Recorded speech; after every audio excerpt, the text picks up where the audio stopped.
The Lunar New Year of the Dragon had just passed, and the staff at the Municipal Party Committee building were still sluggish, clearly not yet adjusted back to work after the long holiday. Suddenly, a shocking piece of news spread like wildfire across the entire compound. Something big happened. Shishan beat up Vice Secretary Zhou Kuan. What? You mean Old Lee from the party committee office? Isn't he just back from his assignment in Tibet? Yeah, I heard they were classmates too. How did it come to this? No idea. Let's go check it out. This explosive news instantly energized the drowsy workers, and everyone rushed toward the scene of the incident. On the 6th floor in a room on the right side, screams and cries of pain echoed out continuously. Inside the office, a middle-aged man with a dark complexion and a thin frame was straddling another overweight middle-aged man. The thin man swung his fist with great force, raining punch after punch onto the fat man's face. The man delivering the beating was none other than Shishan, while the one receiving it was the deputy secretary of the Municipal Party Committee, Zhou Kuan. Outside the office, a crowd had gathered, but no one made any move to break up the fight. Instead, they all watched with expressions of morbid curiosity. Secretary Chanshana from the Discipline Inspection Commission is here. Someone shouted, and the crowd turned to see a middle-aged man with thick eyebrows, a square jaw, and a stern expression striding toward them. As Chanshana approached, the people parted automatically, revealing the chaotic scene inside the room. Get him off now. Chun barked the order immediately, and 2 young staff members rushed in to pull Lee off Zhou. Even as he was being restrained, Lee managed to land a few more vicious kicks. Zhou was helped up and seated on a chair. His face was a bloody mess. The round, plump face he once had was now unrecognizable. His eyes were swollen shut. Blood oozed from his nose and mouth. Toof! 2 white objects flew out with a spray of blood as Zhou spat them onto the floor. The crowd gasped again. Wow, Oli really went all out. He knocked out Zhou's teeth. Although Lee was now being held tightly by the 2 young men, the fury on his face hadn't faded. He kept cursing loudly. Zhou Kuan, why the hell did you transfer me to the agricultural machinery factory? Just because I reported you for peeping at girls in a restroom back in high school? Buzz. A murmur rippled through the crowd. Another bombshell dropped, and the spectators grew even more excited. Lee Shishan, you just had to bring that up. Zhou Kuan was furious at having his old secrets exposed, but his words came out in a slurred, wind-whistling manner due to his injuries. Seeing the situation spiral again, Chun Shanha quickly took control. What are you all standing around for? Get back to work. Disperse. 10 minutes later, Zhou Kuan was taken to the hospital, while Lee Shishan was escorted to a quiet, isolated room. Chun Shanha poured a cup of hot water and placed it in front of Lee. Drink some water. Calm down. Still the same old you, looking out for me, bro. Lee grinned, picked up the cup, and took a sip. Chun watched his best friend laughing so casually and couldn't bring himself to join in. He had been in the same class as Lee Shishan and Zhou Kuan back in high school. He knew their long-standing feud all too well, and he understood exactly what kind of man Zhou was. Small-minded, vindictive, and utterly despicable Zhou Kuan was the textbook definition of a petty villain. Most people disliked him, and even some high-ranking officials had complaints about him. But the problem was, Zhou came from a powerful family. His grandfather was a retired vice-provincial official, and rumor had it his older brother was a current city party secretary. No matter how many people looked down on him, Zhou's career path was smooth sailing, rising steadily to become a deputy provincial-level official. In contrast, Lee Shishan's career was a tragedy. No connections, no opportunities, no mentors, and to top it off, he had angered someone like Zhou Kuan. Ever since Zhou was transferred to the Municipal Party Committee and became Lee's direct superior, Lee hadn't had a single peaceful day. First, he was sent to the most remote village for poverty alleviation. Then, he was reassigned to a 3-year aid mission in Tibet. After 7 or 8 years of being shuffled around, Lee was still stuck at the deputy section level, while Zhou had already become the deputy secretary of the municipal committee and was rumored to be on the verge of becoming a deputy mayor, a deputy provincial rank. Chun understood Lee's hatred for Zhou, but even so, today's actions had been too impulsive. Watching Lee sip his tea calmly, as if nothing had happened, Chun couldn't help but sigh. You, of all people, you're not some hot-headed kid. Don't you know what kind of consequences beating a deputy provincial official carries? Worst case, they fire me. Lee shrugged indifferently. If Zhou presses charges, you might end up in jail. Chen's voice grew more urgent. Then he'll go to jail. Lee leaned back, wearing the same careless expression. And what about those 3 years you spent in Tibet? Was it all for nothing? Chen had calmed down now, but still puzzled. Lee had never been an impulsive person. Lee shifted in his chair, making himself more comfortable before finally speaking. Shanha, I've been swallowing this bitterness for years. You've endured worse from Zhou before. Why not just endure a little longer? Shen asked, even more confused. Li tilted his head back and sighed. Because if I don't act now, there won't be a next time. What happened to you? Shen sensed something hidden in Li's words, and he noticed how pale Li looked. His face was unnaturally pale. Li gave a bitter smile and pointed to his head. There's something growing in here. The doctor said it could go boom at any time. He made a dramatic explosion gesture. When did this happen? Shen shot up from his seat in shock. The day after I got back, I went to the hospital. Before Li could finish, the doors slammed open violently from the outside. 2 police officers barged in and roughly yanked Li to his feet. Li Shishan, you are suspected of assault. Come with us for questioning. Be gentle, will you? Chun rushed forward, but it was too late. Blood was already seeping from Li's nose and mouth.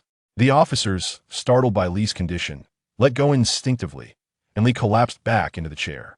Call an ambulance now. Chen's eyes turned red as he shouted and rushed to Li's side. Shishan, can you hear me? Li lay in Chen's arms, his eyes unfocused on the ceiling, muttering something under his breath. With great effort, he raised his right hand and reached into the air a few times, then suddenly froze. His hand dropped lifelessly. His eyes remained wide open. He was gone. Chapter 2. Good heavens, are you playing with me?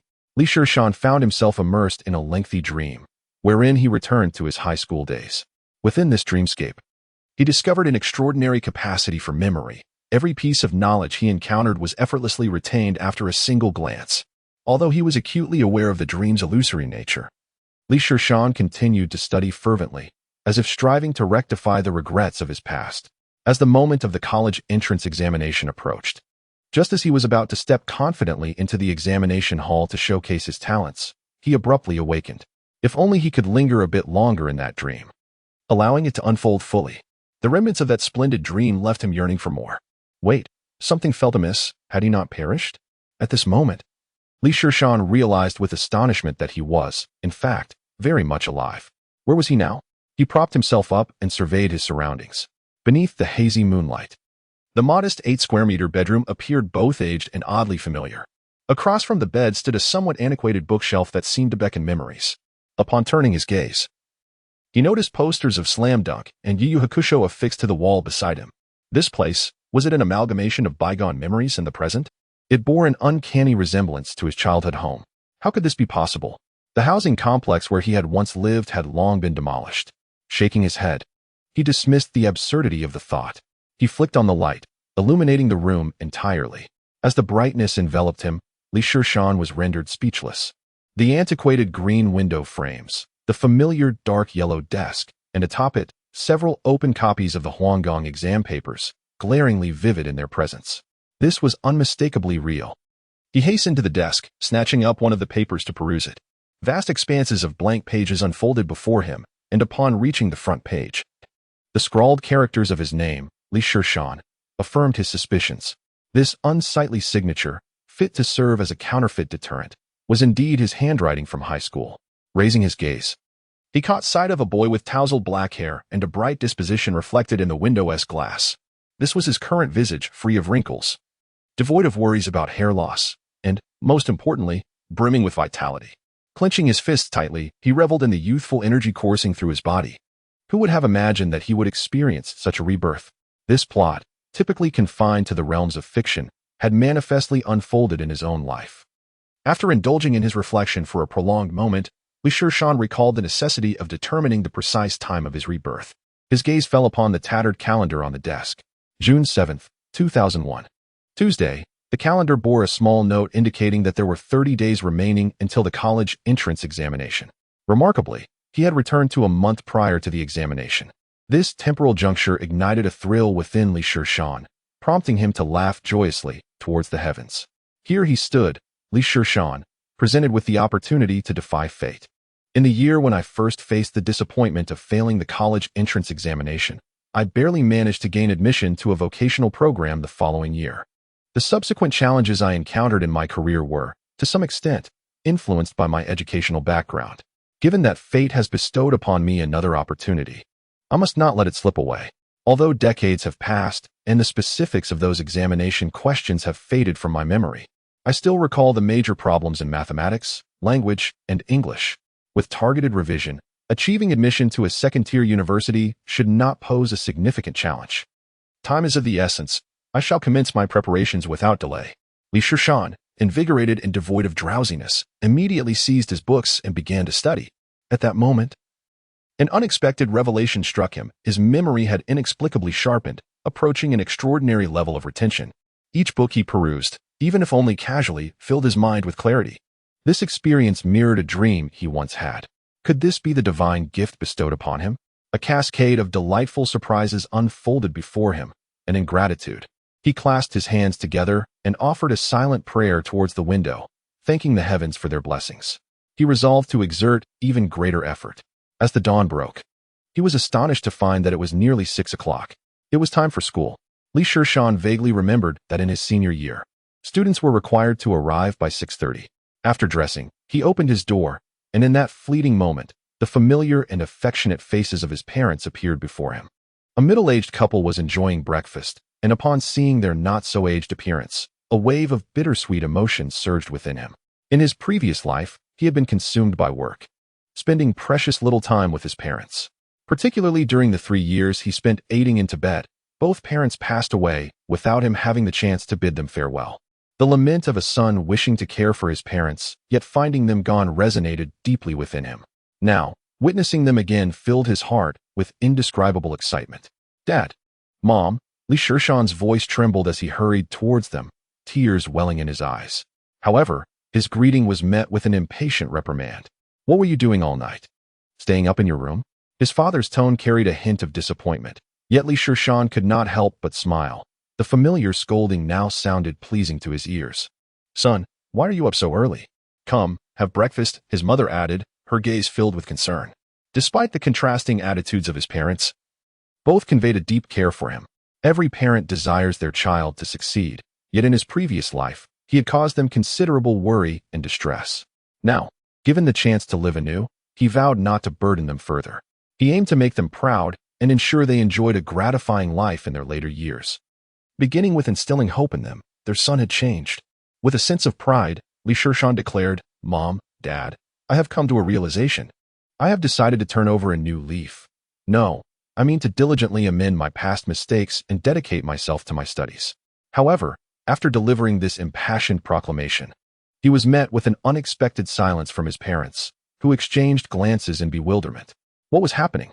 Why did they not respond at all? How could one look at oneself with such peculiar eyes? Just as Shishan was pondering this, his father's expression turned stern. "Now you want to study hard? Where was this dedication before?" Meanwhile, his mother interjected, "Oh, Lee, don't speak to the child like that. It's not too late to realize the need for effort. Perhaps another year of study would suffice." What on earth is happening? Shishan felt utterly bewildered. He assumed that his parents had given up hope on him, hastily adding, "Dad, Mom, there's still a month until the college entrance examination. If I put in the effort now, I still have a chance to get into a good university." "What nonsense are you talking, Shishan?" his mother exclaimed in horror, rising to his side. "You're not burning up, are you?" After feeling her own forehead, she pressed her hand against Shishan's. "I believe he has become obsessed with comic books. Such a disappointing child." His father slammed his chopsticks onto the table, rising from the dining table to sit on the nearby sofa and read the newspaper. "Isn't today June 7th? Shishan began to sense something was amiss, timidly inquiring of his mother. "What June 7th? Today is July 10th. You just finished your exams yesterday, can't you remember?" His mother's eyes reflected a hint of worry. "What?" Shishan was taken aback, finally noticing that the wall calendar in the living room had flipped to July, and the date on the newspaper in his father's hands read July 8th, 2001. "Oh my!" Shishan plopped down onto the floor, unable to suppress a cry of despair. "Heavens, are you playing with me?" However, it was his mother who appeared more frantic. She had witnessed Shishan's actions clearly and quickly stood up, shouting at his father, "You heartless man, what are you still doing reading the newspaper? Your son has lost his mind." The room instantly descended into chaos. Chapter 3. Admission announcement. Shishan spent a considerable amount of time explaining himself, finally calming his panicked mother, repeatedly assuring her that his mental state was perfectly sound, merely a result of waking from a stupor. His mother ran a furniture business from a rented stall in the marketplace, necessitating her early departure from home.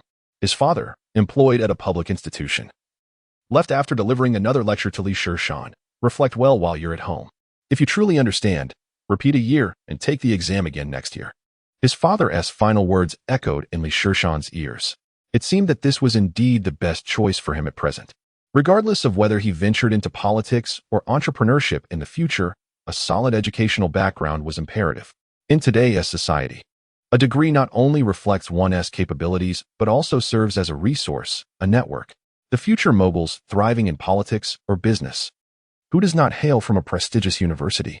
These esteemed institutions have a tradition of nurturing their alumni. As long as one graduates from a renowned school and is not utterly incompetent, they typically fare quite well, an example being the graduate from a prestigious university who now sells pork. Yet, the notion of gaining admission to a prestigious school is no easy feat, although he possessed a remarkable memory. The enhancement of memory does not equate to an increase in intelligence. Shishan once read a report indicating that students admitted to Tsinghua or Peking University have an average IQ exceeding 140, while the average IQ of ordinary individuals falls between 80 and 90. Shishan possesses a profound self-awareness. He recognizes himself as an ordinary individual. The best outcome of repeating a year would merely be admission to a 211 university, while aspirations towards prestigious institutions like Tsinghua or Peking University seem beyond reach. However, he finds himself with no superior alternatives, for the college entrance examination has concluded, and his failure to secure a position has become an established reality. Yet, upon reflection, the prospect of sacrificing 5 precious years of his life to academics, merely to repeat a year, fills him with a sense of discontent. The notion of reinventing oneself, akin to protagonists in novels who, upon rebirth, embark on entrepreneurial ventures and ascend to the zenith of success, appears unrealistic to him. What course of action should he take? As he absently perused the Anjiang Daily placed on the coffee table by his father, a habit cultivated from years of mingling in the realm of public affairs, he instinctively scanned the local newspaper and watched the evening news. Upon reaching the 10th page, a notice of modest dimensions in the lower right corner captured his attention.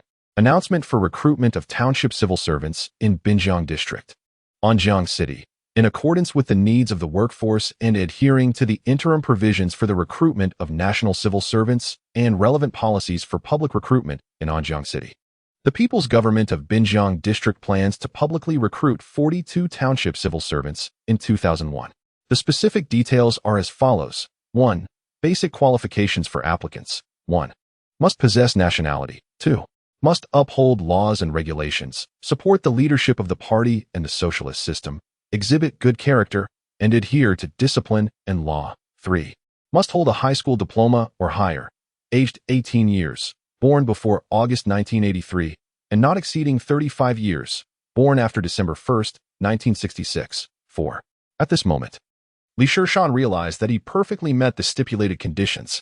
A memory resurfaced in his mind from his time at the county committee office, where he had been intrigued by the career trajectory of a certain director. This individual, merely a year younger than him, possessed an undergraduate degree yet had accumulated more years of work experience. Upon closer inspection, he discovered that this person had entered the township government immediately after graduating high school and subsequently obtained his degree through self-study examinations.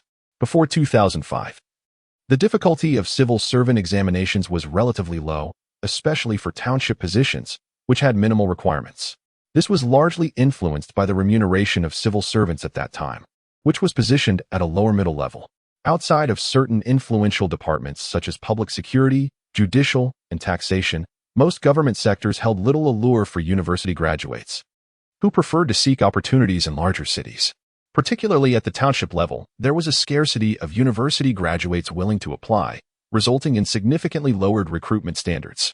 However, this situation underwent a dramatic transformation post-2005, with civil servant salaries experiencing a substantial increase, and the expansion of university admissions leading to a geometric rise in the number of graduates seeking public service. Consequently, the criteria and difficulty of civil servant examinations escalated significantly. By the time he graduated in 2006, the educational requirement for township civil servant recruitment had already risen to an associate degree. Should he choose to repeat a year and gain university admission, it would result in his graduation 5 years later, at which point he would still be vying for a position as an ordinary civil servant amidst intense competition and heightened examination difficulty. If one were to become a civil servant in a rural town and simultaneously enroll in a self-study undergraduate program by the following year, not only would one possess the qualifications acquired over the year, but also an undergraduate degree. Would that not be an exquisite dual achievement? Academic credentials serve as a stepping stone, particularly within the bureaucratic framework, where any degree recognized by the state suffices, and full-time attendance is not of paramount importance, barring exceptions for prestigious institutions. Delving deeper into this thought, upon obtaining the undergraduate degree, one could pursue a graduate program concurrently. Thus, in comparison to peers, one would boast superior qualifications and academic stature, especially regarding promotion prospects. Given equivalent conditions, youth would undoubtedly confer a significant advantage. Contemplating this, Shishan felt a stirring of ambition. If he were to tread this path, coupled with his decades of experience in the bureaucratic arena, he might soar to great heights in his career. Prompted by this realization, he noted that the registration deadline was the following day and resolved to act without hesitation. He promptly retrieved a pair of scissors to cut out the announcement and gathered his high school diploma and identification before stepping outside. At that moment, Anjing City was free from industrial pollution and automotive emissions. The air was refreshingly pure. Riding his somewhat worn mountain bike along the nearly deserted streets, Shishan felt invigorated, as though he had stepped into an old photograph. The asphalt roads were nearly devoid of vehicles, with the occasional green taxi passing by. The buildings lining the streets mostly rose 2 stories high, exhibiting a style reminiscent of the 1990s, while pedestrians donned simple attire, lacking the vibrant, kaleidoscopic fashion that would emerge in 2 decades. In a mere 7 or 8 minutes, Shishan arrived at the Human Resources Bureau located on Jinxian Road. However, upon entering the office building, he felt somewhat disoriented when confronted with a row of offices. The recruitment announcement indicated that the registration office was within the Human Resources Bureau. Yet after wandering for some time, he could not find a sign marking the examination office. At that moment, a robust man in his early 30s approached him. Shishan politely greeted him, asking, "Excuse me, sir, could you please direct me to the examination office?" "Sir?" The man paused, his expression momentarily stiffening, his lips twitching involuntarily. But he nonetheless pointed to a room, saying, "The 3rd room on the right." "Thank you, sir," Shishan replied with a slight bow of appreciation. This phrase seemed to strike a chord with the man, and as Shishan turned to leave, the man called out, "I'm only 26. Chapter 4. Registration obstructed the declaration, "I'm only 26. Caused Shishan to halt momentarily. Slowly, he turned around to meet the man's somewhat melancholic gaze. "Haha, my apologies. Big brother, I didn't realize." "Haha," Shishan said, his face flushed with embarrassment as he hurriedly excused himself, leaving the man standing in the corridor, perplexed, silently cursing. "What do you mean you didn't realize?" At this moment, Shishan whispered to himself, "It's not my fault. This big brother looks far too mature. With such a high hairline and a thick beard, one cannot possibly appear to be 26. Some might even believe you to be merely 16. Shishan, while making this observation, stepped into the examination office, where 2 middle-aged women sat at a pair of tables, casually chatting and cracking sunflower seeds. The woman with curly hair remarked, "Wang Jia, did you watch that episode yesterday? Du Fei is so infatuated." The long-haired woman immediately chimed in, "Isn't that the truth? What's so great about Yishuan? If I were Ru Ping, I would choose Du Fei." Their conversation revolved around the currently popular television drama, Qingshan Shen Yu Meng Meng. However, the two seemed so engrossed in their discussion that they did not notice Shishan's entrance. "Excuse me, may I interrupt?" Shishan's abrupt voice startled the 2 women, causing them to jump. Upon turning to see him, their expressions soured, and one of them asked irritably, "What do you want?" "I have come to register for the township civil service examination," Shishan replied. Upon hearing this, the short-haired woman's demeanor visibly softened. "Do you have your ID and diploma?" Shishan promptly placed his identification and diploma on her desk. The woman picked up the ID and read aloud, "Shishan, born in 1982. From the shitty street of Anjiang City." The woman across from her immediately opened a notebook, seemingly searching for something. After flipping through a couple of pages, she raised her head and shook it slightly. The short-haired woman's expression changed dramatically. She tossed the ID back onto the table and impatiently stated, "The registration period has ended." Shishan was taken aback and produced the cutout newspaper, stating, "Isn't the deadline tomorrow?" The short-haired woman merely glanced at the newspaper and replied dismissively, "The date in the newspaper is incorrect." Shishan paused for a few seconds before saying, Could you possibly make an exception and allow me to register? After all, the newspaper indicates that the deadline is tomorrow. The short-haired woman, now visibly annoyed, coldly replied, then go speak to the newspaper office. Hurry up and leave. After saying this, she ignored Shishan and resumed her conversation with the woman across from her. I tell you, I believe Ru Ping will definitely. Shishan forcibly suppressed the urge to curse and turned away from the office, standing in the corridor, lost in thought, and inevitably recalling Zhuge Liang's memorial on the expedition. The late emperor's endeavors were abruptly cut short, and here he was, stymied before even beginning his official career. He never anticipated that the path to becoming a township civil servant would be so convoluted. As he walked toward the exit, he reflected on the earlier scene in the office. The short-haired woman had deliberately read out her information loudly, and the other woman's headshake after examining her notebook was surely not coincidental. With decades of experience in the bureaucratic realm, it was evident that there were ulterior motives at play regarding this registration. But what good was it to know there was an issue? Without any connections, how could he seek the truth? As Shishan pondered these troubles, his gaze inadvertently fell upon an office nearby. A sudden thought struck him. He swiftly made his way to the small shop across from the personnel bureau, reluctantly purchasing a pack of 10 yuan hometown mountain cigarettes, half a month's allowance. Hey, I'm busy here, the shopkeeper remarked. Shishan smiled as he knocked on the door, greeting a man who appeared to be just over 10 years his senior. Indeed, the man he was addressing was the 26-year-old brother whom he had mistakenly judged in terms of age moments earlier. It's you. What brings you here? The man recognized Shishan. Brother, I'd like to inquire about something, Shishan said, producing a pack of hometown mountain cigarettes and offering it to him. The man accepted the cigarette with a smile, saying, Go ahead, what's on your mind? I intended to register for the upcoming civil service examination for township officials, but I was unable to do so. I hope you can offer me some guidance, Shishan stated, placing the remaining cigarettes on the man's desk. His expression one of earnest pleading. The man chuckled at Shishan's gesture, pleasantly surprised by the boy's savvy. Taking a puff from the cigarette, he asked, Does your family know about your intention to apply? Seeing Shishan shake his head, the man spoke with a serious tone. Do you think that just meeting the requirements is enough to register for the civil service exam? If you truly wish to apply, you should have your family pull some strings. It's not something you can accomplish alone.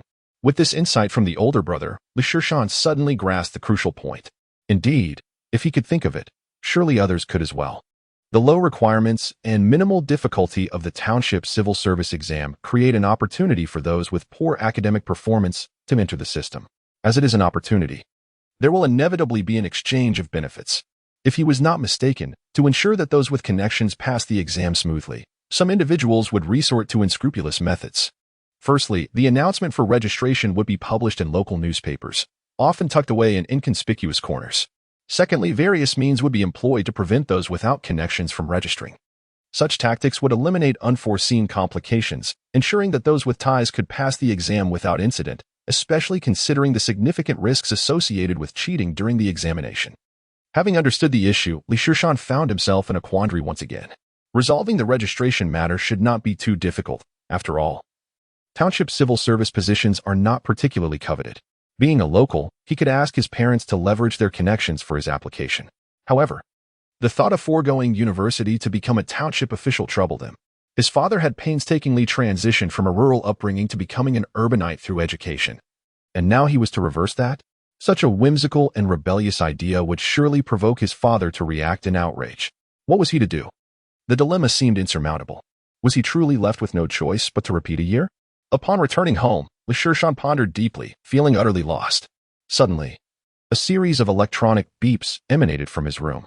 Investigating the source of the sound, he discovered a small black box on his bedside table that was incessantly beeping. This was his first communication device, a Motorola pager, colloquially known as a beeper. Upon picking it up, a line of text appeared on the narrow screen.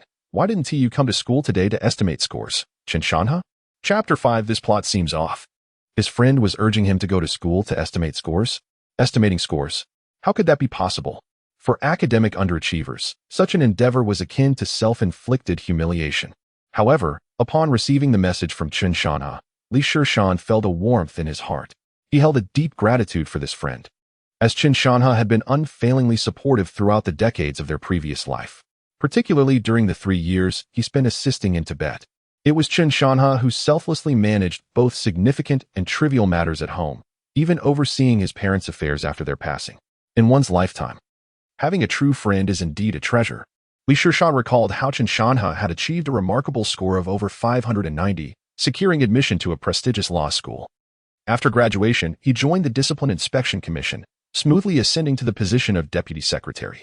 His friend's successful career was undoubtedly a result of his own diligence.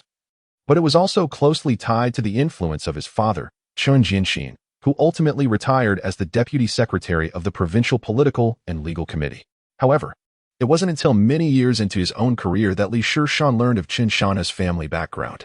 He remembered Chen Shanha mentioning that during the year of the college entrance examination, his father had just been transferred from the municipal procuratorate to take charge of the Discipline Inspection Commission. Perhaps this could serve as a viable approach. Inspired by this thought, Li Shishan felt a glimmer of hope regarding his own application. In the afternoon, around 5:10, Li Shishan visited Chen Shanha's home. Located in the Municipal Party Committee's residential compound, a spacious 3-bedroom apartment exceeding 100 square meters. At that time, there were no shared areas or notions of gross floor area. This was purely a substantial living space. Li Shishan merely perceived Chen Shanha's home as roomy, never contemplating the implications of residing in such a place within the municipal party compound. Shishan, why didn't you come to school today to check your scores? Knowing your results is essential for filling out your preferences, Chen Shanha remarked, his youthful features eliciting a chuckle from Li Shishan. It felt as though just yesterday, his friend was a serious, no-nonsense older man, and today he appeared as a vibrant youth. This surreal transformation was indeed fascinating.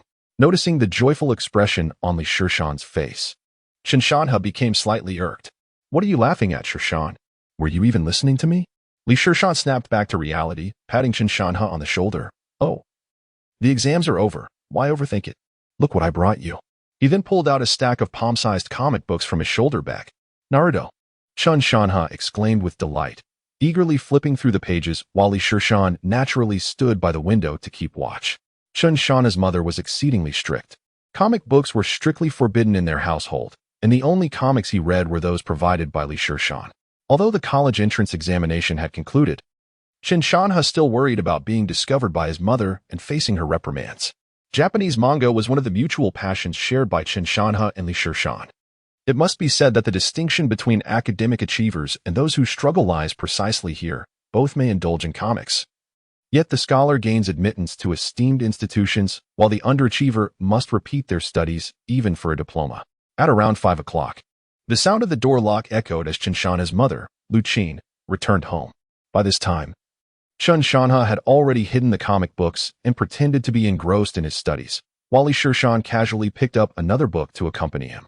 Lu Qin felt a sense of satisfaction as she observed her son diligently studying. However, her expression became somewhat strained upon seeing Li Shishan, responding to his greetings with a rather curt acknowledgement. This could perhaps be attributed to a teacher's inherent aversion towards underachieving students. Lu Qin, a professor at Anjiang Normal University, held a firm belief in her son's academic potential and harbored an undisguised disdain for his academically challenged friend. Nevertheless, as a university educator, she maintained her composure and refrained from displaying any overt disapproval at Li Shishan's presence. As the clock approached 6, Li Shishan's target, the newly appointed secretary of the Anjiang City Discipline Inspection Commission, Chen Jianxin, returned home. Chen Jianxin, in his early 50s, greeted Li Shishan with a warm smile. Oh, Shishan has arrived. Hello, uncle, Li Shishan replied, suppressing a smile, as Chen Jianxin bore an uncanny resemblance to Chen Shanha from his previous life, with similarly thick eyebrows, bright eyes, and a square face, even sharing a strikingly similar smile. How did you fare in the exams, Shishan? Chen Jianxin inquired with a grin. I flunked. Li Shishan sheepishly scratched his head, feigning embarrassment. Oh, do not be disheartened. Just enjoy your time with Shanha. Chen Jianxin responded casually before retreating to his study. During dinner, Li Shishan's audacity in lingering for a meal earned him several disapproving glances from Lu Qin, though he chose to ignore them. At the dining table, Chen Jianxin was exceedingly cordial towards Li Shishan, yet he deliberately sidestepped discussions about the college entrance examination, perhaps to spare Li Shishan's feelings. Chen Shanha attempted several times to broach the subject of the exams, only to be interrupted by Chen Jianxin, who frowned and insisted, the exams are over. What is there to discuss? You should rest well. However, Qin Jianxin's well-intentioned avoidance only intensified Li Shishan's anxiety. He felt increasingly frustrated, thinking, come on. Just let Shana ask me. With no suitable topics at hand, he couldn't forcefully recount his experiences from the day, as that would seem overly contrived. By the time dinner concluded, it was already 7. Qin Jianxin, Qin Shanha, and Li Shishan settled in the living room to watch the evening news, while Lu Qin busied herself washing the dishes in the kitchen. With a belly full of unexpressed thoughts, Qin Shanha could no longer contain himself and asked, Shishan, what are your plans? Li Shishan let out a sigh of relief, finally seizing the opportunity. I don't plan on attending school anymore. I wish to take the civil service exam for township positions, he stated matter-of-factly. What? Are you out of your mind? Aiming for a township civil service position? Qin Shanha exclaimed, taken aback, his voice rising noticeably. This topic successfully captured Qin Jianxin's attention, as Li Shishan noticed the secretary's gaze had shifted towards him. I would like to apply, but the Personnel Bureau won't allow me to register. Li Shishan pretended to wear a troubled expression. Oh, you don't meet the registration criteria? Qin Shanha was effectively drawn into the conversation. I meet all the requirements, but they claim the registration period has lapsed. Yet, according to the announcement, the deadline is tomorrow. Li Shishan finished, casting a sidelong glance at Qin Jianxin, who seemed to be listening intently. Li Shishan then recounted his experience at the examination office and the conversation with that particular gentleman in detail. Is there really so much complexity involved in applying for a township civil service position? You should focus on your studies. Gaining admission to university is more important than anything else. Qin Shanha found this notion somewhat absurd and thus urged his friend once again. Shishan, are you truly serious about what you're saying? Qin Jianxin inquired, his expression grave. Absolutely. I have encountered several individuals who were similarly dismissed for the same reason. Li Shishan replied earnestly. After formulating this plan in his mind, Li Shishan deliberately waited outside the Human Resources Bureau for an entire afternoon to verify the matter. Upon hearing this, Qin Jianxin fell silent, contemplating for a moment before entering his study. Li Shishan watched as Qin Jianxin closed the door to the study, feeling a surge of astonishment.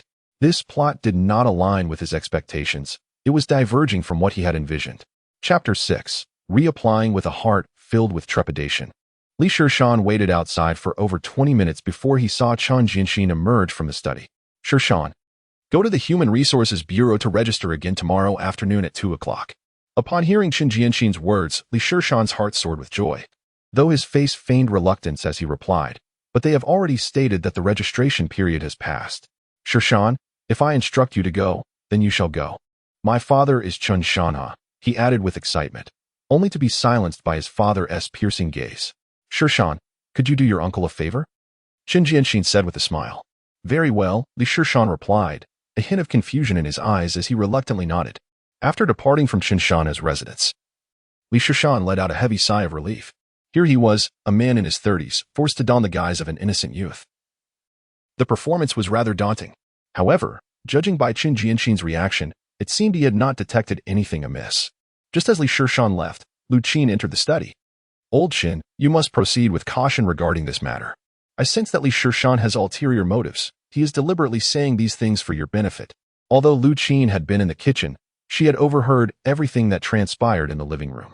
Xiao Qin, while Li Shishan may struggle academically, he possesses a good character. He is not so cunning. I just inquired with Shanha, and that boy has no knowledge of my identity. I believe you're overthinking this. Qin Jianxin dismissed her concerns with a wave of his hand. He was well aware of his wife's unfavorable opinion of Li Shishan and therefore did not take her words to heart. His visit to the study was to verify what Li Shishan had said.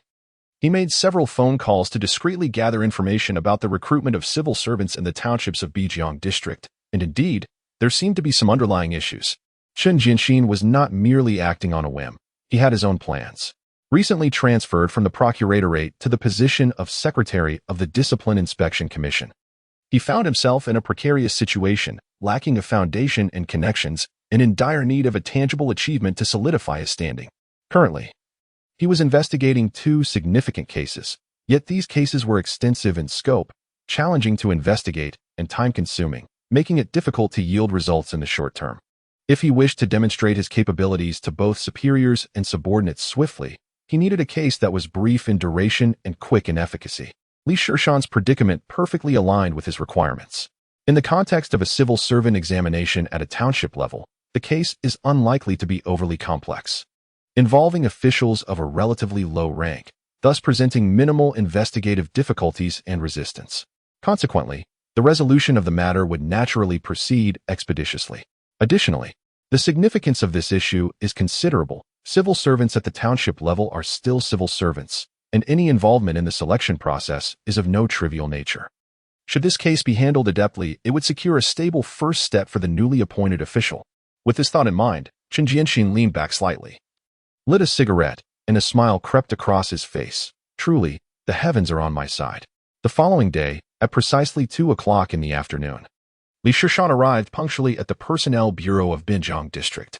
As he approached the entrance of the examination office, he spotted 2 individuals, one of whom was Chen Jianxin.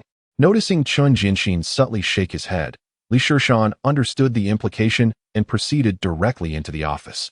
Inside, the same 2 women were engrossed in a conversation about a television drama, but this time they noticed Li Shishan's entrance.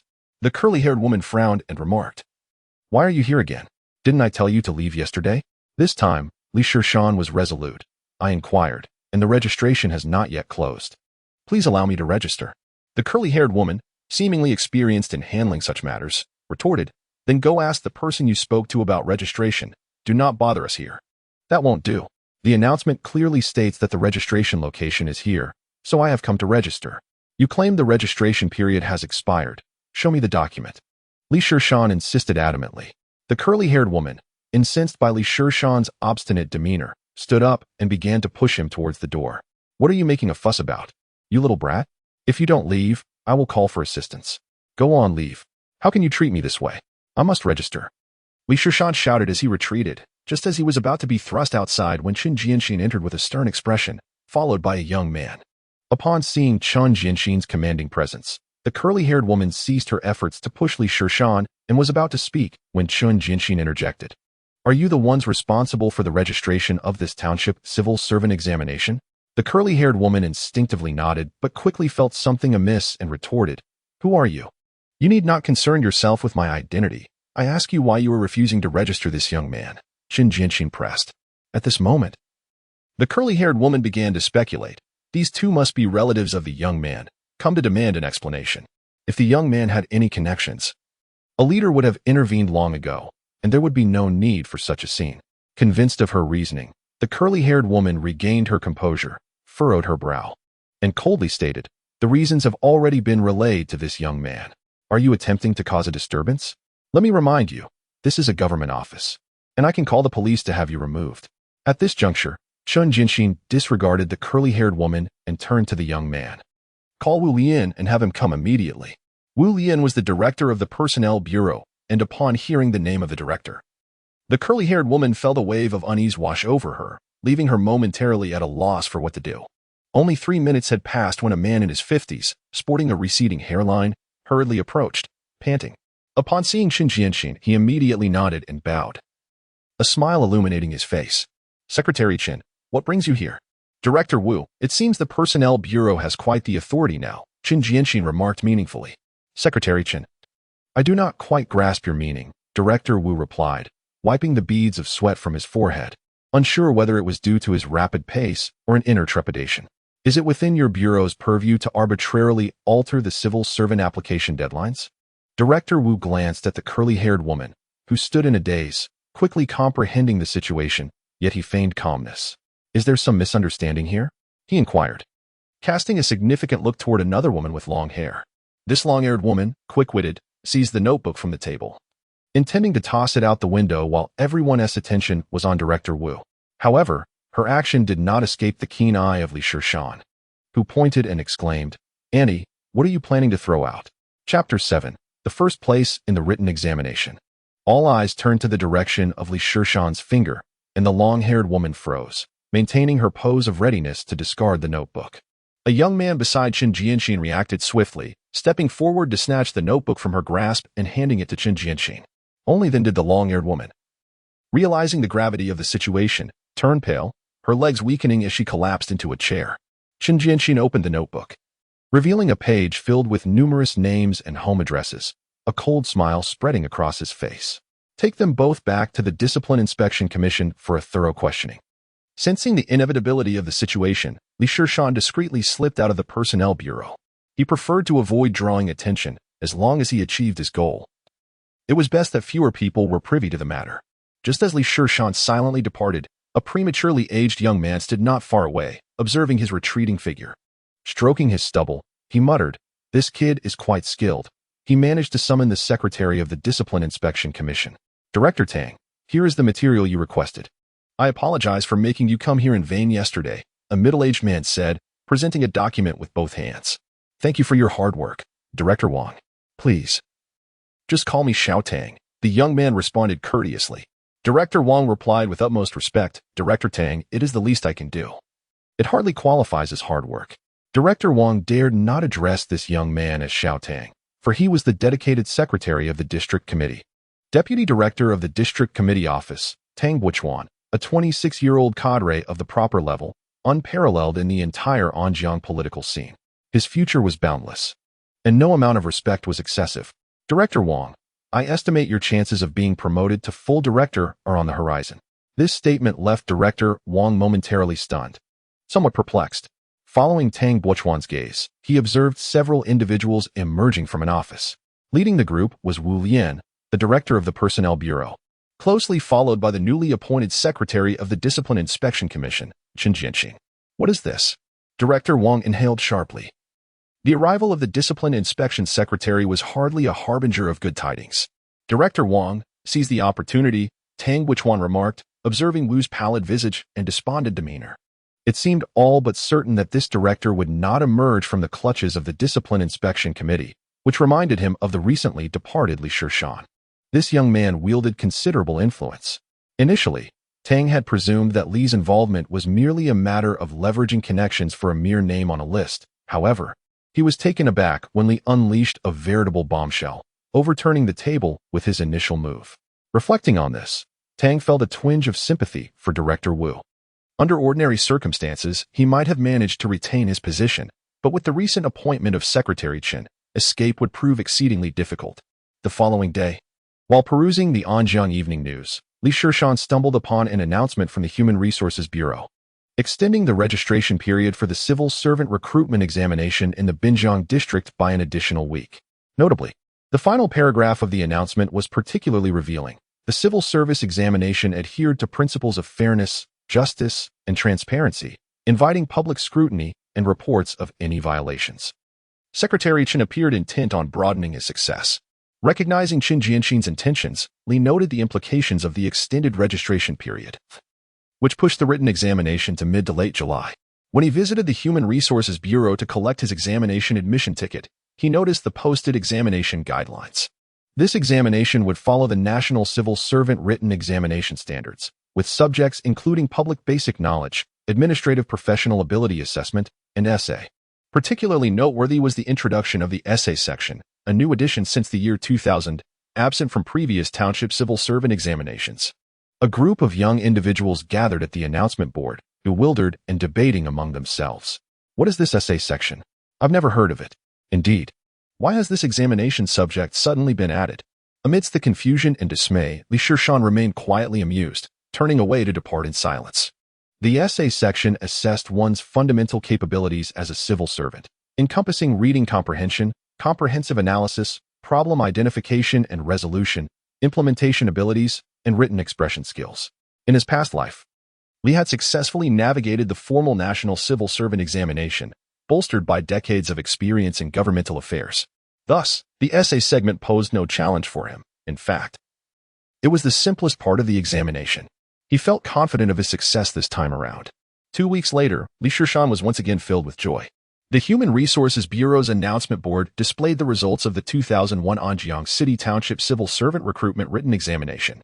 Shishan's name topped the list, as he secured first place in the written examination and advanced to the second round of interviews. "Am I hallucinating? You actually scored first." Chen Shanha stood beside Li, gazing at the announcement board with incredulity. Had it not been for the identical admission ticket number, he might have suspected a case of mistaken identity. Having known Shishan for 6 years, he was well aware of his friend's academic struggles. Li had never ranked among the top 30 in any of their school assessments. Yet here he was, achieving first place, and with a staggering 60-point lead over the second-place candidate. due to the participation of a close friend. Shishan found himself quite interested in the upcoming civil service examination for township officials. After the written test concluded, he even asked his father to procure the exam papers for him to attempt. Initially, when he glanced at the test papers, he perceived no significant difficulty. He felt confident about tackling the questions in public basic knowledge and administrative aptitude tests. However, upon encountering the essay section, he was utterly dumbfounded. Not only was it challenging to answer, but even comprehending the questions posed a considerable difficulty. How could this individual, who had struggled academically, excel so remarkably in this examination? Shishan looked at his friend's face, which bore a hint of pride, and felt a sense of unfamiliarity. Shishan sensed a burning gaze upon him and turned to find Shishan staring vacantly. He scratched his face and asked, "What's wrong, Shishan? Is there something on my face?" "Ah, it's nothing." Shishan quickly averted his gaze, unable to resist advising, "Shishan, have you truly considered not taking another year to study?" "Not a chance," Shishan retorted. "Come on, let us not dwell on depressing matters. Let us go celebrate." Shishan laughed heartily, pulling Shishan away. While Shishan wore a frown, pondering the meaning behind the phrase "not even a dog would repeat a year." Time moved forward to July 30th, the day of the second round of interviews for the township civil service recruitment. Dressed in a white short-sleeved shirt and black trousers, Shishan sat on a bench outside the conference room of the Personnel Bureau in Binjiang District. The number of available positions had changed, initially set at 12. It had inexplicably expanded to 22. Only 10 candidates advanced to this second round, and the acceptance rate exceeded 50%, a fortunate circumstance compared to future scenarios. Unlike the anxious candidates around him, Shishan appeared remarkably relaxed. As the top scorer in the written exam, he was confident that, barring any grave mistakes during the interview, such as making outrageous statements, his acceptance was virtually assured. A staff member approached to inform him that the interview scores would be organized from lowest to highest based on written exam results, placing him last in line. Shishan calculated that, with 10 candidates and each interview lasting 5 minutes, it would be over 2 hours before it was his turn. Observing the crowded space and the oppressive heat, he decided to step outside for some fresh air. Just as he exited the building, he encountered a familiar face. Chapter 8. The interview begins. Good morning. Shishan greeted a man who had previously guided him during the registration process, Tang Buchuan. Tang Buchuan recognized Shishan, and upon seeing his attire, quickly deduced the reason for his presence. "You are here for the interview. Congratulations. I was fortunate to pass. And I owe you my gratitude for your guidance," Shishan replied with a smile. Hearing the word guidance, Tang Buchuan couldn't help but twitch his lips. He had not anticipated that a mere casual suggestion to this young man would stir up such upheaval in the political landscape of Anjiang.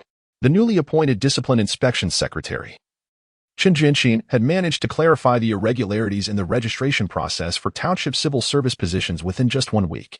Immediately following this, Chen Jianxin seized the opportunity to investigate the recruitment processes of civil servants organized by the personnel bureaus of all counties in the Anjiang region, uncovering several violations. This vigorous inquiry instilled a sense of unease within the personnel system of Anjiang, leading to the summoning of several county personnel bureau leaders for a discussion with the Discipline Inspection Commission. Chen Jianxin, in this instance, prominently showcased his capabilities. Earning commendation from the municipal party secretary, Tang Buchuan briefly entertained a thought before casually inquiring, "What position are you in the interview lineup?" "Last," came the reply. "Last." Tang Buchuan expressed surprise. As one of the interviewers, he was well aware of the interview protocols. "So, you are Shishan, the top scorer in the written examination?" "You know me?" "How embarrassing," Shishan responded, scratching his head in a seemingly harmless manner. This revelation prompted Tang Buchuan to regard the youth with newfound respect.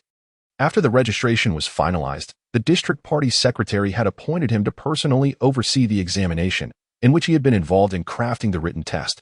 He understood the difficulty of the examination well. The average score for each subject was a mere dozen points, yet Shishan had scored above 85 in every subject.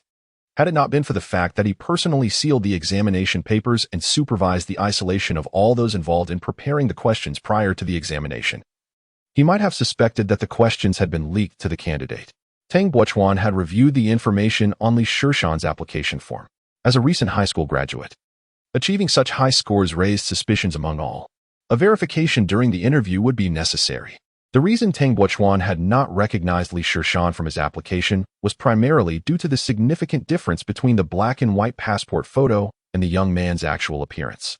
You might face considerable difficulty in this interview, so prepare yourself mentally, Tang Buochuan suggested, deciding to offer a final word of caution to the youth. Considerable difficulty? Li Shishan was taken aback. However, as long as your written test scores are genuinely your own, there is no need for concern. Perhaps this will present an opportunity for you. With a reassuring pat on Li Shishan's shoulder, Tang Buochuan entered the building, having offered all the advice he could.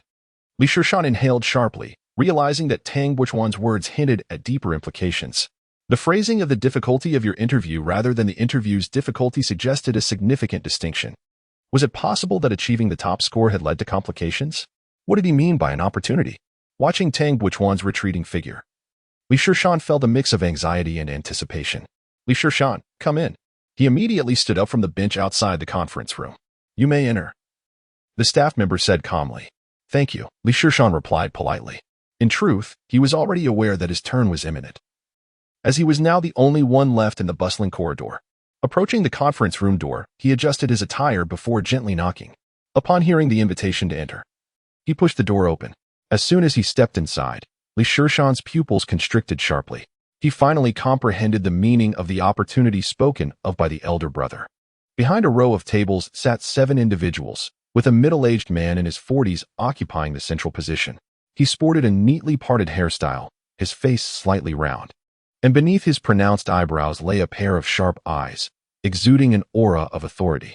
It was Yao Xingliang, the very Yao Xingliang, a member of the Standing Committee of the Anzheng Municipal Party Committee and the Secretary of the Binjiang District Committee. Li Shishan felt a surge of excitement. In his previous life, when he had just passed the civil service examination, Yao Xingliang was already the Secretary of the Anzheng Municipal Party Committee, and he certainly recognized the leader of Anzheng City. At that moment, Li Shishan also noticed Tang Buochuan seated to the right of Yao Xingliang. Ah, this elder brother holds an impressive status. Anyone who can sit beside the district committee secretary must possess a significant position. It seems their relationship is quite close, and his future prospects are undoubtedly promising. How could he not have any impression of them? Such thoughts fleetingly crossed Li Shishan's mind. But now was not the time for such considerations. Most ordinary civil servants never have the chance to showcase themselves before a municipal party secretary in their lifetime. This was indeed a rare opportunity, one that he must seize. After pausing for just a few seconds, Li Shishan quickly adjusted his mindset and confidently strode to his designated table, standing tall and slightly bowing towards the individuals across from him. Good day, esteemed examiners. I am the candidate Li Shishan. This simple greeting caught Tang Buochuan's attention. This Li Shishan possesses a certain quality. From the moment he entered and greeted them, his demeanor and poise starkly contrasted with the previous candidates. The earlier candidates had either appeared overly restrained and timid, or they were excessively casual and impolite, resulting in mediocre interview outcomes. However, this was entirely expected by Tang Buochuan, as those aspiring for township civil service positions typically did not possess high academic credentials, and their overall qualities were unlikely to be exceptional. Li Shishan, however, entered with composure, exhibiting courtesy and decorum that were refreshing. Please take a seat. The young interview official on the far right gestured for Li Shishan to sit down and then commenced the questioning. Candidates, please listen to the question. He posed 3 questions in succession. First, a self-introduction. Second, an articulation of his strengths and weaknesses. And finally, a question regarding party-building knowledge. Li Shishan's responses were remarkably fluent, devoid of hesitation, and he provided standard answers.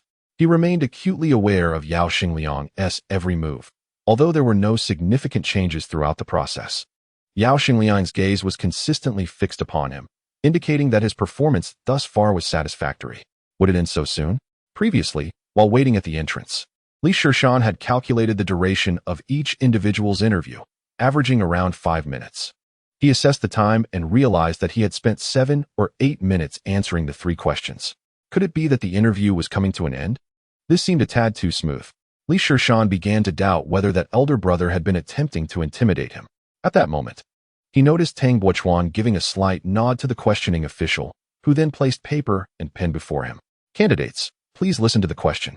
Chapter 9. Questions of some difficulty. A certain travel company, in need of expanding its management team, intends to select 7 graduates from Anjiang Normal University. Please draft a letter on behalf of the company to initiate discussions regarding this matter, with specific details left to your imagination. You have 20 minutes to complete the task. Would you like me to read the question again? No, thank you. Li Shishan politely declined the interviewer's kind offer and cast a glance at Tang Buchuan. I knew it. This gentleman must not be trying to intimidate me. Similarly, Tang Buchuan observed Li Shishan with keen interest, eager to witness the young man's response. This seemingly straightforward official document surpassed the knowledge scope of a high school student. In high school, the writing of practical documents is limited to simple formats such as letters, commendations, and leave requests. A negotiation letter, used formally by governments and enterprises, would bewilder not only high school students but even many university students who might never have encountered such a document. However, Li Shishan's reaction exceeded Tang Buchuan's expectations. The young man smiled slightly and then lowered his head to begin writing. Has he started writing already? Is he not taking time to ponder? Tang Buchuan looked on in surprise as Li Shishan wrote fervently on the paper. In just a few minutes, he set down his pen, reviewed his work, and raised his hand to signal. Examiner, I have completed my answer. So quickly? Surely, he hasn't written aimlessly. Tang Buchuan harbored doubts.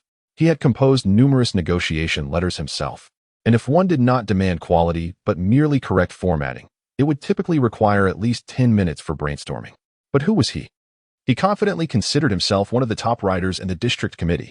How could this young man possibly be faster than himself? It was highly likely that he was merely writing carelessly and submitting a haphazard response. In both bureaucratic and professional settings, a lack of diligence and a casual approach to work are grave missteps. With this thought, Tang Buchuan felt a wave of disappointment towards Li Shishan. The others in attendance shared similar sentiments. Yao Xingliang had lost interest entirely, and, without even glancing at Li Shishan's negotiation letter, casually remarked, Xiao Tang, you take a look. We can wrap this up soon. After saying this, Yao Xingliang turned to quietly converse with the organization minister seated to his left. Tang Buchuan shook his head and accepted the negotiation letter handed to him by the young interviewer. Yao Xingliang's words had undoubtedly pronounced Li Shishan's sentence of dismissal. This young man, having already received a reminder, failed to grasp the opportunity. If he were to later realize that he was being interviewed by the district committee secretary and the organization minister, would he not spend sleepless nights, lamenting and regretting his carelessness? As Tang Buchuan's gaze fell upon the paper, his internal monologue halted abruptly, and his eyes sparkled with surprise. What exquisite handwriting! Setting aside the content, the beauty of the penmanship was truly delightful. Li Shishan's writing was clear, with a powerful stroke, each character seemingly crafted with meticulous care, ranking among the finest he had ever encountered. Upon reviewing the title, a letter of consultation from a certain travel company regarding the selection of 7 graduates from Anjiang Normal University to enrich the management team, Tang Buchuan nodded slightly. Noting the title's adherence to a formal format, devoid of any apparent issues, he then proceeded to examine the specific content. Due to our company's business development needs, we intend to select 7 graduates from your esteemed institution to enhance our management team and wish to establish a long-term cooperative relationship with your university. We hope that both parties can further engage in collaboration, thereby strengthening our management capabilities while addressing the employment challenges faced by your students. Should you agree, we can further negotiate the relevant details. Contact person, name, contact number, phone number. We look forward to your response. Certain Travel Company, July 28, 2001. After reading Li Shishan's letter of consultation, Tang Buchuan was struck by an illusion. The impeccably formal writing style and adept use of language seemed to reflect the work of a seasoned secretary. Apart from astonishment, he felt a tinge of admiration. He could not help but concede that the quality of this letter was exceptionally high, embodying a quintessential example of a consultation letter. Remarkably, it invited him to supplement its content, rendering it nearly flawless. Had he composed it himself, he would have reached a similar level of proficiency. Tang Buchuan glanced at Yao Xingliang, who had just concluded his discussion with the Minister of Organization, and promptly handed over the letter of consultation. Secretary, take a look. I believe we can proceed with the next examination question. Oh, Yao Xingliang discerned the implication behind Tang Buchuan's words, took the letter, and praised its commendable script. He scrutinized it earnestly. After a full 5 minutes, he passed the letter along to others for their perusal, and for the first time, a smile graced his face. Li Shishan, have you studied official document writing? I have not formally studied it. I merely happen to have seen similar consultation letters before, which I remembered. It appears your memory is quite remarkable. Li Shishan's response employed a subtle technique. If he had claimed prior formal education, it would have sounded too mundane. failing to highlight any personal attributes. However, by stating that he had previously encountered such letters, he implied not only an excellent memory, but also high comprehension. As he grasped the essence after a single reading, in the workplace, both memory and comprehension are invaluable skills. Yao Xingliang was quite pleased with Li Shishan's answer and offered a pointer. This letter of consultation is commendable, except for the incorrect date format at the end. Li Shishan was momentarily taken aback, but quickly realized that the standards for official document writing had been adjusted after 2010. The date format shifted from the traditional Chinese numerals, such as, to the Arabic numerals 11.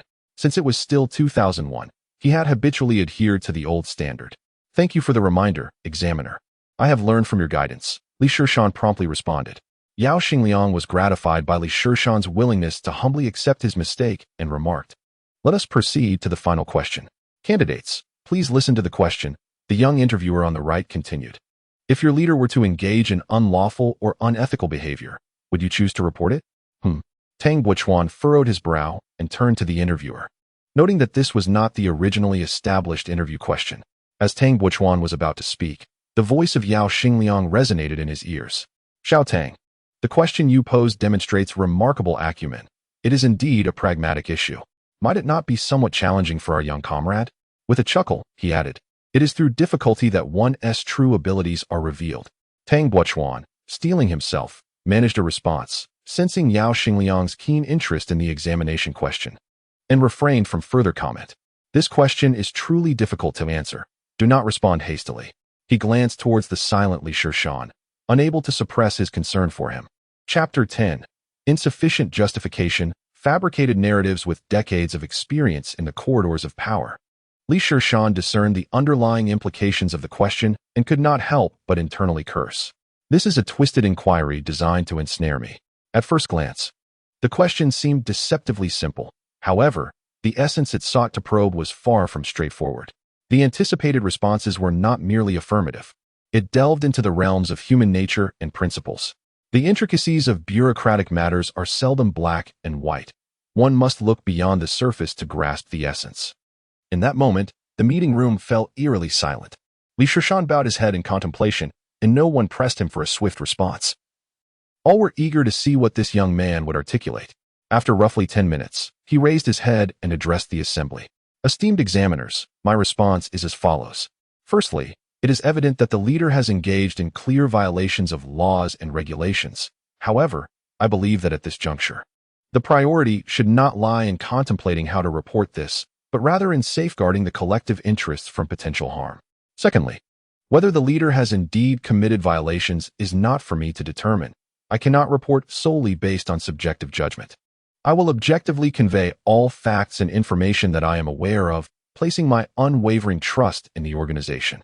Lastly, I will not allow my conjectures to lead to excessive associations in my work. I shall continue to fulfill my duties diligently." Upon concluding his answer, the reactions of the 7 individuals across from him varied. Yao Xingliang's gaze reflected a measure of approval, while Tang Buchuan evidently relaxed his demeanor. He had not anticipated that the young man's response would be so incisive, displaying none of the naivete expected of an 18-year-old, but rather the poise of someone seasoned in the intricacies of politics. Yet, the stout man seated to Tang Buchuan's right tapped his pen against the table. His expression stern as he pressed, "You still have not directly answered whether you would report this. Please respond to the question plainly." Tang Buchuan's gaze sharpened as he glanced at the stout man, who was Deputy District Chief Zhou Xiangxue, responsible for the Personnel Bureau. Was he the one who had crafted this challenging question?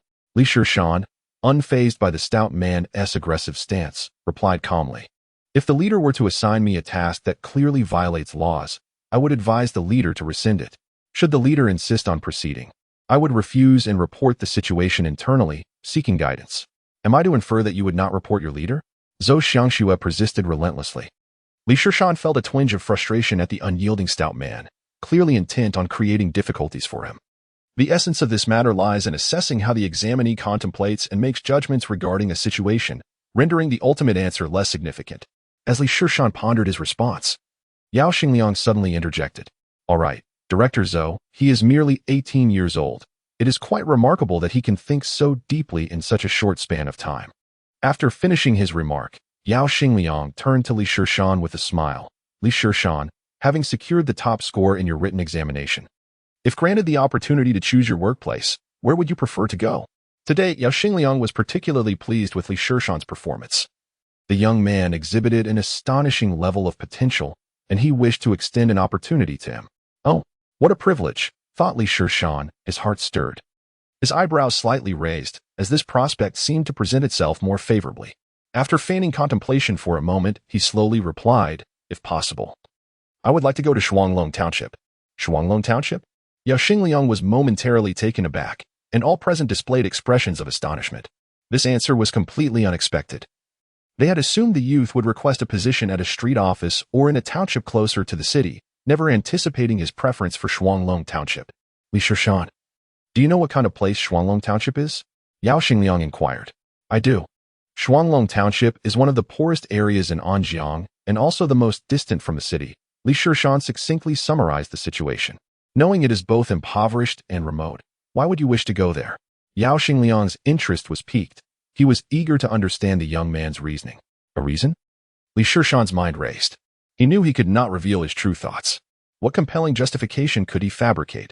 Phrases about serving the people or seeking personal growth in challenging environments would only invite skepticism, making him appear to seek attention. As the saying goes, if the reason is insufficient, a story must suffice. In modern talent shows, each contestant is a master storyteller. It is the captivating narrative that leaves a lasting impression.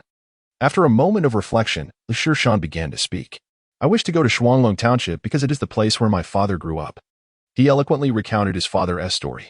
A child born in the countryside, raised in poverty, who, through diligent study, ultimately gained admission to a university. However, lacking funds for tuition, his fellow villagers pooled their resources to support his education.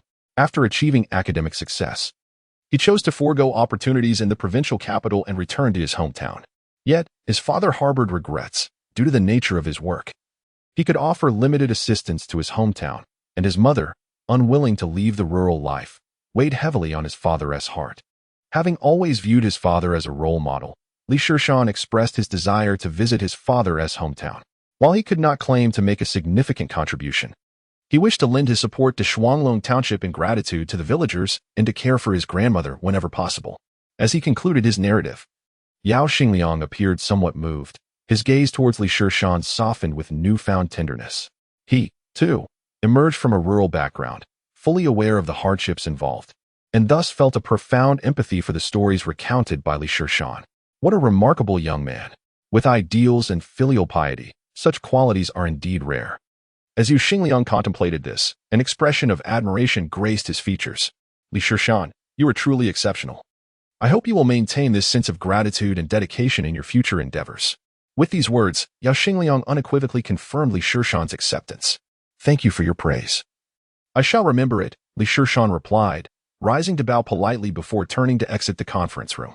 Once outside the office building, he finally relaxed. Phew. Today's interview was indeed challenging. Without the experiences from my previous life, I would have struggled to cope. Shishan, as he reflected on his recent experience, he heard someone calling his name. Upon looking up, he was surprised to see Chen Shanha not far away. Shanha, what brings you here?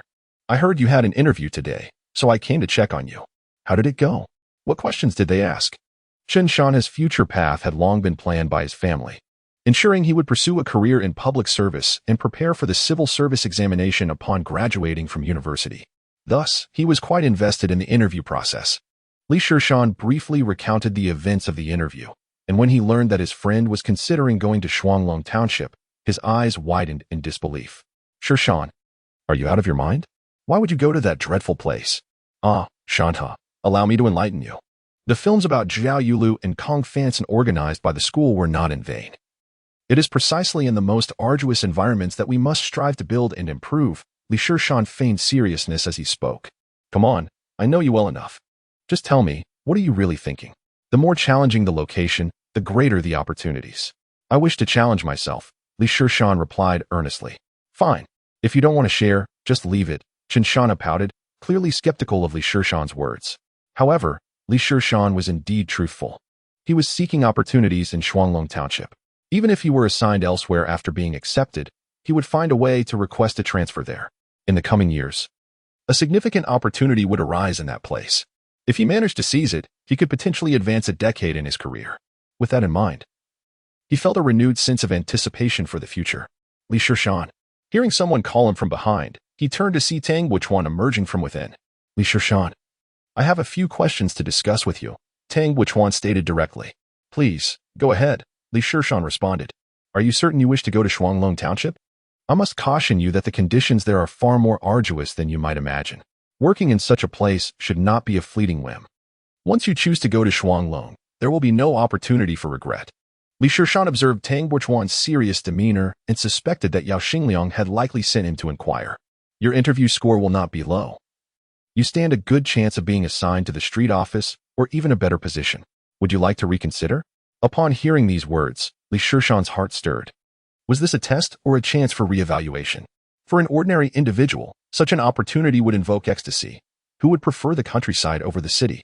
However, with a plan already in mind, Li Shishan remained unfazed.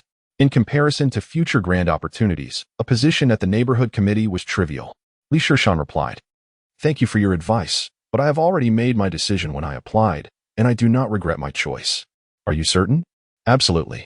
Tang Wuchuan observed the youthful boy before him, his gaze resolute and sincere, devoid of pretense. He retrieved a business card from his pocket and handed it over. This is my card. Feel free to contact me should you encounter any issues. Well then, I must be on my way. As Li Shishan examined the card, he was taken aback. How could it be him? He vividly recalled the events surrounding Tang Wuchuan during Li Shishan's second year of employment. A significant incident occurred in Huanglan County. The county party secretary, Tang Wuchuan, perished in a tragic car accident. This incident sent ripples through the province, prompting the dispatch of an investigative team that delved into the matter for 6 months, though the findings were never disclosed to the public. Nevertheless, rumors abounded. Some spoke of a crime of passion, others of revenge, but the most circulated tale suggested that he had crossed paths with local criminal elements, resulting in a hired assassination. The plethora of narratives proved as captivating as any tabloid gossip. Regardless of the rumors, the populace held Tang Wuchuan in high regard. On the day of his funeral, the citizens of Huanglan County gathered spontaneously to bid him farewell, a testament to his genuine service to the people. Shishan. Who is that man? Chen Shanha inquired, interrupting Li Shishan's reverie, gazing at Tang Wuchuan's retreating figure while fiddling with the business card. Li Shishan responded with a tinge of complexity. He was a good official. Yet, he silently lamented his untimely demise. Chen Shanha paused, intrigued. A good official? Did you know him? Sort of, Li Shishan murmured. At that moment, Tang Wuchuan, engaged in reporting to Yao Xingliang, let out a resounding sneeze. Xiao Tang. Have you caught a cold from working overtime these past few days? Yao Xingliang inquired with concern. Thank you for your concern, secretary, but I am fine, Tang Wuchuan replied, rubbing his nose. Do take care of your health, Yao Xingliang advised, then continued, Li Shishan, since you have made your decision, please keep a close eye on the situation and inform the secretary of Shuanglong Township to ensure proper mentorship. Understood, Tang Wuchuan quickly noted in his notebook. What a pity. Had this lad possessed a bachelor's degree, I would have entrusted his development to you, as he shows great potential, Yao Xingliang remarked with a hint of regret. He held a high regard for this youth, yet transferring him to the district committee was not feasible. There were stringent requirements for entering the civil service, for instance.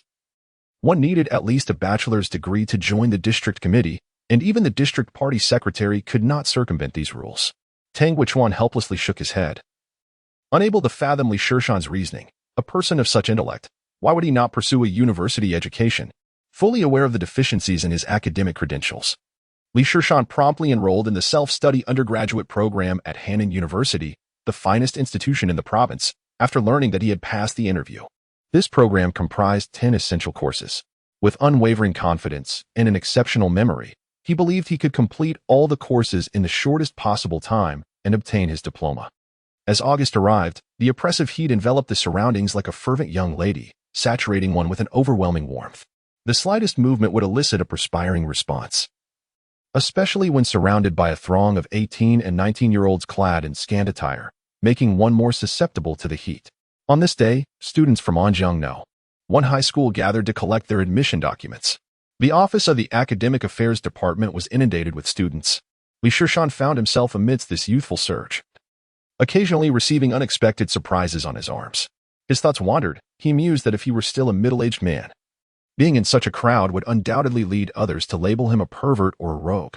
Nonetheless, Li Shishan's primary concern was to retrieve his personal file, as he needed to transfer his records to the Personnel Bureau, with tomorrow marking the deadline. The Academic Affairs Department was teeming with students, creating a cacophony reminiscent of a bustling marketplace. Each teacher's desk was encircled by eager students, all brandishing colorful admission letters, clamoring for their documents. The teachers, though overwhelmed and perspiring profusely, wore smiles that belied any annoyance at the din of their students. They diligently registered the contents of the admission letters, searched for files, and carefully handed them over to the students. Li Shishan hurriedly maneuvered towards his homeroom teacher's desk. Perhaps in his eagerness, he collided with a male classmate ahead of him. The boy turned, and upon recognizing Li Shishan, his expression shifted from surprise to one of amusement. Li Shishan, what brings you here today? The boy's tone was teasing. Li Shishan recognized the boy's face and felt a surge of anger course through him, his hands instinctively clenching tightly. Zhou Kuan, Li Shishan gritted his teeth, uttering his name. A month had passed since his rebirth, and the hardships and injustices of his past life slowly receded into the recesses of his heart. However, upon seeing Zhou Kuan, a wave of resentment and frustration surged anew. He suppressed the urge to strike the plump boy and merely cast a cold glance before pushing forward. Although Li Shishan wished to ignore him, Zhou Kuan insisted on striking up a conversation. I recall the teacher said that only students who received admission letters should come to collect their files. Did you receive one too? His voice rang out loudly, cutting through the clamor of the office and drawing the attention of everyone present. As all eyes turned towards this scene, Zhou Kuan felt increasingly invigorated. Li Shishan, do share with us which university you've been accepted to. It would certainly give us something to envy, he remarked. Li Shishan furrowed his brow, refusing to engage with Zhou Kuan's taunts. However, it was evident that Zhou Kuan harbored a deep-seated resentment towards Li Shishan and would seize any opportunity to belittle him. The best course of action in such a scenario was to ignore it. So Li Shishan seized the moment while everyone was momentarily distracted and squeezed his way to the desk of their homeroom teacher, Wang Xiaofeng. Teacher Wang, I'm here to collect. But before Li Shishan could finish his sentence, Wang Xiaofeng abruptly interrupted him. Li Shishan, what are you doing here? Hurry and leave. Li Shishan, upon perceiving the coldness in Wang Xiaofeng's demeanor, silently cursed himself for forgetting about him. Wang Xiaofeng had always maintained a poor attitude towards Li Shishan, primarily because he had subtly expressed a desire for a genuine leather sofa after discovering that Li Shishan's family was in the furniture business. Yet, Li Shishan pretended not to understand. What a joke. A genuine leather sofa costs nearly 10,000, even if his family could afford it. Li Shishan would never be willing to part with such an amount. Since then, Wang Xiaofeng had made it his mission to make things difficult for Li Shishan, significantly contributing to Li Shishan's aversion to school. Did you hear that? The teacher told you to leave. Zhou Kuan chimed in, relishing in Li Shishan's embarrassment. Teacher, I'm here to collect my file. Zhou Kuan deliberately pushed past Li Shishan to stand before their homeroom teacher. He held his acceptance letter high, the gold lettering of Jinling University glaringly visible, akin to a proud peacock displaying its magnificent tail for all to admire. Jinling University is ranked among the top 10 in the nation. A classmate gasped in awe, eyes filled with envy. In their school, only about 20 students managed to gain admission to top 10 universities each year, and Zhou Kuan's achievement was sufficient to elevate him above all present. It's Zhou Kuan. Wang Xiaofeng beamed, his face lighting up with joy. Observing the teacher's reaction, Li Shishan smirked, thinking it a waste not to perform a Sichuan opera face-changing act. Wang Xiaofeng swiftly completed all of Zhou Kuan's paperwork, encouraging him softly, work hard at university and bring glory to our school. At that moment, Wang Xiaofeng noticed that Li Shishan had not left, and his expression darkened, openly displaying his disdain. Li Shishan, why are you still here? Don't disrupt the others from collecting their files. Come back after you've received your acceptance letter. At this juncture, Zhou Kuan, with a sly glint in his eye, remarked, Teacher, perhaps Li Shishan has received an acceptance letter as well. Huh? Him?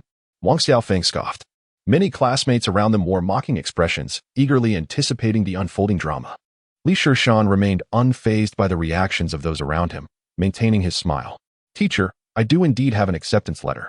The revelation sent a wave of commotion through the surrounding students. The smile on Zhou Kuan's face immediately froze, and he couldn't help but exclaim, How could you possibly have this? Wang Xiaofeng, equally stunned by the news, found it hard to believe his own ears. He was well aware of how many students in their class had been admitted to undergraduate programs this year. After the admissions process for universities concluded, the information had been sent to the school, and he had received the list. The number of students admitted to college was directly linked to bonuses, so he could not have misremembered. Li Shishan was simply not on the list. Wang Xiaofeng cast a dubious glance at Li Shishan, who then pulled out a crumpled piece of A4 paper from his pocket and handed it to him. It appeared more like a letter of introduction. Wang Xiaofeng, perplexed, opened it and was taken aback. This was indeed a notification, but it was not a university admission letter. Rather, it was a civil servant employment notice. Henan Province, Anjiang City Civil Servant Employment Notice, Comrade Li Shishan. According to the interim provisions on the recruitment of national civil servants and the implementation plan for the recruitment of civil servants in Anjiang City, Henan Province, 2001, after undergoing examinations, physical assessments, and investigations, you have been appointed as a civil servant in the People's Government of Shuanglong Township, Binhai District, Anjiang City. Please use this notice to complete the necessary transfer procedures and report to the Party and Government Office of Shuanglong Township by August 10, 2001. This is a formal notification. Anjiang City, Binhai District Human Resources Bureau. After confirming the authenticity of the bright red official seal at the bottom right corner of the notice, Wang Xiaofeng's expression turned peculiar as he said, "You've become a civil servant?" A wave of commotion rippled through the surrounding students. For this group of fresh high school graduates, the prospect of becoming a civil servant was beyond their wildest dreams. Zhou Kuan was equally astonished and hurried to the teacher's side to take a look. However, upon reading the specific content of the notice, he couldn't help but burst into laughter. Shuanglong Township, haha, that's hilarious. Li Shishan, are you going to the countryside to raise pigs? Compared to other classmates, Zhou Kuan, being the son of an official, was acutely aware of the worth of such a township civil servant position. Wang Xiaofeng understood this as well and disdainfully tossed Li Shishan's employment notice onto the desk. Come back in a couple of days. The files for those who were not admitted to university haven't been sorted yet. Li Shishan found Wang Xiaofeng's demeanor infuriating, but he patiently replied, Teacher Wang, the notice states that I must complete the procedures by tomorrow at the latest. I would appreciate your assistance in retrieving my file. There's still a day left. Today is crowded. Come back tomorrow, Wang Xiaofeng insisted. Teacher, tomorrow is Saturday, and the office will be closed. I would be grateful if you could assist me today. I've already said tomorrow. Hurry along and don't delay other students from collecting their files. After a few exchanges, Li Shishan realized that Wang Xiaofeng was deliberately making it difficult for him, stalling his request. Chapter 13. Digging a pit for teacher Wang. Li Shishan felt a bit frustrated, having to endure this nonsense just to retrieve a file. Wang Xiaofeng was undoubtedly still holding a grudge over the incident years ago when he had refused to deliver a sofa to him. Li Shishan suddenly had a thought, a cold smile creeping onto his face as he mused. Teacher Wang, since you show no mercy, do not blame me for my lack of righteousness. Teacher Wang, do I need to present you with a gift to obtain my records? His voice rang out loudly, echoing throughout the room. Wang Xiaofeng was startled by Li Shishan's sudden elevation in volume, but upon seeing the mockery etched across Li's face, he quickly realized that the boy was deliberately toying with him. Anger flared within Wang Xiaofeng, who retorted sarcastically, Ha! Go ahead then, do present it. Upon hearing these words, Li Shishan smirked internally, thinking, that is precisely what I wanted to hear. Very well, Teacher Wang, I shall prepare a gift for you, he responded, raising his voice once more before turning to leave the academic affairs office. As Wang Xiaofeng watched Li Shishan's departing figure, he scoffed, what a trivial child, thinking he can play games with me. Just then, Wang Xiaofeng felt a sudden cramp in his stomach, as if he were about to have an urgent need to relieve himself, prompting him to hastily rise and exit. Shortly after he left, a tall, thin old man rushed into the academic affairs office. Good day, Principal Huang. A student recognized the elder and greeted him politely. Principal Huang, however, was too preoccupied to respond meaningfully, merely offering a cursory acknowledgement as he surveyed the crowded office, straining his neck to peer inside. He then spotted a young female teacher closest to the door and called out, Teacher Su, please step outside. Upon seeing Principal Huang, Teacher Su immediately set aside her work and exited the room.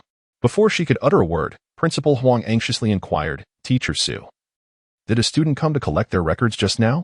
Taken aback by the question, Teacher Su surveyed the room filled with students and hesitantly replied, Principal Huang, all the students here are collecting their records. Which student are you referring to? Realizing he had been too hasty in his questioning, Principal Huang rephrased. Was there a student who came to retrieve their records but was met with difficulties from a teacher? Teacher Su understood immediately, recalling the commotion caused by Li Shishan. And with some hesitation, she said, "You must be referring to Li Shishan." Noticing that Teacher Su was aware of the situation, Principal Huang impatiently pressed, "Quickly tell me what transpired."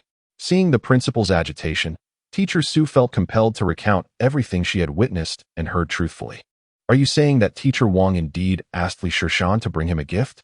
Principal Huang sought confirmation once more. The young female teacher, somewhat timid, nodded in affirmation. At that moment, a student who had just received their records squeezed past and chimed in, "Principal Huang, I heard it too. It really happened." Principal Huang's voice trembled slightly as he spoke, nearly losing his balance in shock. Just 5 minutes prior, he had been seated in his office, reveling in the school's impressive undergraduate admission rate. This year's examination results were the best yet, ensuring his position as principal for the following year. However, it was at that moment that he received a phone call from Tang Buchuan, the secretary of the district committee. On the phone, Tang Buchuan casually mentioned recent occurrences within the personnel bureau and referred to a high school teacher who was soliciting gifts in exchange for student records. After relaying these two matters, he abruptly ended the call, yet Principal Huang discerned the underlying implications. It was inconceivable that the secretary to the district committee would make a phone call merely to discuss trivialities. Suddenly, he realized that today was indeed the day for issuing records to graduating seniors. The mention of the Personnel Bureau sent a shiver down his spine. He was well aware of the ongoing investigations by the Discipline Inspection Commission, which had resulted in the dismissal of numerous individuals. If such matters were also transpiring within their school, as the executive vice principal, he would undoubtedly bear the brunt of the responsibility, jeopardizing his aspirations of ascending to the position of principal next year. Principal Huang hurried to the Academic Affairs Office, where inquiries confirmed his worst fears. Indeed, there was something amiss. At that moment, Wang Xiaofeng returned from the restroom and warmly greeted Principal Huang. "How dare he?" Principal Huang was incensed. Just then, Wang Xiaofeng strolled down the corridor with an air of nonchalance, spotting Principal Huang and immediately donning a beaming smile. "Principal Huang, you've arrived." Upon seeing Wang Xiaofeng, Principal Huang's eyes flared with ire. "Mr. Wang," he articulated each word with palpable tension. Sensing the ominous atmosphere, Wang Xiaofeng cautiously inquired, "Did you need to speak with me? Have you grown so bold as to openly solicit bribes from students? It seems you no longer wish to be a teacher." "Soliciting bribes?" Wang Xiaofeng was taken aback, hastily responding, "Principal Huang, there must be some misunderstanding." "Misunderstanding? Pray tell, what is the situation with Li Shishan's records?" At this, Wang Xiaofeng felt a sinking sensation. Had that student reported him? He quickly defended himself. "Principal Huang, do not heed that student's wild claims. He has never been honest in school. His words are devoid of truth." However, before Wang Xiaofeng could finish his explanation, Principal Huang brusquely interrupted, "No need to continue. Other teachers and students have heard you. You inquired about gifts from students. What more is there to discuss?" Recalling the earlier incident, Wang Xiaofeng nearly choked on his own words. "Principal Huang, I am wronged. I merely spoke in jest." He urgently pulled Principal Huang aside, employing considerable effort to clarify the entire situation. Principal Huang eventually grasped the essence of the matter and began to form a hypothesis. It appeared that Li Shishan, feeling harassed by Wang Xiaofeng, had intentionally set a trap for him and subsequently reported to Tang Buchuan, leading to the earlier phone call. Although he now understood the chain of events, the fact remained that Wang Xiaofeng had provided grounds for suspicion. Principal Huang was still uncertain about the nature of the relationship between Li Shishan and Tang Buchuan. Nevertheless, the priority now was to resolve the issue at hand.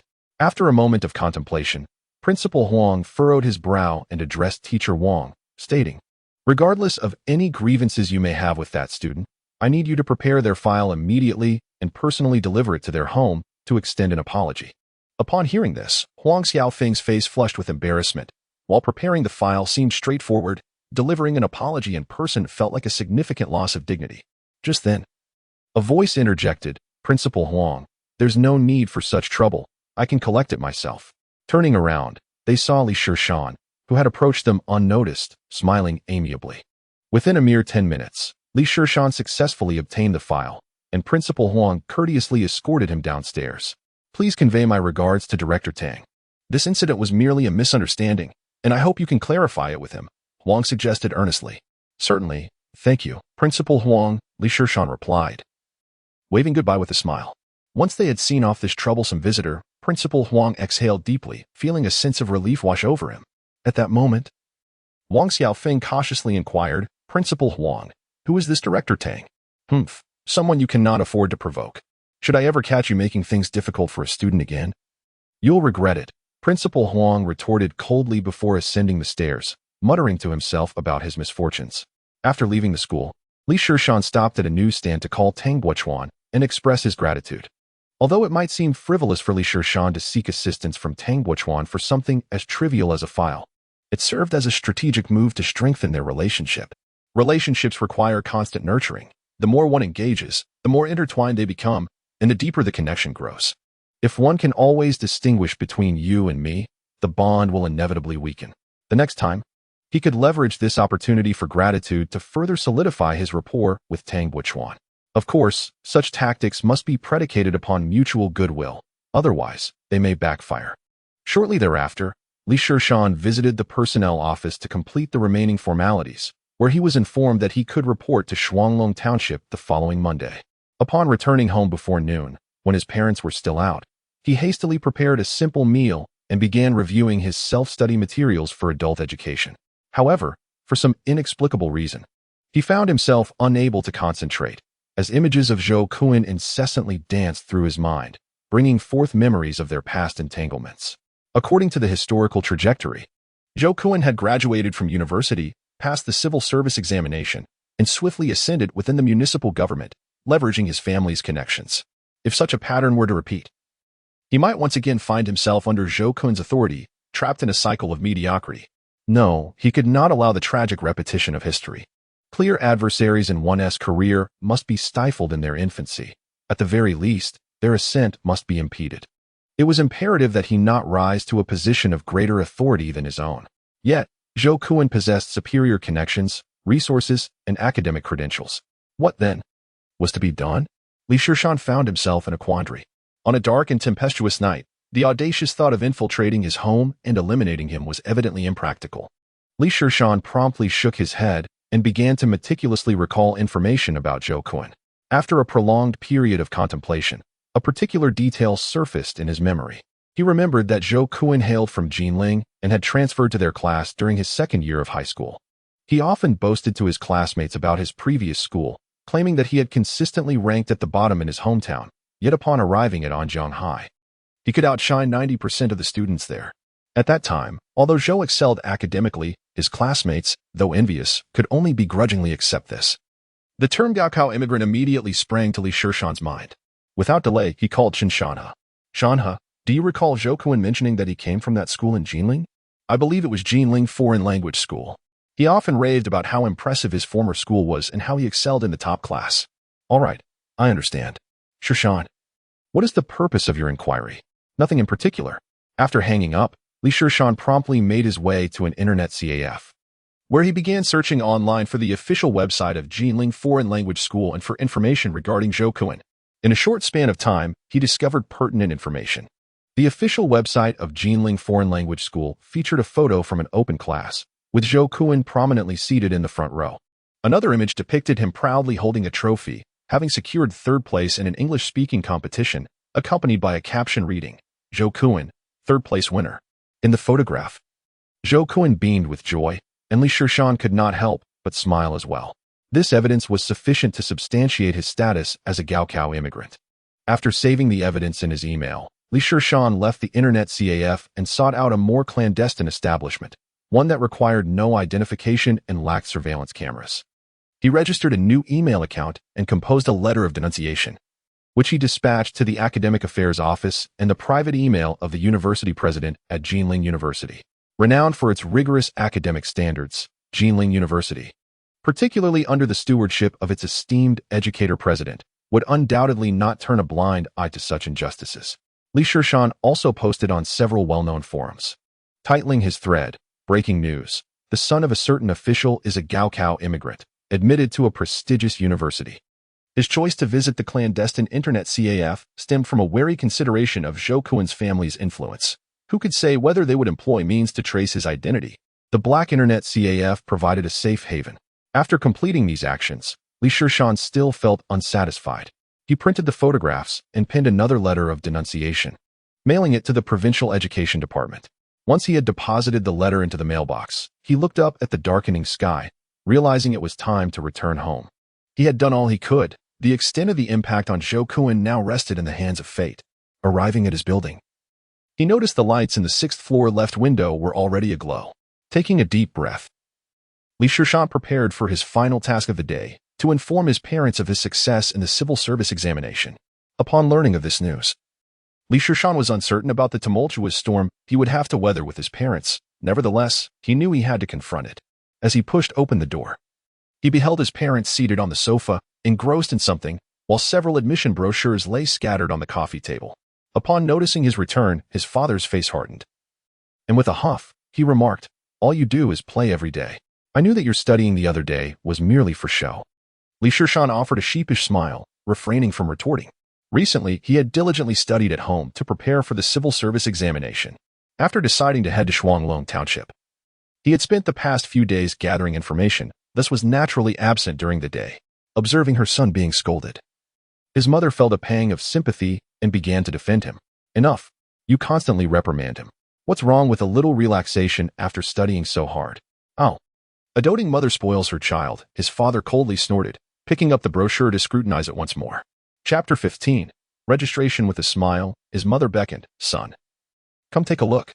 Your father and I have discussed it, and if you do not wish to repeat a year, we could consider enrolling you in a private university. These few options are quite good." Watching his parents, who were gradually aging, earnestly peruse the brochures, Li Shishan felt a wave of emotion swell within him, his eyes growing misty. These were his parents, his eternal sanctuary. Though his father often bore a stern demeanor and frequently lectured him, the seriousness with which he examined the admission materials spoke volumes. His mother, on the other hand, showered him with affection that bordered on indulgence. His father's assertion that a doting mother could spoil her child held a ring of truth, for his lack of diligence in studies was certainly intertwined with his mother's overindulgence. He recalled the times he had returned home from his rural job, weary and drained, only to hear his mother tenderly say, "My dear, if it becomes too much, we need not continue. You can join me in business." Now that he had been reborn, it was time to alleviate his parents' worries and fulfill his duty as a filial son. Stepping into the room, he retrieved the registration form and approached the coffee table. Inhaling deeply, "Mom, Dad, I have made a decision.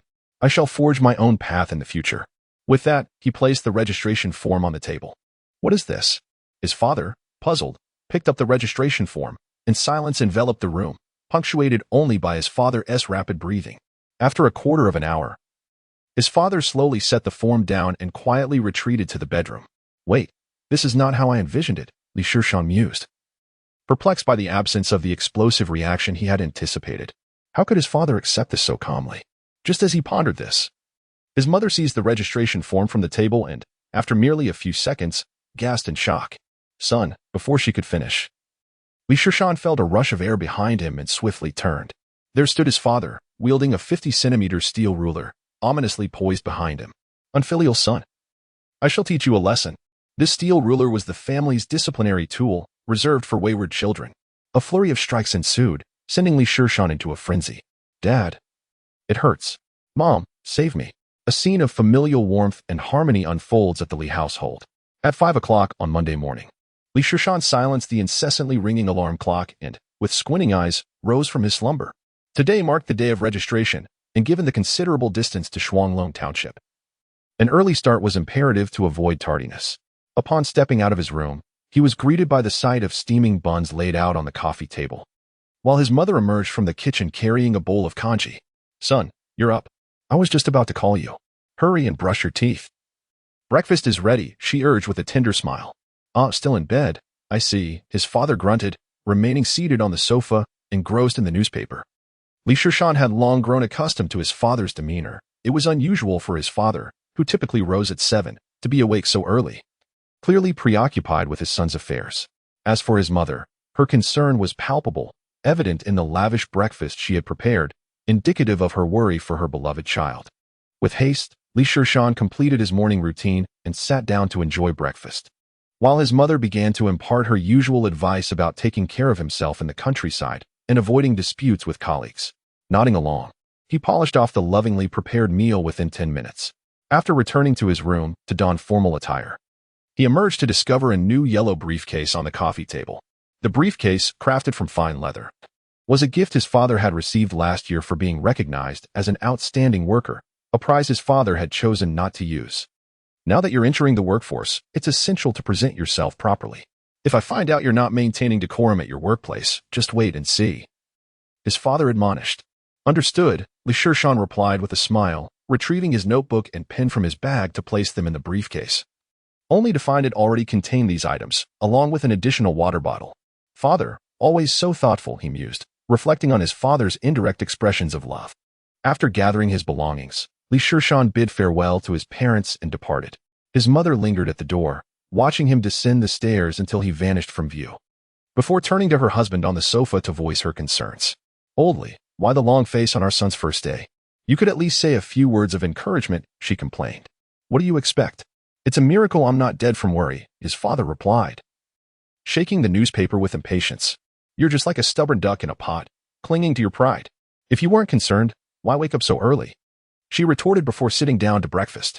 At that moment, his father rose and stepped onto the balcony, lighting a cigarette, watching his son's figure below. A smile gradually crept onto his face as he mumbled, that rascal, acing the written exam and not even mentioning it. If he had that kind of drive for studying. Imagine the possibilities.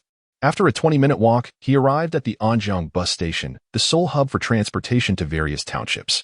However, each township's bus service only operated once in the morning and once in the evening, leaving those who needed to travel at other times to devise their own means of transport.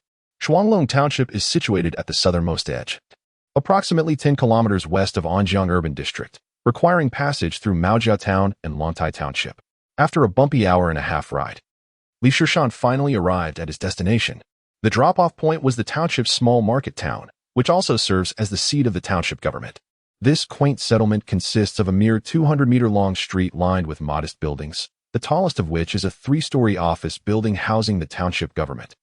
The government itself comprises just this single 3-story structure along with a small courtyard. The overall impression of the Shuanglong Township government is one of dilapidation, with red brick walls coated in moss and a peeling government door, albeit with 2 relatively new signs indicating the Shuanglong Township government and the Shuanglong Township Committee of Anjiang Urban District. Good morning, Uncle Wang. I have officially reported for duty. Shishan greeted as he approached the entrance and exchanged a few familiar words with the gatekeeper, Uncle Wang. This camaraderie was likely a result of the 2 bottles of fine liquor and a pack of Hongmei cigarettes Li had gifted him.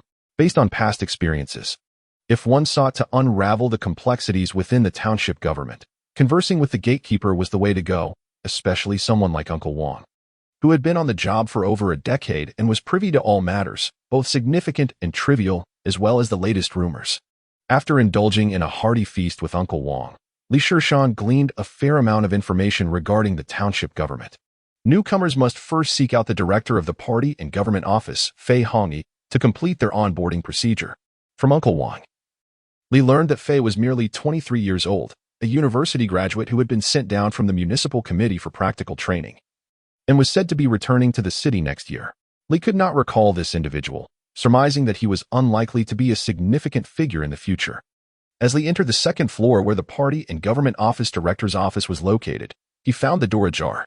Inside, a young man with a slender face and glasses was busily engaged with his computer, perspiration trickling down his forehead in his haste.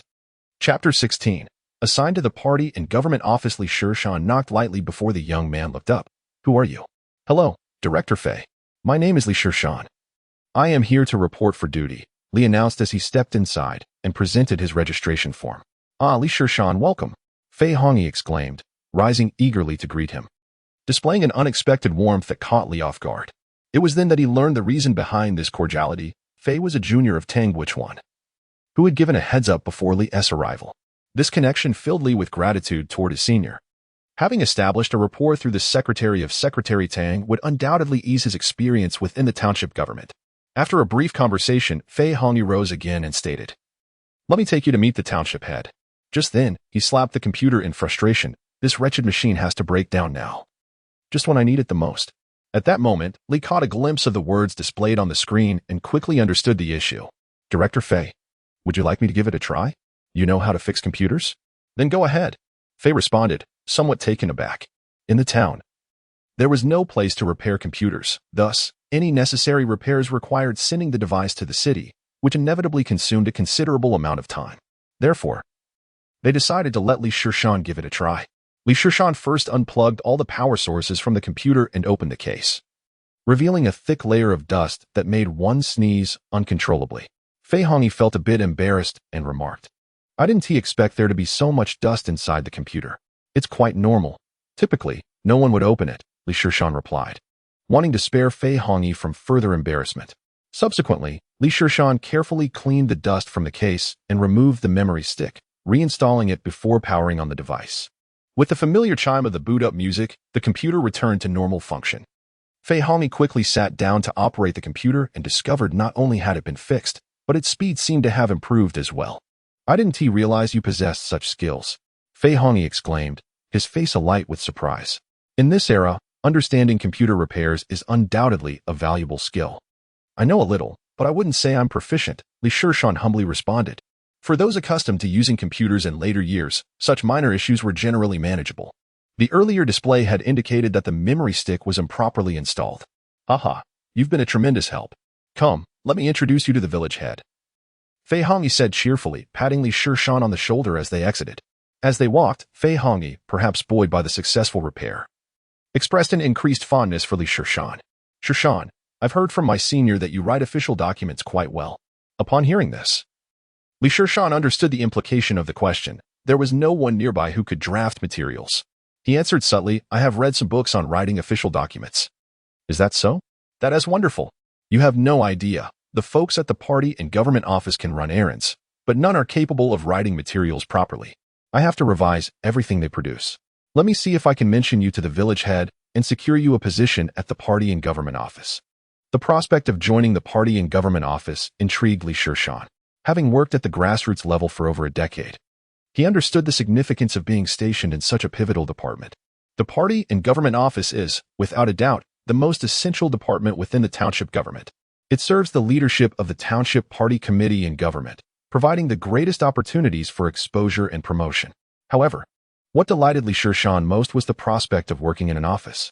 He had previously worried about being assigned to departments like the Poverty Alleviation Office or Agricultural Station, which frequently required field work, both demanding in terms of workload and significantly reducing his time for self-study and exam preparation. Li Shishan aspired to complete his undergraduate degree and subsequently pursue graduate studies. Securing a position at the party and government office would undoubtedly be the best outcome for him. Fei Hongyi did not treat Li Shishan as a stranger and shared his grievances along the way. Li Shishan empathized deeply with Fei Hongyi's struggles. Writing materials was inherently a painful task, and in 2001, the township government lacked individuals with higher education, resulting in a cultural void. It was indeed arduous for Fei Hongyi to bear the burden of writing all the documents for the entire township government by himself. The office of the township chief is located in the room at the far right on the third floor, while the secretary's office is at the far left, with the other township leaders occupying the 7 offices in between. I heard from Fei Hongyi that Secretary Hisheng is currently attending training at the party school and won't return until next month. Township Chief Li Linfeng, who is 50 years old, appears to be a lean old man, resembling a simple farmer. According to the information provided by the guard, Wang Bo, Li Linfeng entered the township government after retiring from the military, and it was no small feat for him to rise from an ordinary clerk to the position of township chief. Fei Hongyi, accompanied by Li Shishan, knocked on the door and respectfully handed over a document. "Chief, this is Li Shishan, newly assigned to us this year, along with his materials and registration form." Li Linfeng's demeanor was exceptionally kind. After reviewing Li Shishan's materials, he amiably remarked, "Ah, Li Shishan, I've heard about you. First in this year's examination. And you voluntarily requested to come here. Well done." Seeing the township chief's favorable impression, Li Shishan felt a sense of relief. It seemed that his achievement in the civil service examination had indeed paid off. "Fei, which department do you think would be suitable for Li Shishan?" Li Linfeng inquired. "Chief, I suggest we keep Li Shishan in the party and government office. He knows how to draft official documents and repair computers. I believe he would be a great asset there. As you know, I am currently the only one writing the materials, and the pressure is quite high," Fei Hongyi responded. "Oh, he can repair computers as well?" Li Lifeng was surprised. He had heard from Tang Guichuan about Li Shishan's ability to draft documents, but the computer skills were unexpected. Yes, he just fixed my computer earlier, Fei Hongyi nodded. Li Linfeng agreed. All right, let him start with you. Hearing that Li Linfeng approved of his placement in the party and government office, Li Shishan felt a surge of joy. It was indeed excellent news. After saying this, Li Linfeng turned to Fei Hongyi. Fei, you may go ahead and attend to your tasks. I would like to have a word with Li Shishan. Understood, Chief. Fei Hongyi nodded and exited the office, closing the door behind him. Li, please take a seat. Li Linfeng gestured for Li Shishan to sit down and poured him a cup of water. Thank you, Chief. Li Shishan quickly stood up to accept the cup with both hands, though he found it puzzling that the chief was being so courteous. In Li Shishan's memory, very few township chiefs exhibited such amiable behavior as Li Linfeng. The township chief is a cadre at the departmental level, the second in command in the township, and is considered a significant leader. It is uncommon for one to be so polite to a newcomer. Li, how is your father doing these days? Li Linfeng's question caught Li Shishan off guard. My father? He responded, but quickly added, he's doing quite well. Oh, I see. You know, I am from Li family village as well, and if we trace it back, your father and I are actually cousins. He came to see me the other day. I never expected that the newcomer would be the son of Shiwazi. Shiwazi is a nickname for Li Shishan's father, a name only the villagers would use. At this moment, Li Shishan finally grasped the connection. How could I have overlooked it? My father is named Li Linshi, and the township head is Li Linfeng. Both hail from the same village, share the surname Li, and belong to the Lin lineage. The likelihood of a familial connection is quite high. This revelation brings a delightful surprise with the township head as a relative. I can feel a sense of security moving forward. Li Shishan is somewhat touched by his father's actions. In his memory, his father is a man of integrity, modest and reticent, who has never been one to solicit favors. Yet, this time, he has humbled himself to forge connections for his sake. Indeed, paternal love speaks in subtle tones. Li Lifeng also shared some anecdotes about Li Shishan's father before concluding their conversation. As he departed, he patted Li Shishan on the shoulder, saying, work hard, and when we are alone, feel free to call me uncle. Thank you, uncle. Li Shishan replied with a respectful bow. Standing in the corridor, Li Shishan couldn't help but murmur to himself. To arrive at the party and government office right away, having connections certainly makes a difference. He had been puzzled as to why Fei Hongyi's mere suggestion was readily accepted by Li Linfeng, initially thinking it was due to his own capabilities. He now realizes that it was indeed his father's influence at play. It seems that connections often outweigh competence, he mused with a hint of resignation. Subsequently, Fei Hongyi took Li Shishan to the party and government office, located adjacent to Fei Hongyi's own office. The office was quite spacious, approximately 30 square meters. And Fei Hongyi introduced Li Shishan to his colleagues one by one. Aside from Fei Hongyi, there were 4 others, 2 men and 2 women. One man, named Wang Yud, was already in his 30s and had been working in the township since the age of 16, making him the most seasoned among them. The other, Nyoe, was in his early 20s, a vocational school graduate who had joined the ranks through examination 2 years prior. Among the women, Lu Guifan was nearing 30 and had experience second only to Wang Yud, while the youngest, Feng Jiahui, was 20 years old, a high school graduate who had transferred from the economic management station last year. After introducing everyone, Fei Hongyi turned his attention to Li Shishan. This is Li Shishan, who has just been assigned to us. He will be your colleague moving forward, so please extend your support. Following this, Fei Hongyi gestured toward a desk near the door and said, you can sit there for now. After assigning tasks to Lu Guifan, Feng Jiahui, and Nyoe, he left the room. Li Shishan retrieved a towel to clean his desk, then placed a notebook, a pen, and a water cup atop it before beginning to observe the office environment. The others were all engrossed in their respective duties, appearing quite busy. Only Wang Yud seemed leisurely, comfortably perched with his leg crossed, sipping tea, smoking, and perusing the newspaper, exuding an air of nonchalance. Li Shishan had noticed earlier that Fei Hongyi had not assigned any tasks to Wang Yud, leading him to surmise that Wang Yud was the archetypal boss seat occupant, those who, having surpassed 35 years of age in a bureaucratic setting, see no prospects for promotion and languidly drift through their days, filled with complaints. Such individuals possess extensive experience and intricate connections, exhibiting a lax and procrastinating demeanor at work, often evading oversight and accountability, conducting themselves as they please while superiors choose to turn a blind eye, sometimes opting for blissful ignorance. During lunchtime, Li Shishan invited Fei Hongyi and colleagues to dine in town, recognizing the necessity of fostering relationships as a newcomer.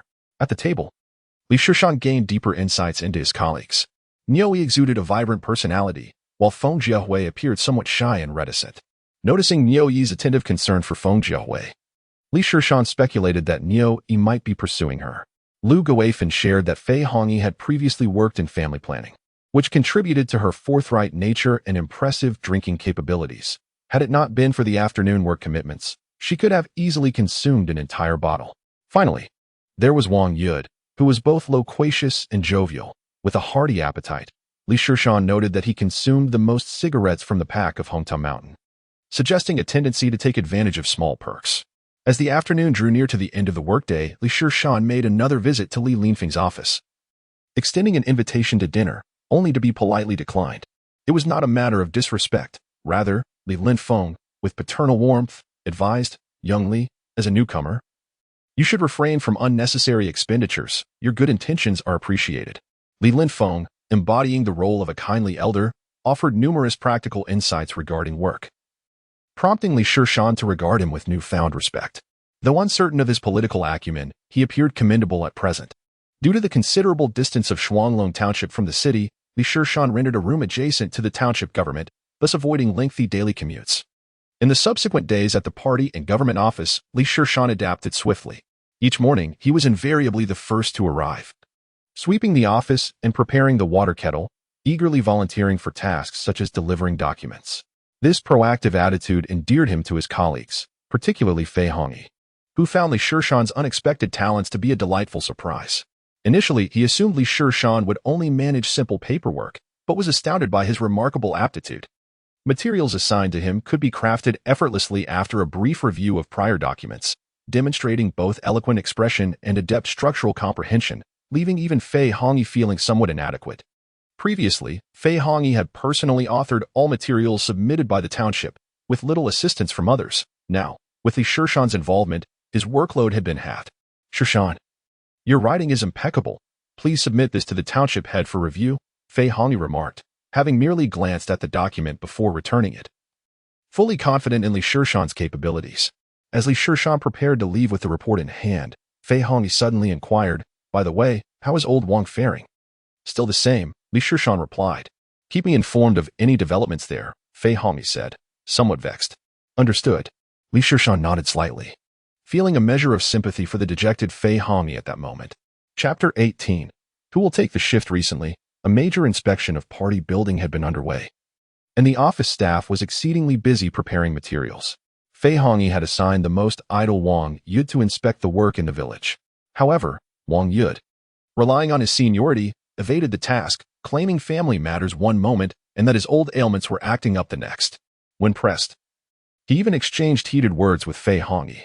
As a recent graduate with barely 2 years of experience, Fei Hongyi found himself at a loss in managing subordinates, rendered helpless and frustrated.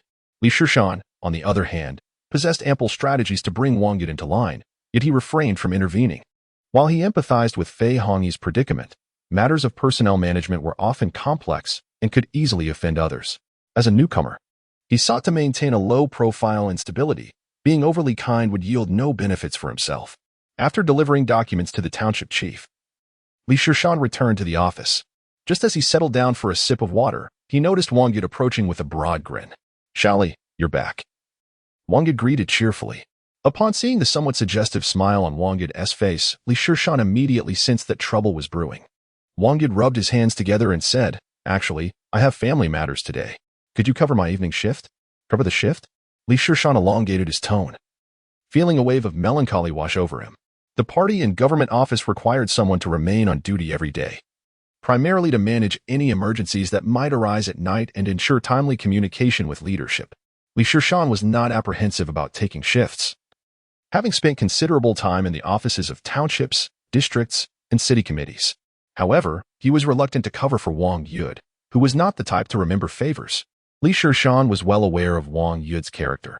Helping him would only lead to further demands, as he would perceive Li Shishan as easy to manipulate, perpetuating a cycle of relentless requests.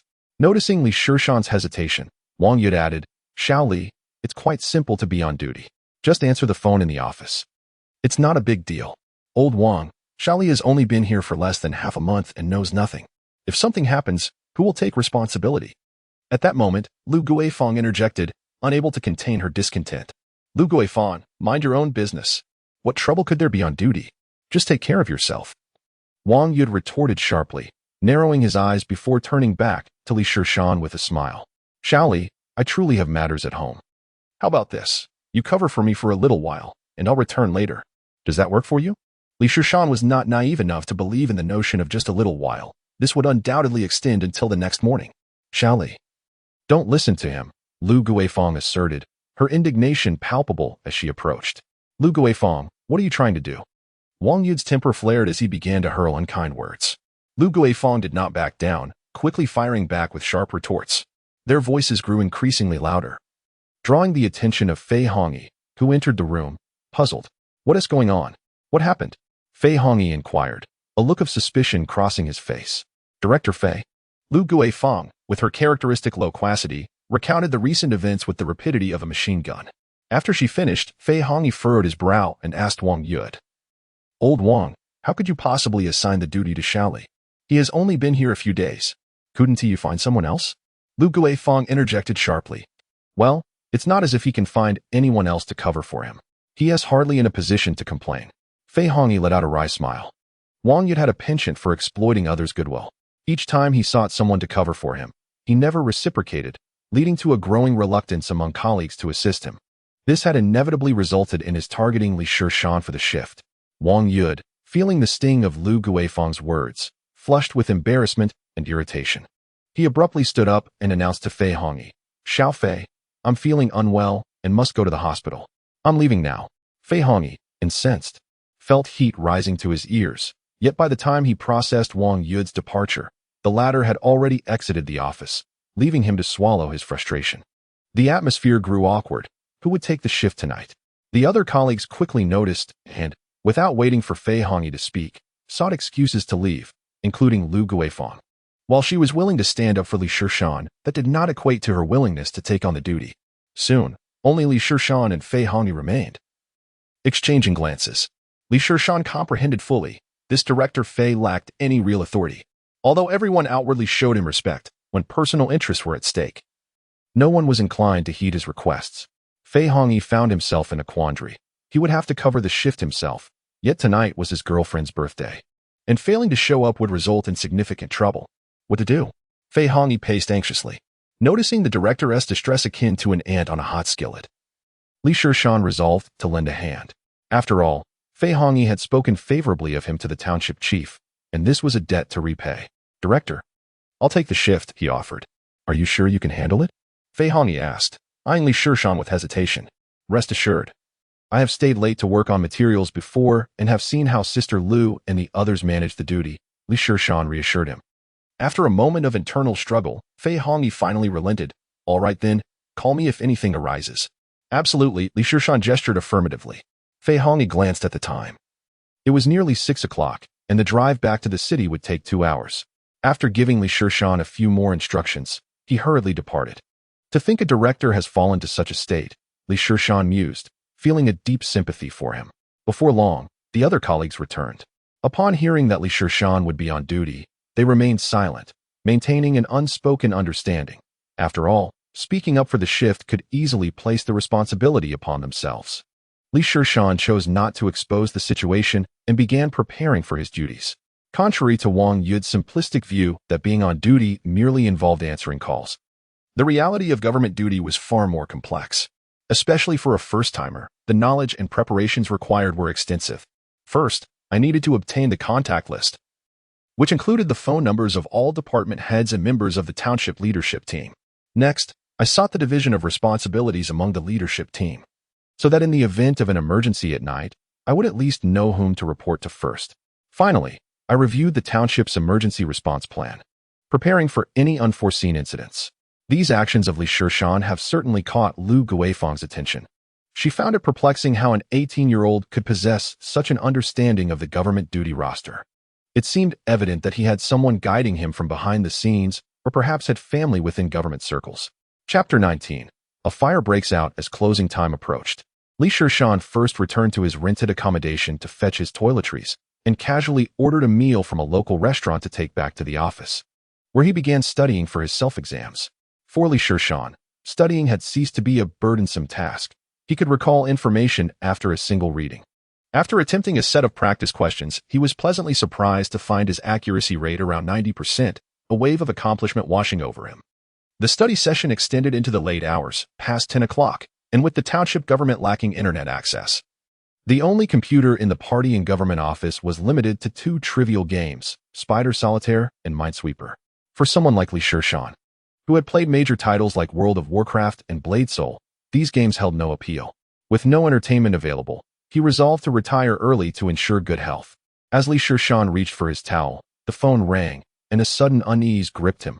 A call at this hour seldom boded well. He hurriedly answered, "Hello.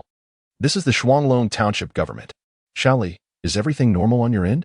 Hearing Fei Hongyi's voice, Li Shishan's anxiety subsided. "Everything is fine. Don't worry, Director Fei. Shali, you need to pay attention to the phone." Just as Fei Hongyi was about to impart further instructions, a delicate, slightly disgruntled voice interrupted. "Fei Hongyi, what are you doing in the living room? Hurry back." Fei Hongyi's tone softened, laced with a hint of deference. "I'm just on the phone. Coming right now, bae." The line then went dead with a busy tone, leaving Li Shishan frozen in place, his hand clenched around the phone. A few moments later, he erupted in anger, flinging the towel he held. What on earth? Is he out of his mind? Getting force-fed dog food at this hour? Nevertheless, the girl's voice had been rather gentle. He couldn't help but wonder who she was. Li Shishan forcibly cut off his musings, reminding himself that he was a vigorous young man. Dwelling on such thoughts would keep him awake all night. Reciting the Heart Sutra to calm himself, Li Shishan picked up his towel to wash up. In a previous life, during his aid mission to Tibet, he would chant the Heart Sutra to find peace when sleepless nights plagued him. If all else failed, he would have no choice but to endure the incessant ringing of the phone, which soon blared again. Could it be that Fei Hongyi, having finished attending to his girlfriend, was now calling back out of concern? Li Shishan checked the time. It had barely been a minute. What a speedster! Upon answering, he was met with a hurried voice amidst a cacophony of background noise. "Is this the party and government office? This is Ma Guangfu. There's a fire at the Internet CAF at the east end of the street." Upon hearing the news, Li Shishan immediately felt a surge of anxiety and hastily inquired, "Have you dialed 119? Are there any casualties? What is the current status of the fire?"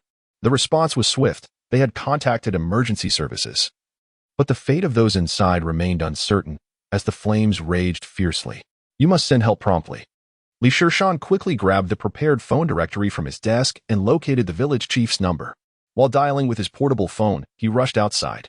After a few seconds, the voice of Li Linfeng, slightly hoarse and likely roused from sleep, came through the line. "Who is this?" "It's Li Shishan, Chief. I've just received word that the Internet CAF at the east end of the town is on fire." "What?" A flurry of commotion was heard on the other end, followed by Li Linfeng's urgent voice. "What is the situation? Are there any casualties? Has the fire department been notified?" This alarming news jolted Li Linfeng wide awake. "The casualty details are still unclear, but 119 has been called. I am heading to the scene now to assess the situation and will report back to you." Li Shishan's response was succinct and to the point. Good. You must manage the situation. I am on my way," Li Linfeng replied, his anxiety overshadowing any curiosity regarding why it was Li Shishan on duty. After ending the call, Li Shishan reached out to Fei Hongyi.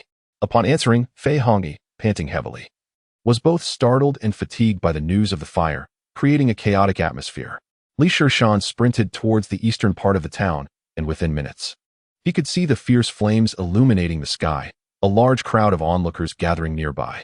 As he approached the Internet CAF, the scorching heat and hot winds lashed against his face. He noticed a middle-aged man with a buzz-cut, square face, and dark complexion, directing 2 groups of individuals wielding fire hoses to douse the flames. However, it was evident that the meager water supply from the 2 hoses was insufficient against the raging inferno.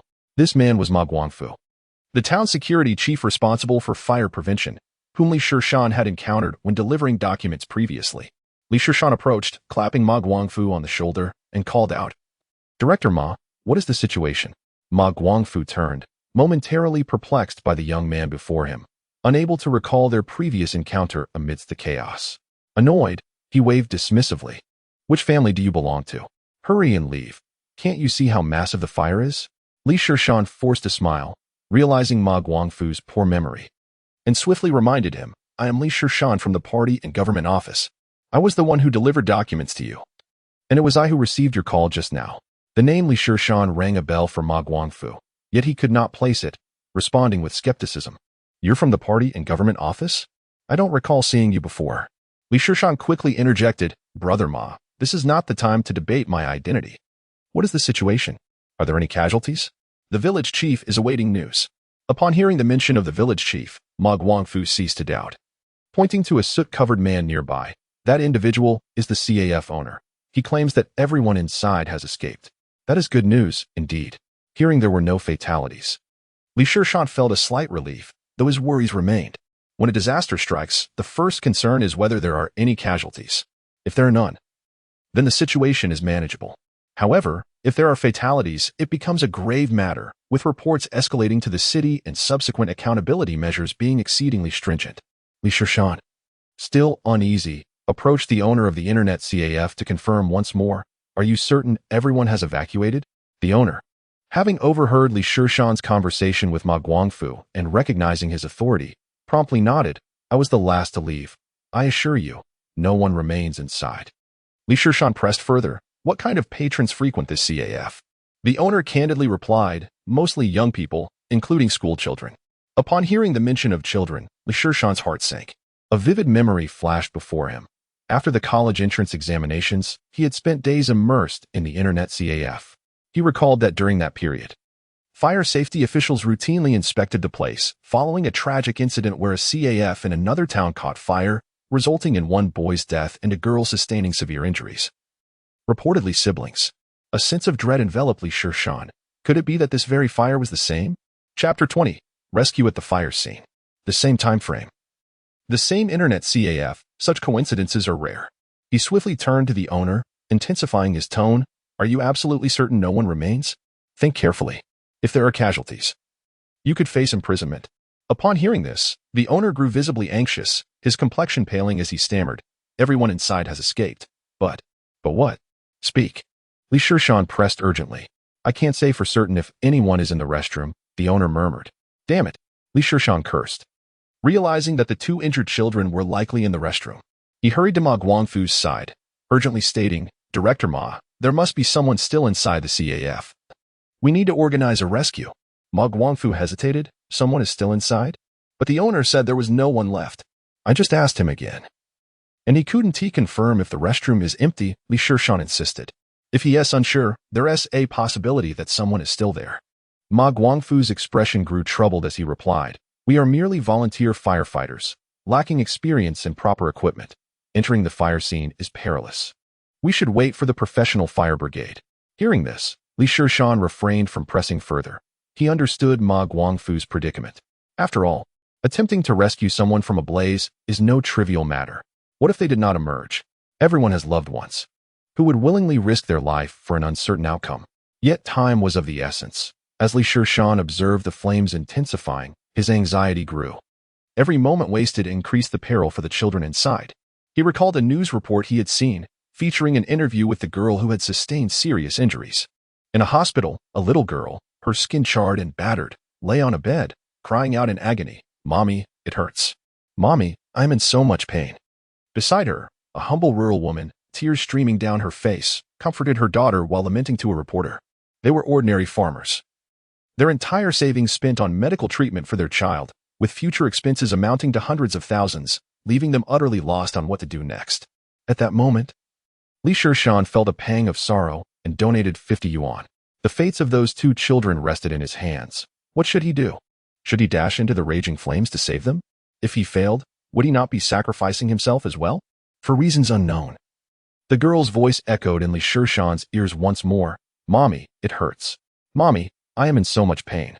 The image of the girl's devastated form resurfaced in his mind. Cursing under his breath, Li Shishan steeled himself, grabbed a quilt hanging from a nearby rack, and approached the two men wielding water guns. After thoroughly soaking the quilt, he draped it over himself and charged towards the entrance of the internet CAF. Ma Guangfu, who had just been on a phone call, turned to see Li Shishan rushing in, calling out as he ran towards him. Kid, what do you think you're doing?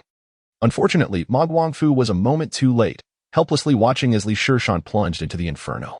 Just 3 minutes after Li Shishan entered, the town chief, Li Linfeng, arrived at the scene. He scanned the area and spotted Ma Guangfu, quickly making his way over. Ma Guangfu, what is the situation? Are there any casualties? Chief. Ma Guangfu replied, turning to Li Linfeng, a shiver running down his spine as he hesitated. There shouldn't be any. Li Linfeng detected the oddity in his words and furrowed his brows. Clarify yourself. What do you mean by shouldn't be? Ma Guangfu stammered. Well, quickly. What is going on? Li Linfeng's expression darkened immediately. Seeing the chief's anger rising, Ma Guangfu hurriedly explained. A young man named Li Shishan suspected someone might still be inside and ran in to save them. What? Li Linfeng exclaimed, alarmed. Who allowed him to go in? Why didn't you stop him? We were focused on extinguishing the fire and didn't notice, Ma Guangfu admitted. Casting a guilty glance at Li Linfeng, remembering that Li Shishan had initially sought him out for advice on the rescue. At that moment, a woman in her 30s burst through the crowd, wailing, My children are still inside. Please save my children. Ma Guangfu, quick to act, stepped in front of the woman and asked, Miss, what is the matter? My 2 children are still in there. I beg you save them. The woman cried, falling to her knees and preparing to bow. Upon hearing this, Ma Guangfu's face paled, and Li Linfeng's expression grew grim. Ma Guangfu, what are you waiting for? Organize a rescue immediately, Li Linfeng commanded. But we have no equipment, Ma Guangfu replied, his face etched with despair. Li Linfeng was as anxious as an ant on a hot pan, pacing back and forth before finally inquiring, when will the fire brigade arrive? Ma Guangfu glanced at his watch and replied, the nearest fire station is in Longtai Township. They should be arriving shortly. No sooner had Ma Guangfu finished speaking than the distant sound of a fire truck's siren echoed, prompting him to exclaim with delight, Town Chief, the fire truck is here. Quickly, disperse the crowd and clear a path for the fire truck. Once they arrive, let them expedite the rescue. Li Linfeng, filled with impatience, insisted. This fire has significant implications for my political future. If Li Shishan and those 2 children perish inside, it would result in 3 casualties, constituting a major incident that would be investigated by the city and reported to the province. Regardless of the findings, my tenure as town chief would surely come to an end. The arrival of the fire truck ignited a flicker of hope within Li Linfeng. Just as the crowd was being dispersed and the fire truck had barely come to a halt, a thunderous crash resonated as the roof of the 2-story building, which had been ablaze for nearly 20 minutes, finally succumbed, collapsing in a deafening roar. This sound plunged Li Linfeng's heart into despair. It was over, completely over. He stumbled backward, only to be steadied by someone. Upon turning, he saw it was Fei Hongyi. Town Chief, what is the situation? Fei Hongyi inquired. Li Shishan went in to rescue the children but has not come out. Li Linfeng lamented in anguish. How could this happen? Fei Hongyi gazed at the inferno, trembling uncontrollably. He had arranged the duty schedule, and now that a disaster had occurred, he could not escape culpability. His political aspirations were effectively extinguished. Chapter 21. Condolences. At this moment, Fei Hongyi turned to Ma Guangfu, venting his frustration. Director Ma, what on earth happened? Ma Guangfu, overwhelmed with guilt, could only lower his head in silence. Gradually, several leaders from the township arrived, their faces etched with worry upon hearing the grim news. They stood together, watching the firefighters work diligently and methodically to combat the flames. 2 fire trucks unleashed powerful jets of water, and within a minute, the raging inferno was brought under control. Half an hour later, the fire at the internet CAF was finally extinguished. Li Linfeng hurriedly pulled the fire chief aside, exclaiming, there are still 3 people inside. We must rescue them. The chief quickly reassured him, Town Chief, please remain calm. We have already dispatched personnel for search and rescue. Although Li Linfeng wished to enter the fire scene himself, he was firmly deterred by the fire chief, as such matters were best left to professionals. Another half hour passed when a firefighter jogged over, reporting, Chief, no individuals were found at the scene. No one? Everyone present was taken aback. Li Linfeng, holding on to a glimmer of hope, suggested, could it be that Li Shishan found the children and escaped through the back door?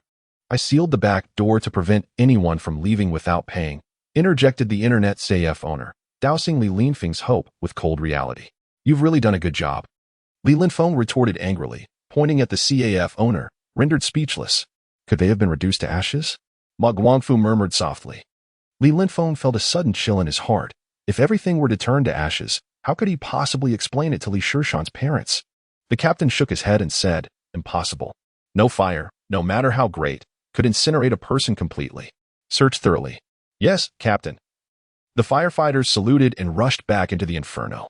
Time passed slowly, and Li Linfeng stood outside the blaze, anxious and helpless.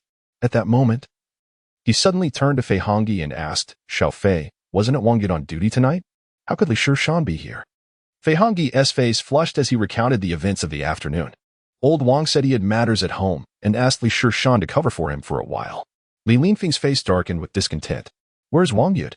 "I paged him, but there was no response," Fei Hongyi replied. "Damn it. Just wait until tomorrow to see how I deal with him." "And you? How are you managing as the director?" Li Linfeng unleashed all his frustration upon Fei Hongyi. Just then, Wang Yud arrived, breathless and tardy. "Wang Yud?" Li Linfeng's eyes reddened instantly. "Where have you been? If anything happens to Li Shishan, you can expect to face the consequences." Wang Yud, unable to comprehend the situation, stammered under Li Linfeng's furious gaze. Just as Li Linfeng was about to explode, a jubilant voice emerged from the fire scene. "We have a discovery. There are people inside." This announcement was like a melody from heaven, prompting Li Linfeng to disregard Wang Yud and rush toward the fire, followed by a throng of others. Behind the chaotic remnants of the internet CAF, a cellar appeared before them, from which two firefighters were pulling up two children. Moments later, a soot-covered Li Shishan emerged from the depths. "Li Shishan, are you all right?" Li Linfeng hurried forward to assess his condition. "I'm fine, really," Li Shishan replied with a smile, revealing a set of white teeth against his darkened face. At that instant, a firefighter brushed past him, inadvertently knocking against his back. "Ow, that hurts." Li Shishan grimaced in pain, and only then did everyone notice the long gash on his back, bleeding profusely. "Quick, get Shali to the hospital," Li Linfeng shouted. The following afternoon, at the Anjiang City People's Hospital, Li Shishan lay in bed, his back heavily bandaged. Although the injury appeared severe, it was merely a deep scrape. Terrifying in appearance, it was nothing more than a surface wound. However, Li Linfeng insisted that the doctor wrap it more thoroughly to give the impression of a grave injury. Li Shishan quickly understood the implication. This was a preparation for a political display. Indeed, that morning, Tang Buchuan arrived, announcing that Yao Xingliang would visit in the afternoon to offer his condolences, instructing Li Shishan to be prepared. Impressive, Li Shishan thought. A person who can become a village chief must possess considerable political acumen. The realization that the seemingly simple Li Linfeng could possess such depth made him smile. "Son, what are you laughing at?" The mother, sitting on the edge of the bed peeling an apple, began to express her grievances. "You foolish child. How could you rush into a fire to save someone? What would your father and I do if something happened to you?" Li Shishan chuckled lightly. "Mom, I'm fine." "Really? What do you mean you're fine? Look at that huge gash on your back. It looks painful." "I understand, Mom. I won't do anything so reckless again." The mother shot him a disapproving glance and handed him the perfectly peeled apple. Li Shishan smiled and began to munch on it. At that moment, the door to the hospital room swung open, and Li Linfeng entered, his face beaming with joy. "Little Li, Secretary Yao has come to visit you." "Secretary Yao." Li Shishan quickly sat up, his face lighting up with surprise, though inside he remained calm.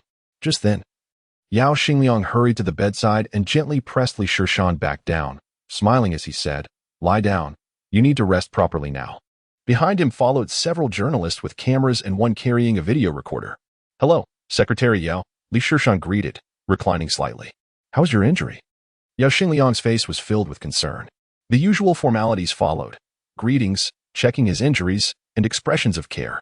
The reporters beside them continuously clicked their cameras, capturing the precious moment of the municipal leaders visiting the firefighting hero. After about 10 minutes of conversation, they reached the final item on the agenda. Yao Xingliang smiled and asked, "Comrade Li Shishan, do you have any difficulties that the organization can assist you with?" Typically, the standard response at this point would be, "Thank you, Secretary. I have no difficulties. The organization takes good care of me." However, Li Shishan surprised everyone by saying, "Secretary Yao, to be honest, I do have a request." The room fell silent. No one expected him to actually make a request. Tang Buchuan, standing nearby, grew anxious, shooting Li Shishan worried glances. Internally cursing him, has Li Shishan lost his mind? He has forgotten everything we discussed this morning. Yao Xingliang, however, remained calm, his fleeting disappointment masked by a smile as he asked, "Go ahead, tell me what you need. The organization will do its best to meet your requests."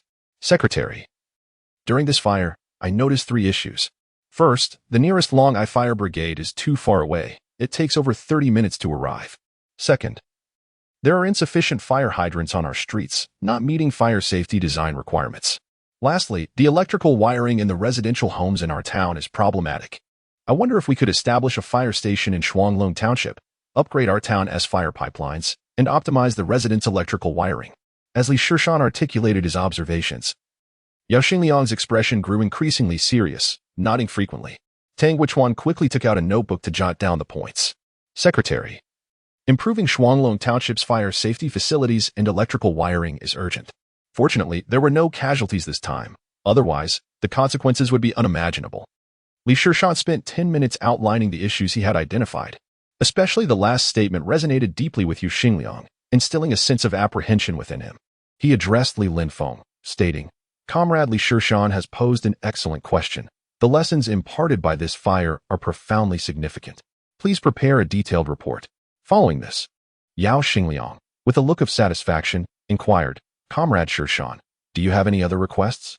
With a hint of shyness, Li Shishan responded, Indeed, there is one more. At this moment, Tang Guichuan, who was nearby, could not help but twitch his lips upon hearing this, wondering what further antics this young man might be up to. Li Shishan retrieved 2 sheets of letter paper from the cabinet beside his bed, presenting them to Yao Xingliang with both hands. He scratched his head and said, Secretary Yao, this is my application for party membership. I hope to join the party organization soon. I wonder if that is permissible. Upon hearing this, Yao Xingliang's eyes brightened with surprise as he gladly accepted Li Shishan's application. The desire for progress and the active pursuit of organizational affiliation is certainly commendable. And there is nothing to feel embarrassed about. Yao Xingliang appeared genuinely pleased. The application had been penned by Li Shishan after Tang Guichuan's departure, specifically awaiting this moment to be presented directly to Yao Xingliang before the reporters. Such an occasion was perfect for a dramatic display of party membership application. Undoubtedly a splendid addition to the narrative. At the bedside, Yao Xingliang, a member of the Municipal Standing Committee and the District Party Secretary, accepted the application from the firefighting hero Li Shishan with both hands. In that instant, a reporter swiftly pressed the shutter, capturing this remarkable moment. The news held considerable appeal, sufficient to be featured in the Anjiang Daily, and if articulated well, it might even find its way into the provincial newspaper. As Yao Xingliang departed, all present during this visit left with a sense of fulfillment. Firstly, Yao Xingliang was highly satisfied. One of the paramount responsibilities of a party secretary is the work related to party building. The submission of a party membership application at the bedside of a firefighting hero could only be perceived as a testament to his accomplishments in this regard. If the publicity were executed effectively, and if it were to grace the pages of the provincial newspaper, it would undoubtedly enhance his reputation among provincial leaders. Li Shishan also felt content. He had significantly aided Yao Xingliang. Had he not rescued those 2 children, Yao Xingliang would have faced accountability for the incident, marking his record with an unflattering entry. Now, with everyone safe and sound, he emerged as a hero, positively reflecting on Yao Xingliang's image. The impression Yao Xingliang formed of him was profound, and winning the favor of a future municipal secretary promised a bright path ahead for him. After the visit concluded, Yao Xingliang walked ahead like a star surrounded by admirers. Tang Guichuan, trailing behind, nudged Li Linfeng and whispered, boldly, You have truly impressed me after a few days apart. It is evident that the secretary is quite fond of today's arrangements. Director Tang, was this not your arrangement this morning? Li Linfeng looked at Tang Guichuan in bewilderment. Tang Guichuan was taken aback as well, stroking his chin in disbelief. Could it be that the entire scene in the ward today had been orchestrated by that young man himself? It seemed improbable. On the 3rd day of his hospitalization, Li Shishan expressed a desire to be discharged. However, his mother was resolute in her refusal, insisting that he remain for a few more days. After all, they were spending public funds, and it was an opportune moment for Li Shishan to undergo a comprehensive examination. What if there were any lingering aftereffects? Reluctantly, to ease his mother's concerns, Li Shishan resigned himself to lying in bed, engrossed in reading to pass the time. On the morning of the 6th day of his stay, his mother had to return to the marketplace to attend to business. Alone in his hospital room, Li Shishan found himself lost in thought, boredom enveloping him until Qin Shanha arrived with a basket of fruit to visit. Shishan, you are quite the hero now. The newspapers are filled with stories about you, Qin Shanha remarked, placing the fruit basket on the bedside table with a hint of envy. What hero? It's all just sensationalism from the newspapers, Li Shishan replied nonchalantly. Oh please, your smile could nearly touch the heavens, Shishan retorted with a playful roll of his eyes. Is it that obvious?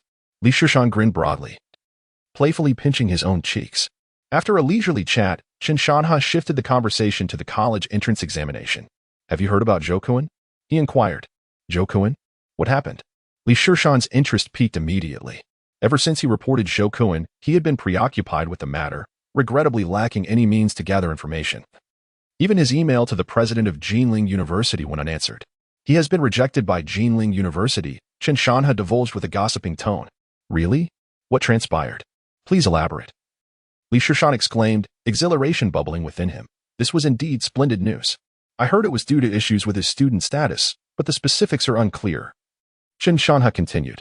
By now, in mid-August, the admissions for undergraduate programs have concluded, which means Jokuin might not have any university to attend. At this thought, Li Shishan could not contain his laughter, erupting into an unrestrained fit of mirth. Jokuin, oh Jokuin, your day has finally come. What a delightful twist of fate. Does the universe spare no one? Observing his friend's gleeful demeanor, Shishan could not help but scoff. Shishan, that expression of yours seems rather despicable. Is it really? Li Shishan struggled to suppress his beaming smile. Shishan, witnessing Li Shishan's unabashed laughter, fell silent, contemplating how those journalists who portrayed Li Shishan as fearless and self-sacrificial would react upon seeing him in such a state. At that moment, the door to the ward swung open abruptly, revealing a man with a buzz cut, clad in a tank top. His arms adorned with tattoos, a clear indication of someone who had long been immersed in the underworld. The man's fierce gaze fixed upon Li Shishan and Shishan as he demanded, which of you is Li Shishan? Chapter 23. I hear you used to repair computers? What do you want? Shishan stood up, positioning himself protectively in front of Li Shishan, his trembling frame betraying his fear. Li Shishan was equally startled. Could it be that his reporting of Jokuin had come to light, and the Zhou family had sent someone to settle the score? With this apprehension, he discreetly grasped a fruit knife from the bedside table, concealing it behind him. After scanning both Shishan and Li Shishan, the man pushed Shishan aside with ease. Are you Li Shishan? He inquired, his gaze fixed intently on Li Shishan. It is I. What do you want? Li Shishan's voice was somewhat tense, his heart pounding. Although the man was slender, his physique was quite robust, suggesting he could easily overpower Li Shishan. Gripping the fruit knife tightly behind him, Li Shishan prepared for self-defense in case the man intended to harm him. Let me tell you, this is a hospital, you'd better. Before Li Shishan could finish his intimidating remark, the man suddenly knelt down with a loud thud. Benefactor. Huh? The abrupt shift in demeanor caught Li Shishan off guard. What was happening? Big brother, please get up. I can't bear this. Li Shishan hastily got out of bed to assist the man. Yet, the man remained on his knees. Shouting towards the door, Yinxiu, quickly bring the children inside. In walked a strikingly beautiful young woman, around 27 or 28, accompanied by 2 children. Come, bow to the benefactor. The man bellowed, and another individual prepared to prostrate before Li Shishan, causing him to dart aside in alarm. Big brother, please, not necessary. With much effort, Li Shishan managed to pull the man up, but the man insisted that the children must bow to express their gratitude. Watching the 2 children bow 3 times felt somewhat peculiar, especially as the little girl held a bouquet of flowers while doing so, making it appear as though she were paying homage at a grave. After the bows, the man enthusiastically began to converse with Li Shishan. Brother, you are the benefactor of our entire family. Should you require anything in the future, do not hesitate to reach out to me. Ma Kuei still carry some weight in Anjiang. Ma Kuei's voice was exuberant as he clapped a hand on Li Shishan's shoulder with a resounding thud. Li Shishan grimaced in pain but maintained a smile. Brother Ma, you're too kind. It was nothing. At that moment, the little girl presented the bouquet of wildflowers to Li Shishan. Big brother, thank you for saving me and my brother. Observing the rosy-cheeked girl warmed Li Shishan's heart. He accepted the flowers and inhaled their delightful fragrance, gazing into the grateful eyes of Ma Kuei's family and savoring the scent of the wildflowers. Li Shishan felt an overwhelming sense of ease. This moment of joy seemed even more exhilarating than hearing about Jokuin's misfortune. Suddenly, Li Shishan had an epiphany. Heaven had granted him rebirth not merely to alter his own fate, but also to transform the destinies of others. A single thought can bring forth life, while another can lead to death. At that moment, the lives of the adorable twins rested entirely upon his decision, didn't they? Perhaps there was more he could accomplish? As Li Shishan gazed out the window, a breeze swept by, causing the willow branches to sway gracefully, resembling slender dancers performing a delicate ballet to the melody of summer. In that instant, he felt life was vibrant and colorful. By noon, Ma Kuei's family had departed, and Chen Shanhe returned home. Just as Li Shishan was preparing to sneak out, he was caught by his mother, who had come to bring him food. Mom, staying in this hospital every day is no different from being in prison. Even prisoners get some fresh air. His mother pressed him back onto the hospital bed, her face filled with disapproval. You mustn't speak like that. As a businesswoman, she held certain superstitions and quickly insisted that Li Shishan spit 3 times for good luck. Mother, please let me leave the hospital. No, you cannot. In the midst of a persistent tug-of-war between Li Shishan and his mother, Tang Wuchuan entered the room. Li Shishan, Secretary Yao wishes to see you. Please tidy yourself up and come with me. Really? That's wonderful. This announcement rang like celestial music in Li Shishan's ears, prompting him to leap from his hospital bed, eagerly shedding his patient attire, while the prospect of being summoned by the secretary brought him joy. What truly exhilarated Li Shishan was the thought of finally escaping the wretched confines of the hospital. Be careful, my son. His mother cautioned with earnest concern as Li Shishan grasped Tang Wuchuan's arm and exited the ward. Stepping out of the inpatient building, they encountered a pink cherry parked at the entrance. As curiosity piqued regarding whether this was the charming young lady's vehicle, Li Shishan observed Tang Wuchuan opening the door and slipping inside. It was quite a humorous sight to see a towering man of over 6 feet crammed into the petite driver's seat. Wow, it seems Tang Wuchuan possesses a heart akin to that of a young girl, Li Shishan mused, noticing the peculiar look from Li Shishan. Tang Wuchuan's face flushed with embarrassment as he awkwardly explained, My car broke down. This belongs to my sister. You have a sister? Li Shishan pondered, unable to fathom what his sister might look like given Tang Wuchuan's mature visage. Tang Wuchuan appeared accustomed to such reactions, merely smirking and pretending not to notice. As soon as Li Shishan settled into the car, Tang Wuchuan pressed the accelerator, and the vehicle took off with surprising speed. The car surged forward with reckless abandon, especially as the speedometer climbed past 90 miles per hour, causing the vehicle to wobble precariously as though it might fall apart at any moment. Li Shishan gripped the overhead handle tightly, his complexion paling as he exclaimed, Brother, could you please slow down? I'm on my way to meet the secretary, not the Grim Reaper. I'm not in a rush. Tang Wuchuan, eyes fixed ahead, replied while shifting gears, I am in a hurry. Secretary Yao is expecting me at 1:30 p.m. And it's not even noon yet. We have plenty of time. Li Shishan, glancing at his watch, remained puzzled. After a drawn-out pause, Tang Wuchuan added, I heard you used to fix computers? Huh? Li Shishan was bewildered, unsure of the implication. At the Anjiang City Binjiang District Committee building, in Tang Wuchuan's office on the 5th floor, Li Shishan finally grasped the meaning behind Tang Wuchuan's earlier remark. The computer had malfunctioned, or more accurately, it had fallen victim to a virus. To elaborate, it had accessed inappropriate websites and downloaded questionable content. Witnessing the chaotic display of pop-ups and inappropriate images flashing across the screen, Li Shishan couldn't help but remark, Wow, brother, your vigor is indeed impressive. Tang Wuchuan, feeling sheepish, scratched his face and explained, Fei Hongyi mentioned that you used to repair computers, and it's a bit inconvenient to have someone from outside come in to fix this. Li Shishan, upon hearing this, erupted with indignation. Who the hell ever fixed computers? Chapter 24. If all else fails, find a girlfriend. Shishan, can you fix the computer? The secretary needs a document that is still on there, and it's due for discussion at this afternoon's standing committee meeting. Tang Wuchuan began to urge. Li Shishan surveyed the chaotic screen, feeling a wave of frustration wash over him. He possesses only a rudimentary understanding of certain matters. Given the current predicament, how could he possibly resolve it? The sole solution lies in reinstalling the system. Where did you save your draft? Li Shishan inquired. On the desktop. I placed it on the desktop, Tang Wuchuan promptly replied. Upon hearing that the draft was on the desktop, Li Shishan realized the gravity of the situation, for that was the system drive. With a hint of exasperation, Li Shishan remarked, In this case, I can only assist you in reinstalling the system. The files on the desktop are certainly lost. Perhaps you should consider hiring someone from outside to repair it. Absolutely not. This matter cannot be disclosed to outsiders, Tang Wuchuan responded, his face reddening as he decisively rejected Li Shishan's suggestion. Indeed, that would be quite a scandal, Li Shishan smirked. If others were to learn that the esteemed Tang utilized the office computer to access inappropriate websites and contracted a virus, it would be quite sensational. Then I am left with no options, Li Shishan shrugged, expressing his helplessness. Glancing at the time, 12:10 p.m., Tang Buchuan gritted his teeth and said, "Then please proceed with the system reinstallation."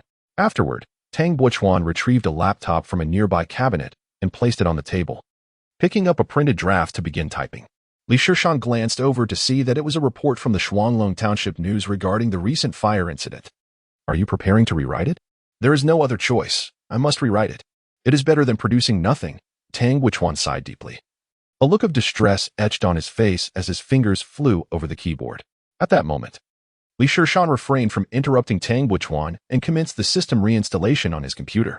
10 minutes later, Li Shishan completed the reinstallation and installed the necessary office software. Observing the pristine desktop and the smoothly running programs, a flicker of accomplishment stirred within him. Could it be that I possess a latent talent for computer repair? He quickly dismissed this peculiar thought, pondering how Fei Hongyi had managed to involve him in such a predicament. Having completed his task, Li Shishan turned his attention to Tang Buchuan, who sat across from him, his brow furrowed deeply, a cigarette clamped between his lips, his hair tousled in disarray, muttering incessantly. "How did I write this part last night?" As someone who has toiled in the realm of writing for many years, Li Shishan empathized profoundly with Tang Buchuan's current plight. He had experienced similar frustrations, having once lost meticulously crafted materials after a sleepless night, not to mention the challenge of recalling everything. Merely the loss of a draft could be utterly devastating. When one's spirit is diminished, the quality of the writing produced subsequently tends to suffer significantly. And time was not on Tang Buchuan's side. With a resounding slam, Tang Buchuan struck the table. "This draft written by Fei Hongyi is utterly unusable.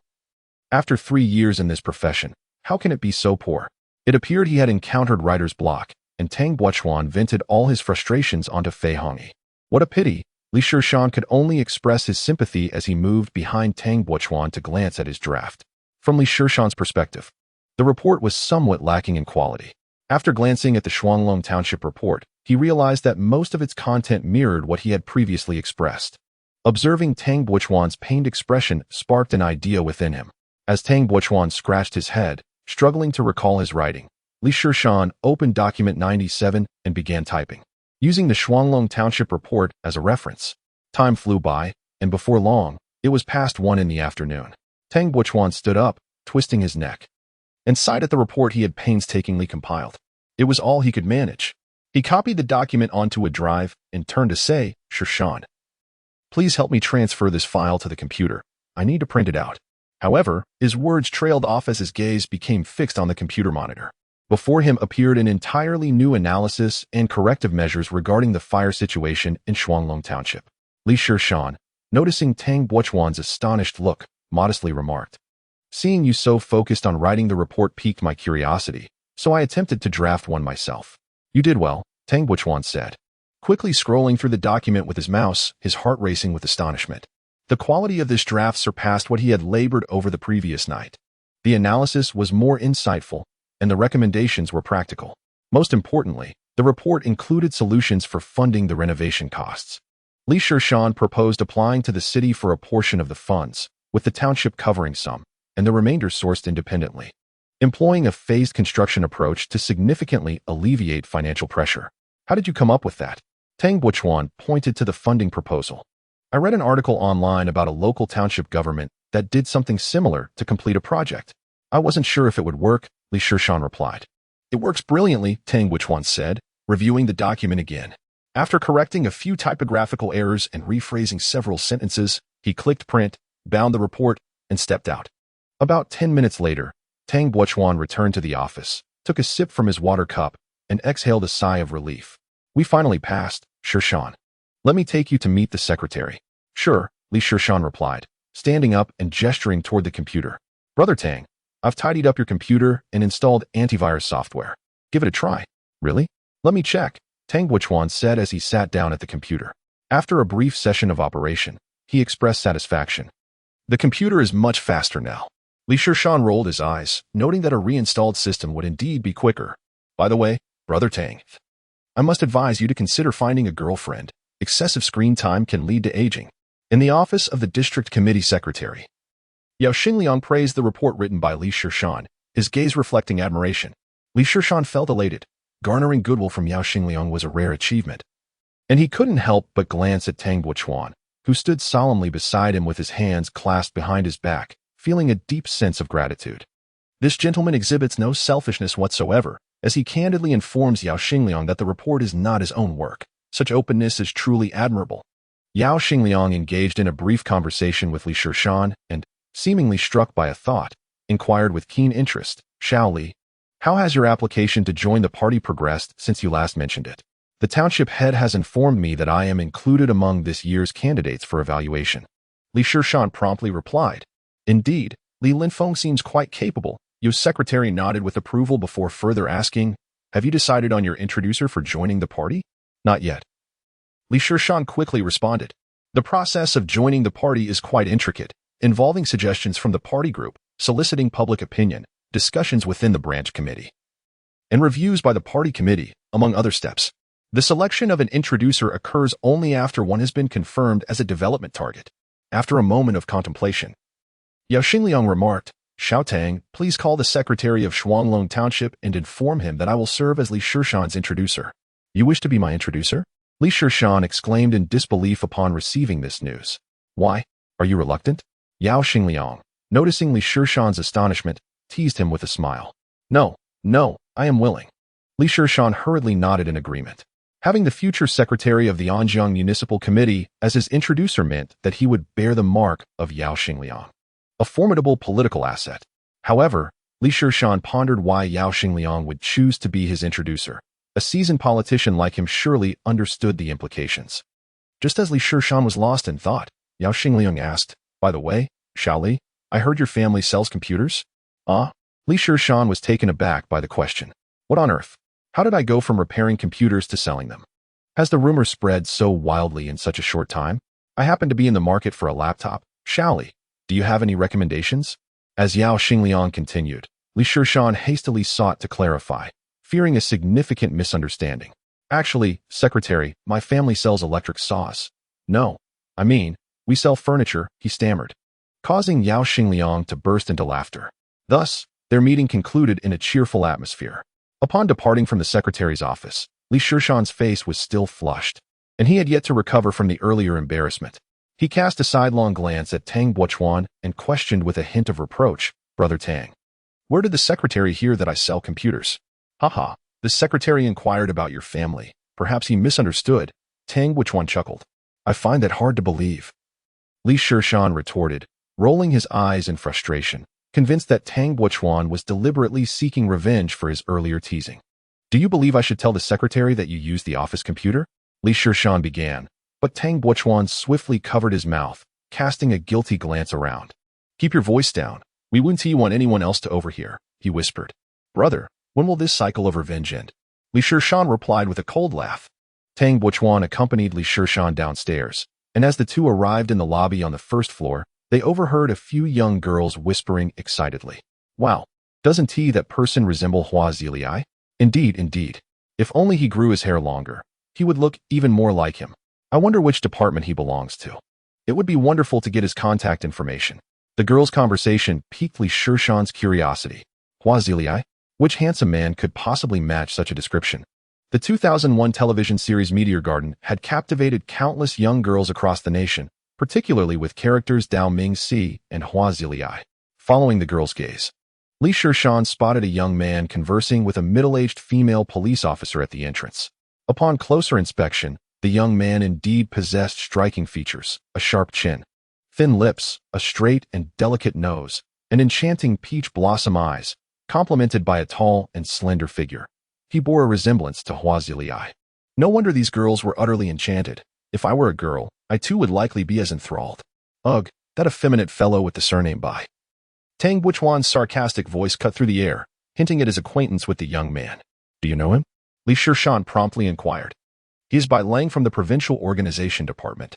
Bai Lang. Li Shishan was somewhat taken aback. Yet another future political heavyweight. In his memories from before his rebirth, the name of the secretary of the Han City Municipal Committee was indeed Bai Lang. That was a member of the Provincial Standing Committee, a solid vice-ministerial official. Though he had never seen him in person, The name was certainly familiar. He observed as the middle-aged police officer handed a letter to the young man, exchanging a few words before he nodded in gratitude and waved goodbye. Throughout the encounter, the young man exuded an air of elegance, embodying the essence of a refined gentleman. At that moment, Tang Guichuan regarded the young man with disdain, softly spitting out, "Pa," relying on his looks to woo women. Li Shishan sensed there was a story between Tang Guichuan and the young man, undoubtedly captivating. Just then, Bai Lang turned and spotted Tang Guichuan, offering a slight smile as he approached them. "Guichuan, long time no see." Bai Lang initiated the greeting, his voice neutral with a hint of softness, justifying Tang Guichuan's earlier remark. "Oh, isn't this Chief Bai? What brings you to our humble locale?" Tang Guichuan replied with a mocking tone. At that moment, Li Shishan no longer felt the curiosity of encountering a future magnate. Instead, he was filled with trepidation, his gaze fixated intently on the envelope in Bai Lang's right hand. Although Bai Lang had turned the front of the envelope inward, the small, clear ballpoint pen mark on the back was unmistakable. Li Shishan remembered vividly that while writing the whistleblower letter, he had accidentally made a small mark on the back of the envelope. He had contemplated rewriting it or using a different envelope, but ultimately deemed it too troublesome to change. The position and shape of the pen mark matched identically with the one on the envelope Bai Lang now held. How could his whistleblower letter be in Bai Lang's possession? Furthermore, what connection did he have with Zhou Kuan's family? Li Shishan appeared calm on the surface, yet his heart raced uncontrollably as he rapidly recalled the details of the complaint letter he had penned. Meanwhile, the conversation between Bai Lang and Tang Guichuan persisted. "I heard you've been promoted to a position of responsibility. Congratulations," Bai Lang remarked, seemingly unfazed by the sarcasm in Tang Guichuan's tone, his demeanor remarkably nonchalant. "Not as impressive as Section Chief Bai. Are you here to visit your district chief, father?" Tang Guichuan retorted with another jab. Evidently, this comment caused Bai Lang's handsome face to betray a hint of discomfort as he awkwardly smiled and said, "Guichuan, I have matters to attend to. Let us dine together another time." With that, he hurriedly departed. How hypocritical, Tang Guichuan muttered under his breath, only to notice that Li Shishan seemed somewhat lost in thought as he prepared to leave. "Shishan, what's the matter?" Tang Guichuan nudged him. "Nothing." Li Shishan quickly regained his composure and began to inquire about Bai Lang. "Brother Tang, I don't recall any district chief with the surname Bai in our area. He is the son of Zhou Kuan," Tang Guichuan replied. This revelation startled Li Shishan, for Zhou Kuan was none other than Zhou Kuan's father, the current district chief of Binjiang District, Anjiang City, and the deputy secretary of the district committee. Isn't Zhou Kuan the son of district chief Zhou? Furthermore, they don't even share the same surname. Suddenly, Li Shishan had a thought and whispered, could he be the illegitimate child of district chief Zhou? What illegitimate child? Zhou Kuan's wife is surnamed Bai. She is the daughter of Bai Chunhong, a retired deputy director of the Provincial People's Congress, Tang Guichuan clarified. "Oh. So District Chief Zhou is a son-in-law," Li Shishan realized, connecting the dots of the information he had gathered. Zhou Kuan's maternal grandfather was a retired vice-provincial official, and it was rumored that he had an elder brother who served as a municipal party secretary. This brother was Bai Lang. Li Shishan struggled to reconcile the image of this handsome youth with that of the plump Zhou Kuan. The two brothers bore no resemblance whatsoever. Bai Lang. Zhou Kuan. Doesn't he that imply a clear sky? Li Shishan reflected on Zhou Kuan's past misdeeds and couldn't help but spit. "Pa, how shameless. How dare he bear such a name? Who are you calling shameless?" Tang Guichuan overheard Li Shishan's mutterings. "I'm talking about Zhou Kuan. He once spied on his female classmates in the restroom during high school," Li Shishan hastily explained. "Really? Do tell me more." "I'll have a topic to discuss next time I see Bai Lang," Tang Guichuan said, his excitement palpable. "It's true." Li Shishan noted that Tang Guichuan seemed to harbor a deep-seated grudge against Bai Lang and began to recount the story in vivid detail. The two conversed animatedly until they reached the entrance of the district committee courtyard. "You're the one who reported Zhou Kuan. Well done. Both brothers are quite the lechers," Tang Guichuan praised, giving Li Shishan a thumbs up after hearing the tale. "Well, it's bittersweet," Li Shishan replied with a bittersweet smile. For that very report had led him to endure considerable hardship. "However, you should be cautious. Don't let Zhou Kuan discover that you're working in the countryside. After all, his father is the district chief and oversees Shuanglong Township," Tang Guichuan advised kindly. "Thank you. I will be careful. By the way, who was that female officer accompanying Bai Lang?" Li Shishan seized the opportunity to inquire. "You mean Xinlan? She is the director of the Evidence Identification Center at the Public Security Bureau," Tang Guichuan replied casually. Shishan inhaled sharply, surprised that Bai Lang would enlist professionals to investigate the letter. He had meticulously recalled every detail of his report, believing he had left no traces. At that moment, he felt a sense of relief for his prior caution. He had written the report with his left hand in neat script, ensuring no connection could be made between the letter and himself. In the office of the Binjiang district chief, a somewhat portly middle-aged man with thinning hair sat behind his desk. His thick fingers rhythmically tapped on the surface. Directly in front of him lay Li Shishan's report.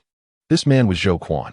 His expression was dark and foreboding, akin to storm clouds before a tempest, his shadowy eyes fixated on the envelope. Bai Lang, what progress has been made regarding the report? Zhou Quan inquired, his tone heavy with expectation. No significant developments, Bai Lang replied, shaking his head. He opened the report again. Pointing to the handwriting, I had the Public Security Evidence Identification Center analyze the handwriting. According to their assessment, the letter was written by a left-handed individual, likely a middle-aged man around 50. I also had them extract fingerprints from the envelope and compare them against the prints of all male officials aged 35 to 50 in the district committee and government, but found no matches. Naturally, this excludes deputy division level and above, given the sensitivity of the matter. Zhou Quan waved his hand dismissively. If they wish to harm me, they would not personally handle this matter. There's no need for further comparisons. Any leads on the email sent to Jinling University? Bai Lang again shook his head. The informant was exceedingly cautious. I consulted professionals, and the email was sent from a cyber CAF that does not register users' information, and there are no surveillance cameras inside. Damn it, who could it be? Zhou Quan lamented, frustrated that the author of the report had such strong counter-surveillance awareness, leaving no trace behind. However, this further confirmed his suspicion that the matter was not only aimed at Zhou Quan but also targeted him personally. This individual must be one of his political adversaries. By the way, what did your grandfather say about your brother's schooling? Zhou Quan inquired, turning to a matter of greater concern. My grandfather mentioned that he called the president of Jinling University, but the president was quite adamant, stating that there would be no further inquiries into the matter. Zhou Quan's chances of entering Jinling University are absolutely nil, now and in the future. Bai Lang recounted his grandfather's words. Upon hearing Bai Lang's response, Zhou Quan sighed deeply, feeling an urge to curse but halted as he noticed Bai Lang frowning, forcing a smile instead. Bai Lang, speak to your grandfather on your brother's behalf, and find a way for him to enroll in an undergraduate program. The undergraduate admissions have already concluded. My grandfather said he can only attend a vocational college. If that fails, he may have to repeat a year and take the exam again next year. Bai Lang relayed his grandfather's words verbatim. A repeat year is certainly not an option. Zhou Quan shook his head. This year he could report. Who can guarantee that the individual won't do so again next year? Hannan Province requires candidates to have lived and studied in the province for at least 6 years, which Zhou Quan evidently cannot meet. The recent incident involving Zhou Quan has finally been subdued, and it is imperative for him to attend university. As for returning to his hometown to retake the college entrance examination in Jiangdong province next year, that is an unthinkable notion, for it is a veritable nightmare for examinees. Zhou Quan struggles even to secure an undergraduate position. Bai Lang contemplated for a moment and suggested, let my younger brother enroll in a vocational college for now. I will devise a plan later to facilitate his transition to a bachelor's degree. Upon graduation, he will still hold an undergraduate qualification. Sighing, Zhou Quan expressed his gratitude, saying, I appreciate your efforts these past few days. It would be wise for you to return to the provincial capital soon and extend my regards to Grandpa and your mother. Bai Lang nodded, hesitated momentarily, and then conveyed, my mother has requested that you find time to return to the provincial capital to sign the agreement. It would be beneficial for everyone involved. Upon hearing this, Zhou Quan's expression darkened, and after a brief pause, he silently lit a cigarette, taking deep puffs, the pungent smoke causing Bai Lang to fan the air in front of him. In less than 2 minutes, Zhou Quan extinguished the cigarette in the ashtray and looked at Bai Lang with a hint of resignation, saying, I understand. Chapter 27. I want to be the secretary. Zhou Quan's lack of a direct response to his mother's inquiry did not surprise Bai Lang, as she had prepared her own countermeasures. She had also mentioned that as long as he signed the agreement, he would at least attain the rank of a departmental head before retirement. This statement seemed to resonate with Zhou Quan, who narrowed his eyes, his gaze darting beneath his eyelids. After a moment of silence, he struggled to articulate, please tell your mother that I need a little more time to consider. Very well. Then, I shall take my leave, Bai Lang replied, slightly bowing as he exited. Observing Bai Lang's retreating figure and his polite yet distant demeanor, Zhou Quan felt a pang in his heart. This nearly perfect son does not bear the Zhou surname, while his own son, Zhou Kuan, appears to be a disappointment. Despite sharing the same mother, fate has bestowed all the talent and charm upon Bai Lang, leaving Zhou Kuan resembling a flawed version, perpetually embroiled in trouble. Years ago, when Zhou Kuan was caught peeping into the girls' restroom, the uproar was tremendous, had he not been the deputy district head in charge of education at the time. Zhou Kuan might have faced expulsion. This can also be attributed to the Bai family, as his father-in-law chose to personally mentor Bai Lang, neglecting Zhou Kuan entirely, while his wife, too, remained indifferent. Consequently, Zhou Kuan was left in his hometown of Jinling under the care of his parents, which fostered his peculiar disposition. Having grown up devoid of familial warmth, Zhou Kuan is acutely aware of the reasons behind this. Years ago, Bai Lang suddenly agreed to marry him, but 7 months later, Bai Lang was born, labeled as a premature birth, though Zhou Quan had his suspicions.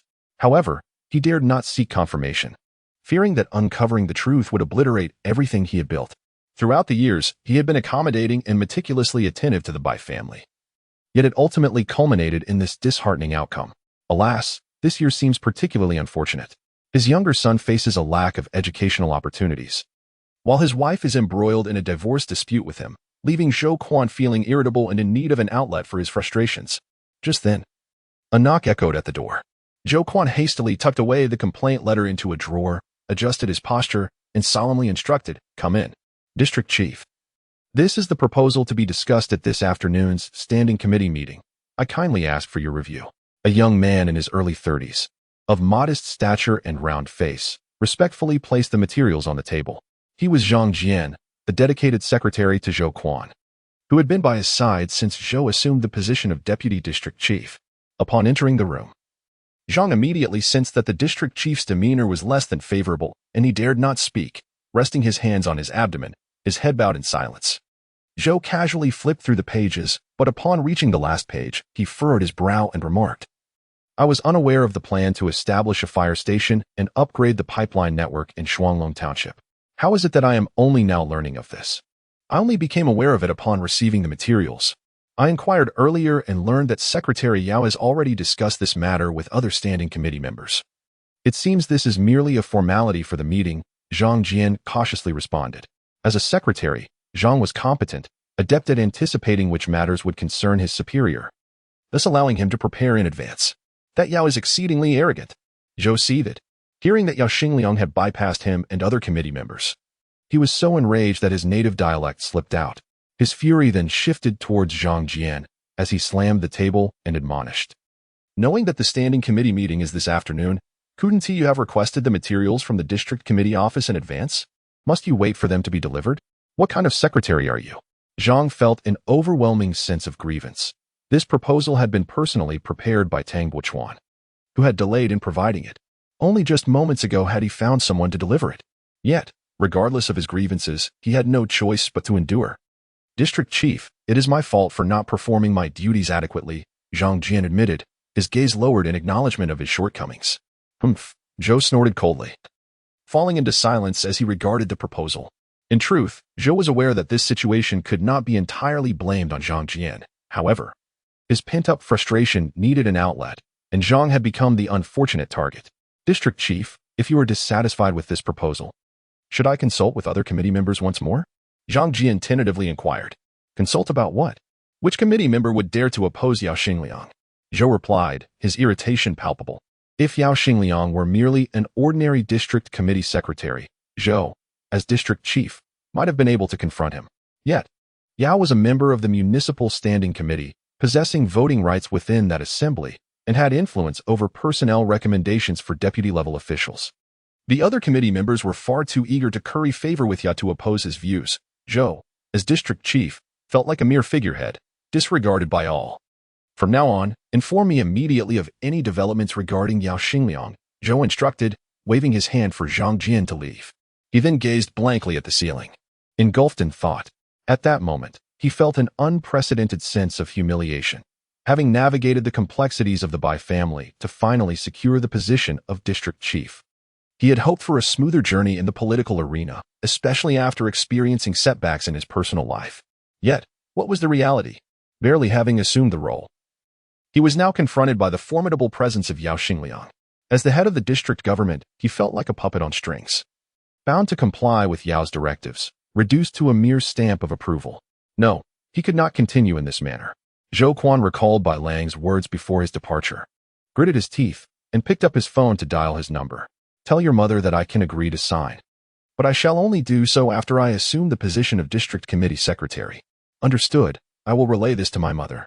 After hanging up, Zhou Quan lit a cigarette with a fierce expression, glaring at the agenda materials and muttering in anger, once I become secretary, none of you who follow Yao Xingliang will escape.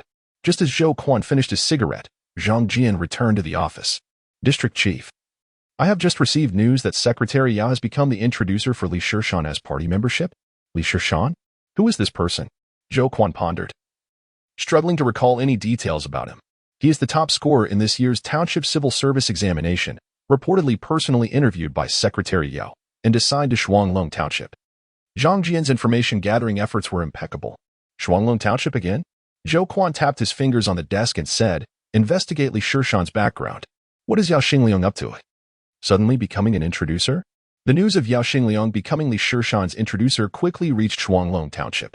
That same day, Mao Yangjun, the party secretary of Shuanglong Township, returned to convene a party committee meeting specifically to discuss the matter of Li Shishan's party membership.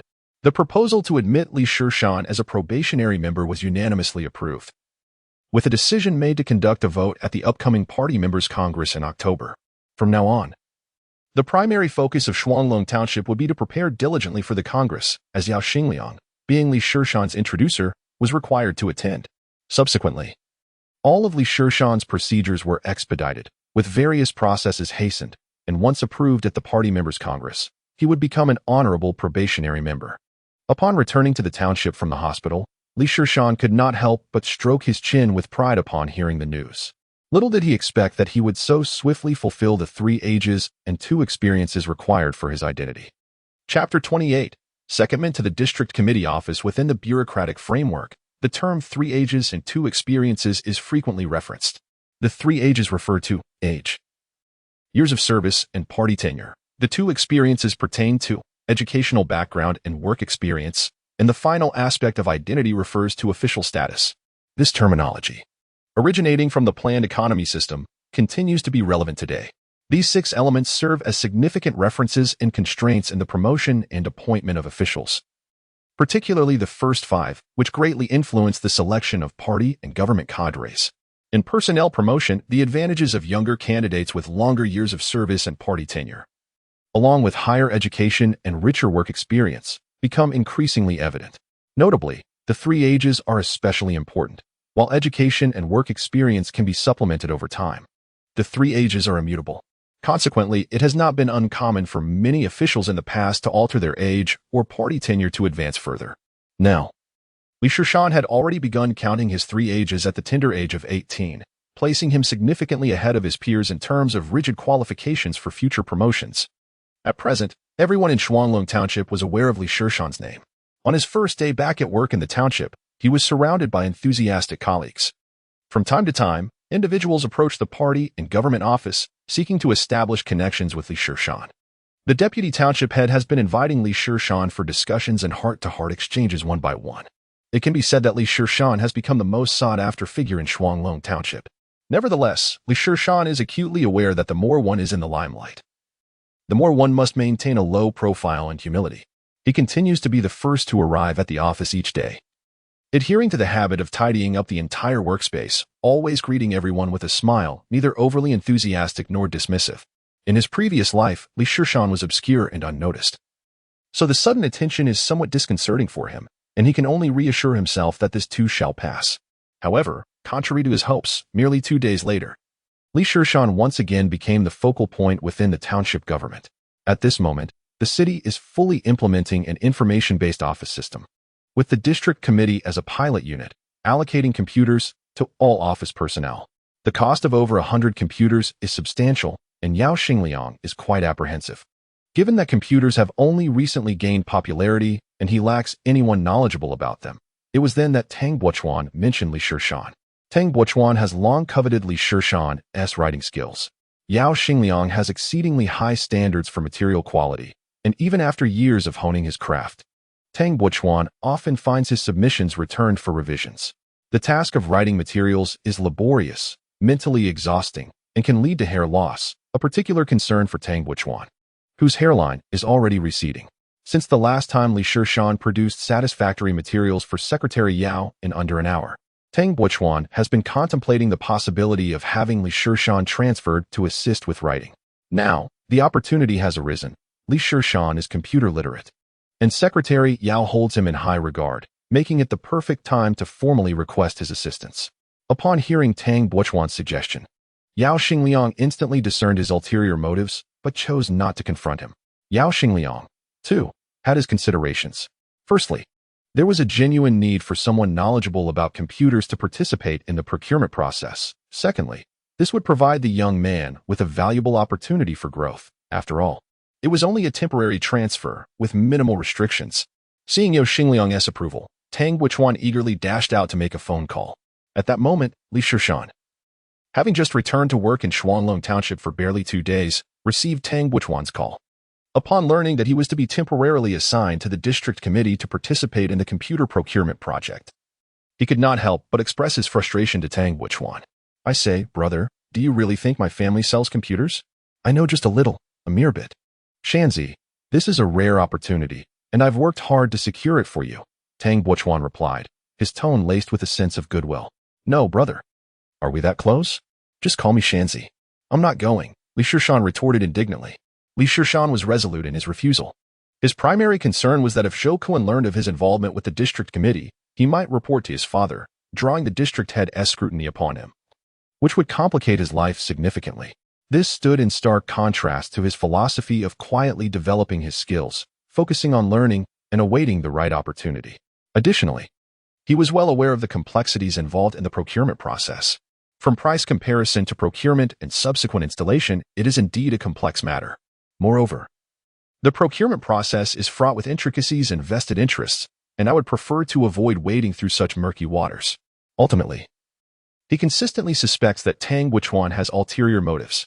Even if I possess considerable computer knowledge, it suffices to seek his opinion during procurement. Why would one need to orchestrate such a significant upheaval by transferring oneself? This is abnormal and undoubtedly harbors some hidden agenda. "I shall not go. You might as well give up hope," Li Shishan resolutely replied. Upon realizing that he could not deceive Li Shishan, Tang Buchuan resorted to more straightforward tactics. "Your transfer notice has been prepared, and Secretary Yao has signed it. This afternoon, you will report to our district office. You are now under my jurisdiction. Report to my office tomorrow morning. Farewell, Xiaoshan." "Wait, you cannot." Before Li Shishan could finish his sentence, Tang Buchuan abruptly hung up the phone. Listening to the dial tone, Li Shishan felt an urge to curse. What kind of situation is this, forcing someone to comply? Feeling frustrated, Li Shishan hung up and noticed that everyone in the office was staring at him in astonishment. His voice during the phone call had been rather loud, and the others had clearly overheard Tang Buchuan's voice. Is there something you all need?" Li Shishan felt somewhat uneasy under their scrutinizing gazes. "Shaoli, you're being transferred to the district committee. Congratulations." Lu Guifang was the first to react, stepping forward to express her congratulations. Getting into the district committee is indeed a significant promotion. This will surely lead to great things in the future, Nioi immediately chimed in. Although Feng Jiahui was a bit shy, she also approached to offer her congratulations. At that moment, Fei Hongyi entered the office and addressed Li Shishan. "Shishan, I've just received a call from the district committee office. You are being transferred there, and you are to report tomorrow. The township head would like to see you." "Understood, Director Fei." Li Shishan immediately stood up, and as he reached the door, Fei Hongyi patted his shoulder with a smile, saying, "Do well, and do not let your senior's goodwill go to waste." Li Shishan could only manage an awkward smile and nod in agreement.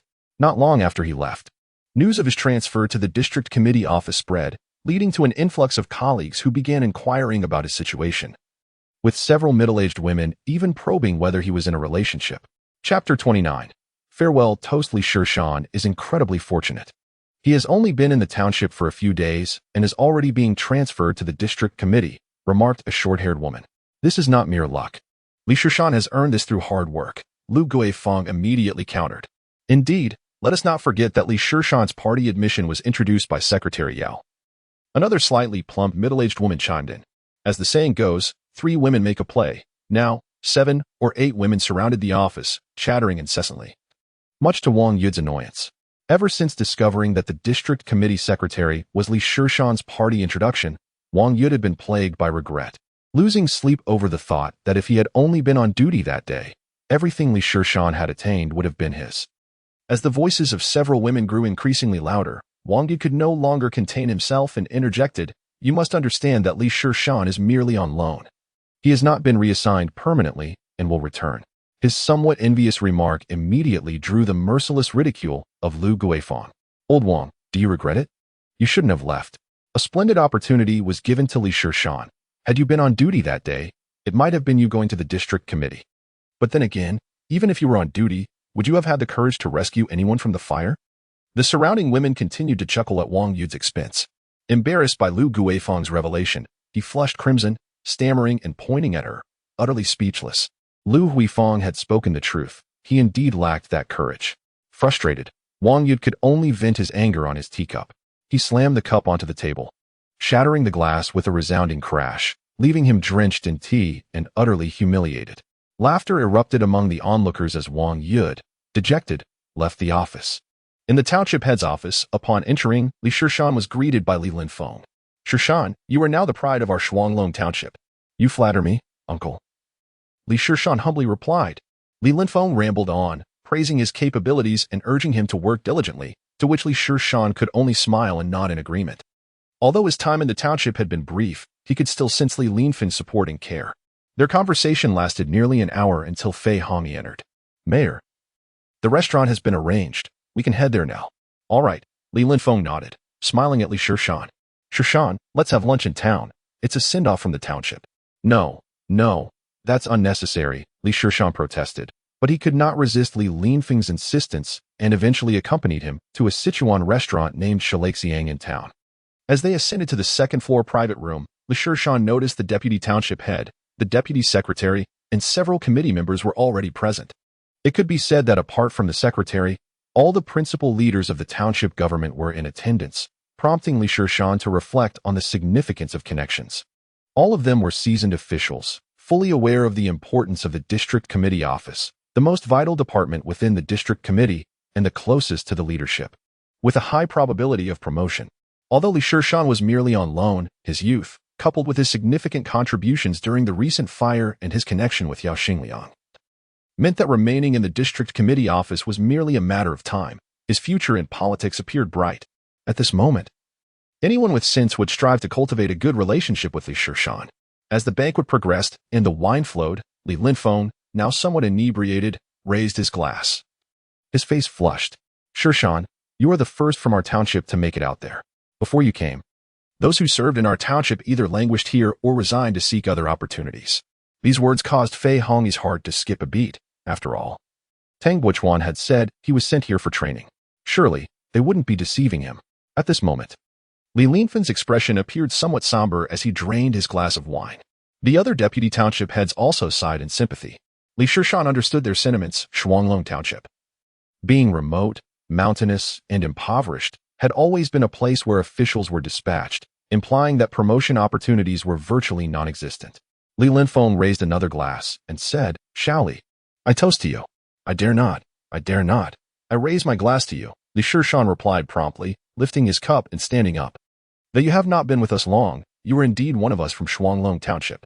Work diligently in the district committee and let the leaders know that our township can cultivate talent, providing hope for the younger generation that comes after us."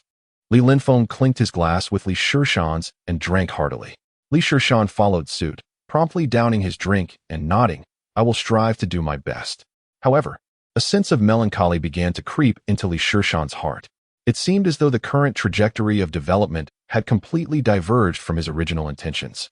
Having left Shuanglong Township, could he still seize future opportunities of great magnitude? The gathering concluded well after 5 o'clock in the afternoon, and Li Linfeng thoughtfully arranged for a car to take Li Shishan back to the city. Around 7 o'clock that evening, a weary Li Shishan finally arrived home. As he opened the door, he found his parents seated on the sofa, the television off, It was a time when his father was usually glued to the news broadcast. At that moment, Shishan noticed the somber expressions on their faces as they sat in silence, oblivious to his entrance. What could have happened at home? Sensing an unusual atmosphere, Shishan called out, "Dad, Mom, I'm back." His voice jolted his mother from her reverie, and she rushed over with a look of surprise upon seeing her son. "Son, why are you back today?" However, as she approached, she caught a whiff of alcohol on him and noticed the large bags of luggage he carried, immediately jumping to unfavorable conclusions, her face paling. "Son, what has happened? Were you expelled? Do you really think I am that unreliable?" Shishan chuckled bitterly and quickly clarified, "Mom, I've been seconded to the district committee office for work, and I will be staying for a while, so I brought my luggage back." "What kind of unit is the district committee office?" his mother asked, puzzled. Her understanding of the bureaucratic structure limited to the city and district governments. The district committee office is primarily the department that serves the district committee secretary. At this point, his father, who worked in a public institution, interjected succinctly to explain the functions of the district committee office. "Serving the district committee secretary? So, you mean you are like the secretary's secretary?" his mother exclaimed upon grasping the concept. "That is one way to interpret it," Shishan replied, too weary to elaborate further. Even if he did, his mother might not fully comprehend the distinctions between a regular staff member in the district committee office and the secretary's secretary. Chapter 30. The Father's Dilemma. How did you suddenly get seconded to the district committee office? His father inquired. Upon hearing this good news about his son, his demeanor visibly brightened. "It's like this." Shishan briefly recounted his meeting with Yao Xingliang at the district committee and the reasons behind his secondment. "Yao's secretary is going to be your party admission introducer?" A rare expression of surprise, tinged with a hint of excitement, appeared on my father's face. However, he soon adopted a serious demeanor and remarked, "Since Secretary Yao holds you in such high regard, it is imperative that you perform admirably at the district committee." Observing my father once again imparting his wisdom to his son, my mother interjected disapprovingly. She gave my father a light punch on the arm and said, "It's a commendable advancement for our son to join the district committee. You needn't be so critical. Why must you always lecture him?" Turning to me, she added, "Ignore your father for now. Go rest in your room. I shall prepare a meal for you and call you when it's ready." After her words, she shot a stern glance at my father and declared, "You are not to say another word." Surprisingly, my father refrained from retorting, responding instead with a gentle tone, "Go rest." After speaking, he rose and retreated to the balcony, lighting a cigarette, his brow furrowed and a cloud of worry shadowing his face as he gazed vacantly outside. Witnessing my father's distress, I was certain something troubling was afoot. Yet, I knew he would not divulge the matter if I inquired. So, I turned and entered the kitchen, where my mother was busy preparing vegetables. On the counter lay a portion of ribs, suggesting she intended to cook my favorite braised pork ribs. "Mom, is there something wrong at home?" I asked. "Oh dear, you startled me. You approach with such silence," she exclaimed, clutching her chest, clearly taken aback by my sudden question. "Mom, is there something wrong at home?" I repeated. My inquiry momentarily caught her off guard, but she quickly regained her composure and offered a strained smile. "What could possibly be wrong? Don't fret, just focus on your work." Such a dismissive response could hardly satisfy my curiosity. I pressed on with further questions. Yet my mother remained tight-lipped. Thus, I resolved to employ my trump card. "Mom, I am now a civil servant and will soon be a party member. If there are matters at home that I am unaware of, and my superiors inquire, it would be tantamount to concealing information from the organization, jeopardizing my future." This tactic proved effective. My mother, clearly alarmed, finally spoke. "It's about your father's evaluation for the senior engineer position." Senior engineer? I recalled that this was a long-standing concern for my father. He had dedicated his career to the geological team, specializing in geological surveys, mineral resource exploration, and geological disaster prevention. A technical expert by training, he worked diligently and selflessly. However, his honesty and naivety in navigating social intricacies meant he never achieved the senior engineer status before his retirement. For those in technical fields, this title represented the pinnacle of honor, a validation of their professional contributions, accompanied by corresponding benefits. Senior engineers enjoyed privileges akin to those of a deputy division head upon retirement. "Is it that the team leader is obstructing his evaluation?" I inquired. "Indeed. I had advised your father to offer a gift to the team leader, but he refused to heed my counsel. Who can be blamed for that?" My mother sighed. "Oh well, this happens every year. Your father has grown accustomed to it. He will be fine in due time." The phrase every year pierced my heart. Must honest individuals always be subjected to such indignities? I reflected on my previous life, realizing I had endured similar oppression at the hands of Shokuin. Just as my father had. He had done so much for me. What could I possibly do for him in return? In his current state, it seemed as though Shishan was incapable of achieving anything. The weight of his father's situation pressed heavily upon his heart, suffocating him with an overwhelming sense of helplessness. It was a clear indication of his own inadequacy. Observing her son's grave expression, his mother felt a wave of concern wash over her. Son, focus on your work. If you succeed, your father and I will feel our lives have been worthwhile, she reassured him. I understand, Mom, Shishan replied, nodding earnestly. At that moment, he realized that the best he could do was to alleviate their worries. Mom, let me help you with the vegetables. No need. You should go rest, she insisted. I'm not tired. Unable to resist her son's persistent offer, his mother relented, watching him diligently pick vegetables from the ground. She felt as if her son had suddenly matured, no longer the reckless child he once was. With Shishan's assistance, several home-cooked dishes were prepared swiftly, and his father poured him a glass of treasured Wulyongya liquor he had kept for many years. Since you'll be working at the district committee, you'll inevitably encounter social gatherings. You must learn to drink. All right, Dad, Shishan replied, accepting the glass with both hands and nodding. Oldly, we're eating. Why are you lecturing our son again? His mother chided, causing his father to appear somewhat uncomfortable. Sensing the tension, Shishan quickly intervened. Mom, Dad is right. I need to learn from him. Oh, so you two are ganging up on me today? His mother teased, jealousy tinging her voice. Mom, don't say that. You are the most important person in my heart. Shishan reassured her, lifting his glass once more. Dad, Mom, I wish you both good health. I will be here to take care of you, he declared. This child. Why do you sound so strange today? His mother remarked, though her smile betrayed her delight. His father remained silent, but raised his glass in a gesture that spoke volumes. In that moment, the family basked in warmth and laughter, the worries etched on his father's face dissipating. Perhaps only the embrace of family could soothe the wounds inflicted by the outside world. The following morning, Shishan prepared himself meticulously, stepping out of his home amidst his mother's reminders and his father's counsel. The walk to the district committee took merely 10 minutes, leading him to the grand courtyard. Upon arrival, he registered at the entrance and discreetly slipped a pack of cigarettes to the security guard before ascending to the third floor. The prime floor housed the district committee and the offices of the principal leaders and dedicated secretaries. The offices of the district secretary and the mayor were located at opposite ends of the corridor, one to the east and the other to the west, a deliberate distance understood by those in the know. The most notable distinction of this floor was the absence of nameplates. Each office door was identical, a design intended to prevent unnecessary interruptions to the leader's work. Shishan was well acquainted with the layout, having visited with Tang Buchuan in the past. And in his previous life, he had frequented this place often. After turning right at the staircase and passing 3 doors, he arrived at Tang Buchuan's office. As the dedicated secretary to the party secretary, his office door was predominantly ajar, directly opposite the office of the district party secretary, Yao Xingliang. Chapter 31. The work of a secretary. The offices of the secretary and the secretary were situated face to face, with the secretary's room positioned slightly forward. Thus, any individual seeking an audience with the secretary would inevitably pass by Tang Buchuan's door.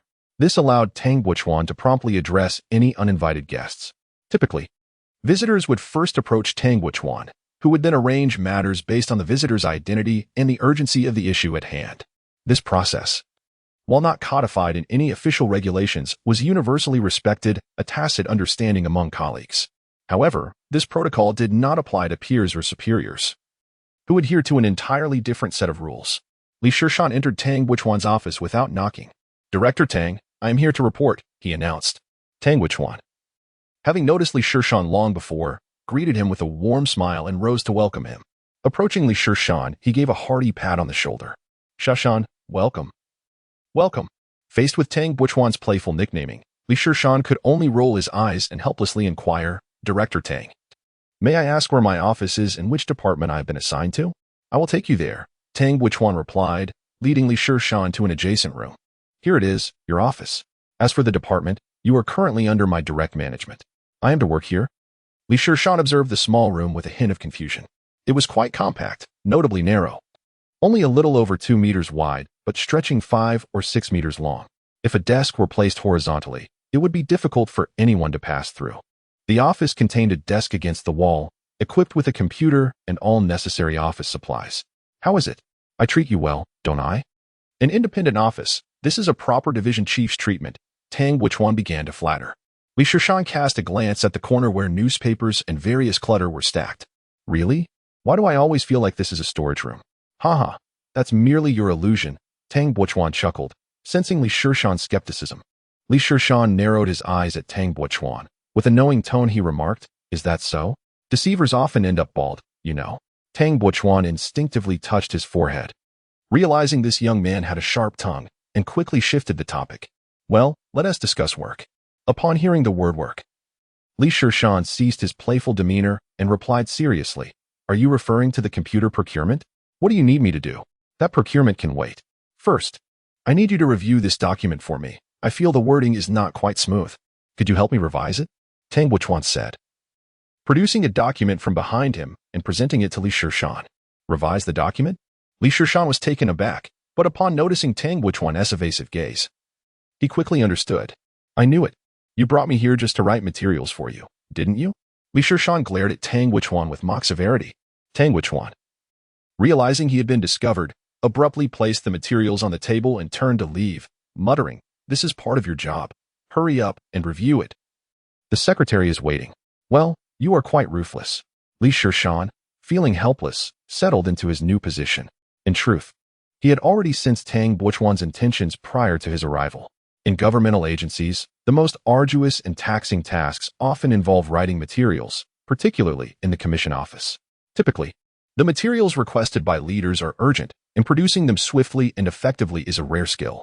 That day, when he assisted Tang Wuchuan with his writing, it was merely a spur-of-the-moment decision. He never anticipated that it would lead to his transfer here. Although the commission office was progressing rapidly given his current age and education, rapid promotion seemed unlikely. Remaining in the countryside would yield a better cost-benefit ratio. Yet, what could he do now? As a mere fish on the butcher's board, he had no choice but to accept reality. With a sigh, Li Shishan began to peruse the draft. As summer faded into autumn, Li Shishan had been at the district committee office for over a month. It was now past 9 in the evening, and he remained seated before the computer, fingers dancing across the keyboard. Upon typing the final character, he exhaled deeply. Finally, it was complete. This was the speech for Yao Xingliang's meeting with the municipal secretary. Urgently required and of high quality. Even Li Shishan had to revise it several times before it was approved. He stood up and stretched, his body cracking in protest, seemingly expressing discontent over his prolonged posture. This won't do. If I continue like this, I might develop a herniated disc before I even turn 30. Li Shishan chuckled at the mountain of materials spread across his desk. During his time at the district committee office, he had been incessantly reviewing documents and writing materials. This high-intensity work made him feel as though he had returned to his days at the municipal office. There were no evenings off, weekends, or holidays. He often lost track of the days of the week. Whenever there was a task, it had to be completed unconditionally, as all materials had deadlines. And overtime was a regular occurrence. Pulling all-nighters had become commonplace, and going days without sleep was not unusual. Sighing, he lamented that he had only just enjoyed a few days of leisure before becoming overwhelmed again, with no time to review study materials. At that moment, Tang Wuchuan entered the room. Shan, how's the draft coming along? It's all ready. You can take a look on the computer. And I can revise any unsuitable parts, Li Shishan replied. No need to check. Just copy it and bring it to my office, Tang Wuchuan said, tossing the disk over before swiftly departing. He certainly was busy. Watching Tang Wuchuan's hurried figure, Li Shishan felt a pang of reflection. Over the past month, he had truly grasped just how hectic life was for Tang Wuchuan as the secretary of the district committee. When the secretary was working, he had to accompany him, both to stay informed and to provide coordination and support. During the secretary's downtime, he was tasked with preparing various speeches, statements, and work research proposals, as well as coordinating the itinerary for the following day. Under the circumstances where Li Shishan had completed a substantial amount of written work for Tang Wuchuan, Tang found himself regularly working late into the night, often until past 9 o'clock. It is hard to fathom how he managed before Li's arrival. Did he really stay up all night until dawn? It is no wonder his hairline is so high. As Li's mind wandered, he finished copying the materials and entered the adjacent office. At that moment, Tang was engrossed in revising a paper document, not lifting his head as he extended his hand. Li placed the disc into his palm. With his left hand holding the disc, Tang's eyes remained fixed on the materials, while his right hand deftly jotted down notes, an exceptionally practiced process. After another 5 minutes, Tang set down his pen and began to skim through Li's speech draft. Upon completing a rapid review, a satisfied smile graced his face. It was perfect. This was precisely the message that the secretary intended to convey. Bringing you over for this brief assignment was one of the wisest decisions of my life. Chapter 32. Testing the waters. Li Shishan smirked to himself. You are indeed right. I've been following you day and night, and it's quite a misfortune. Tang had long since grown immune to Li's complaints and chose to ignore them. He quickly reviewed the printed speech draft again, then stood up and pointed to the desk. That material I just revised, could you take another look? If there are no issues, input it into the computer. Please wait here for my return. Upon hearing that he had to wait for Tang's return, Li felt displeased. He had been busy since noon and had yet to eat. No, my friend. It's already this late, and I haven't had dinner. Even the emperor wouldn't starve his soldiers. Just hold on, I'll bring you food shortly. We're pressed for time. The secretary is anxious, Tang replied hurriedly as he dashed out with the draft in hand. The secretary is anxious. No wonder you're losing your hair. Li grumbled in frustration as he settled at Tang's computer, unleashing a torrent of complaints. Nevertheless, despite the banter, the work had to be done. Li understood the report on the future agricultural layout of Binjiang district, but to err on the side of caution, he merely adjusted the wording slightly. In about 20 minutes, he had input the report into the computer. The work was completed, yet Tang had not returned. Since Tang had instructed him to wait, Li felt he had no choice but to remain. Although Li and Tang often joked and played pranks on each other, their relationship was quite close, and Li maintained a sense of propriety. Tang's assignments were never treated carelessly, and Li fully complied with Tang's directives without hesitation. Just like today, if Tang asked him to wait, Li would dutifully sit and wait. Even though the office was merely next door, he adhered to this sense of obedience. Another half-hour slipped by, and glancing at the time, it was nearing 11 o'clock. Li's stomach growled with hunger. Am I to perish from starvation? He thought, beginning to glance around the office in search of any food. What is this? A document on the right side of the computer desk caught Li's attention. The cover of this document prominently displays the title, Report on the Recruitment Investigation of Civil Servants in the Jiang'an District of Anjiang City and Subsequent Disposal Recommendations, with the signature at the bottom from the Anjiang City Discipline Inspection Commission. This matter must have brought considerable merit to Qinshana's father, Qin Jianqin, had he not failed to pass the civil servant examination himself. Li Shishan, pondering this, could not help but wonder how many individuals would face repercussions due to this incident. However, Tang Buchuan also bears some responsibility. How could such a significant document be carelessly left on his desk, unguarded, especially with his door left ajar for an extended period? Well versed in the intricacies of bureaucratic protocols, Li Shishan refrained from touching the confidential document, knowing that some knowledge could yield consequences far worse than ignorance. Something felt amiss. Li Shishan fixated on the report on the desk, his mind racing. The conspicuous placement of this document seemed almost deliberate, as though it were intended for his eyes alone. Furthermore, the title was strikingly prominent, tailored as if it were crafted specifically for him. Reflecting on Tang Buchuan's parting words about his return, he questioned whether this was a test of his character. Was it an indication from Yao Xingliang, or merely Tang's own intent? What ulterior motives lay behind their actions? Although Li Shishan could not decipher Tang Buchuan's true objectives, he was resolute in avoiding any engagement with the report. After approximately 10 minutes, Tang Buchuan returned, carrying a plastic bag and wearing an expression of contrition. I apologize for the delay. You should hurry and grab a meal. Here is some material.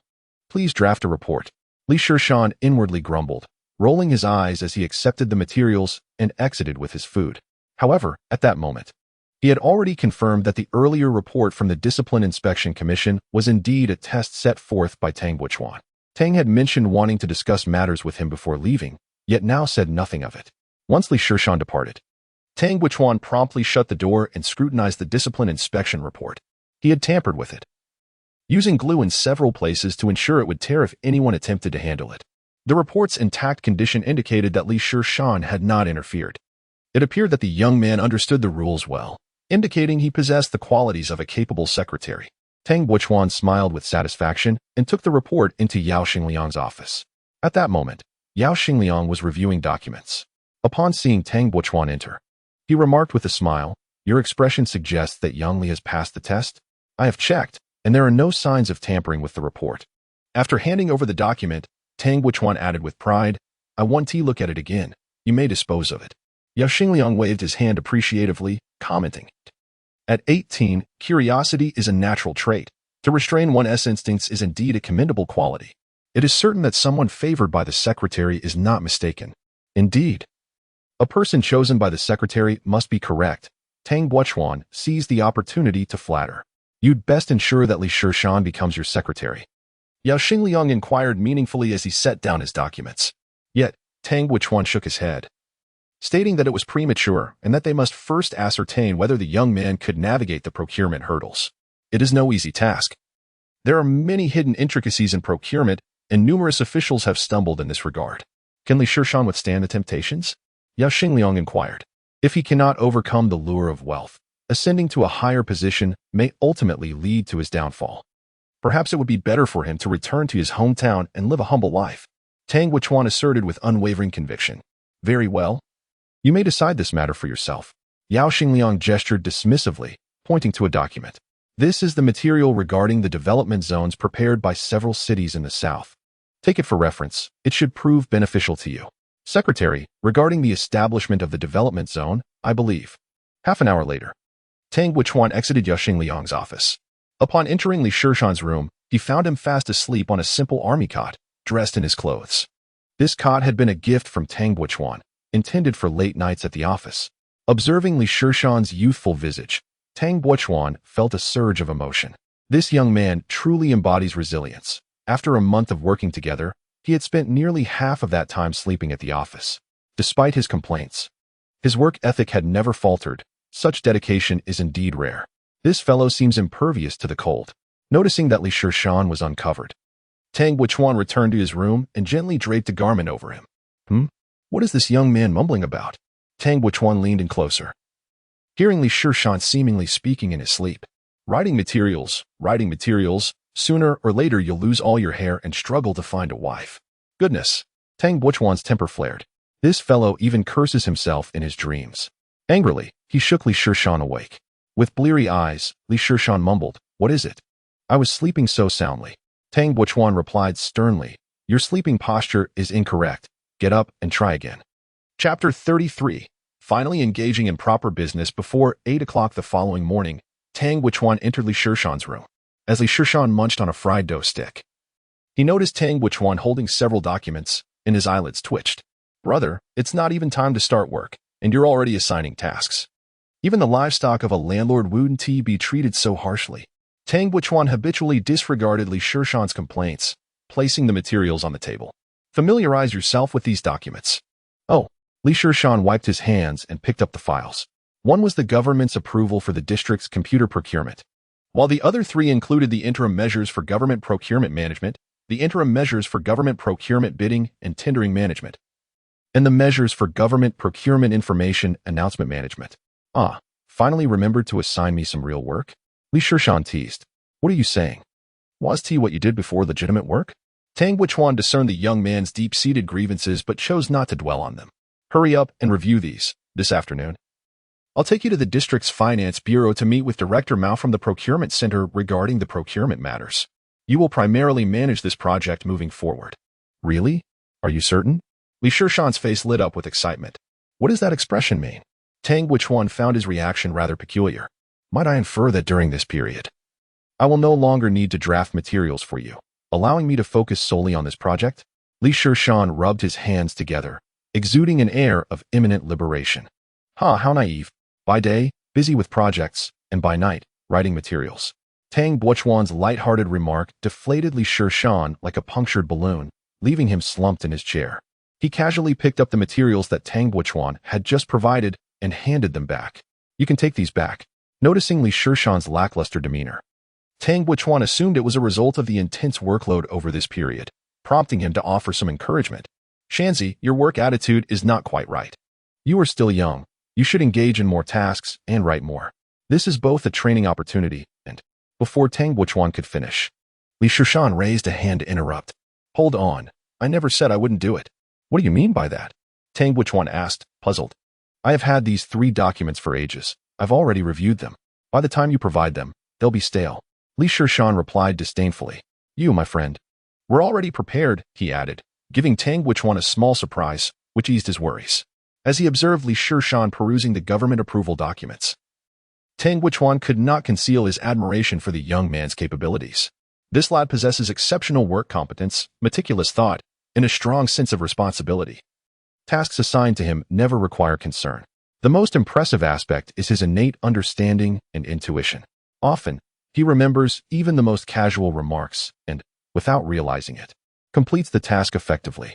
Occasionally, when Secretary Yao issues a task that he himself hasn't fully comprehended, Li Shishan has already grasped the essence and provides highly effective solutions.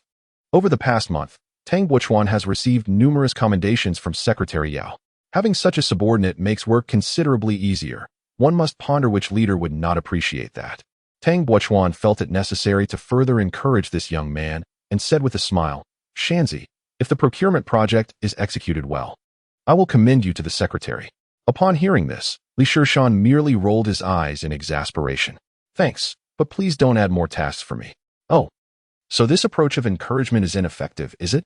Then I shall resort to stimulation, Tang Guichuan thought, and with a glint in his eye, he said, well, since you've already reviewed the documents and the approval content is quite straightforward and won't take long, why not revise another report? Go to hell, Li Shishan shouted in exasperation. I have no issues. Just remember to come here for the report. Thanks. Thanks for what? Li Shishan retorted, nearly exasperated to the point of blood pressure. After Tang Guichuan departed, Li Shishan carefully re-examined the government approval documents, contemplating how to proceed with the procurement of computers. In 1998, the country began piloting a centralized government procurement system, and by 2000, the government procurement pilot programs expanded nationwide, leading to the establishment of government procurement centers at various levels. The Binjiang District Government Procurement Center was established earlier this year, functioning as a subordinate institution of the Finance Bureau, comprising a comprehensive department and a business department. Staffed by a director and 6 clerks, totaling 7 personnel, with the director holding a deputy section chief level. The realm of procurement has long been a notorious hotspot for corruption and embezzlement. Li Shishan vaguely recalls that during his initial anti-corruption training upon joining the organization, the then secretary of the District Commission for Discipline Inspection spoke of the District Government Procurement Center. He mentioned that since its establishment, 3 directors had been replaced, all due to corruption. If memory serves, Director Mao was the first to venture into this treacherous territory. The current procurement budget for computer acquisition approaches nearly 1 million indeed. A veritable fat sheep, attracting the attention of many.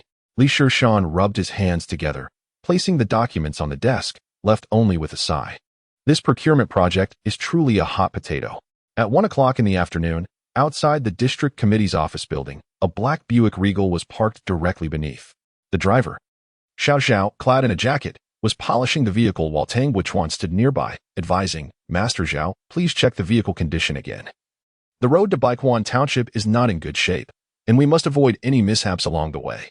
Xiao Zhao immediately replied, Director Tang, rest assured. I inspected it at noon. I will take another look now. Li Shishan watched the car's license plate, Han 00009, with a touch of envy. At this time, the state had yet to implement regulations governing official vehicles, and license plates with single-digit numbers in each city were reserved for high-ranking officials. For instance, plate number 01 would undoubtedly belong to the secretary, while 02 through 05 are designated for the mayor, the People's Congress, the Political Consultative Conference, and the deputy secretary, respectively.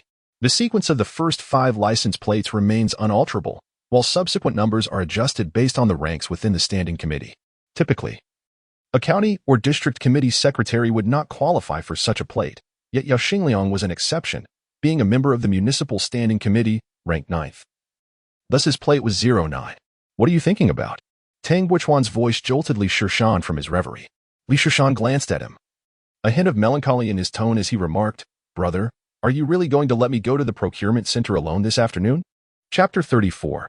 Secretary Yao's speculation. Tang Guichuan displayed a slight expression of helplessness and explained, It's not that I can't go. Secretary Yao decided at the last minute to conduct field research, and I'm unable to leave. Li Shishan proposed an alternative. I've already made arrangements with Director Mao. So you need not worry. I've made the call. Just as Tang Wuchuan intended to offer further encouragement, he noticed Yao Xingliang emerging and promptly approached the vehicle, opening the rear door while shielding the frame with one hand. As Yao Xingliang approached, Li Shishan stood up respectfully and greeted him. Good afternoon, Secretary Yao. Yao Xingliang nodded slightly in acknowledgement before entering the car. Tang Wuchuan gently closed the door and, as he passed by Li Shishan, whispered, I trust you. It will be fine. He then bestowed an encouraging glance before swiftly taking his seat in the front passenger side. Watching the Buick speed away, Li Shishan sighed. If you don't make an appearance, how would they recognize me? Inside the Buick, Tang Wuchuan was already reporting on the essential details of the upcoming township research. Secretary, regarding the Baiquan township you mentioned, the current population. After listening to Tang Wuchuan's report, Yao Xingliang felt quite satisfied. Tang, your recent work has become increasingly meticulous. I announced my intention to visit the countryside at 11, and in such a short time, you have managed to gather such comprehensive information. Well done. This is largely thanks to Li Shishan. Had he not alleviated much of the written work, I would not have had the time to prepare so thoroughly. Seizing the opportunity, Tang Wuchuan praised Li Shishan once more. This young man truly possesses commendable qualities and is willing to endure hardships. Yao Xingliang nodded non-committally. Seeing that he had successfully steered the conversation towards Li Shishan, Tang Wuchuan then remarked, Secretary, why must you send Li Shishan alone to the Finance Bureau? At the very least, allow me to accompany him for support. Did you not mention last night that you wished to test him? Yao Xingliang chuckled lightly. However, the situation at the procurement center is different now. Tang Wuchuan appeared somewhat anxious. Have you reviewed the report from the Municipal Discipline Inspection Commission? Yao Xingliang inquired. I read it this morning. Had I known about the circumstances at the Finance Bureau, I would not have allowed Li Shishan to wade into such murky waters. Tang Wuchuan replied, his face filled with concern. Yao Xingliang adjusted his posture and asked, First, share your thoughts on that report. Noticing the secretary's inquiry, Tang Wuchuan organized his thoughts before responding. It is shocking. I did not expect that the procurement center, having been established for less than a year, would have a mere director daring to embezzle over 10 million. This indicates numerous issues within the center and significant loopholes in the procurement system that require thorough rectification. Tang Wuchuan then probed, Is Secretary Chen Jianxin preparing to take action? Yao Xingliang shook his head. It is not yet time. This case likely involves the mayor, and the implications are too grave, necessitating a report to the provincial committee. So, the mayor has ties to Mao Shuani, Tang Wuchuan realized. Understanding now why the lucrative position of the procurement center director fell to Mao Shuani. However, upon further reflection, he grew even more anxious. Secretary, that makes it even more imperative that Li Shishan does not go. If he succumbs to temptation and is ensnared by these individuals, his career could be irrevocably damaged. In that moment, Tang Wuchuan felt as though he had pushed Li Shishan into a pit of fire. What do you think of Li Shishan's family background? Yao Xingliang posed another question. However, this query seemed somewhat disconnected from their discussion, leaving Tang Wuchuan perplexed.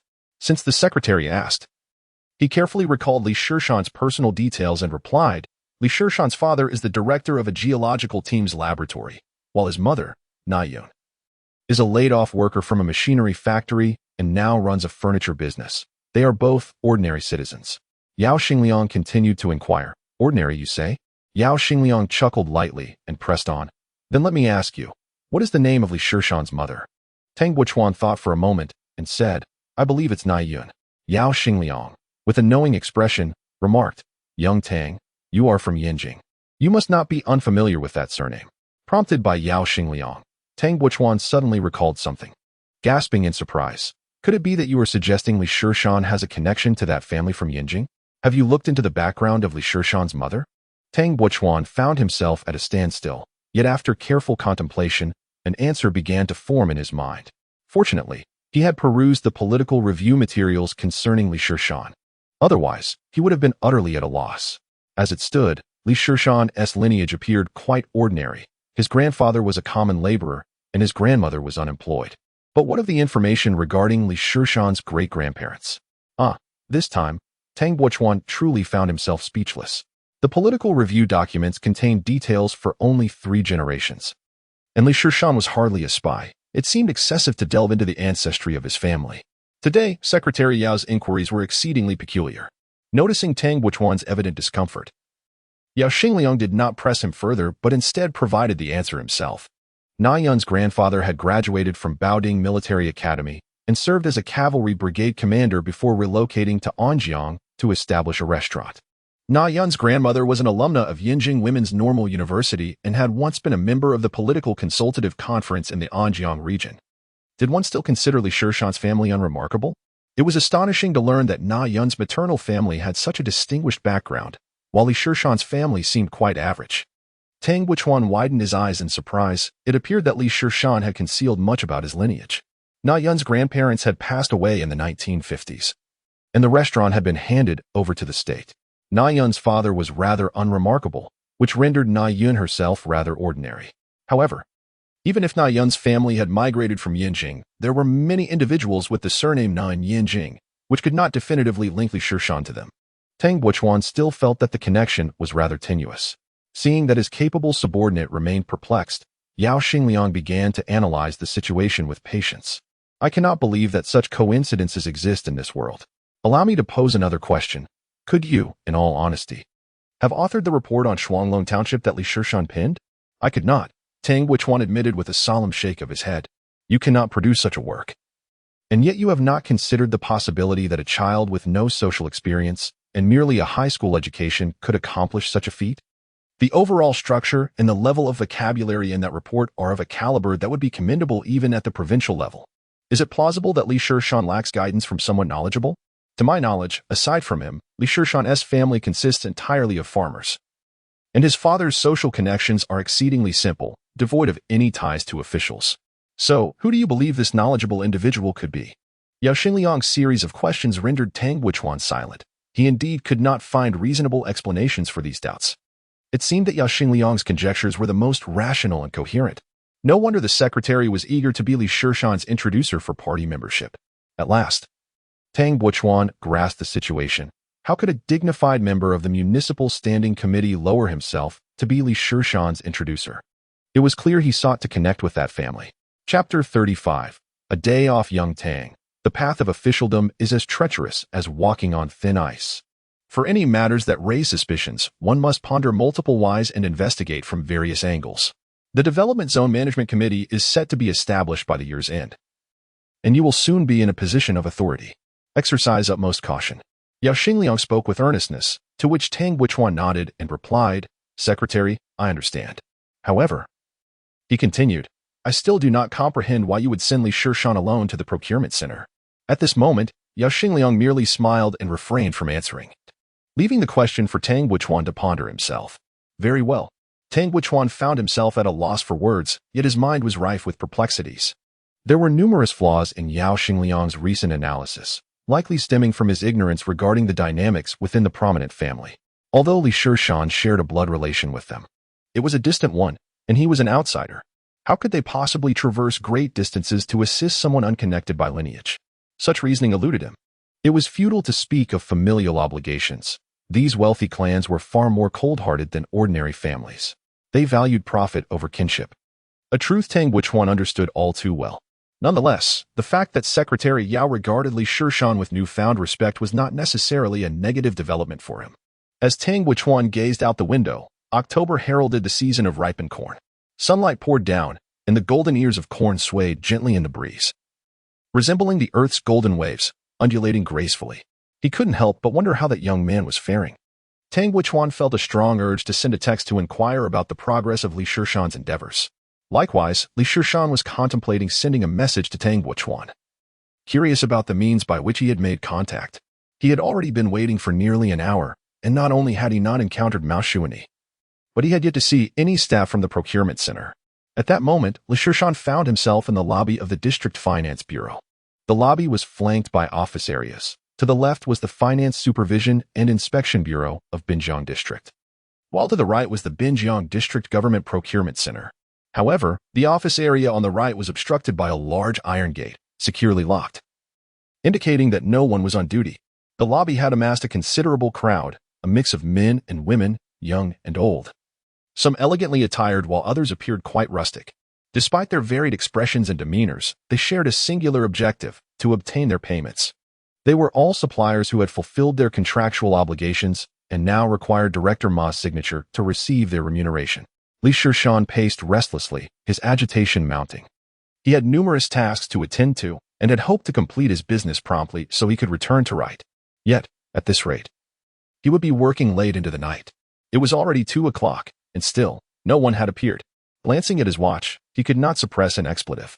"Young man, is this your first visit?" A voice called out, and Shishan turned to see a frail old man squatting nearby, smiling at him. The man appeared to be in his 50s, clad in a somewhat worn jacket, his face etched with wrinkles, and his smile was endearing. Shishan approached and squatted beside him, offering a cigarette before inquiring, "Do you know when they start work?" The old man accepted the cigarette and lit it, shaking his head as he replied, "These bureaucrats won't arrive until after 2 o'clock. There's no need to rush." With a hint of surprise and a touch of envy, Shishan reflected on the ease of the bureaucratic life. Indeed, after all the effort to attain a position of authority, one would naturally seek a measure of comfort. The old man exhaled a puff of smoke and remarked thoughtfully. Shishan pondered this perspective, seemingly aligning with the sentiment that to be an official was indeed to embrace such a lifestyle, and he nodded in agreement, saying, "You make a valid point, sir." At that moment, a sharp male voice pierced the air. "Oh, is that you, Boss Zhang? Have you come to collect your debts today?" Shishan lifted his gaze to see a man in his 30s approaching them, clad in a white suit and adorned with a gold chain. He bore the unmistakable air of a nouveau riche. Upon seeing this man, Boss Zhang's demeanor shifted noticeably, and he merely uttered a non-committal "HM. "I suggest you save your efforts, Boss Zhang. Your visit here might be in vain," the man remarked, prompting inquiries from those nearby. "Why is that?" he was asked. With a playful grin, he replied, "You may not be aware, but the other night, Boss Zhang invited old Huang from the business department to a foot massage parlor. And guess what happened?" He paused deliberately, igniting curiosity among the crowd. The inquirer pressed on, "What happened?" "Our boss Zhang ended up treating old Huang to a foot massage." His words elicited laughter from the crowd, and Boss Zhang's face flushed with embarrassment as he scolded, "Lu Fei, be quiet." Shishan furrowed his brow, discerning from their banter that the personnel in the procurement center had succumbed to a lamentable state. "Sir, is it particularly challenging to conduct business here?"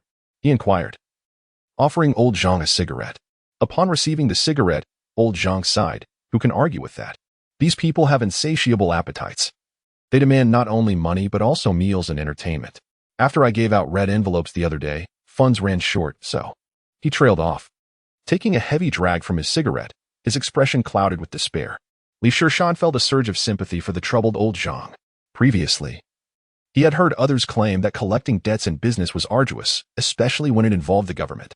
Having never encountered such situations in his former role, he had found those claims exaggerated. Now, witnessing old Zhang's plight, he believed them.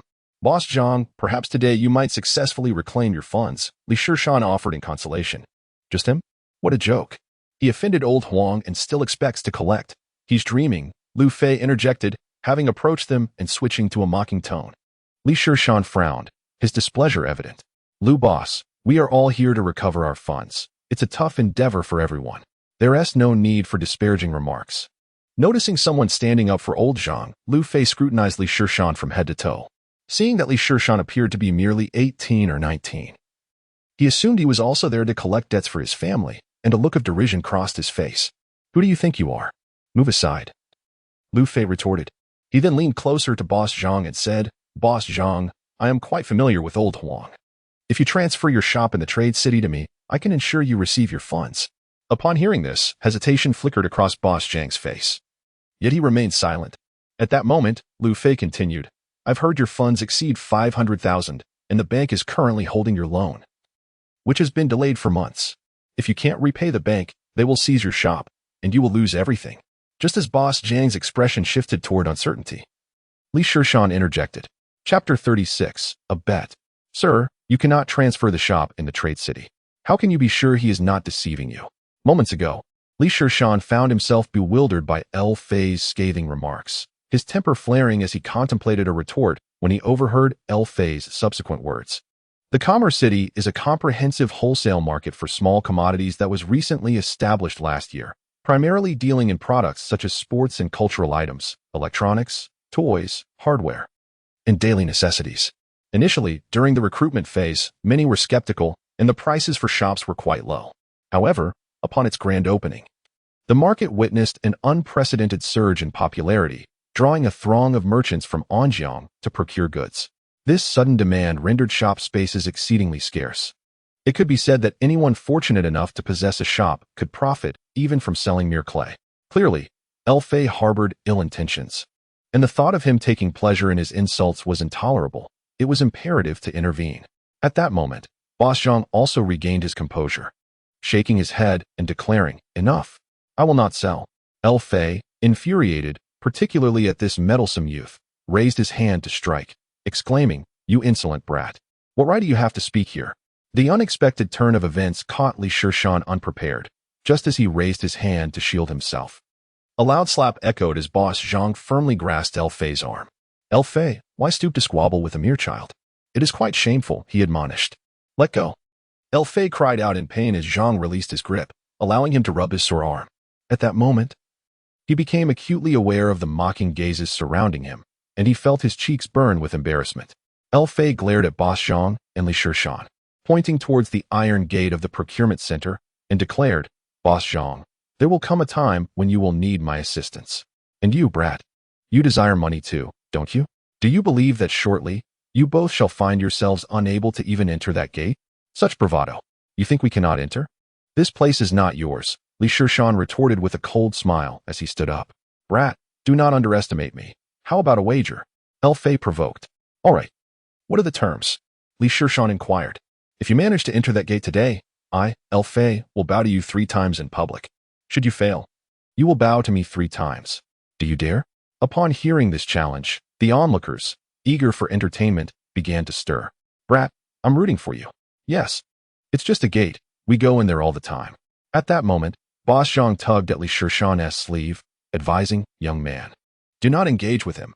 Fei is quite familiar with the people at the procurement center." Acknowledging Boss Zhang's concern, Shishan nodded and replied, "Uncle, I am aware." Just as Boss Zhang felt relieved, he saw Shishan turn to Fei and boldly proclaim, "Very well, not only will I enter that gate, but I shall do so before you." "Excellent. I shall await your arrival before mine." Fei laughed, bemused by the audacity of this youth. "Since Fei has made a promise, let him not renege. Let us all witness who shall bow," Shishan called to the crowd.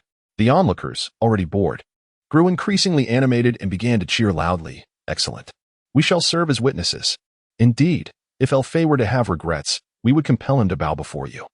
Fei, wearing a smug expression as if he had successfully executed a cunning plan, moved to the side to engage in conversation with others. At this moment, Boss Zhang wore a look of exasperation, addressing Shishan. "You, my boy, that Fei has long since made arrangements with the people here.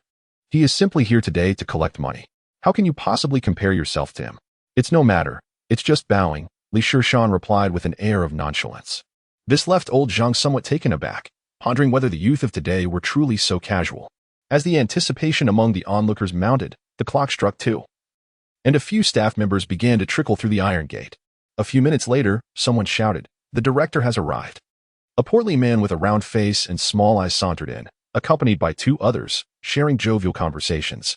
Before the rotund figure could approach, the group of bosses surrounding Shishan quickly closed in, producing documents as if by magic. "Director Mao, please sign here."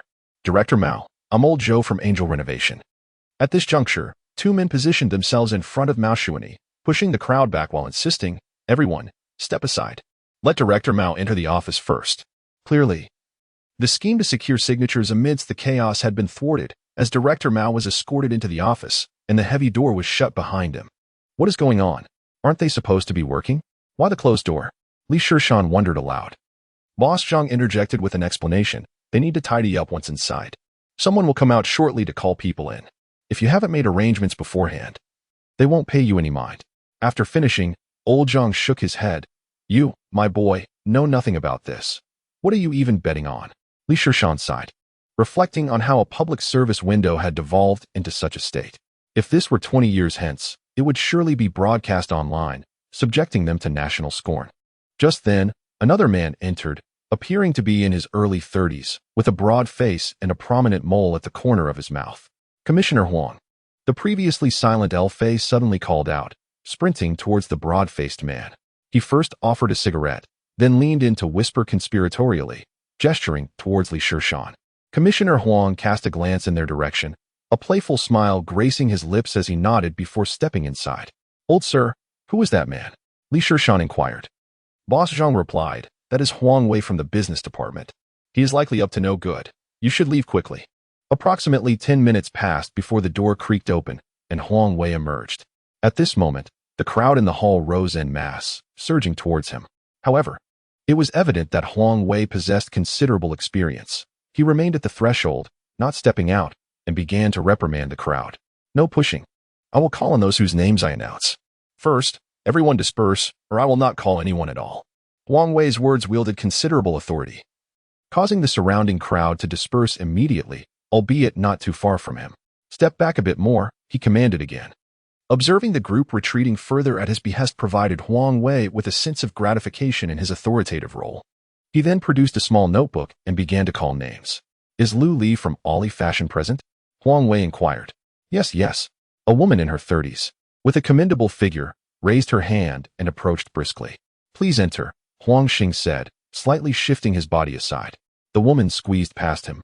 Clearly aware of his inappropriate intentions, Li Shishan watched in disbelief, taken aback by such blatant behavior. Glancing at the expressions of those around him, he discerned that they exhibited little reaction, indicating that such conduct had become a norm. Huang Xing called out several more names, and those summoned entered with forced smiles, their demeanor exceedingly subservient. "Old man, the names in that notebook represent those who are eligible to enter and settle accounts today, correct?" Li Shishan inquired. "Indeed. If they aren't prepped in advance, waiting here is futile. I suggest you leave quickly. You won't be called." Zhang, the owner, advised once more with good intentions. "By the way, old man, what business do you have with the government?" Li Shishan began to inquire about the procurement matters involving Zhang. Thus, he learned the specifics. In September, Zhang had secured an order from the procurement center for flood control materials valued at approximately 200,000 yuan, including sandbags, raincoats, rain boots, flashlights, and shovels. Lacking sufficient capital, he had mortgaged his shop in the commercial city to borrow 100,000 yuan from the bank, taking a month to gather everything. Who would have thought that upon delivering the materials to the Flood and Drought Command Center, he encountered difficulties in receiving payment? Since the materials were issued by the Government Procurement Center, the Command Center merely served as the receiving entity, with no responsibility for payment. Subsequently, when Zhang approached the Government Procurement Center for funds, he faced numerous obstacles, only learning through advice that he needed to offer bribes. Initially, he had anticipated a profit of 50 to 60,000 yuan from this transaction. However, he lamented that over 30,000 had already been spent on bribes alone. "If this continues, I won't even recover my capital," Zhang sighed, expressing his disillusionment. He had believed that engaging in business with the government would be a surefire success, only to discover the myriad complications involved. He vowed never to engage in such dealings again. As Li Shishan prepared to offer some words of comfort, he suddenly heard Huang Xing call out, "Lu Fei from Xinchang Labor Protection Company. Here." Lu Fei immediately raised his hand and cheerfully made his way towards Huang Wei, purposefully circling around Li Shishan. With an air of arrogance, he remarked, "Kid, I await your bow of respect." Old Zhang shook his head, puzzled by Lu Fei's audacity. Lu Fei strutted away with remarkable confidence, unaware that Li Shishan had also risen to follow him. Just as Lu Fei was half a meter from Huang Wei, ready to greet him, a shadow suddenly appeared before him. Both Lu Fei and Huang Wei were startled, and upon closer inspection, they recognized it was Li Shishan. "Hello. I am here to see Director Mao." Li Shishan greeted Huang Wei politely. Just as Lu Fei was about to unleash a tirade, he reconsidered and fell silent, crossing his arms and adopting a posture of amusement. If his instincts were correct, this young man was destined to be berated by Huang Wei and would likely slink away in disgrace. At that point, he would have the pleasure of delivering a few cutting remarks. As Lu Fei anticipated, Huang Wei frowned and, with a look of disdain, uttered, "Do you understand the rules? Step aside." Li Shishan remained composed, a smile gracing his face. "Commissioner Huang, I am from the district committee, and I arranged to come here this morning with Director Mao to handle some matters."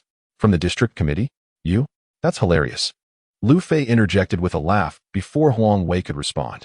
He staggered over to Li Shishan's side, poking him in the chest with his finger. "Kid, I admire your imagination, impersonating a district committee member. Do you even realize how old you are? Who would believe that?" At that moment, Lu Fei's expression darkened, and he suddenly thrust his hand toward Li Shishan while barking, "Get out of my way." However, Li Shishan had anticipated this move. He swiftly sidestepped, causing Lu Fei to stumble and nearly fall, eliciting laughter from the onlookers. Li Shishan cast a glance at Huang Wei, who appeared to be enjoying the spectacle and offered no reaction. "You're courting death," Lu Fei threatened, preparing to escalate the situation. Yet, Li Shishan pulled a paper from his jacket pocket and presented it to Huang Wei. "Commissioner Huang, please take a look at this." Huang Wei, however, did not accept the document and merely replied nonchalantly, "What is it? Speak clearly." "Commissioner Huang, if you maintain this attitude, I will have no option but to return to the district committee and report the current situation to Tang Buchuan." The mention of Tang Buchuan made Huang Wei visibly flinch. He was well aware of who Tang Buchuan was and immediately recalled the morning's events.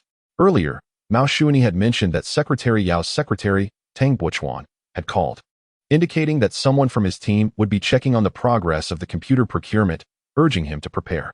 Huang Wei shot a glare at the fuming Lu Fei. "Calm down." He accepted the paper from Li Shishan and, upon opening it, discovered a letter of introduction. "This is to certify that Comrade Li Shishan from our unit is here to engage with your organization regarding the computer procurement project. Please assist him." The document bore the prominent red seal of the Binjiang District Committee Office of Anjiang City, a mark of authenticity that no one would dare to forge, for that would lead to severe repercussions. After Tang Buchuan's departure, Li Shishan had harbored concerns about whether he would be recognized at the procurement center without any proof of his position. Lacking the authority to obtain a district committee work permit, he had thought to prepare a letter of introduction. To his surprise, it had proven invaluable. At the sight of the letter, Huang Wei's previously arrogant demeanor transformed instantly. His expression became warm and welcoming as he graciously opened the door and said, "Welcome, welcome. Director Mao has been expecting you. Please, come in." Huang Wei then ushered Li Shishan inside, closing the door behind them. At the moment Li Shishan stepped through the door, he extended 2 fingers downward towards L Fei and bent them forcefully, the implication unmistakable. L Fei's face contorted in a manner reminiscent of someone who had just ingested a fly, his mouth slightly ajar, frozen in place. Such a dramatic scene left the onlookers outside exchanging glances, igniting speculation about the identity of this young man. Suddenly, someone chuckled, "L Fei, you'll have to bow to that kid soon." "Indeed, make sure it's loud enough," came the teasing retorts from the crowd, causing L Fei's face to flush crimson, standing there with a countenance shifting between uncertainty and indignation. At this juncture, L Fei faced 2 choices, to leave or to stay. Chapter 38. Director Mao's capers. L Fei found himself in a quandary. If he chose to leave, he would forfeit today's earnings and would have to appease Huang Wei with a payment upon his next visit. However, if he stayed, what would happen once that young man emerged? He was resolute that he would not bow, which would certainly lead to humiliation. Just as L Fei wrestled with his dilemma, Li Shishan was escorted into a meeting room by Huang Wei. Huang Wei poured a cup of tea for Li Shishan and said, "Please sit for a moment. I will fetch the director." Huang Wei then walked to the opposite office and made a phone call. Li Shishan, intrigued, wondered why a phone call was necessary to summon the director. Approximately 5 minutes later, the woman previously introduced as Lu Li passed by and entered Huang Wei's office. Straightening her attire as she addressed him, "Director Huang, Director Mao has signed. The funds can be transferred now, right?" Shortly thereafter, Mao Shuani appeared in the conference room, coming from the same direction as Lu Li. Suddenly, Li Shishan understood. No wonder they hadn't knocked on the door. There was clearly a lack of convenience. Mao Shuani was rather flamboyant, unafraid to engage in frivolities within the office. "You must be Comrade Li Shishan. Welcome to our center to provide guidance."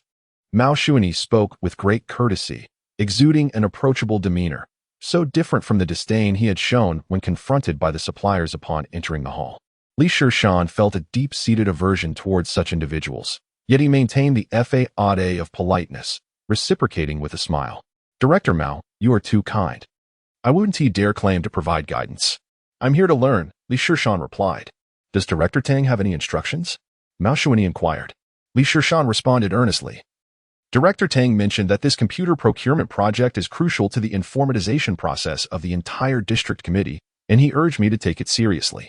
However, this assertion was a mere fabrication. Director Tang had said nothing of the sort. Yet, since Mao Shuani had asked, it would be remiss not to say something.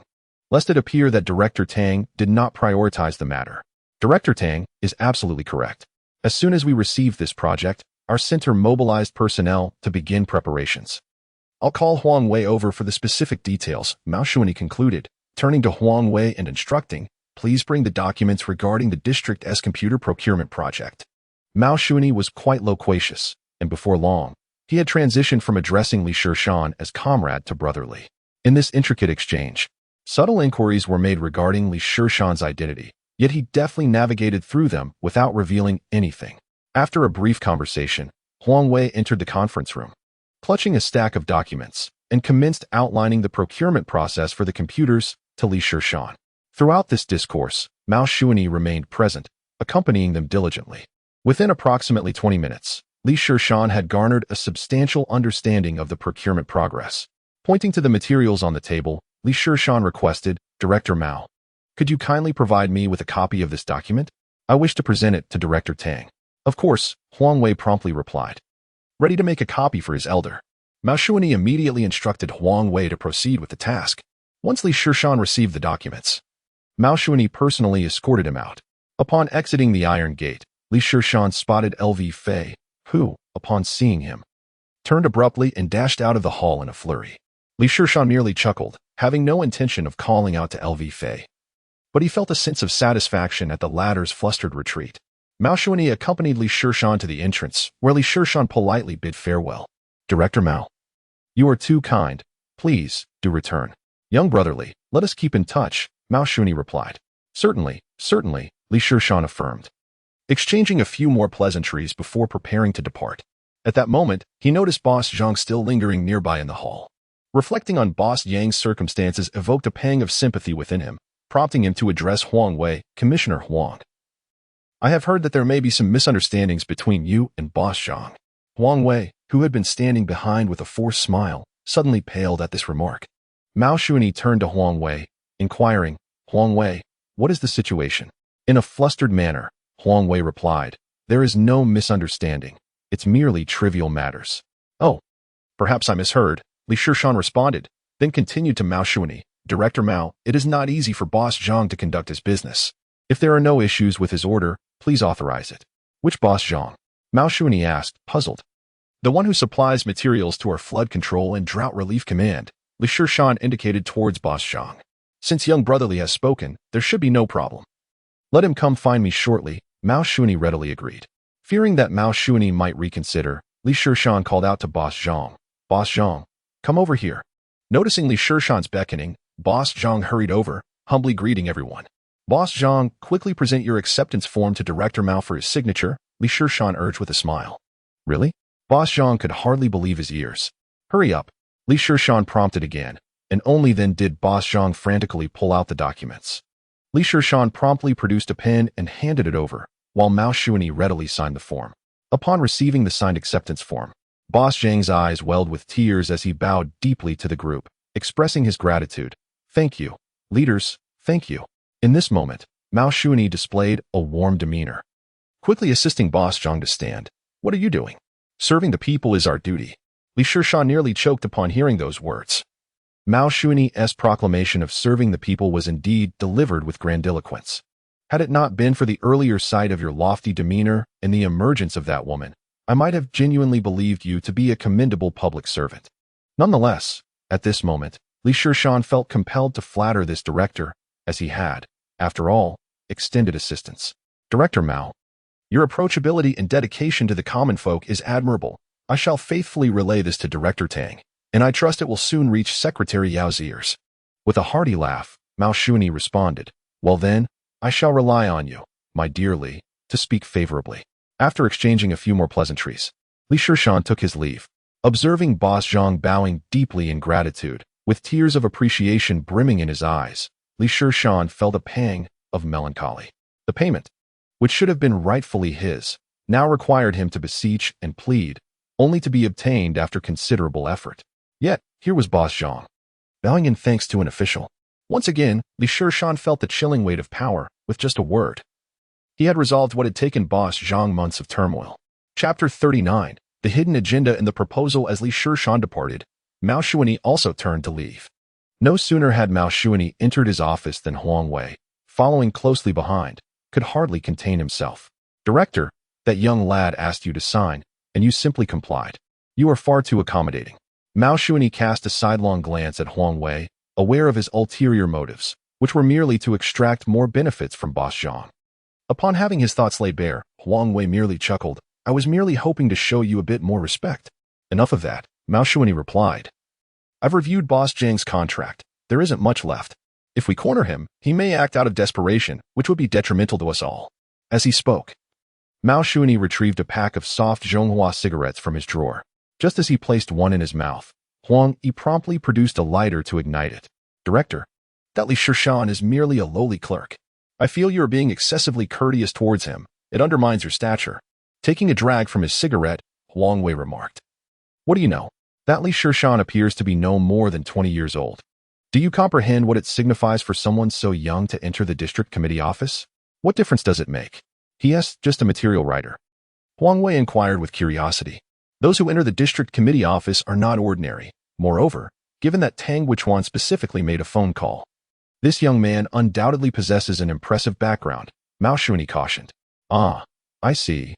The director has indeed considered this deeply," Huang Wei hastily flattered, though a shadow of concern soon crossed his face. "Director, you instructed me to provide all the procurement documents to Li Shishan. Are you not worried he might take them back to Tang Wichuan, leading to complications?"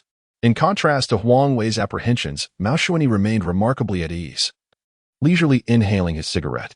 "If they discern any issues, what can they do? Can they alter the bidding proposal? That gentleman, not even Tang Wichuan, nor Yao Xingliang, would dare to act rashly. Indeed, what do we have to fear? The director's foresight is commendable," Huang Wei flattered once more. Mao Shuani waved his hand dismissively and said, "All right, if there is nothing else, you may leave." Just as Huang Wei was about to exit, Mao Shuani added, "By the way, inform the brothers below that I've heard whispers of increased scrutiny lately. They should all tone it down." At that moment, Li Shishan had also returned to the district committee office. He placed the materials he had retrieved flat on his desk, feeling that something was amiss. Was this recent endeavor too smooth? They had provided him with all the documents without reservation. Did they think his youth and inexperience would prevent him from discerning any issues? Yet if he could not see them, could Tang Wichuan truly be oblivious? The tender proposal they had submitted struck Li Shishan as utterly absurd. The procurement method employed was single-source procurement. What does single-source procurement entail? It means that the goods or services can only be supplied by a sole vendor, with no reasonable alternatives available. This was merely for procuring computers, not some advanced, cutting-edge equipment, and Anjiang was not devoid of shops selling computers. The rationale provided by the Government Procurement Center for opting for single-source procurement was indeed laughable. The proposal stated that the office computers required by the government must possess high performance and confidentiality standards. However, among the existing vendors in the Anjiang market, only Baodi Electronics Company offered the Tianqi 5110 model, which, after necessary security upgrades, could meet these requirements, with a staggering price of 20,000 yuan per unit. Considering this price point, the existing budget of under 4 million yuan could only procure fewer than 200 units, falling short of the government's plan to replace 400 units by half. The final recommendations were to either increase the budget or reduce the quota. Li Shishan scratched his head, wondering if the procurement center was underestimating the intelligence of others. His online search for the Tianqi 5110 revealed a price of merely 8,000 yuan. Even with the addition of a 15 value-added tax for government procurement, the cost would be around 9,000 yuan. What sort of security enhancements could possibly justify an increase of nearly 10,000 yuan? Were they truly taking advantage of the district committee leaders' lack of computer knowledge? The leaders were not fools. This tender proposal evidently reeked of deceit. Something unusual was afoot. Li Shishan began to delve into deep contemplation. Why were the members of the procurement center so audacious in presenting this report to him? Were they not afraid of repercussions? Or was there an issue with this supplier? His gaze fixated on the name Baodi Electronics Company printed on the proposal. Numerous questions now demanded verification. With this thought in mind, Li Shishan rose and headed to the archives room. Over the past month, he had frequented this place, becoming well acquainted with the staff, navigating with ease. He arrived at the office on the far right of the first floor, where a middle-aged woman with curly hair was engrossed in a book. She was Huang Yujiao, the head of the archives. Li Shishan knocked lightly on the door and greeted her with a smile. Sister, are you busy? This familiar address brought a smile to Huang Yujiao's face, though she playfully retorted, You rascal, honestly, I could be your mother. Oh, you look at most 30, I can only call you sister. Li Shishan, with a playful grin, inquired, Sister, what materials did you come to find today? Huang Yujiao, choosing not to correct him, responded, Well, dear, what is it that you seek? Before 2001, all office supplies purchased by our district were acquired independently. Are the contracts stored in the archives? Li Shishan asked. Indeed, prior to the establishment of the Government Procurement Center, we managed our own acquisitions, and the contracts are all intact. Which year do you wish to investigate? Huang Yujiao replied, Please retrieve the contracts for electronic products from the past 3 years. Li Shishan articulated the purpose of his visit. That is no problem. I'll have Xiao Zhao assist you, Huang Yujiao said, promptly making a phone call to arrange it. During the wait, Li Shishan showcased his charm, making Huang Yujiao laugh heartily. Amidst her giggles, a young woman in her 20s, carrying a stack of file folders, entered the room. Xiaorong, I'm here to collect. Just let me know when it's ready, Li Shishan stated as he stepped forward to take the folders from Zhao Shirong, then began to scrutinize her. Zhao Shirong, somewhat puzzled, queried, Is there something on my face? Li Shishan nodded. Sister Shirong, have you lost weight? You look even more beautiful. Ah, you rascal, Zhao Shirong replied, her cheeks tinged with embarrassment. After engaging in light-hearted banter with the two women, eliciting their laughter, he completed the registration and took the files. As Huang Yuji watched Li Shishan's departing figure, she could not help but remark, with such a silver tongue, who knows how many girls he will charm in the future. At that moment, Huang Shirong interjected, It's a pity he lacks higher education. Huang Yujiao, detecting the underlying jest in Huang Shirong's words, teased, What? If he had a better education, would you consider him? You two are not far apart in age, and he is quite handsome. Should I play matchmaker? Huang Xiaorong's face flushed crimson as she shyly retorted, Oh sister, please don't joke around. The two women erupted into playful laughter. Upon returning to his office, Li Shishan retrieved all the contracts and began perusing them. There were over 30 contracts, and with the aid of his remarkable memory, he was able to remember the contents after a single reading. Within less than an hour, he had reviewed them all. Among the contracts, 2 companies were prominently featured, Baodi Technology Company, Limited, and Xinguang Office Supplies Sales Company. These 2 firms virtually monopolized all procurement related to office supplies for the district government, including projects acquired on behalf of the municipal government. Li Shishan meticulously tallied the figures, noting that the total amount of these contracts exceeded 20 million. Although Li Shishan was unaware of the prices of office supplies, he was well acquainted with the cost of furniture. Given that his mother was in the furniture business, he observed that the purchase prices of wardrobes and sofas were evidently more than double the market rate. It was clear that these 2 companies harbored significant issues.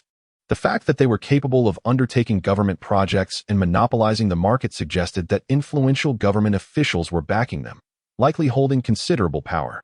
Who, then, was the mastermind behind this operation? To effectively manage this project, it was imperative to uncover the hidden intricacies surrounding the procurement process. The first step was to investigate the background of these companies.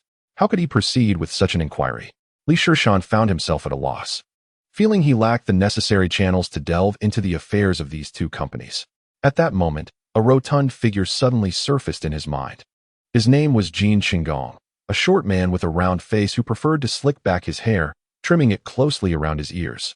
Jin Qinggong had been a classmate of Li Shishan in middle school. He was cheerful, generous, and exemplified brotherly loyalty, fostering a solid friendship between them. Despite his name bearing the character for success, he had not fared well academically, failing to gain admission to high school and opting against vocational school, instead joining his family in business. During the period following the college entrance examination, Li Shishan had encountered Jin Qinggong while assisting his mother and learned that he had rented a shop in the west building of the mall, dealing in computers and gaming consoles. Li Shishan recalled that Jin Qinggong's family operated a substantial business and was well-versed in the local commercial landscape of Anjiang. Perhaps he could inquire about the situation and gather some intelligence. By 5 in the afternoon, Li Shishan had gathered his belongings and made his way to the Baixing Trading Building, where his mother worked. The west building of the mall specialized in selling computers, gaming consoles, cameras, and other electronic products. The expansive mall was filled with a myriad of shops, and Li Shishan wandered through, searching for the familiar figure of Jin Qinggong. After meandering for several minutes without success, he began to feel a sense of disappointment. Just then, he heard a woman's furious voice nearby. "This computer has issues. Why won't you refund me?" This isn't a problem with the computer itself," came Jin Shengong's voice, prompting Li Shishan to move toward the source of the commotion. As he approached, he saw a middle-aged woman clad in a bright red qipao, her figure somewhat plump. Her eyes wide with fury as she berated a short, chubby man, his long-sought friend, Jin Shengong. Jin Shengong bore a pained expression, struggling to defend himself against the woman's aggressive demeanor. When I sold it to you, it was in perfect condition. This computer's damage is clearly due to water intrusion, which is not our fault. You must have tampered with it, trying to deceive someone like me who doesn't know the trade. You must refund me today." The woman even spat in her frustration. Jin Shengong, however, quietly endured her wrath, shaking his head in refusal. Upon seeing that he remained obstinate, the middle-aged woman dramatically threw herself onto the ground, commencing a tantrum. "Come quickly and witness the unscrupulous boss who preys upon honest individuals." The woman, amidst tears and song, incessantly mimicked the actions of striking the ground, resembling a lamenting figure. Such commotion swiftly attracted a throng of onlookers. As the crowd swelled, beads of sweat began to dot Jin Shengong's chubby face, leaving him at a loss for how to proceed. Li Shishan shook his head. This woman sought to coerce the business into submission through unreasonable tantrums, and gentle persuasion would undoubtedly prove futile. At this juncture, he felt compelled to assist his middle school classmate. Taking a deep breath, Li Shishan bellowed with fervor, "How dare one bully others in broad daylight?" His voice overshadowed the woman's wailing, capturing the attention of the gathered crowd. They beheld a young man with tousled hair pushing his way through, addressing the middle-aged woman. "Auntie, allow me to advocate on your behalf. I witnessed the entire ordeal, and this establishment must face consequences." Upon seeing someone come to her aid, the woman's countenance brightened with satisfaction. Her cries ceased as she nodded vigorously, proclaiming, "Yes, yes. They must compensate." Hearing the word compensate, Li Shishan felt a surge of disdain. This woman only cared for monetary reparation. At that moment, Jin Shengong recognized Li Shishan. His mouth agape in disbelief, pointing at him but unable to articulate his thoughts. He could hardly fathom why Li Shishan would assist someone against him. Just as confusion clouded his mind, he caught a mischievous wink from Li Shishan, a knowing smile illuminating his face, signaling that there was a clever plan in motion, prompting him to remain silent. "Auntie, this computer must not have been inexpensive, perhaps over 7,000? Li Shishan inquired. "More than that, I spent over 8,000. "I have the receipt," the middle-aged woman replied, retrieving a white ticket from her bosom. Li Shishan examined the receipt in feigned astonishment. "Over 8,500? Such an exorbitant item, and this store dares to sell you counterfeit goods. This is outright fraud." Jin Shengong was taken aback. "Fraud?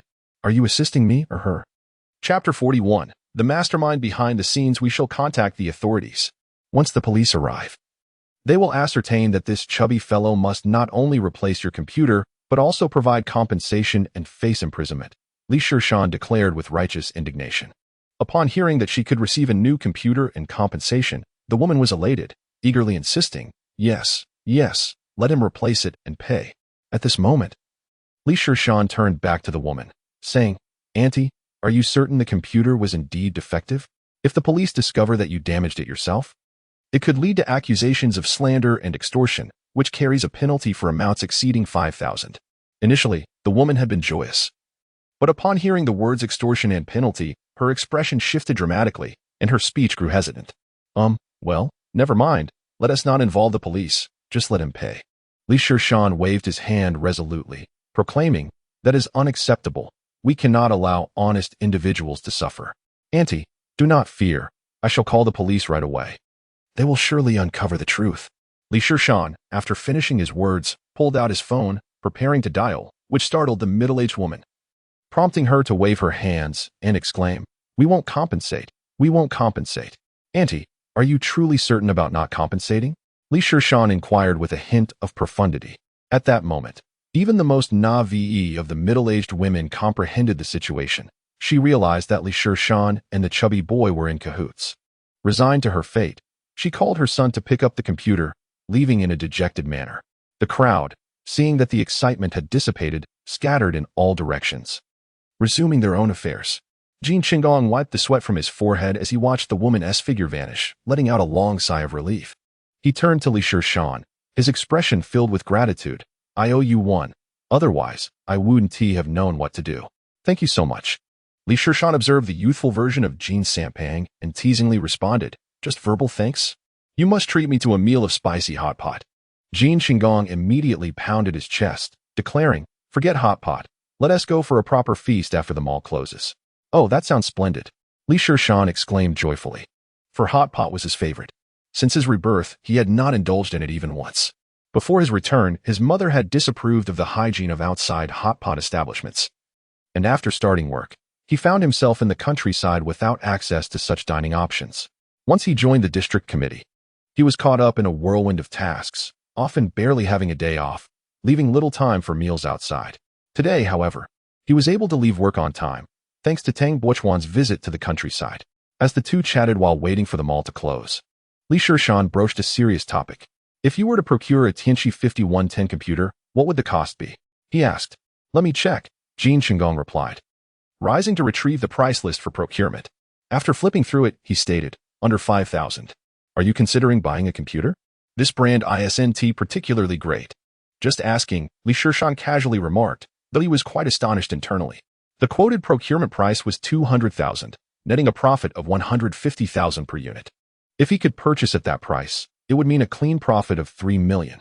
He was aware that for bulk purchases, the procurement price would be even lower than 5,000.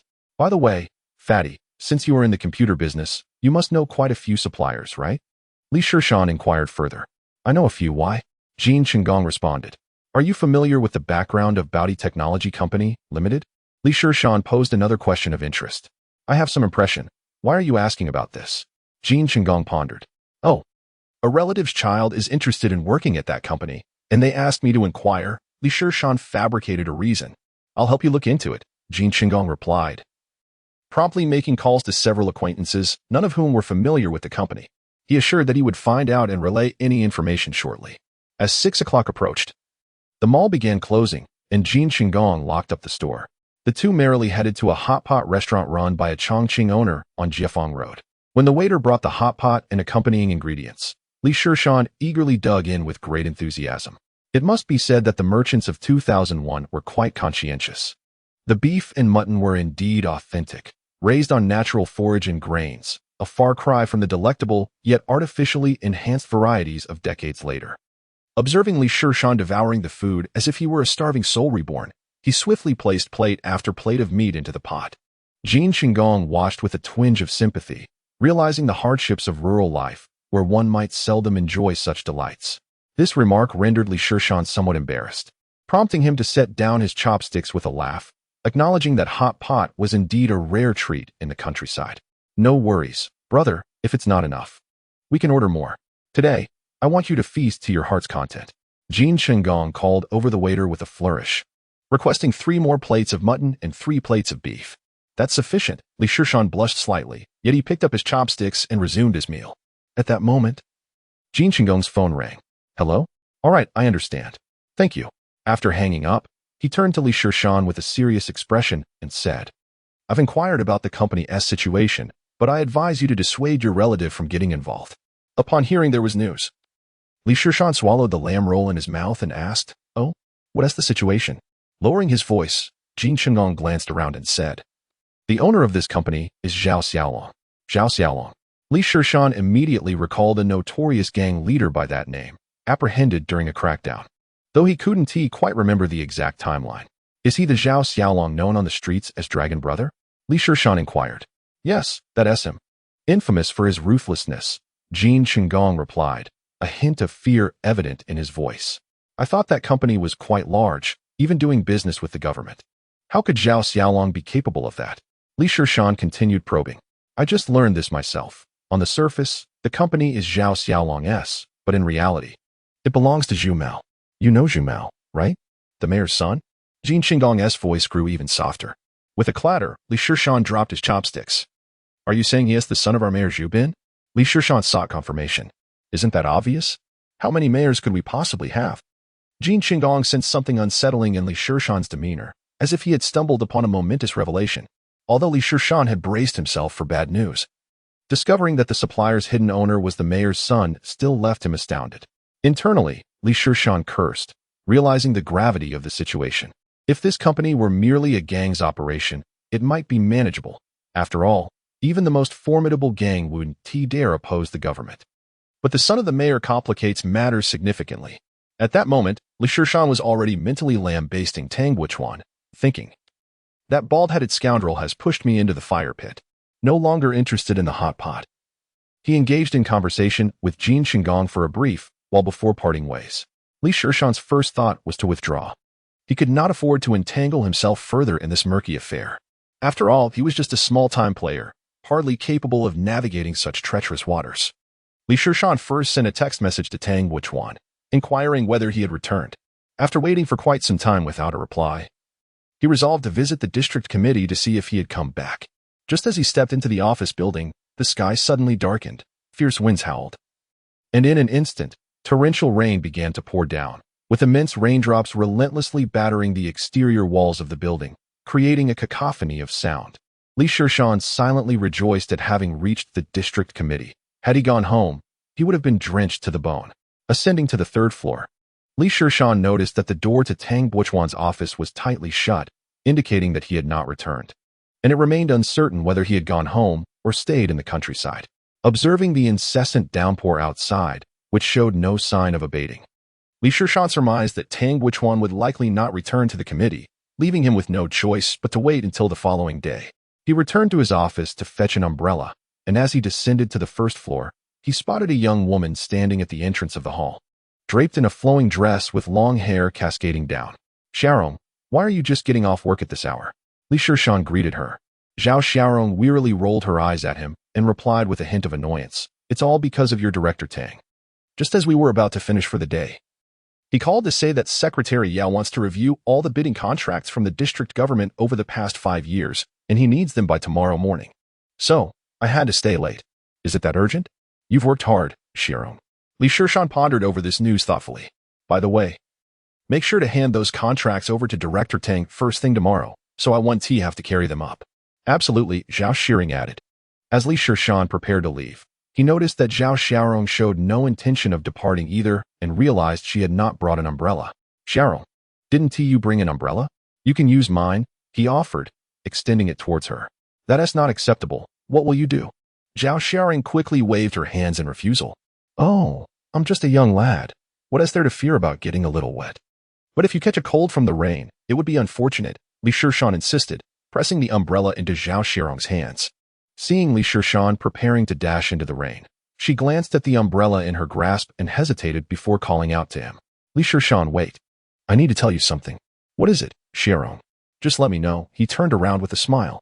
Zhao Xiaorong, moved by the sincerity of his smile, stepped a few paces closer and spoke in a tone barely audible to anyone else. "I noticed you were handling quite a few procurement contracts today. Are you investigating suppliers? I want to give you a friendly warning. All the procurement in this area is controlled by the mayor's son, so it's best if you steer clear." At that moment, they were very close, and the fragrance emanating from Zhao Xiaorong made Li Shishan feel slightly flustered, but her words swiftly brought him back to reality. Although he had his suspicions, he had not anticipated that the mayor's son had monopolized all the procurement projects. Such audacity. Grateful for Zhao Xiaorong's kind warning, Li Shishan bowed slightly in appreciation. "Thank you, Xiaorong." With that, he plunged into the rain, the sound of Zhao Xiaorong's voice trailing behind him. "Be careful on your way." "I will, Xiaorong," he replied. Zhao Xiaorong watched as Li Shishan gradually faded into the rain, unable to suppress a shake of her head. It would be best for such troubles to remain as distant as possible. How could she possibly confide in him? By the time Li Shishan returned home, he was drenched. Every step he took releasing a cascade of water. After taking a hot shower, he stood by the window of his bedroom, gazing out at the raging storm. The torrential rain and howling winds enveloped the world outside in a shroud of mist. Li Shishan's mind incessantly churned through all the information he had gathered that day, the issues within the bidding proposal, the corruption at the government procurement center, the mayor's son, and Yao Xingliang's sudden interest in reviewing all procurement contracts from the district government over the past few years. Had he also uncovered discrepancies? All these signs hinted at impending significant events. At that moment, Li Shishan pondered whether his transfer to the district committee office was indeed as Tang Buchuan had suggested. Was it merely his writing skills that had caught their attention? Was his responsibility for the computer procurement project merely a pretext? Confused, he gazed down at a small tree that caught his attention. In the midst of the tempest, this little tree appeared particularly solitary, fragile, and helpless. The rain lashed at its delicate form like an unrelenting whip, each droplet seemingly weighted, suffocating it. Li Shishan felt akin to that small tree, swaying violently in the gale, as if it might snap at any moment.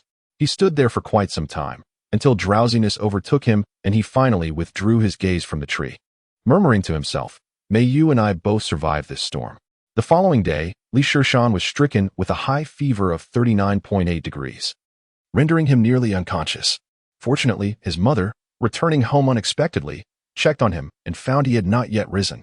Otherwise, he might have succumbed to a more severe fate. After spending a day in the hospital receiving intravenous fluids and resting, he felt sufficiently recovered by the third day and arrived at his workplace early. As he approached his office, he noticed that Tang Buchuan's door was ajar, prompting him to step inside. Upon entering, he was greeted by a veritable ocean of yellow file folders. The room was inundated with them.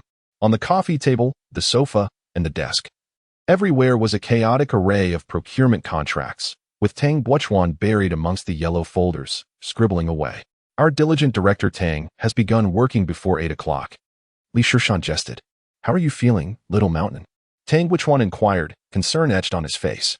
Warmed by Tang Buchuan's kindness, Li Shishan was about to respond when he was taken aback by Tang Buchuan's disheveled appearance. "Goodness, what happened to you?"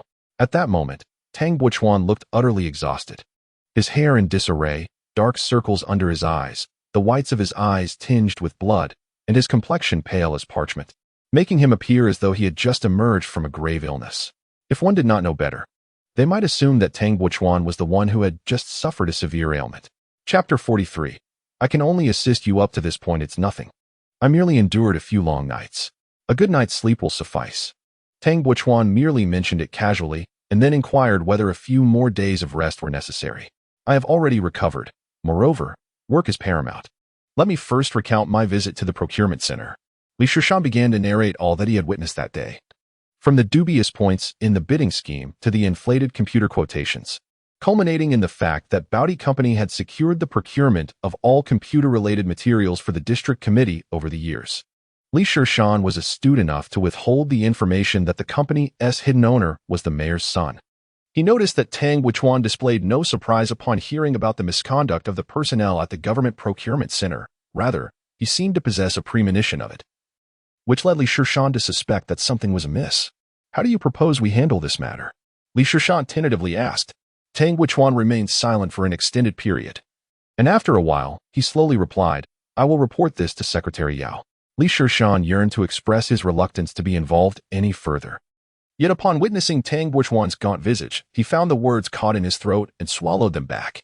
In the ensuing 2 days, Li Shishan persistently inquired about how Yao Xingliang had responded to the computer procurement issue. However, Tang Buchuan evaded a direct answer, diverting the conversation instead. Eventually, he conceded with a brief remark, "Just continue to follow up." 5 days later, when Li Shishan was summoned to Tang Buchuan's office once more, he received a copy of the computer procurement bidding scheme submitted by the Government Procurement Center. Upon scrutinizing it closely, he found it even more outrageous. The bidding method still employed single-source procurement, yet the unit price had escalated to 22,000. Li Shishan regarded Tang Buchuan with a perplexed expression, as he had been engrossed in revising documents without raising his head since the scheme had been presented. "What does this signify? Was my previous explanation insufficiently clear? The secretary has instructed that you first review this scheme, and if it is unsatisfactory, return it to the procurement center for a revision." "What? I am to conduct the review?" "Yes, you will undertake the review." Li Shishan stared in astonishment at the still-writing Tang Buchuan. Such a matter could not possibly fall to him. It was procedurally unsound. Tang Buchuan then added, "The secretary mentioned that there is no rush. Take your time. You may leave now." After Li Shishan departed, Tang Buchuan finally lifted his head and let out a heavy sigh. Sitting in his own office, Li Shishan felt as though his mind had become a tangled mess. To assign the bidding scheme for the West Baimao project to a temporary clerk for review was absurd. This was not a trivial sum. An audit would surely follow. Was Yao Xingliang unconcerned about potential repercussions? Clearly, He had recognized the issues. Otherwise, he would not have asked Tang Buchuan to personally examine all procurement contracts. What was Yao Xingliang really implying with such actions?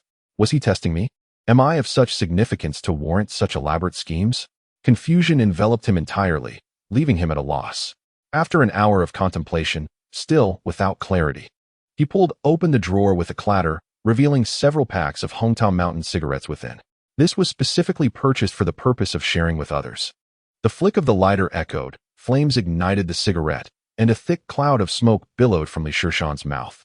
By the time Li Shishan realized what had transpired, he had already consumed nearly an entire cigarette.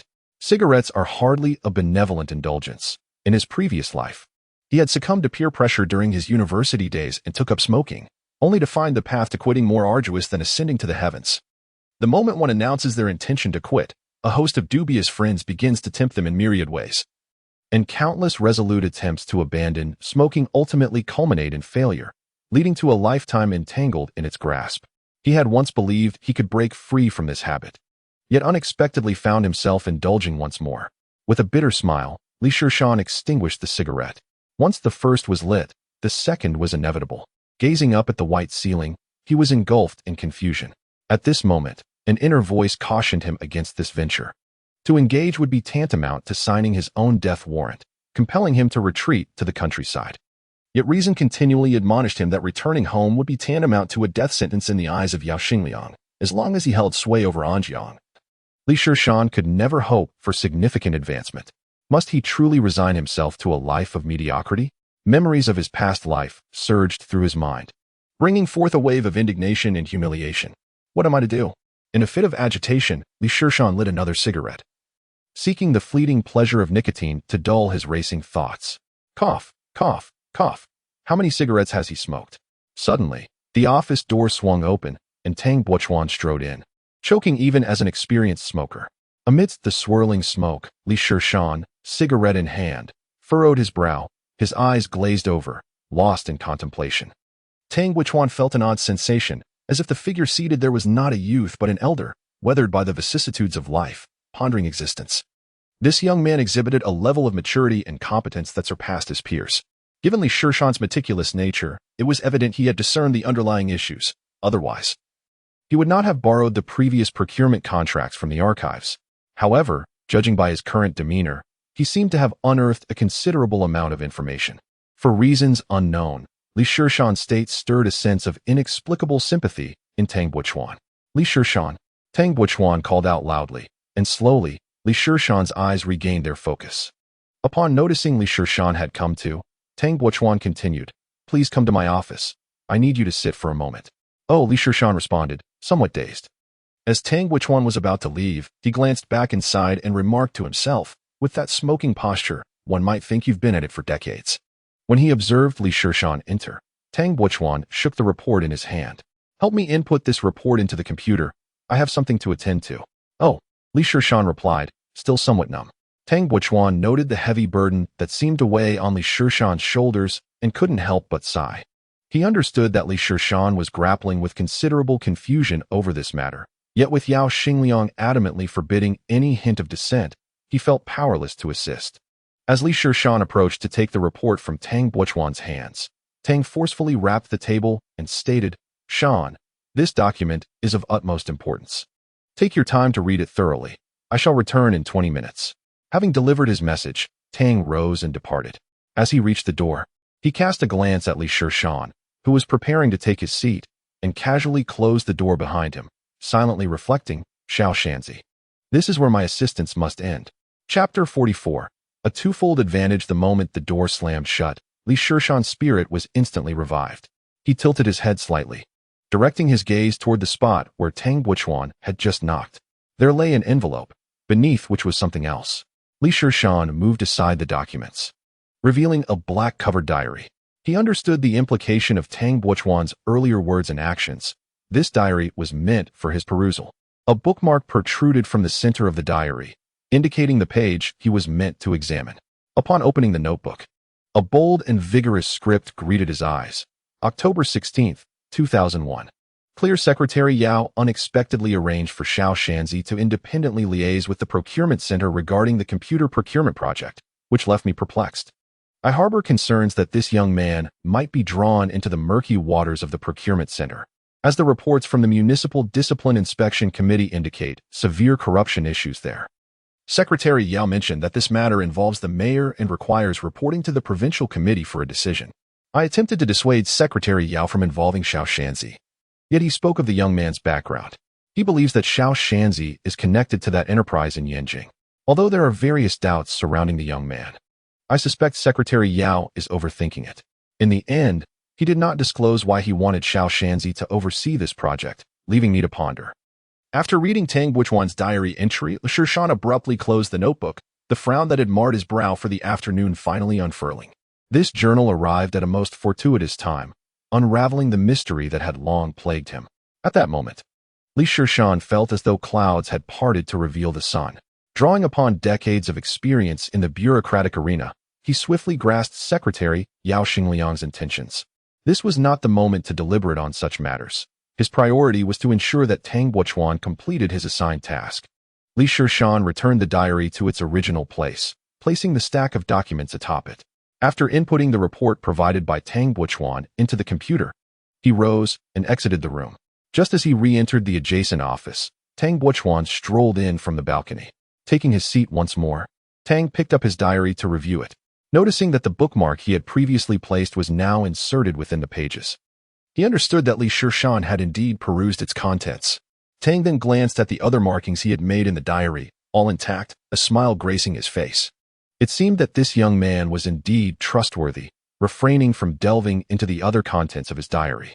After securing the diary in his cabinet, Tang finally directed his attention to the report displayed on the screen. He discovered that several phrases in the report had been altered. The revised document flowed much more smoothly, prompting him to admire the thoroughness of this young man's work. After finishing the report, Tang Buchuan lit a cigarette and glanced towards Li Shishan's room, pondering what actions this young man would undertake next. At that moment, Li Shishan held a piece of paper inscribed with the words Mayor Yao Xingliang, murmuring to himself, "Truly worthy of the future municipal secretary, this maneuver is a masterstroke of dual purpose." Firstly, he recognized the significance of the family in question. Li Shishan was indeed aware of this premier family from Yanjing. In this era, information remained relatively obscure, and ordinary citizens had no means of learning about such elite families. However, with the advent of the internet, decades later, the details of these prominent families began to emerge on public forums, gradually bringing their presence into the public eye. Li Shishan had once encountered a post dedicated to narrating the stories of these illustrious families. Although it bore a slight semblance to historical fiction, the content resonated with an authenticity that he found compelling, especially regarding that family, due to sharing a surname with his mother. He read with greater attentiveness and retained the information well. This family, steeped in a legacy of revolutionary heritage, had produced numerous high-ranking officials and established a significant business presence, wielding substantial influence in both political and commercial realms. Li Shishan had even entertained the notion of a potential connection between his maternal lineage and this prominent family, prompting him to inquire with his mother. He learned that his great-grandfather had departed Yanjing at the tender age of 18 and had subsequently lost contact with the family. Calculating the passage of time, nearly a century had elapsed. Even if a blood connection existed, it bore little relevance to the present generation. He was taken aback by Yao Xingliang's vivid imagination in associating himself with that family. This elucidated why he would assume the role of his party introducer. Was he seeking to align himself with the power of that lineage? The first aspect of Yao Xingliang's dual-purpose strategy was to validate the authenticity of his identity. With the caution typical of politicians, he aimed to use the recent computer procurement issue as a means to gauge himself. His handling of this matter would ultimately influence Yao Xingliang's assessment of his own identity. The second aspect was the ambition to ascend to the mayoral seat. If Li Shishan's instincts were correct, Yao Xingliang had his sights set on the mayoral position. In the months since he had joined the district committee, he had not only engaged in his duties, but also absorbed much information regarding the city's leadership. Yao Xingliang was known for his exceptional work ethic and notable achievements, reportedly a leading candidate for the next mayor. However, he faced considerable suppression from Mayor Zhu Bin. Many of his proposals, upon submission to the municipal government, were frequently dismissed, presenting significant obstacles to his initiatives. Although Yao Xingliang was also a member of the municipal committee, his influence paled in comparison to Zhu Bin's. It seemed likely that Yao Xingliang desired to pierce through this veil of obstruction, which could trigger a cascade of ensuing issues. If he could indeed implicate Zhu Bin, it would greatly enhance his chances of securing the mayoral position. Conversely, should matters not unfold in his favor, Yao Xingliang could easily distance himself from the fray, claiming ignorance of the situation. Li Shishan found himself lost in the reverie of past events. He recalled that when he entered the political arena in 2005, Yao Xingliang had already assumed the role of secretary, while Zhu Bin had mysteriously vanished without a trace.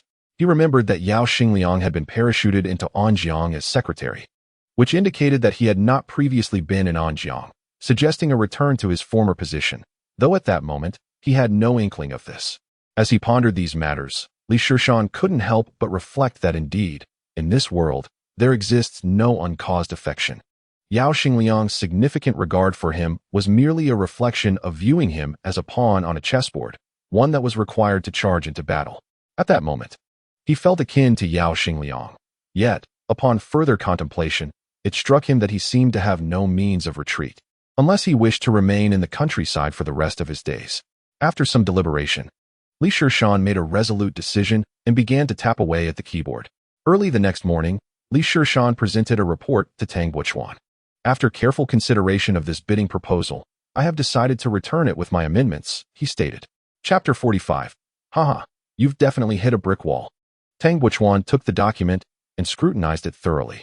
He was quite pleased with the suggestions provided. Li Shishan not only detailed the reasons for returning the proposal, but also offered modification recommendations, which from an official standpoint, were impeccable. Perhaps we should show it to Secretary Yao first, Li Shishan suggested. No need for that, Tang Buchuan replied, shaking his head and handing back the suggestions. Secretary Yao said you should review it first. If you don't approve it, there is no reason for him to see it. Just return it to the procurement center. Understood. Li Shishan acknowledged as he took back the document, inwardly berating Yao Xingliang as a cunning old fox, who effortlessly distanced himself from the matter at hand. Shishan, when you return it, be a bit more tactful. Avoid inciting conflict, after all. Tang Buchuan trailed off. Recognizing that some matters could only be implied and not explicitly stated, Li Shishan grasped Tang Buchuan's meaning and thought about the diary incident from yesterday, bowing slightly. He sincerely expressed, "Thank you, brother." "Thank me for what?" Tang Buchuan was momentarily puzzled. "I meant to say your cursive handwriting is quite impressive." Instantly, Tang Buchuan comprehended that Li Shishan was expressing gratitude for the diary incident from the previous day. Scratching his head, he chuckled, "No need for pleasantries. We are partners after all." As Li Shishan gazed at Tang Buchuan's mature and warm visage, he couldn't help but find amusement in the thought of him secretly writing in a diary alone at night. For some inexplicable reason, a scene from a movie flashed through his mind, particularly that classic line, and he couldn't resist saying it aloud. Who writes in a diary, anyway? What nonsense is that? Tang Buchuan's smile abruptly froze. "Kid, are you implying I'm not serious? Don't run off, come back here." At 2:30 in the afternoon, Li Shishan arrived at the procurement center of the Binjiang district government. Having learned from his previous experience, he was not about to come early and wait idly. Huang Wei was still stationed as the gatekeeper, watching the various bosses bowing and scraping before him, relishing in the authority of his official position. Upon spotting Li Shishan, Huang Wei's previously stern demeanor transformed into a broad smile, and he eagerly ushered Li Shishan into the conference room. "Today you arrived, and the proposal has been approved." Huang Wei presented a cup of hot tea. Li Shishan accepted the cup, nodding and saying, "Indeed, the feedback has arrived. What do you think? Has our suggestion to increase the budget by 1 million been approved?" Huang Wei's face was alight with excitement. These pests, insatiable in their greed, Li Shishan thought to himself, maintaining a calm expression as he replied, "Let us first invite Director Mao over." "All right, I will notify the director immediately." As Huang Wei returned to his office to make a call, shortly after, a flamboyantly dressed woman slipped through the door into Huang Wei's office. "Director Huang, Director Mao has signed." Witnessing this familiar scene, a smirk involuntarily tugged at Li Shishan's lips. It was surprising that Director Mao, though portly, had a fine waistline. Moments later, Mao Xuanyi's hearty voice resonated. "Li, why didn't you inform me before coming? I could have had someone greet you at the door." "Director Mao, you're too kind. Here is the feedback for your review," Li Shishan said, handing over a file. "Oh, you needn't have made a special trip. Next time just let us know to come and collect it," Mao Xuanyi said. beaming as he settled onto the sofa beside Li Shishan and took the file. Li Shishan glanced at Mao Shuani's smiling face and silently wished, "I hope you can still smile after reviewing the feedback." Indeed, when Mao Shuani opened the folder and saw its contents, his previously radiant smile evaporated instantly. After a brief silence, he asked coldly, "Li, what does this mean?" Li Shishan responded calmly, "Director Mao, the bidding proposal you submitted is still lacking. The justification for using a single-source procurement method is insufficient. I believe a public bidding process would be more appropriate. Is this the opinion of Secretary Yao?" Mao Shuani tilted his head, his tone laced with inquiry. "No, this is my assessment. If I cannot pass this stage, there is no need to present it to Secretary Yao," Li Shishan replied, inwardly feeling a pang of frustration. It was as if he had unleashed a wave of sarcasm, drawing all the fire onto himself. My young friend, I think you should first consult Secretary Yao and see what he has to say," Mao Shuani remarked with a cold chuckle, his words laden with deeper implications. "I believe that would be unnecessary. The review is my responsibility, and I shall not trouble Secretary Yao," Li Shishan replied. A silence enveloped the room, during which Huang Wei spoke, his voice dripping with sarcasm. "Little Li, how impressive you are, wielding such authority. I wonder how much you know about procurement bidding. Have you even read the bidding law? It would be unfortunate to make a fool of yourself and leave the leadership to clean up the mess." As Mao Shuani's confidant, Huang Wei felt compelled to speak when there were things Mao Shuani could not. His somewhat threatening remarks only incited cold laughter from Li Shishan. "Is this a test of my professional knowledge? Haha, you've just hit a brick wall.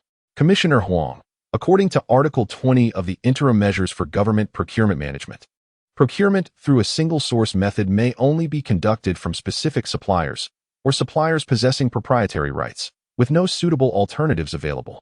At this juncture, Li Shishan paused, gazing at Huang Wei, and inquired, "Is there a single word of difference between what I stated in the document?" Huang Wei found himself at a loss for words. Although he was familiar with the regulations, memorizing every detail was an impossible feat. As Huang Wei hesitated, Li Shishan continued, "I have several queries that I hope Commissioner Huang can clarify. Firstly, is there truly only one vendor selling computers for government procurement in Anjiang City?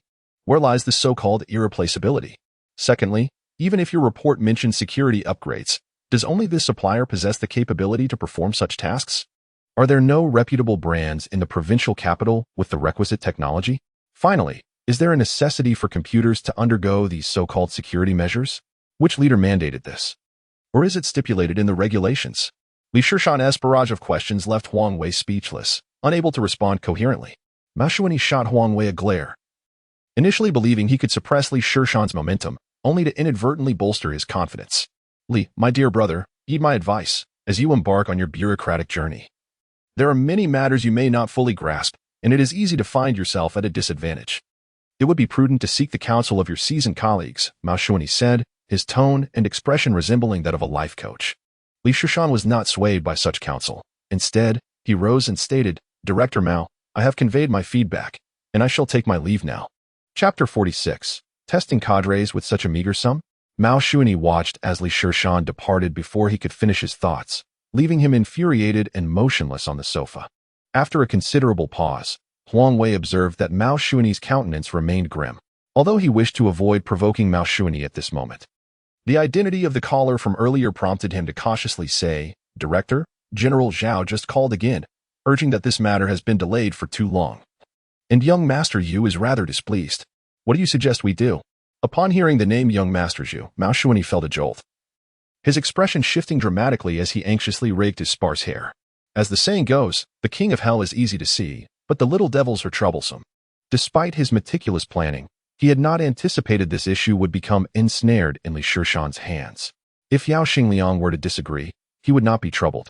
Such matters were beyond his purview and could be escalated, naturally allowing higher-ups to intervene.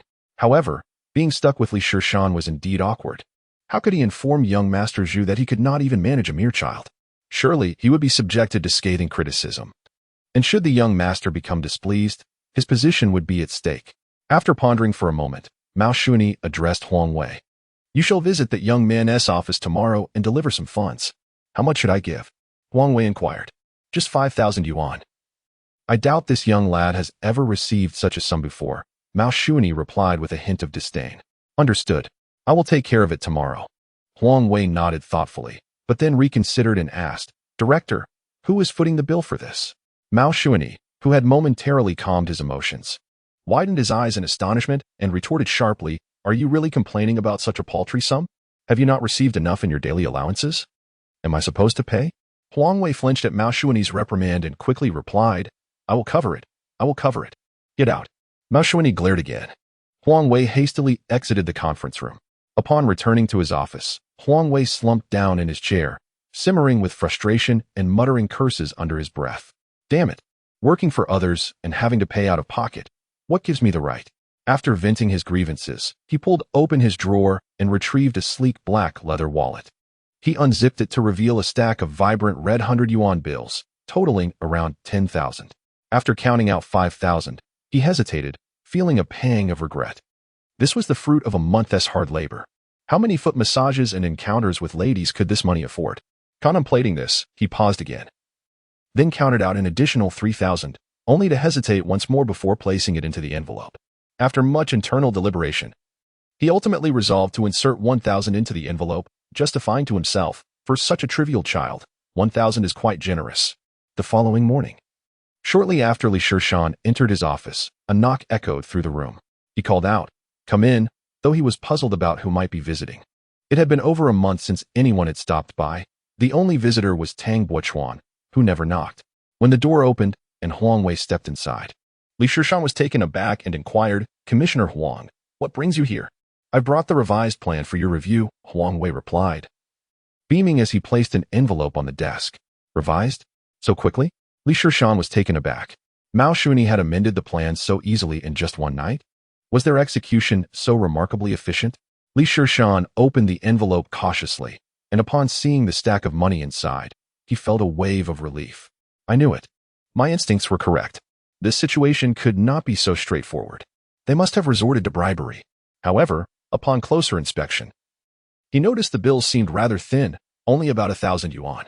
This realization left Shishan feeling vexed. Just 1,000? What kind of insult is this? As he contemplated the envelope, his expression shifted dramatically. Huang Wei misinterpreted Shishan's demeanor as an internal struggle and began to entice him further. "All you need to do is deliver the plan to Secretary Yell. The rest is not your concern." Huang Wei's words snapped Shishan back to reality, and he pushed the envelope back, stating firmly, "Commissioner Huang, please take this back. I only require the revised plan." Huang Wei observed Shishan's serious demeanor, and rather than feeling anger, he was filled with disdain. Although his authority was limited, he certainly made a show of it. "If you don't desire it, why were you staring at the money for so long?" "Bah," Huang Wei thought to himself, yet wore a smile on his face as he pushed the file bag forward. "We all share the same pot. Let's accommodate each other and make things easier. If not, you might want to ponder it over while I take my leave." Shishan observed Huang Wei preparing to depart, but made no attempt to stop him, calmly stating, "If Commissioner Huang insists on leaving it here, I shall have no choice but to report it to the Discipline Inspection Commission and disclose its origins." This remark caused Huang Wei to halt in his tracks. Turning to meet Shishan's serious gaze, realizing that this young man was indeed capable of taking such action, with no other option, Huang Wei reluctantly retrieved the file bag and hastily exited the office. Barely a few minutes after Huang Wei's departure, Tang Buochuan entered. "What brings him here?" "Delivering money." "Did you accept it?" "No." "Good." Tang Buochuan turned to leave. Their brief exchange clarified everything. From Tang Buochuan's expression before he departed, it was evident he held unwavering trust in Shishan's words, feeling quite reassured and gratified. Shishan lingered on the earlier incident. Considering that it pertained to a project valued at several million, yet he was being dismissed with a mere 1,000 yuan.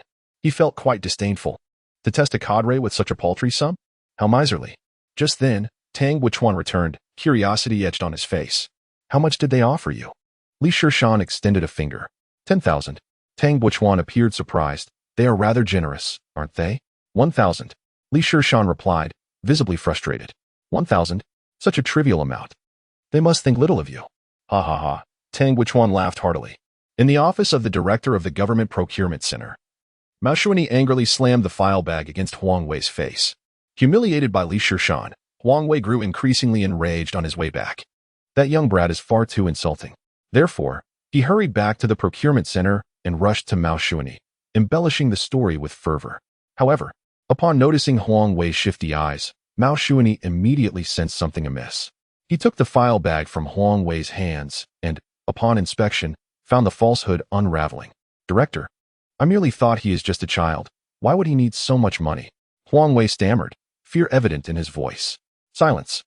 You are more of a hindrance than a help." At that moment, Mao Shuani was tempted to kick Huang Wei several times. After a while, once Mao Shuani's anger seemed to dissipate, Huang Wei timidly ventured to propose a suggestion. "Director, given the circumstances, perhaps we should let General Zhao consider a solution. He has connections in both realms and numerous tactics. Surely he can handle Shishan." Mao Shuani contemplated this and nodded, stating, "It seems that is our only option." Watching Mao Shuani take out his phone to make a call, Huang Wei inwardly chuckled. "Shishan, for your humiliation, Zhao Xiaolong will take action, and his methods will be more than sufficient to deal with you." Before long, Mao Shuani hung up the phone and addressed Huang Wei, stating, "General Zhao has instructed to offer 20,000 to that young man." Upon hearing this, Huang Wei felt puzzled. It seemed Zhao Xiaolong had changed his tune and was now willing to part with money. At this moment, Mao Shuani's voice resounded once more. "Huang Wei, you shall pay this sum." "What?" Huang Wei's eyes widened in disbelief, unable to fathom his ears. How could it be that he was to part with 20,000 yet again in such a short span of time? "What? Unwilling? You brought this upon yourself. If you do not clean up the mess, who will?" Mao Shuani's voice was icy. Huang Wei felt a sharp pang of anguish. "What is this?" "I tell you. If you refuse, you will be expelled from the center." Mao Shuani's tone was menacing. Yes, Huang Wei replied, his head hung low, defeated. The night was as dark as ink, with stars twinkling above. Exhausted, Shishan stood at the entrance of the district committee compound. Tilting his head and clutching his painfully strained neck, inwardly cursing Tang Buchuan. Just as the workday was drawing to a close, Tang Buchuan appeared unexpectedly in the office. Observing his nearly sycophantic visage, Shishan knew that trouble was imminent. True to form, Tang Buchuan cheerfully tossed a stack of documents onto his desk and uttered a few words before disappearing without a trace. Shishan, familiar with such remarks, felt an urge to throttle Tang Buchuan. "Damn it, the secretary is in a hurry. It's become your catchphrase."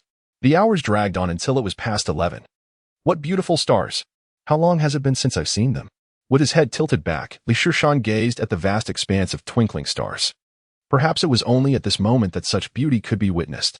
In a few decades, towering city buildings and dazzling lights would obscure this celestial panorama, leaving only a gray, hazy sky.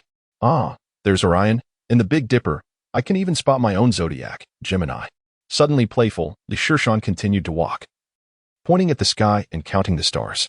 At that moment, 3 individuals across the street in an alley observed Shishan's antics. "Old Huang, are you certain this is the person that Long Gu wants to teach a lesson?" A burly man, adorned with a scorpion tattoo on his arm, questioned Huang Wei with skepticism. "Scorpion brother, without a doubt, it is this fellow," Huang Wei affirmed with a nod. "No way, this guy looks like a fool." "Can a fool hold an official position?" The words from a nearby young man with yellow hair rendered Huang Wei's expression uneasy. Who was he insulting?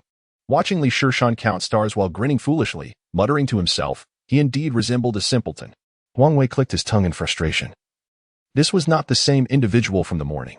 His words had been sharp, his demeanor imposing. How had he transformed into such a fool by nightfall? Could he possibly be suffering from some grave illness? As Huang Wei pondered these thoughts, Scorpion Brother spoke again. "Are you certain it is this young man?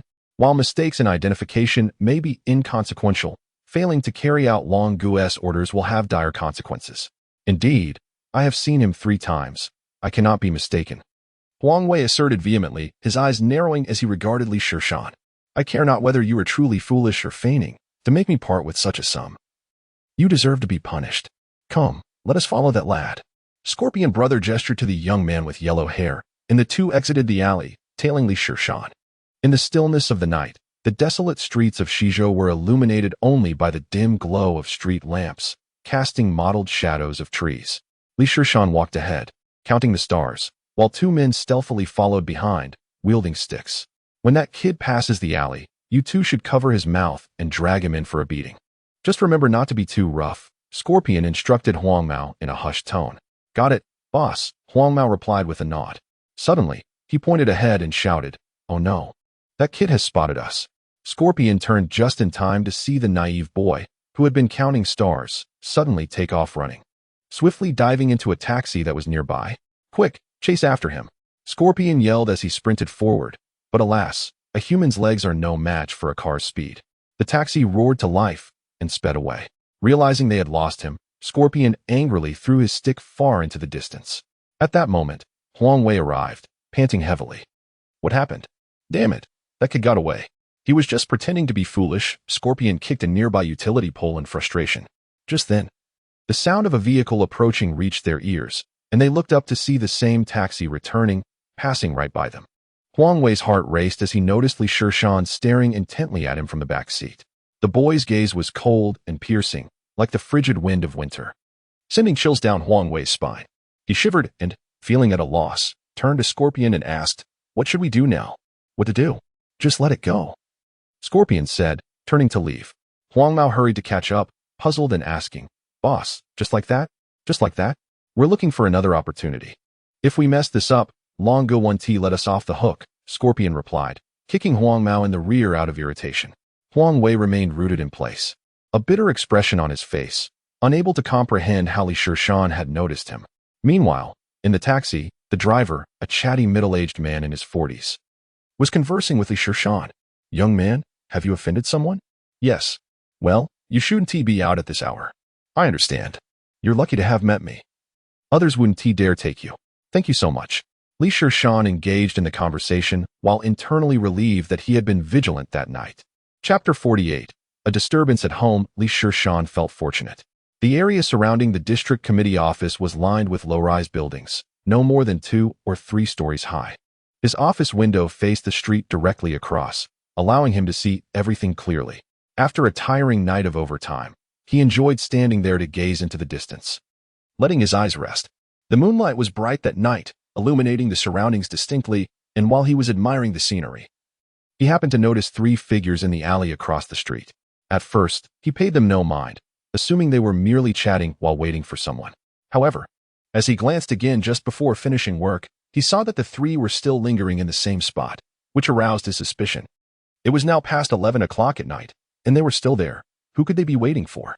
After work, I stood at the entrance, gazing up at the sky while also observing my surroundings. It was only when I spotted a taxi parked not far away that I dared to step outside.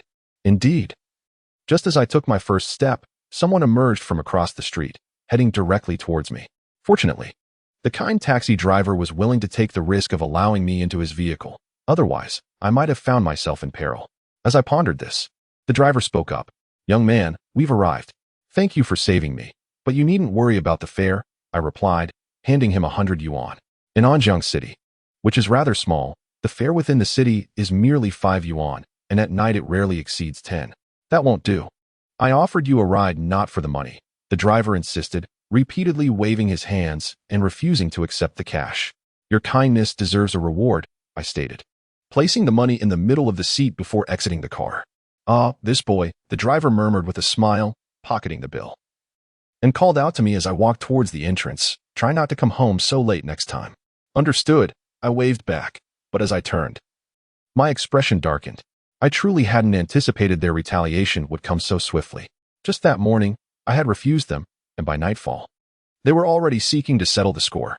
Upon returning home, I contemplated for quite a while on how to handle the situation. Informing Tang which one was out of the question. As soon as I mentioned it, Yao Xingliang would undoubtedly learn of it, regardless of whether he would choose to intervene. He would quickly realize that I had no ties to that group, rendering any assistance futile. Perhaps allowing Yao Xingliang to harbor a delightful misunderstanding would serve me better. As for compromising, that was even less feasible. If it ever came to light, I might end up in serious trouble. After much deliberation and finding no viable solutions, I decided to bide my time. For safety's sake, I packed a few changes of clothes into my bag, preparing to stay at the district committee for the next few days. I had little faith that those individuals would dare to cause a ruckus at the government office. The following day, I informed my mother that I would be working overtime and would not be returning home for a while. She didn't suspect anything, after all. I often worked late, and she had grown accustomed to it. For an entire week, I resided at the district committee, never once stepping outside. Yet, I remained anxious about the possibility of those people acting out of desperation and attacking me in broad daylight.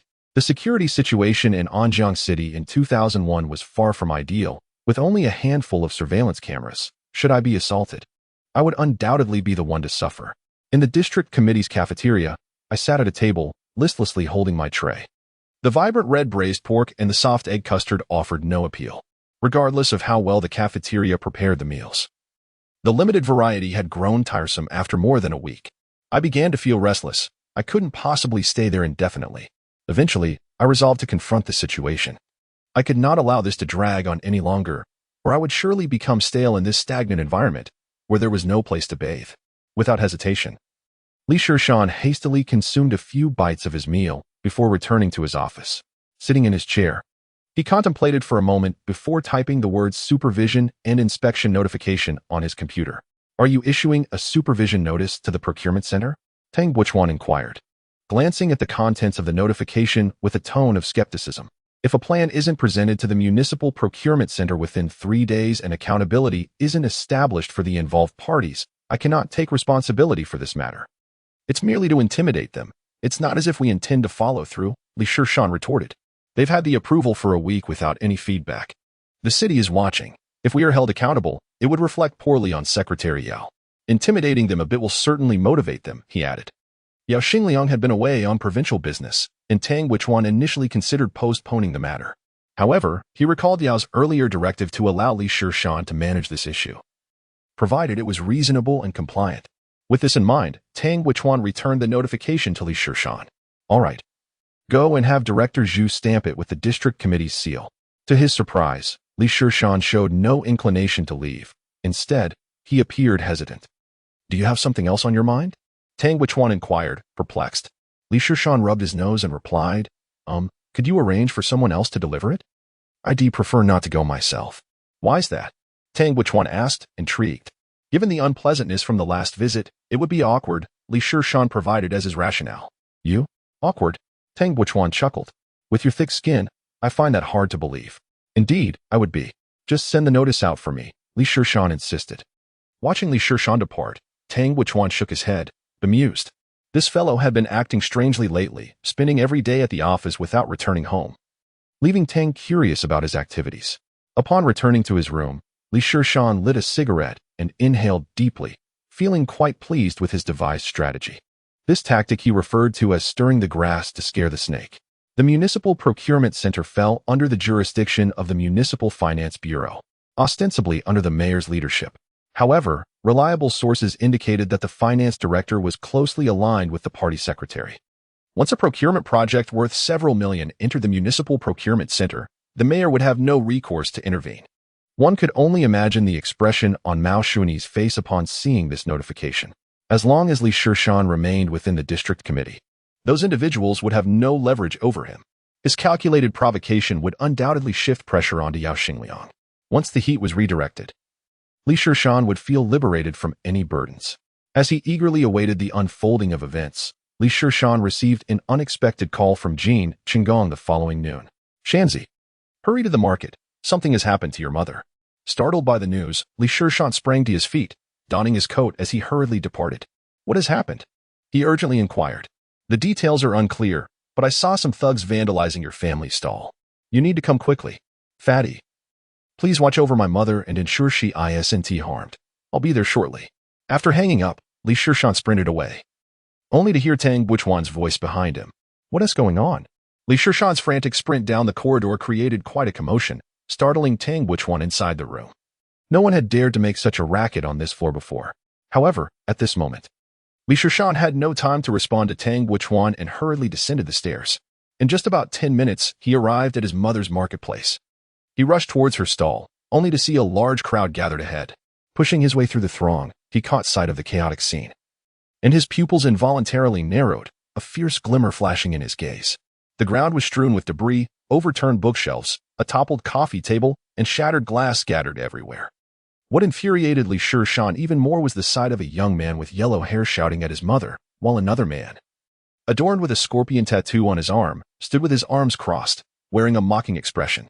Shishan immediately recognized these two as the ones who had been stalking him a week prior. Fortunately, Jean Qinggong was present. He spread his arms wide to shield Shishan's mother, enduring the insults hurled at them without uttering a word. Observing his mother, eyes brimming with tears and panic-stricken, Shishan, though merely 18, felt an overwhelming urge to charge forward and beat the yellow-haired man senseless. Yet, with his several decades of experience, he refrained from reckless action, knowing that the assailants had likely prepared for retaliation. Taking a deep breath and pausing for a few moments, he stepped forward. At that moment, the yellow-haired man was still ranting. "You're going to regret this, I assure you. This isn't over. You two have gone too far," Shishan interrupted coldly, successfully drawing the scorpion-tattooed man's gaze towards him. The yellow-haired man, irked by the interruption, glared at Shishan, advancing with a finger pointed accusingly at him. "Who do you think you are?" However, before he could finish his tirade, he received a sharp slap to the back of his head from the scorpion-tattooed man. "Get lost." The scorpion-tattooed man pushed the bewildered yellow-haired man aside and flashed a grin at Shishan. "You've finally decided to show up." Shishan fixed his gaze on the scorpion-tattooed man's piercing eyes and replied coldly, "What do you want?" The scorpion-tattooed man merely uttered a single word, "procurement." But the meaning was abundantly clear. Shishan glanced at the crowd of onlookers, realizing they were in a public space. "Let us discuss this at the back of the mall," he suggested. "Fine," the scorpion-tattooed man replied without further ado, turning to leave. The yellow-haired man followed closely behind, whispering, "Boss, what if that kid runs away?" The scorpion-tattooed man did not respond, but gave the yellow-haired man another slap on the back of the head. "Are you completely brainless?" As the two departed, Shishan quickly approached his mother. Jin Shingong, having seen Shishan arrive and deftly handle the two thugs, finally felt his tense nerves relax. "Shanzi, you made it," he exclaimed. Shishan patted Jin Shingong on the shoulder sincerely. "Thanks, my friend. No need to be polite. We are brothers," Jin Shingong chuckled. Shishan then moved to his mother's side. "Mom, I'm sorry you had to go through this." "Son, what are you doing here?" His mother replied, her eyes filled with concern. "Now is not the time for idle chatter. We must first deal with those two individuals." Shishan said to his mother, "Mom, please tidy up here for a moment. I need to step outside." "Son, where are you going?" his mother asked, increasingly anxious. "I will be back shortly," Shishan replied before briskly departing. At the back door of the shopping mall, as soon as Shishan stepped outside, he saw Huang Mao squatting on the ground, idly fiddling with a blade of grass, while Scorpion Brother stood with his arms crossed, observing him. "Oh, you really dare to come, huh?" Huang Mao stood up, cracking his knuckles, clearly preparing for a fight. Shishan maintained a steady gaze with Scorpion Brother and questioned, "What do you intend to do?" "Oomph, of course, I will beat you up first," Huang Mao sneered, advancing to throw a punch, but was abruptly kicked in the rear by Scorpion Brother, nearly landing face first on the ground. "Boss, what is going on?" Huang Mao looked at Scorpion Brother, bewildered. "Stay out of this and focus on your own tasks," Scorpion Brother scolded, exasperated by his lack of awareness. He approached Shishan and stated, "It's quite simple. Submit the bidding proposal and we will cease our troubles with you." "All right," Shishan responded succinctly. "Very well," Scorpion Brother chuckled, pulling out a stack of cash to offer it to him. "What does this mean?" Shishan did not reach out to accept it. "It's a token of goodwill from Brother Long. Take it," Scorpion Brother insisted. "No thanks, I just want you to leave my family alone," Shishan retorted, stepping back to distance himself from Scorpion Brother. "Brother Long instructed you to take it, and no one can refuse. Or perhaps you simply do not wish to cooperate." Scorpion Brother's tone shifted, becoming menacing. Shishan silently cursed. Brother Long was quite cunning, compelling him into a corner. However, at that moment, he had no choice. With his family being used as leverage, he reluctantly took the envelope and said, "Secretary Yao is not in Anjiang these days. The proposal won't be approved so quickly." "That's not your concern. As long as you get it approved on your end, that's sufficient," Scorpion Brother replied, gesturing to the side. It was then that Shishan noticed that Huang Mao had inexplicably acquired a digital camera. "Kid, don't try to be clever," Scorpion Brother sneered, a sinister smile curling at the corners of his mouth. Shishan remained silent and turned to leave, feeling an overwhelming sense of frustration. These people were exceedingly cautious.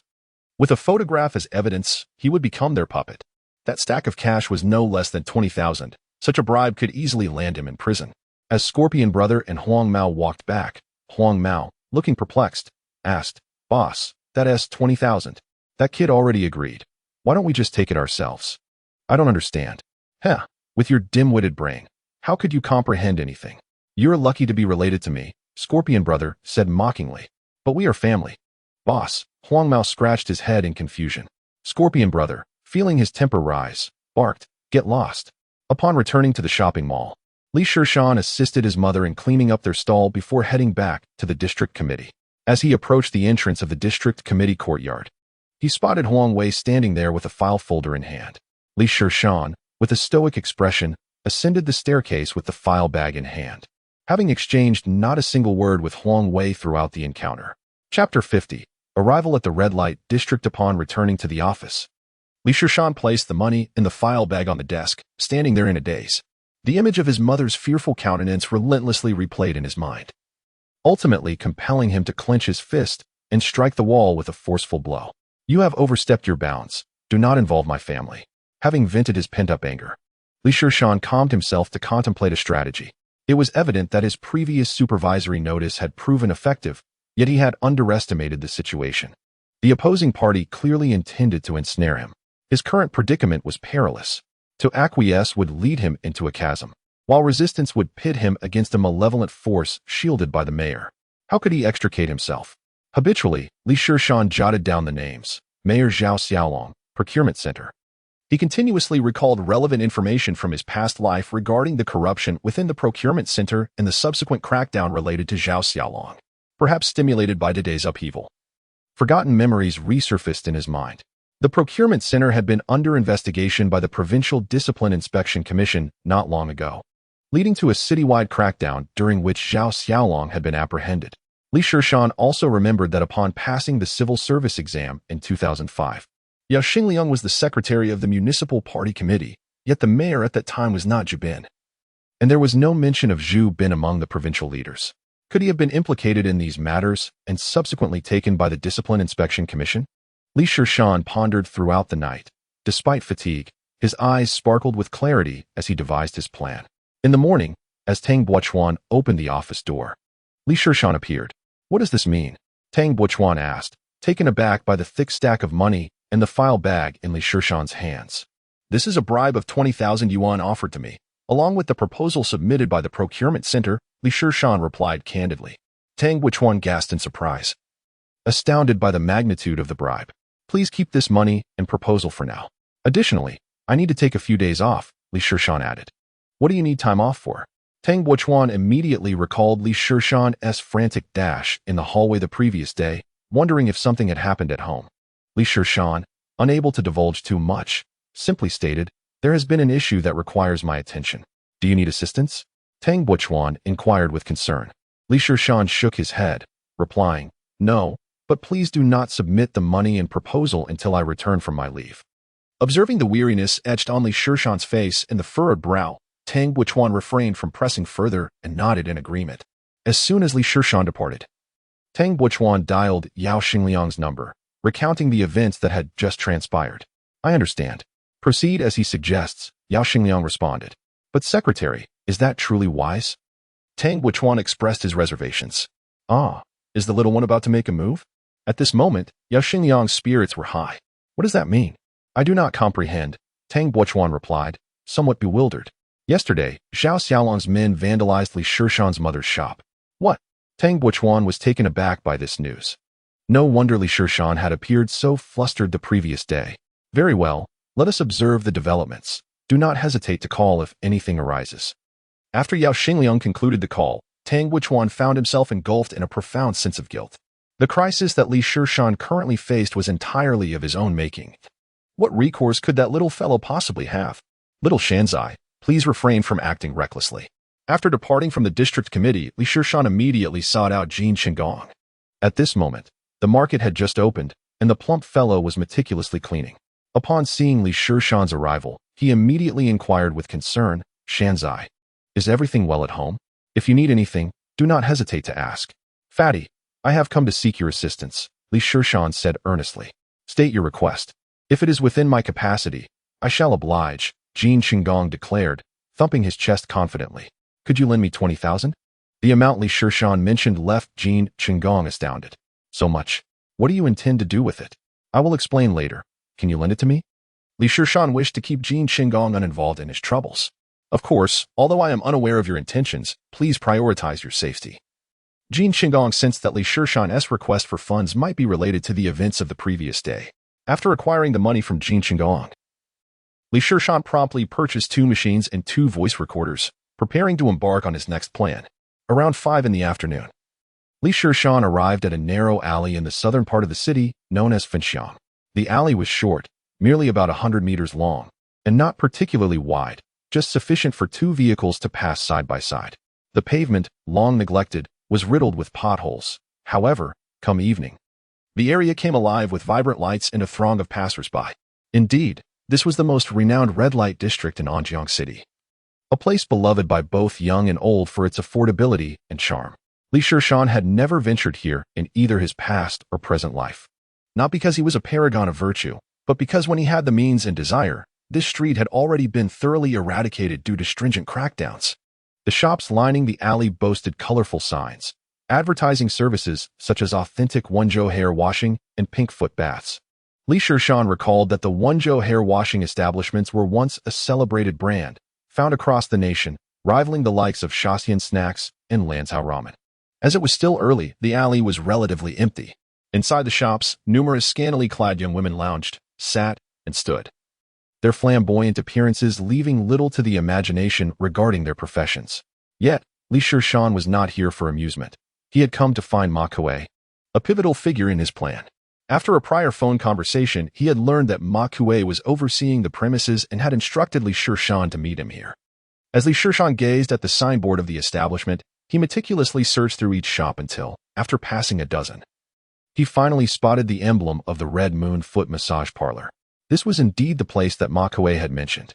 As soon as he pushed open the door, he was greeted with a warm smile from the middle-aged proprietress at the cash register. "Young man, are you here for a full body massage or a partial one?" Her enthusiastic inquiry, coupled with the glances from a few scantily clad young women, made Li Shishan feel somewhat embarrassed. I'm here to see Brother Kuei." Upon hearing this, the proprietress instantly lost interest, gesturing towards the back. "Last room." "Thank you," Li Shishan replied politely, lifting a curtain and stepping inside. Chapter 51. The first step of the plan. The layout of the shop featured a storefront at the front, with small partitioned rooms in the back. As Li Shishan walked past, he distinctly heard strange sounds emanating from one of the small rooms. They could at least do some soundproofing. It's barely early, and already there are patrons. What enthusiasm! His mind, stimulated by the surroundings, was bombarded with vivid images that he could hardly control. Fortunately, the passage was short. After passing 5 small rooms, he reached the end. The door to the last room was ajar, where Ma Kuei was engaged in a game of mahjong with 3 young men, while 2 others stood by, watching. At that moment, Ma Kuei, with a cigarette dangling from his lips, was carefully manipulating a tile in his hand. "Brother Kuei," Li Shishan called out. Ma Kuei looked up, a smile breaking across his face. "Brother Shishan, you've come. Just give me a moment." After a moment of contemplation, his eyes lit up, and with a sharp clap, he slammed a tile onto the table, a 9 of characters. "Haha, I've drawn a winning hand. Pay up." Amidst the groans of the other 3 players, Ma Kuei rose jubilantly, stuffing 3 red bills and some cash from the drawer beneath the table into his pocket. "You all continue. I'll return shortly." Beaming, Ma Kuei approached Li Shishan. "What brings you here, Brother Shishan?" "Brother Kuei, we need to find a quiet place to talk," Li Shishan suggested, glancing around at the unsuitable surroundings for a serious discussion. "All right, let's step outside to the back." The 2 stood in a vacant area behind the building. After surveying the surroundings and confirming they were alone, Li Shishan spoke. "Brother Kuei, the government is about to commence a severe crackdown, and it's not going to be as small in scale as that of 96. You should consider changing your line of work." This explosive news sent a chill through Ma Kuei, nearly causing him to drop his cigarette.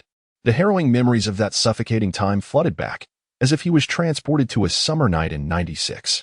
He recalled drinking and playing games with his newly acquainted elder brother and several friends when suddenly, the door was kicked open and a swarm of armed police burst in.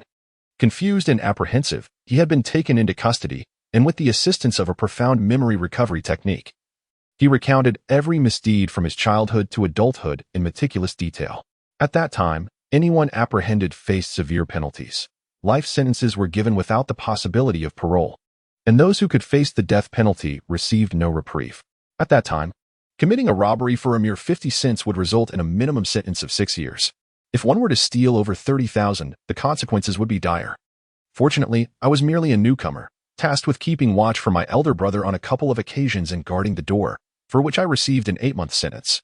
However, my newly recognized elder brother was not so fortunate, receiving a life sentence and currently serving time in Shishan prison, laboring at a sewing machine. The summer of 1996 was a nightmare for thugs, delinquents, and gangsters. For over a month, the sirens in Anjiang City echoed throughout the night. Reflecting on this, Ma Kuei felt a shiver run down his spine. I was no longer an ordinary small-time thug. I had risen to the rank of a minor leader, overseeing 10 or so men and managing several venues. Engaging in fights and collecting debts had become commonplace. If I were to be caught in this renewed crackdown, a sentence of 10 or 20 years would be inevitable. Brother Shishan, are you speaking the truth? Ma Kuei's face turned pale. Kuei-ge, if you doubt me, just wait and see. Li Shishan sensed Ma Kuei's apprehension. He dared not disbelieve, for he was not lying. This year, the government had indeed initiated a stringent crackdown, primarily targeting the increasingly deteriorating urban security in the coastal developed regions. Provinces like Hannan, situated inland, would not see the full extent of this enforcement until the end of the year. What should we do then? Will the government hold us accountable for past offenses? Panic began to set in for Ma Kuei, his hands fidgeting restlessly. Li Shishan continued, Kuei-ge, you haven't been involved in any homicide cases, have you? No. Ma Kuei shook his head.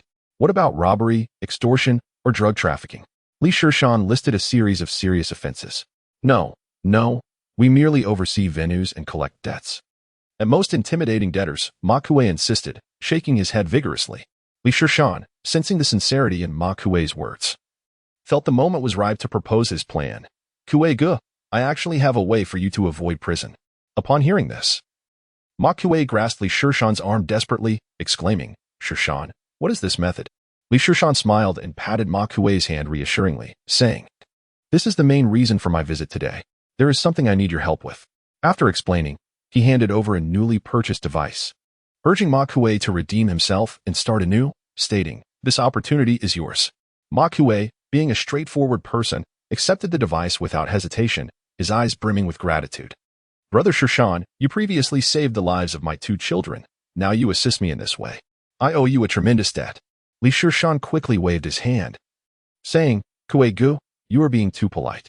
Someone needs to undertake this task, and it is better to give it to you than to anyone else. Take this money for now. Ma Kuei watched as Li Shishan pulled out a stack of money, seemingly around 10,000. His expression immediately soured.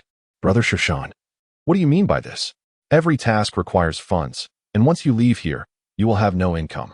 Finding work takes time, and your wife and children still need to eat. Take this money, Li Shishan insisted, attempting to place the money into Ma Kuei's hands. However, Ma Kuei stepped back, saying, this is unacceptable. If you help me like this, I cannot accept your money. Am I still a person? After a brief struggle between the two, Ma Kuei ultimately accepted 5,000 yuan. Brother Kuei, take care. Safety is paramount, Li Shishan advised before departing. Elated, Li Shishan felt that the first phase of his plan had been set in motion through his persuasion. His next destination was the Commerce City, where he intended to seek out Boss Zhang, whom he had encountered at the procurement center. By 6 in the evening, the Commerce City remained bustling with crowds, the air filled with the cacophony of vendors calling out and the din of haggling. The Commerce City was divided into several sections, and Li Shishan only recalled that Boss Zhang sold woven bags. After inquiring for a while, he finally spotted a row of shops in the southeast corner, all selling hardware and sundries. Upon entering, Shishan immediately recognized someone familiar. Not far ahead, Brother Scorpion stood with 2 henchmen in front of a shop selling plastic products. Li Shishan hastily concealed himself in a corner, feeling utterly frustrated. It was indeed a case of enemies crossing paths, as he encountered them once again. Li Shishan observed that among Brother Scorpion's trio, the one with yellow hair was donning a red armband, vociferously demanding that the sanitation management fee be paid. Here they come, he said.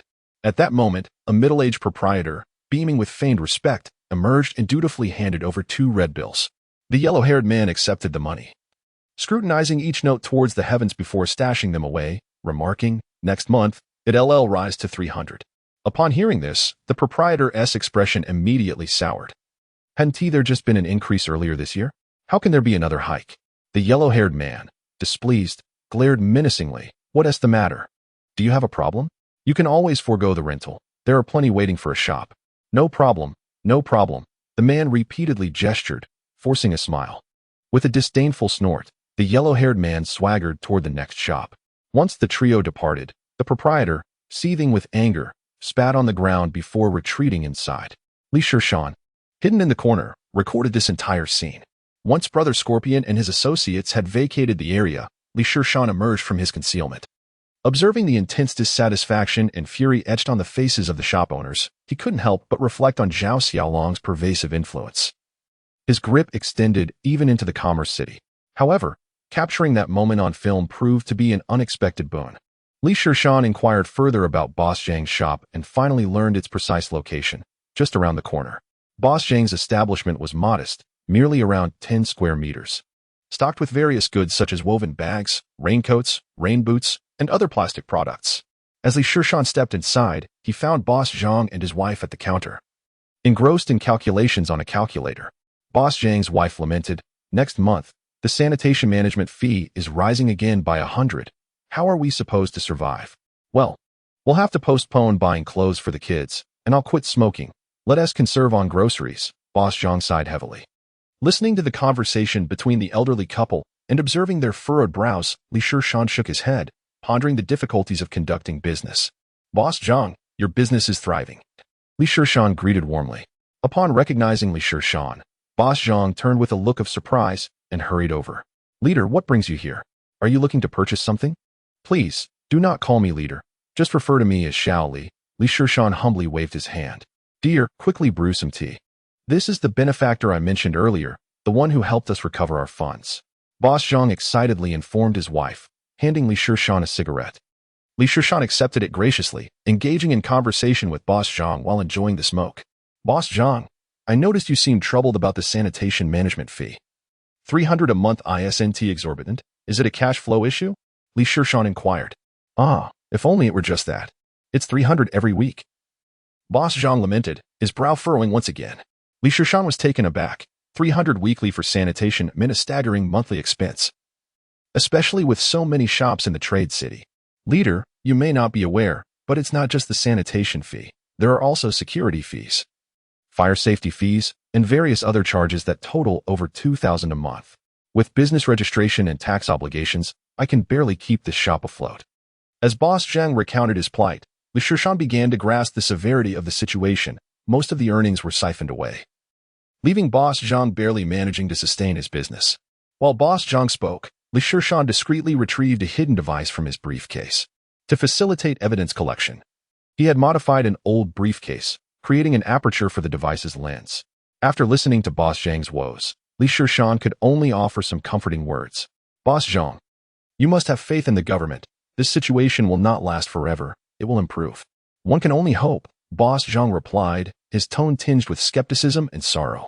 "I came here to gather information on the procurement center's corrupt practices. Could you share the details of your last encounter regarding funds? The more specific, the better." Boss Zhang hesitated, sensing Shishan's intentions. Noticing his reluctance, Shishan patiently reassured him, "Boss Zhang, engaging in business with the government can indeed be profitable. The challenge lies in the financial dealings, correct?" "Indeed." Boss Zhang nodded in agreement. "Exactly. If you manage to eliminate those corrupt elements within the procurement center, future dealings with the government would surely yield profit. Surely, you do not wish to forfeit such opportunities?" Shishan's words resonated with Boss Zhang, prompting him to share his experiences for over an hour. Realizing the time had grown late, Shishan rose and said, "Boss Zhang, you must know many other business owners with similar experiences. Please introduce me to them tomorrow. I need to gather extensive documentation. With sufficient evidence, we can undoubtedly resolve the procurement center's issues."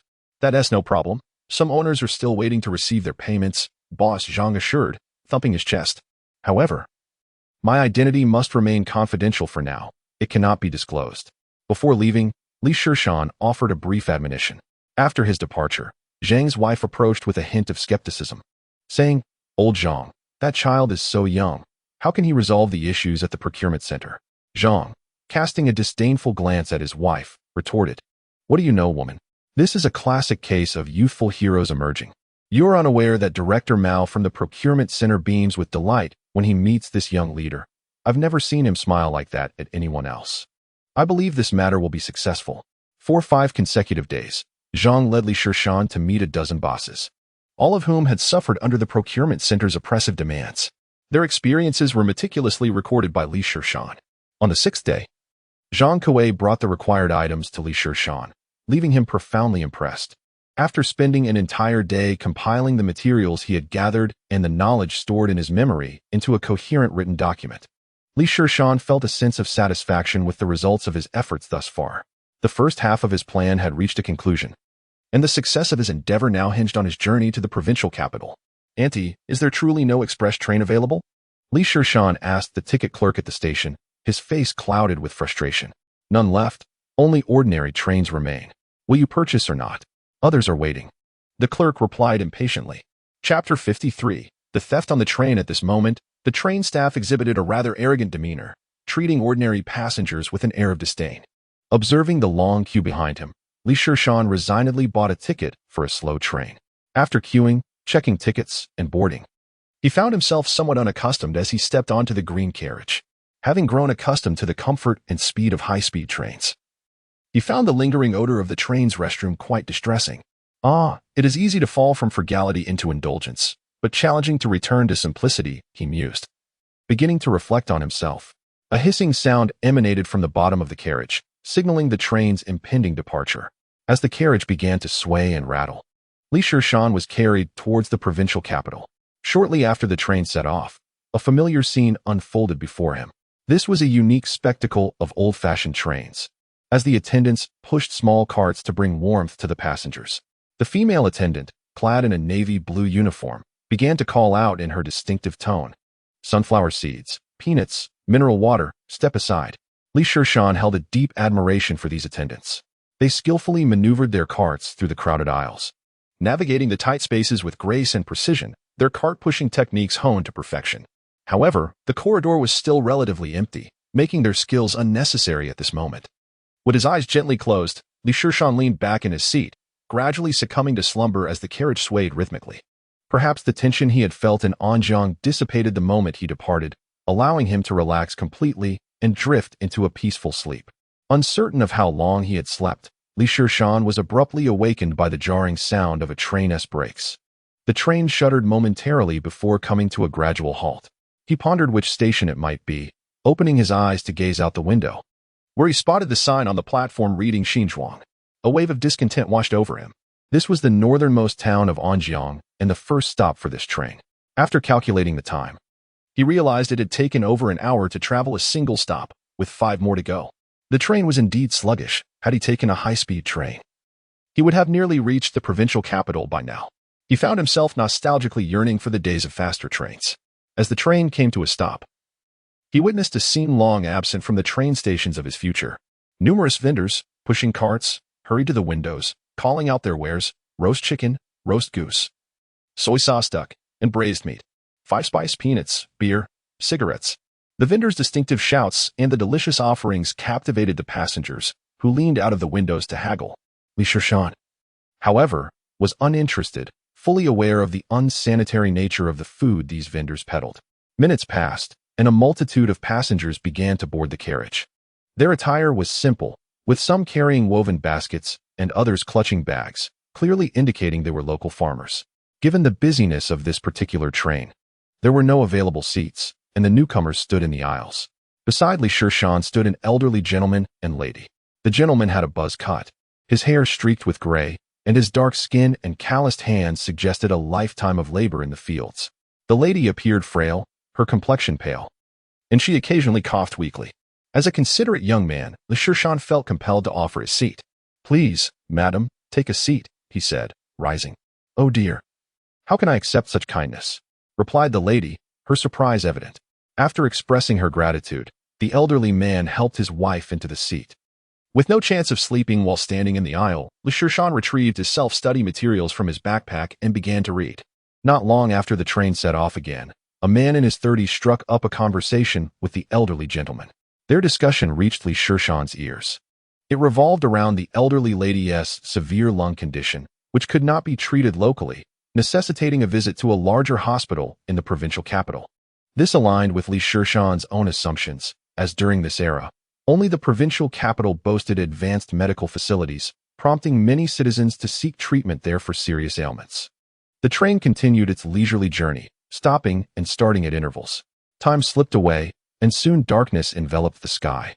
Many passengers succumbed to sleep, and the carriage grew quiet. Leaning against the back of his seat, Shishan himself began to drift into a drowsy state.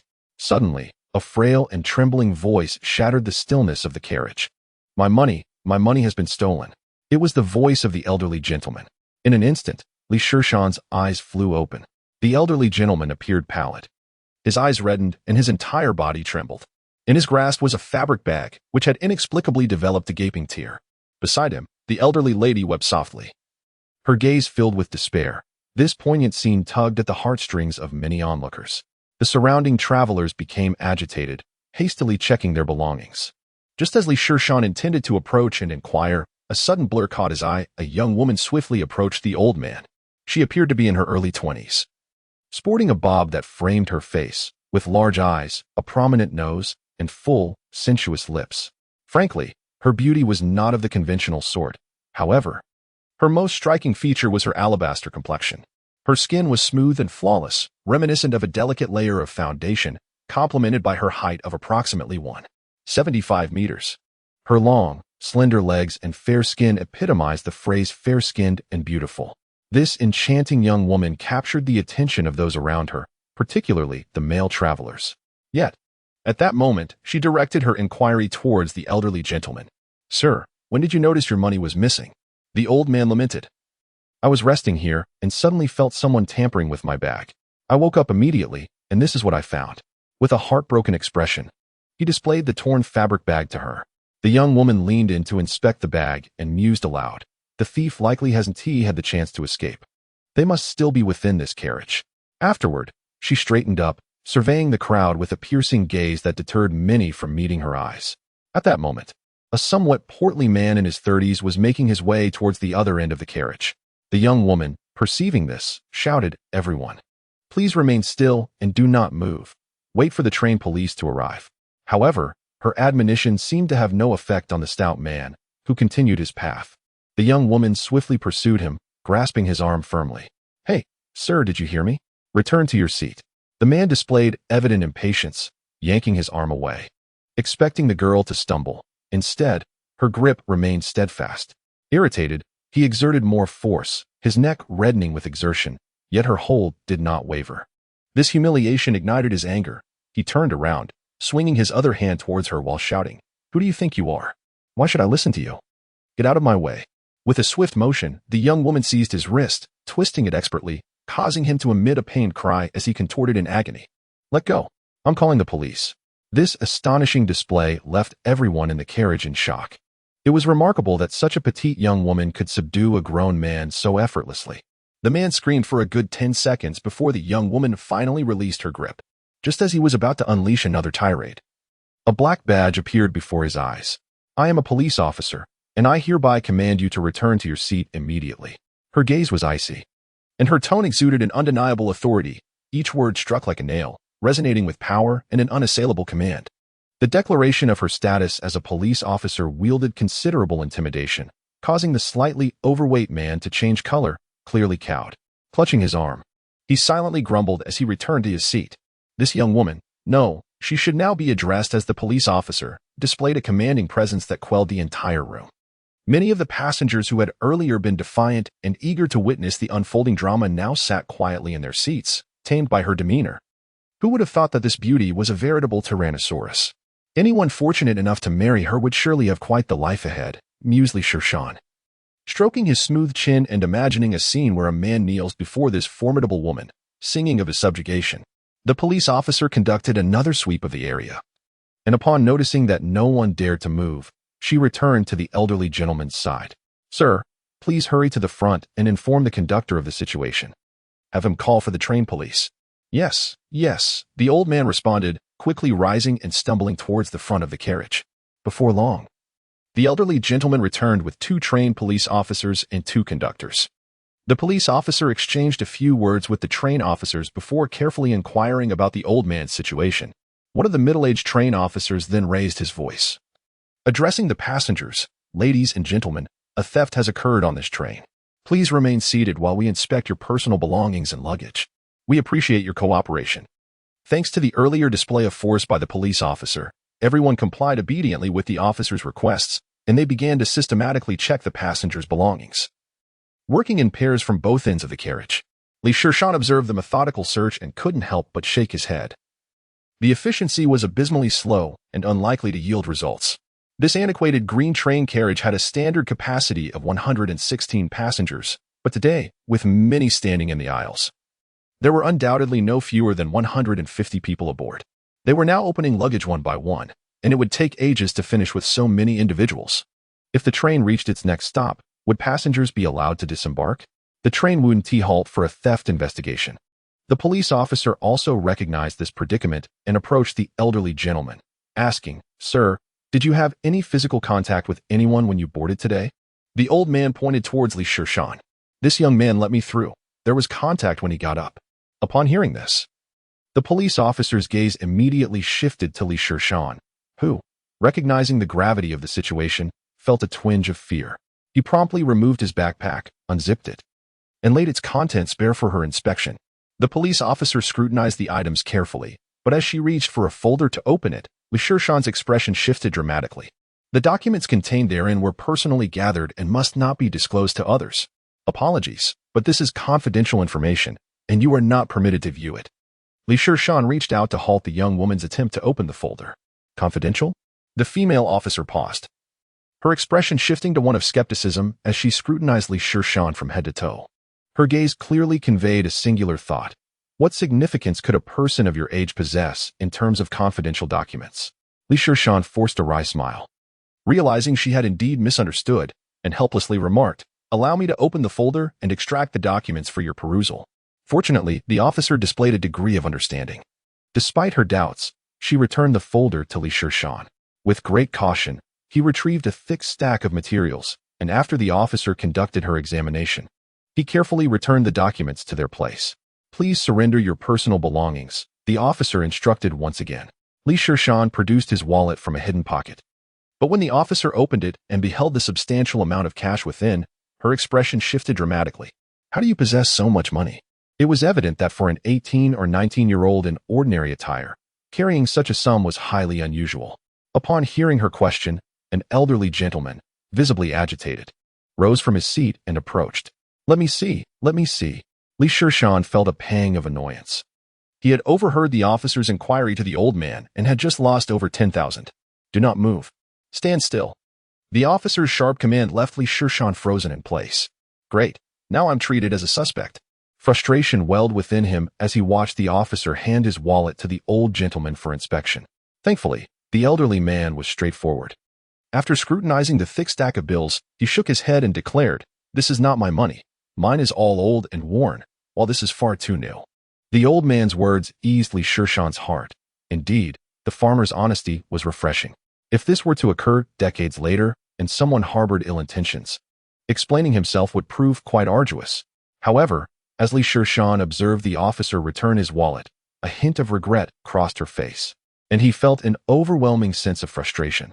This woman seemed almost eager to believe the money was stolen, perhaps due to his earlier suspicious behavior with the folder. The officer continued to question him about his identification and circumstances. Chapter 55. Capturing the thief. After a lengthy explanation, Shishan finally demonstrated his innocence. The officer appeared quite surprised to learn he was a civil servant at such a young age. "You're quite young to be a civil servant. Did you take the backdoor route?" Shishan could not suppress a twitch at the corner of his mouth upon hearing this, ultimately sighing in resignation. "Well, as long as you are satisfied." The ordeal yielded no results, and the elderly gentleman sat back down, despondently muttering to himself, How could this happen? How could this happen?" Shishan felt a pang of sympathy, determined to do what he could. "Officer, may I bring an issue to your attention?" "Speak," she replied, pausing in her departure. "Officer." When this elderly gentleman boarded the vehicle, a man approached him and began chatting. I perceive this as mere platitude. He is undoubtedly aware that the elderly gentleman is accompanied by his spouse for medical consultation, and thus is likely carrying a considerable sum of money. Prior to my slumber, I was present, and by the time the elderly gentleman cried out that he lacked funds, I had already moved to the far end of the carriage, which I found rather suspicious. You might wish to investigate further." Shishan articulated his suspicions, causing the female officer to perk up with interest. and she promptly inquired, "Where's that man now?" "He is currently positioned near the rear of the carriage, adjacent to the pregnant woman." Shishan refrained from using his finger to point, opting instead to convey his indication through a glance. Such a report should not involve pointing. What if that man were to notice? If no wrongdoing were uncovered? The embarrassment would be considerable. The female officer, upon hearing this, seized the opportunity and immediately approached the man Shishan had indicated, commencing her inspection. Unfortunately, after a thorough examination, she found nothing amiss. Shishan observed the entire scene, feeling somewhat disheartened. Could it be that his suspicions were unfounded? Nevertheless, that man did indeed appear suspicious. Prior to his slumber, he had been standing beside the elderly gentleman. Upon awakening, he had already reached the end of the carriage. Had it not been for the female officer's loud shout, that man would have already vacated the carriage. The train staff continued their inspections. However, as time passed, the female officer's demeanor grew increasingly anxious, for the train was nearing its next station. If they failed to uncover any leads or identify a suspect before the train arrived, the elderly gentleman's money would likely be irretrievable. Throughout this period, Shishan maintained his gaze fixed upon the man, sensing something was amiss, yet unable to pinpoint the issue. Half an hour elapsed, and the train began to decelerate, signaling its impending arrival at the station. Several passengers had already risen to retrieve their belongings from the overhead compartments. At this juncture, the female officer recognized the urgency of the situation, swiftly altering her strategy, and proclaimed, "Passengers preparing to disembark must allow us to conduct an inspection before exiting." The door at one end of the carriage had been locked, forcing departing passengers to exit through the other end. Now, all the train staff were engaged in inspecting the luggage of those preparing to disembark. The man whom Shishan had suspected was once again subjected to scrutiny, yet nothing was discovered. At that moment, the train pulled into the platform, and Shishan observed the man becoming increasingly impatient as he approached the door. Suddenly, the train jolted to a halt, and due to inertia, Shishan hastily grasped the back of his seat to steady himself. It was at this instant that his pupils dilated in realization. He finally discerned what was amiss. The train staff had produced keys to unlock the door, and without a moment's hesitation, Shishan rushed towards the door while shouting, "Do not let that man, nor the pregnant woman behind him, escape. They're suspicious." His shout caused the man's expression to shift dramatically as the train door opened partially. He instinctively attempted to rush through, with the pregnant woman following closely behind, eager to flee. Regrettably, the moment the two individuals attempted to move, the female officer firmly grasped their clothing, rendering their struggles futile as they could not advance even an inch. At that moment, Shishan rushed over, panting, and pointed at the pregnant woman, exclaiming, "They are in cahoots. This pregnant woman is a fraud, and the money must be on her."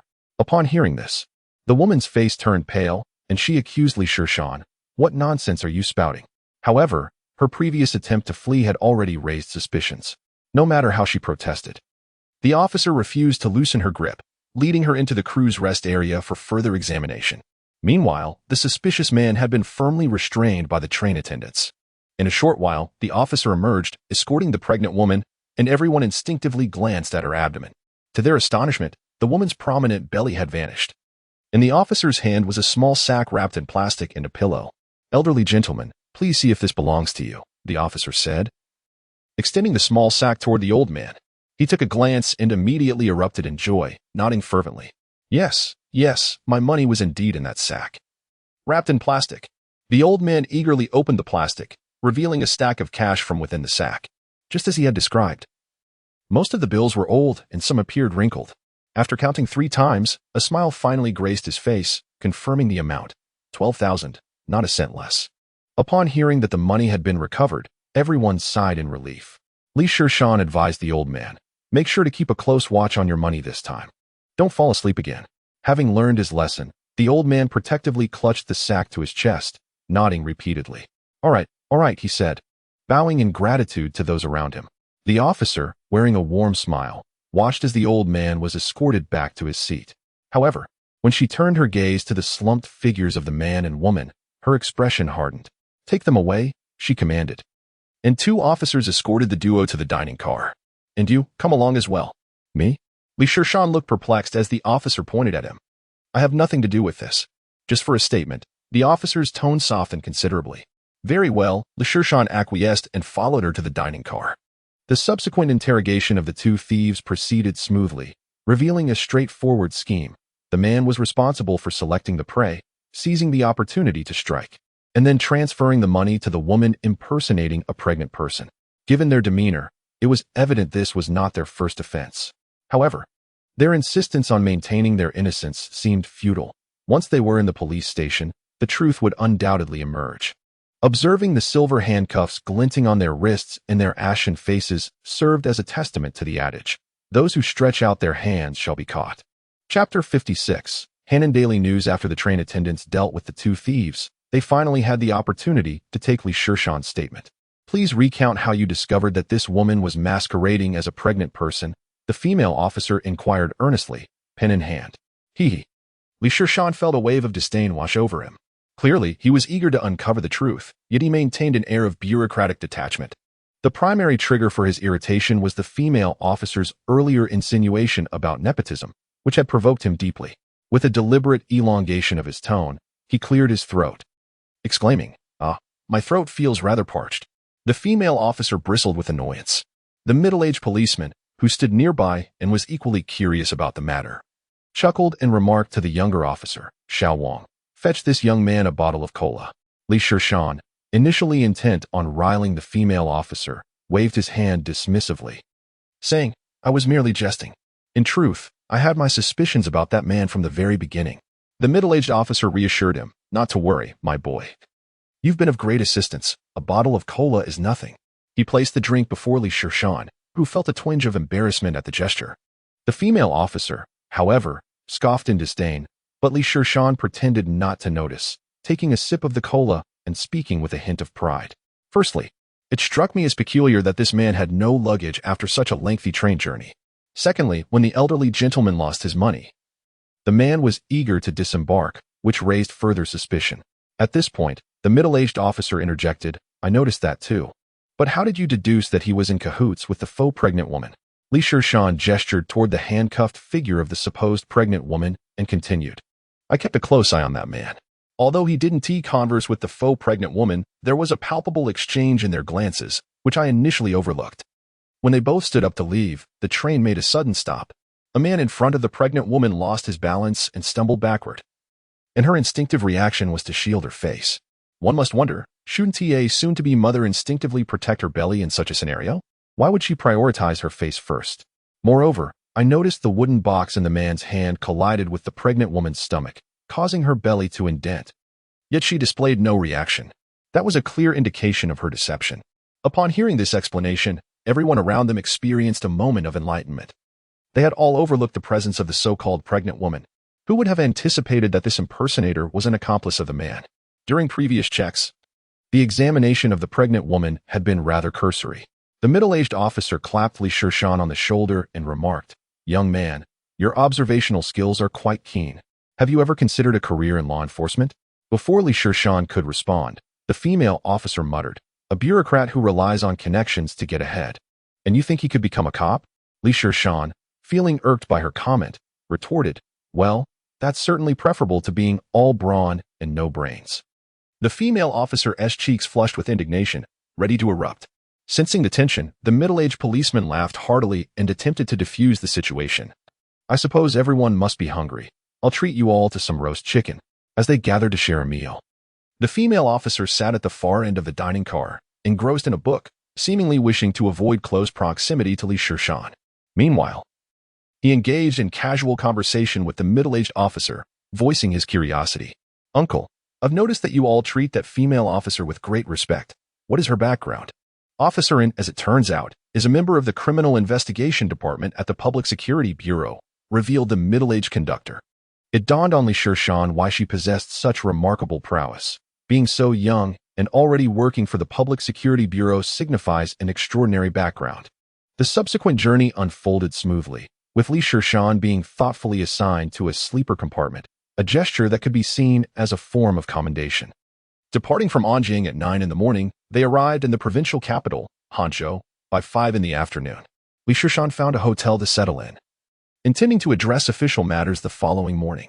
Exhausted from the journey and having experienced a theft incident on the train, he retired early to bathe and sleep. The next day, Shishan awoke with aches in his back and waist, mainly due to a nightmare he had the previous night, in which he was relentlessly pursued by a mother Tyrannosaurus Rex, an exhausting experience, indeed. After refreshing himself, he left the hotel and hailed a taxi, heading straight for the Hannan Daily newspaper office. Located to the north of the city on the Second Ring Road, the taxi ride took less than 20 minutes. As a key state-run institution under the Provincial Propaganda Department, the Hannan Daily is the official party newspaper of Hannan Province. The office building, which serves as the newspaper's FAAD, is impressively constructed, resembling an enlarged version of an ancient palace, particularly striking with its imposing columns at the front. Upon reaching the entrance, an elderly security guard in a uniform, with hair flecked with gray, emerged from the guardhouse. "Young man, who are you looking for?" he inquired. "Good day. I am here to see reporter Lin Yuanqing," Shishan replied politely, offering him a cigarette. However, the elderly guard blocked his hand, stating, "No smoking." "Do you have an appointment?" No," Shishan admitted. "Then you cannot enter," the guard said, waving his hand in refusal. "I genuinely have important matters to discuss with him. Could you please make an exception?" Shishan implored, his expression beseeching. "That won't do." The guard remained resolute in his refusal. No matter how Shishan pleaded, the guard steadfastly denied him entry. Standing at the entrance, Shishan smoked in frustration while the diligent guard kept a watchful eye nearby. He glanced at the guard and then at the magnificent newspaper building, feeling a wave of disappointment wash over him. After such a long journey, he had anticipated a prompt meeting with the individual in question, only to find himself thwarted at this juncture. Yet, upon reflection, it was understandable. The Hannan Daily is a significant establishment, and without any form of identification, he was indeed barred from entry. Just as Shishan was mulling over his predicament, a young man clad in a black jacket approached, curiously inquiring about the situation. "Old Song, what is going on here?" "Ah, Xiao Wei, this young fellow wishes to see reporter Lin, but he has no identification." Old Song gestured towards Shishan. "Hello. What business do you have with reporter Lin?" Xiao Wei asked enthusiastically. Shishan sized up the young man before him, of average height and slightly plump, with a cherubic face that seemed incongruous with his mature attire. Wei Xiangdong. Shishan suddenly recognized this young man as Lin Yuanqing's assistant. In a previous life, although they had only met a few times, these two individuals were so renowned in the political arena that every official was apprehensive, leaving a profound impression. Chapter 57. Investigative Reporter. "Hello, Reporter Wei. I have something of great importance to deliver to reporter Lin." "Truly significant," Shishan hastily stated. The elderly doorman nearby chuckled, having heard the same from him earlier. What could such a young child have that is so momentous, as if the sky were falling? Shishan could only sigh at this remark. Alas, at only 18 years of age, he found himself hindered in his endeavors. Wei Xiangdong, having followed Lin Yuanqing for over a year, bore no intention of mocking Shishan. Instead, his instincts as a journalist detected that Li was indeed in possession of something important. With a warm smile, he said gently, "If you trust me, I can ensure that this reaches reporter Lin." "Good," Shishan readily agreed. Under different circumstances, he would never have entrusted such a crucial item to anyone else. But he felt secure with Wei Xiangdong. He produced a black memory card from his pocket and solemnly handed it over. "Reporter Wei, please ensure that reporter Lin opens it and takes a look. I beg of you." Noting the gravity on Shishan's face, Wei Xiangdong nodded and carefully placed the memory card into his jacket pocket before swiftly entering the building. "Reporter Wei, I will wait for you here," Shishan reminded him. 2 hours passed, and Shishan found himself idly observing the leaves on the nearby tree. The doorman, Lao Song, emerged from his post and advised, "Young man, don't wait any longer. Reporters are quite busy and won't have time for your matters. If you truly have something important, you should go to the police station." Shishan refrained from arguing with Lao Song, his gaze still fixed on the entrance, when he finally saw Wei Xiangdong hurriedly approaching. "Reporter Lin wishes to see him." "Let him in," Wei Xiangdong instructed Lao Song. After delivering his message, he led Shishan inside. Lao Song, surprised, wondered if the young man truly had something remarkable. On the 6th floor of the newspaper building, in the office of the deputy director of the political news department, Lin Yuanqing examined the materials brought by Shishan. There was a plethora of information, including numerous videos, which Lin scrutinized slowly and meticulously. Seated on the sofa, Shishan observed the soon-to-be legendary investigative journalist. In his previous life, he had been fortunate enough to meet Lin Yuanqing twice. Compared to the weathered, immature man he remembered, the present Lin appeared youthful, handsome, and refined. With his chiseled cheekbones, large eyes with double eyelids, and thick, elongated eyebrows. He exuded an air of propriety, assurance, and safety, though he appeared gentle and innocuous. In a few years, he would become a nightmare for local officials everywhere. He was famously resolute, unyielding, and unafraid to speak, write, or report. He defied authority, disregarding mayors and secretaries alike, delving into the shadows of government at all levels. Wherever injustice lurked, he would be there. His rise to fame would culminate in the infamous Yaoping coal mine incident 2 years hence. He disguised himself as a person with intellectual disabilities and infiltrated the illegal coal mines in the northern region of Yaoping County for a month, solely to capture photographic evidence. After being discovered by the coal barons, he was subjected to imprisonment and brutal beatings. Had it not been for his colleague, who noticed that Lin Yuanqing had not reported his safety for 2 consecutive days, a rescue might not have been initiated in time, and he could have lost his life within those confines. Eventually, this incident was reported, leading to the liberation of over 300 laborers who were unlawfully detained, while also unveiling a conspiracy involving local city and county officials acting as protectors for these illicit operations.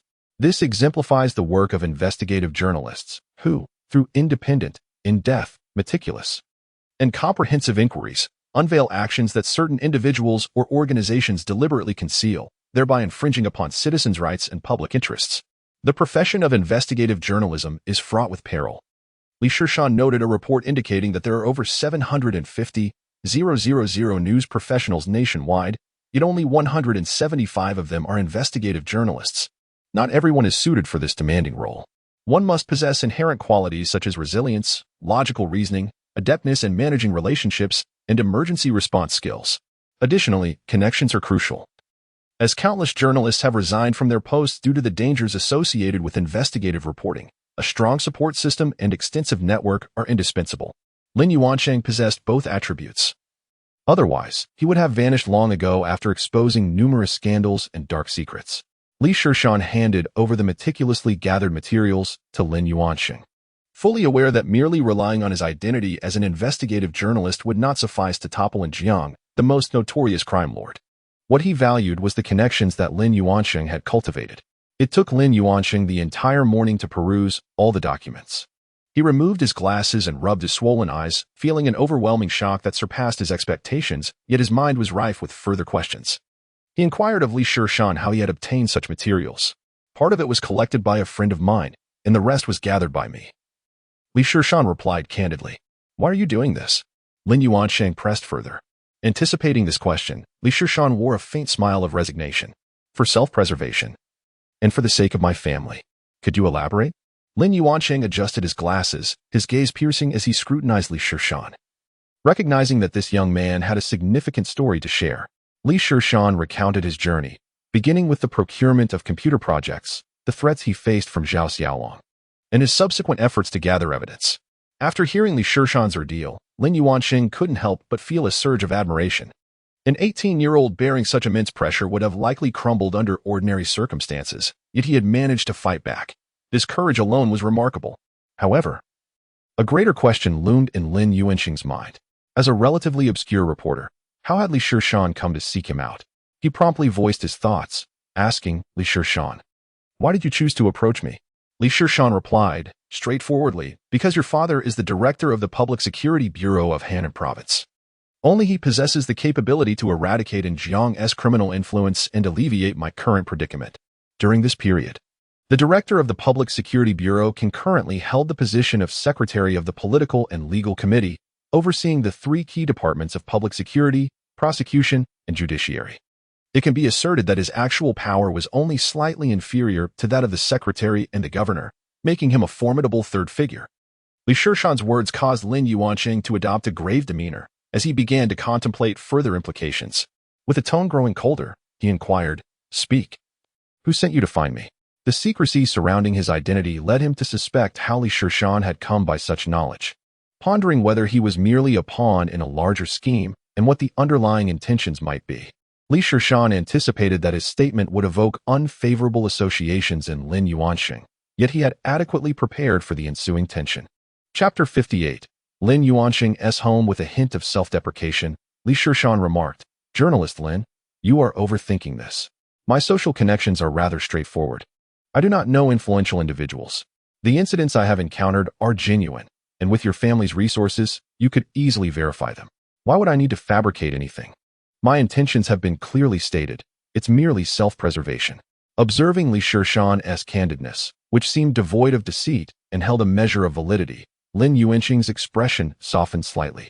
Though he remained puzzled, then how did you learn about my family relations? I chanced upon this information in conversation. But it would be inappropriate for me to disclose the source, Li Shishan replied, prompting Lin Yuanqing to refrain from further inquiry. After contemplating for a moment, Lin Yuanqing instructed, "Stay here and do not go anywhere." With that, he exited, presumably to call his father. Before long, Lin Yuanqing returned, stating he will accompany me home tonight. During lunchtime, Lin Yuanqing had Wei Xiangdong fetch 2 meals from the cafeteria. After eating, he resumed reviewing materials while Li Shishan retrieved his self-study materials. Upon completing a portion of his studies, Li Shishan felt fatigued and began to survey the office. The room was simply decorated, with several rows of bookshelves filled with volumes. A desk, a sofa, and a coffee table. The most striking feature was perhaps the calligraphy hanging behind Lin Yuanqing. Iron shoulders and sharp hands, quick pen like a blade. The characters were written with vigorous strokes and exuded a commanding presence, unmistakably the work of a master calligrapher. However, upon seeing these words, Li Shishan couldn't help but smile as a humorous anecdote about Lin Yuanqing came to mind. When Lin first moved into this office, a different piece was displayed. Less than a day after its hanging, the director deemed it too provocative and personally commissioned a renowned calligrapher to replace it. Although Lin Yuanqing had reservations at the time, he tolerated it. As he gradually solidified his position and became a well-known investigative journalist, he eventually reverted to the original piece. By that time, the former director had retired, and the new director, wary of crossing him, allowed him to proceed as he wished. "What are you laughing at?" Lin Yuanqing, also weary from work, noticed Li Shishan smiling at the calligraphy and inquired curiously. "It seems that journalist Lin aspires to emulate the likes of Mr. Xiaopiaoping," Li Shishan replied. "You are familiar with Xiaopiaoping?" Lin Yuanqing expressed mild surprise, recognizing that Li Shishan possessed a degree of knowledge. "I have studied modern history and know a bit," he responded. Li Shishan spoke with subtlety, then shifted the conversation, expressing his personal belief that the phrase served as a motto for an investigative journalist was somewhat incongruous. "Oh? How so?" Lin Yuanqing, who had harbored significant reservations about this particular phrase, immediately became intrigued upon hearing Li Shishan's remarks.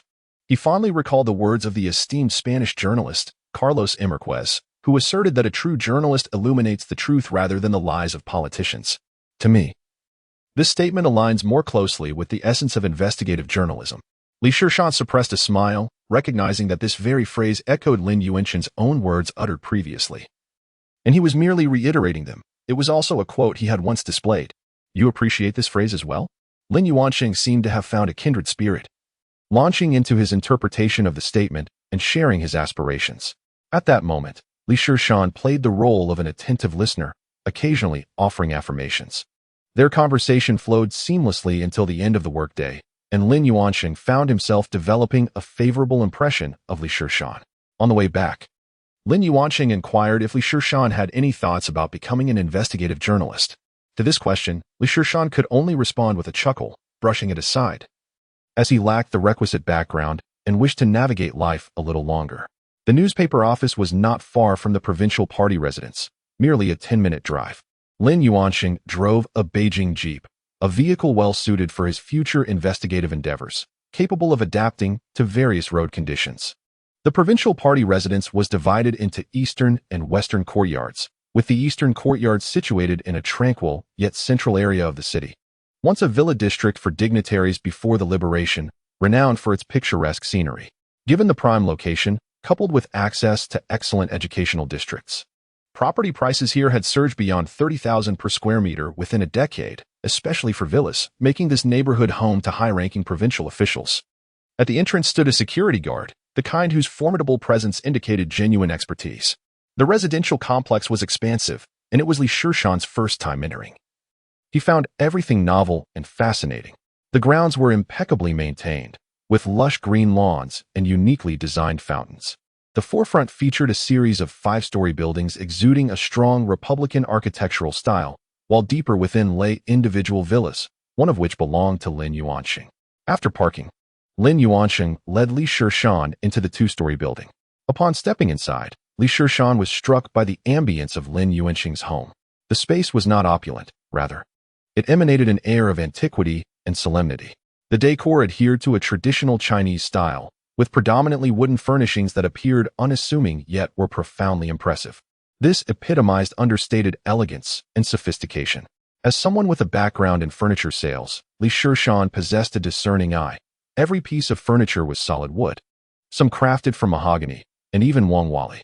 What particularly caught Li Shishan's attention was a horizontal landscape painting hanging on the wall, depicting mountains shrouded in mist, evoking a sense of serene, majestic beauty.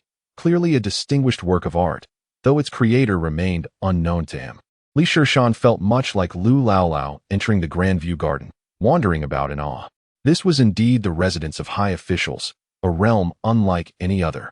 As Li Shishan accompanied Chen Xingxing, he traversed into a spacious and antiquated study. There sat an elderly man in his 50s, his hair flecked with gray, bearing a striking resemblance to Lin Yuansheng. However, unlike his son, this gentleman exuded an air of authority cultivated from years in high office. He was Lin Yuansheng's father, Lin Guoyang. At that moment, Lin Guoyang was seated at a mahogany desk, engaged in a game of Go with a young lady. He effortlessly placed a white stone upon the board. The girl, dressed in a flowing white gown and facing away from Li Shishan, was slender and graceful, embodying the elegance of a refined lady. Upon noticing their presence, Lin Yuansheng approached respectfully, announcing, "Father, Li Shishan has arrived." Before Lin Guoyang could respond, the young lady turned. Her voice sweet as she called out, "Yuan Shenggu, who have you brought back?" The familiarity of her voice caught Li Shishan off guard, and as she turned to face him, both were momentarily stunned, locked in mutual surprise. Chapter 59. Who taught you to play Go like this? Cheating. Mother Tyrannosaurus. The peculiar nicknames spilled from the girl's lips, prompting an immediate retort from the young man. In the study, the pair of young adults exchanged glances filled with discontent. The girl, with her brows elegantly arched, pointed at Li Shishan, only to realize that her tone had risen too high, her voice somewhat coarse, and her movements lacked the poise of a lady. Retracting her finger, she quickly switched to a more dulcet tone. "What are you doing here?" Li Shishan regarded her with disdain. The mother Tyrannosaurus had adorned herself with eyeliner and blush today, dressed in a demure outfit, yet still retained an air of brashness that starkly contrasted with the commanding presence she exhibited the day before as officerin. He observed how her gaze towards Lin Yuansheng brimmed with tender affection, reminiscent of a warm spring pool, her gestures overly affected, leaving no doubt that Lin Yuansheng was indeed her romantic interest. Considering her youth, just in her early 20s, it was only natural for her to harbor such feelings. Lin Yuansheng, possessing knowledge, good looks, and a favorable background, was the epitome of the ideal suitor for any young woman in love. With curiosity, Lin Yuansheng inquired, "Do you two know each other?" "Yes." "No." They responded almost in unison, their answers starkly contradictory. The girl shot a glare at Li Shishan. Yet in the presence of her beloved, she refrained from expressing her ire, instead weakly stating, "We merely encountered each other while apprehending a thief on the train yesterday." She recounted the incident to her suitor, much to Lin Yuansheng's surprise, while Lin Guoyang's expression shifted to one of subtle admiration. "Oh, well done, young man," he remarked. Having silently observed the playful banter between the two youths, a scene he had not witnessed in years, he found it amusing. Only upon hearing the girl's words did he feel compelled to speak. As the main figure inquired, Li Shishan promptly straightened himself, responding with utmost respect, "Hello, Secretary Lin." Upon hearing the title Secretary Lin, Lin Guoyang evidently experienced a momentary pause. Having spent his entire career within the public security system, he was accustomed to being addressed as Director Lin, a familiarity that had ingrained itself in him. The sudden shift in address by Li Shishan caught him off guard. This title had been thoughtfully considered by Li Shishan. Lin Guoyang's official identity was that of a member of the Henan Provincial Standing Committee, Secretary of the Political and Legal Affairs Committee, Vice Governor, and Director of the Public Security Department. According to the conventions of officialdom, one naturally refers to the position of greatest authority, which in this case was that of Secretary of the Political and Legal Affairs Committee. A glimmer of appreciation flickered in Lin Guoyang's eyes, revealing that he recognized Li Shishan was not a novice in the arena of politics.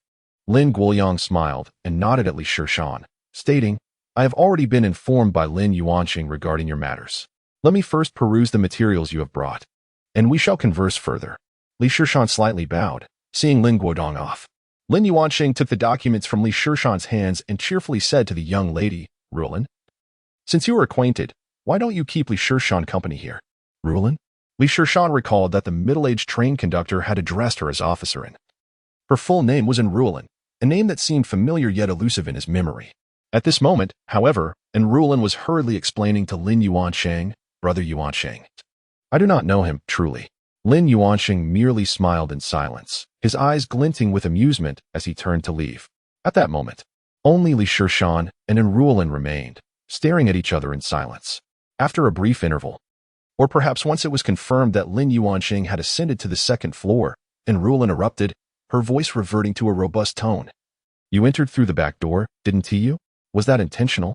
Li Shishan raised an eyebrow. I have a name, you know. I am called Li Shishan.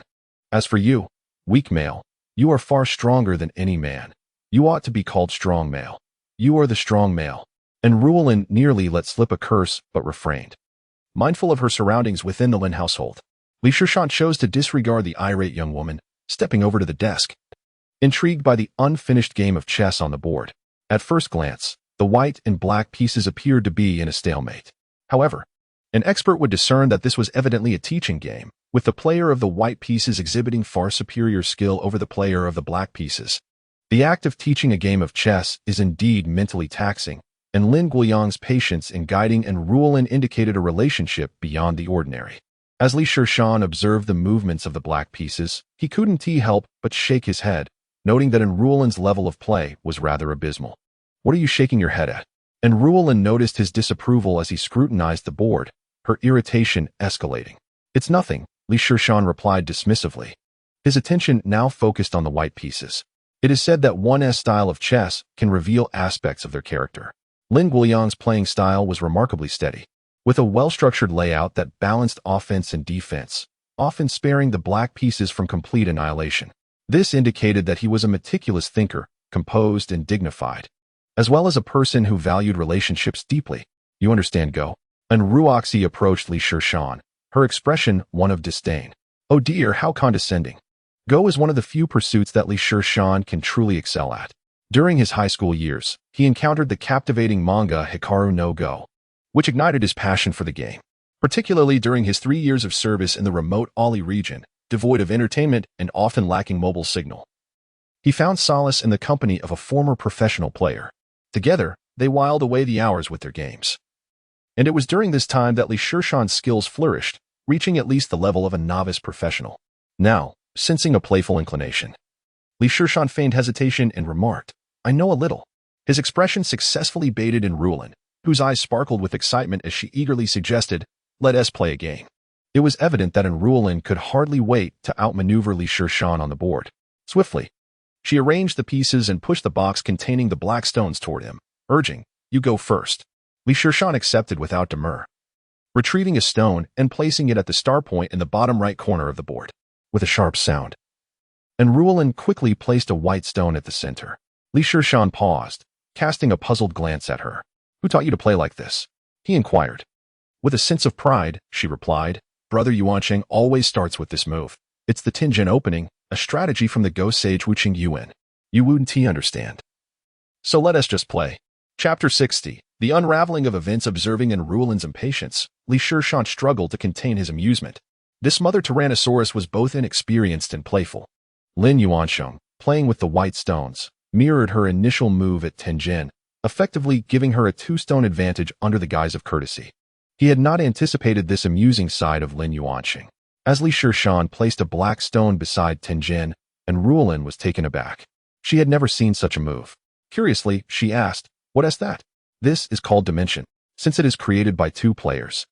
It can also be referred to as two-dimensional, he declared with feigned seriousness. Two-dimensional? That sounds familiar. What are the names of those players? Enrulin's curiosity was piqued. Fujiwara no Sai. And Go Sagan, he answered.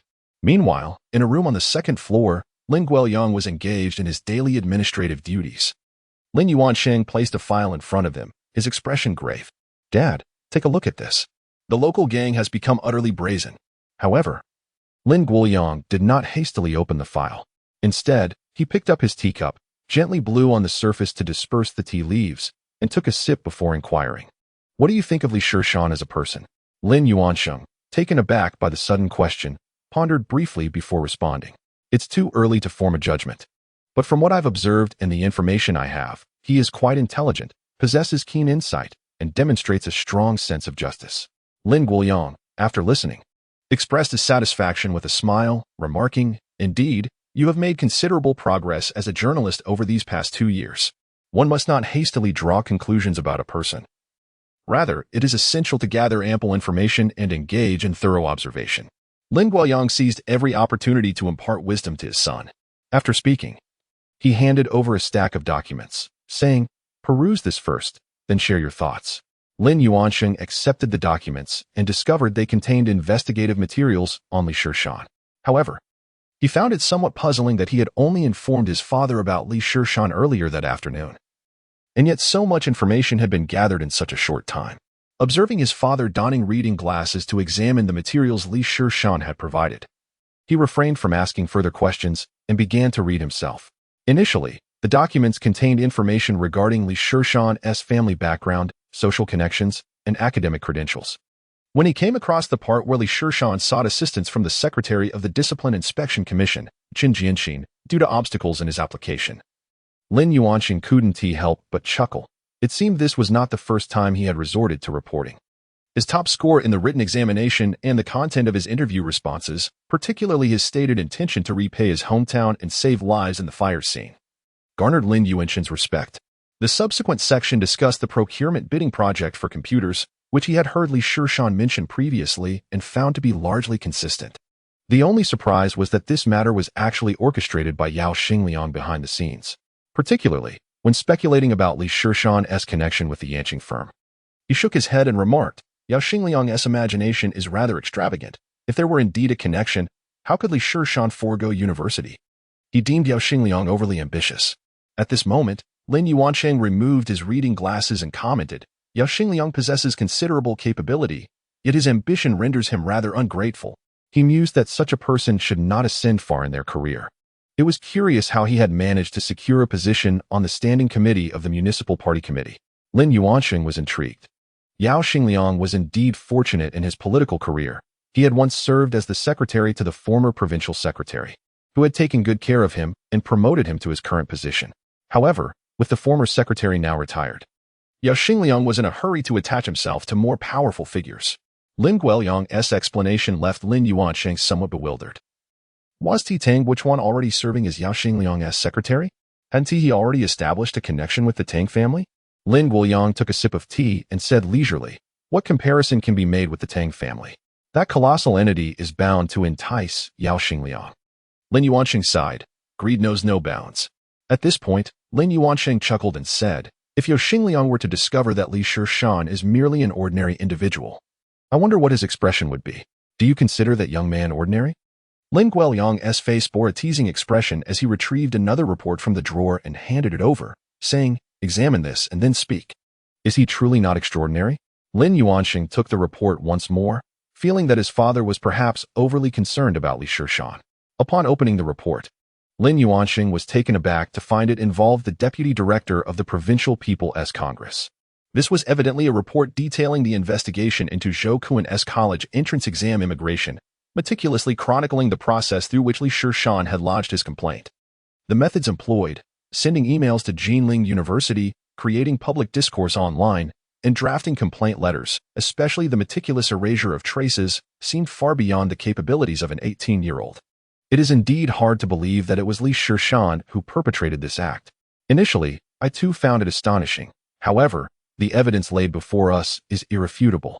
After Lin Guoyang presented several photographs, which were screenshots from a video capturing Li Shishan mailing a letter, my skepticism began to wane. But Chunong suspected that someone might exploit his grandson's situation to his detriment, prompting him to arrange for an investigation. Despite a month of inquiries yielding no results, he sought my assistance. Upon reviewing the materials, I too wondered if that faction was targeting the Bai family. It took me 2 weeks, mobilizing my finest personnel, to uncover the truth. This matter exhibited scarcely any loopholes, particularly regarding the anonymous letter that directed our investigation towards individuals over the age of 35, creating considerable confusion. Lin Guoyang pondered aloud, curious about the source of this young man's counter-surveillance tactics. "Father, how ultimately did you ascertain that it was Li Shishan?" Lin Yuansheng expressed a burgeoning fascination with this game akin to cat and mouse. The flaw lay within the letter he sent to the Education Bureau. It was mailed from a nearby postbox, and upon investigation, we discovered that only a handful of functional postboxes remained in Anjiang City. Thankfully, a jewelry store adjacent to the postbox possessed surveillance cameras, which clearly documented the entire mailing process undertaken by Li Shishan. Were it not for this, we might never have uncovered the truth, Lin Guoyang explained. Upon hearing this, Lin Yuansheng felt a pang of regret for Li Shishan and lamented, if only he had been a tad more cautious. The immersive nature of this affair, a commoner outmaneuvering a powerful family, felt like something extracted from a novel. "How do you propose we handle this situation?" Lin Guoyang inquired. At this, Lin Yuansheng suddenly grasped an unsettling realization. His expression shifted, and with a hint of urgency, he exclaimed, "Father, you cannot possibly intend to present this investigation report to Bai Chunhong. That would spell disaster for Li Shishan." Lin Yuansheng was acutely aware of the Bai family's influence, which was far beyond Li Shishan's capacity to contend with. Why not? His father's words sent a chill through Lin Yuansheng's heart. Chapter 61. Lin Guoyang's dilemma. Lin Yuansheng could scarcely envision the predicament Li Shishan would face should his father submit the report to Bai Chunhong. It would not merely result in Li Shishan losing his job, his family would undoubtedly suffer consequences as well. To escape the retribution of the Bai family, Li Shishan would have no choice but to flee Hannan, seeking refuge in a place where the Bai family could not reach him, or worse, he might veer down a treacherous path.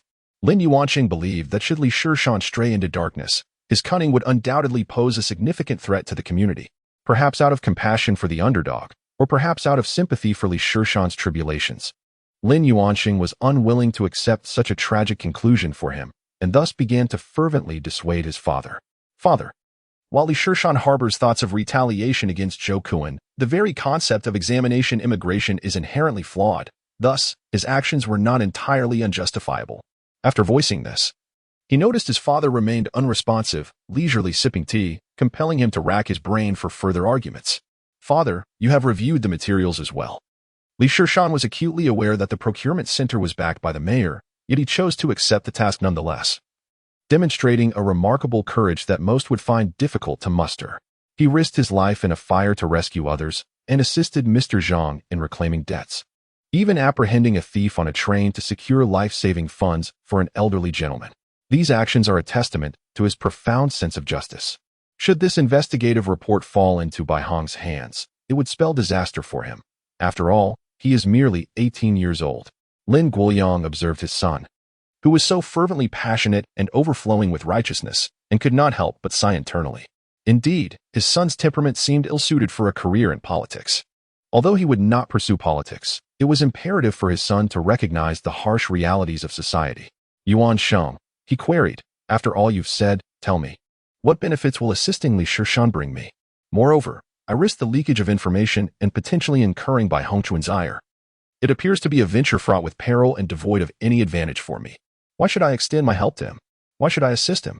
Lin Yuansheng echoed the question, perplexed by the notion that one should require personal gain for helping another. He began to struggle with the recognition of his father, who had seemingly transformed into a mercantile figure, akin to a businessman. Was this still the same esteemed police officer who had dedicated a month to solving a case without returning home?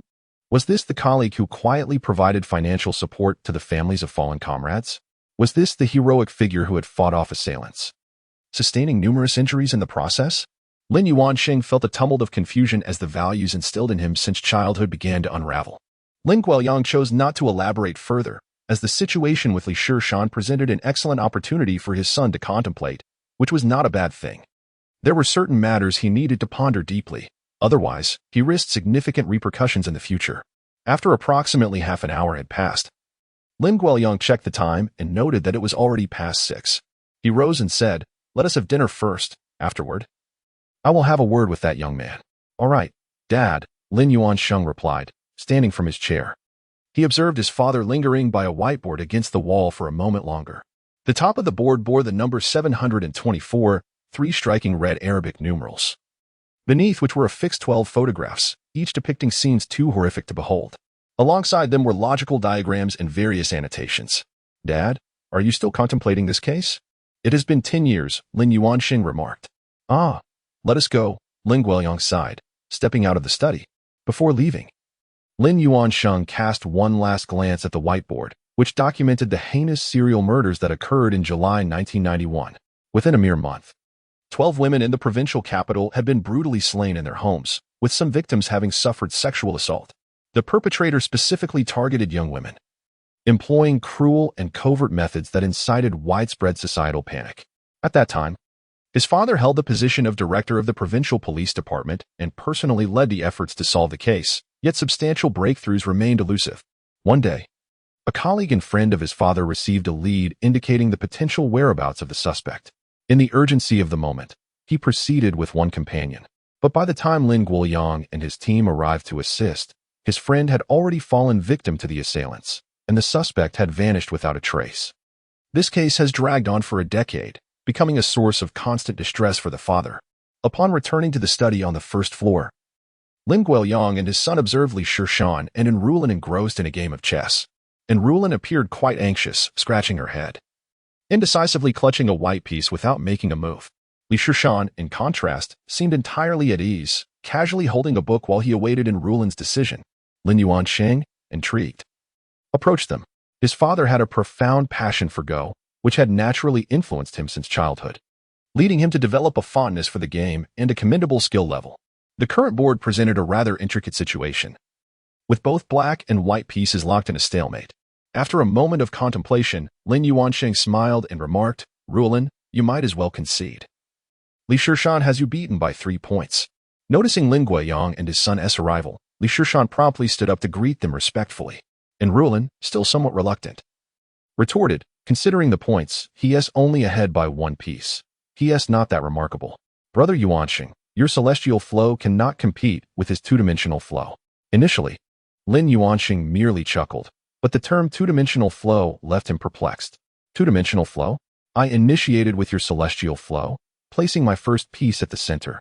And he merely responded beside it. And Rulin gestured animatedly, pointing at Li Shishan as she explained, "He claims that these strategies were developed by 2 Japanese players, Fujiwara no Sade and Jin Mitsu."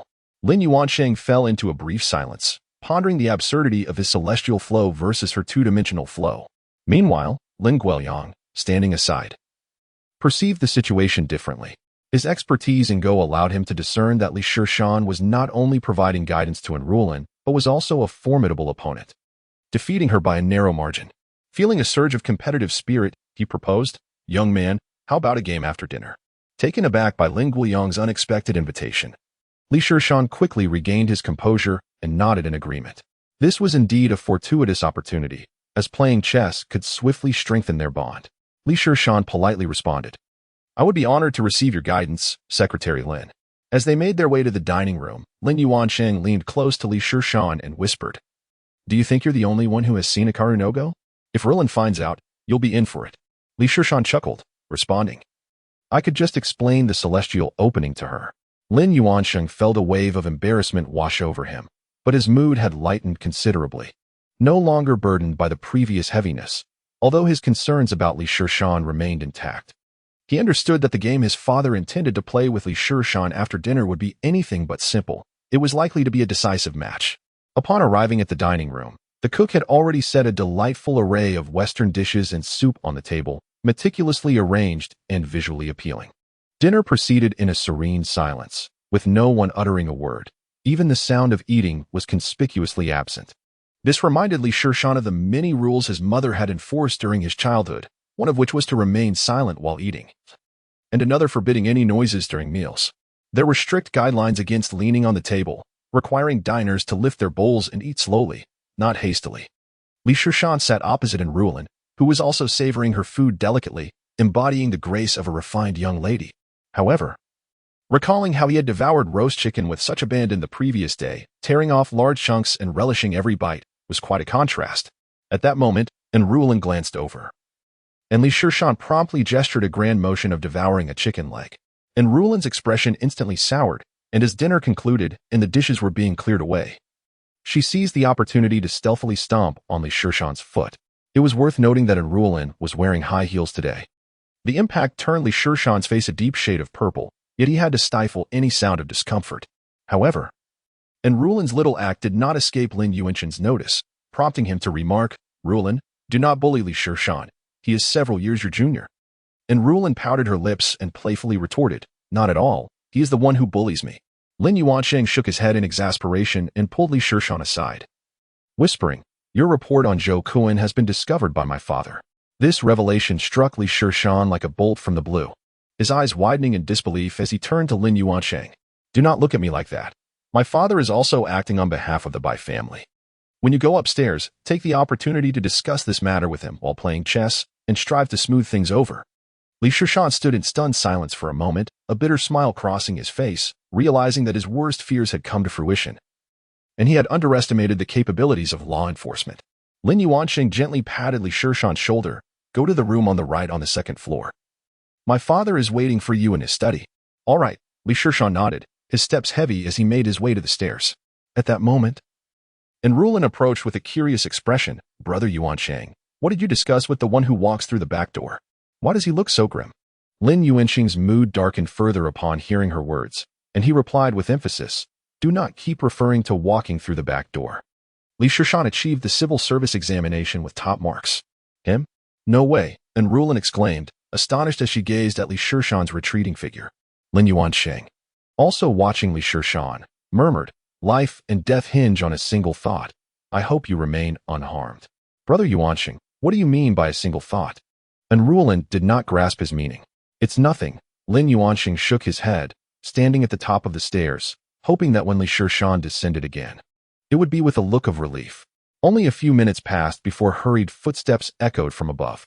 Instead of Li Shishan, Lin Yuansheng was met by his father, Lin Guoyang, who rushed down the stairs, shouting, "Rulin, get the car ready.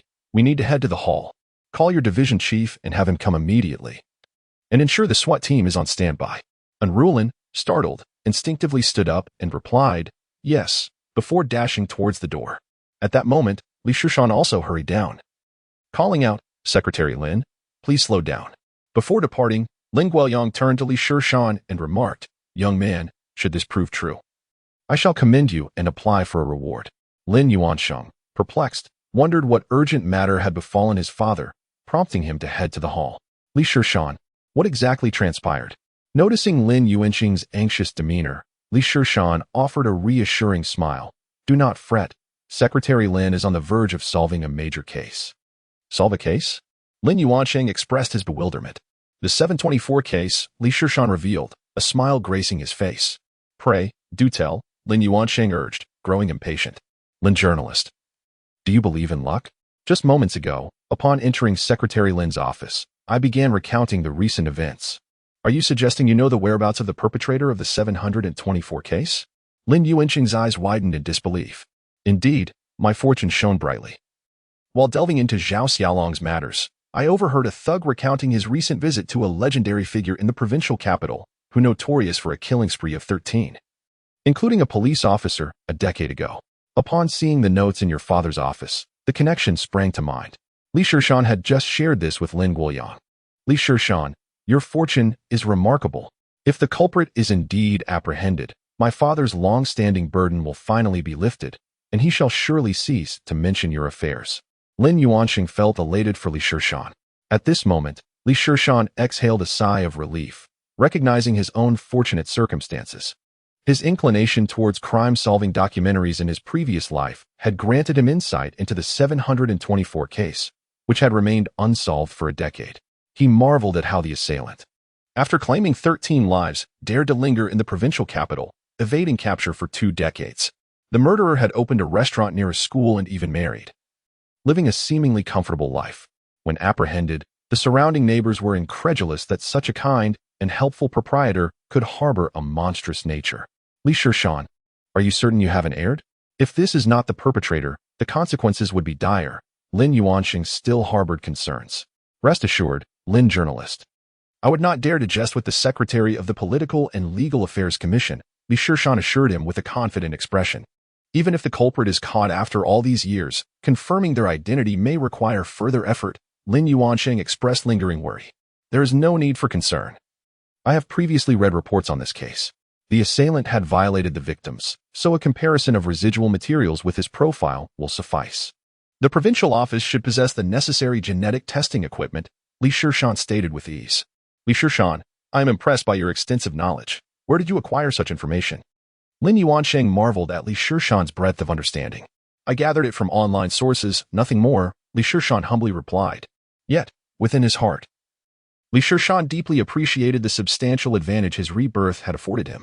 Not merely possessing knowledge of future events, but more significantly, wielding knowledge that transcends eras. What is now commonly acknowledged or deemed outdated in later generations was, in this time, a novelty. Li Shishan couldn't help but ponder. Should I embark on some business venture?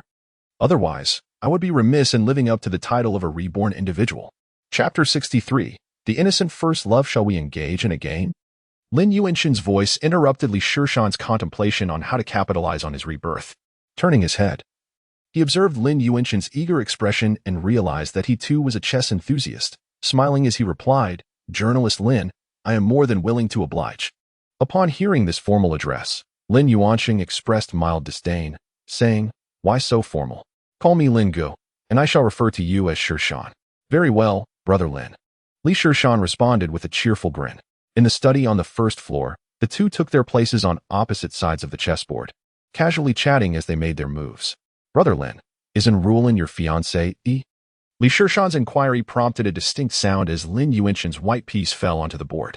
His face flushed with slight embarrassment as he explained, Our families are close friends. Rulin has followed me since childhood, and I regard her as a sister. Li Shishan teasingly remarked. Yet, I perceive that in Rulin's gaze towards you conveys a different sentiment. With a sigh, Lin Yuansheng lamented, I truly see her as nothing more than a sister. It seemed that the mention of the past had stirred memories within Lin Yuansheng. He recounted how his mother had passed away when he was merely 6 years old, and his father, Lin Guoyang, had not remarried. Due to his father's demanding career, he had been entrusted to the care of the Yin family, who treated him as their own son, sharing his upbringing with their daughter until they reached university. Subsequently, Lin Yuansheng had entered into a relationship during his college years, the outcome of which was predictable. Following graduation, his girlfriend had unceremoniously ended their relationship. Lin Guoyang had set a clear boundary. While dating was permissible, marriage was out of the question. It was only later that Lin Yuansheng discovered his father had leveraged a position at a television station to ensure his girlfriend would no longer pursue him. Reflecting on this, Lin Yuansheng expressed his discontent. In the end, one's romantic affections are worth less than a job opportunity. Li Shishan couldn't help but smirk, thinking how this young man seemed unaware of the arduousness of securing employment. A position at a television station was a golden ticket, a matter of lifelong significance for an ordinary person. Lin Yuansheng sighed once more, continuing, Can a marriage devoid of affection truly be happy? Li Shishan felt compelled to offer solace. Brother Lin, I can see that Rulin genuinely loves you. This is far superior to two individuals devoid of feelings, becoming nothing more than familiar strangers. Lin Yuansheng remained silent, instead lighting a cigarette, lost in thought. Perhaps he was reminiscing about his own tender first love. In an effort to dissipate the melancholic atmosphere, Li Shishan proactively shifted the topic. By the way, what does Rulin's family do? Oh, both her father and grandfather serve in the military, Lin Yuansheng responded succinctly. Though it was merely a straightforward statement, Li Shishan received an abundance of messages. Firstly, it was suggested that Rulin hailed from a military family, and secondly, her status must be considerable, as her family maintained a close relationship with the Lin family. Even becoming in-laws, she could not be an ordinary individual. When Li Shishan mentioned Rulin, Lin Yuansheng recalled the recent events and, puzzled, remarked, strangely enough, why would they bring Rulin along to apprehend a criminal? What could a newly graduated police academy girl possibly contribute? Li Shishan smiled subtly and explained that in such a significant case as a serial murder investigation, anyone involved would bask in the glory. And surely Secretary Lin would not overlook his daughter-in-law in such a remarkable opportunity.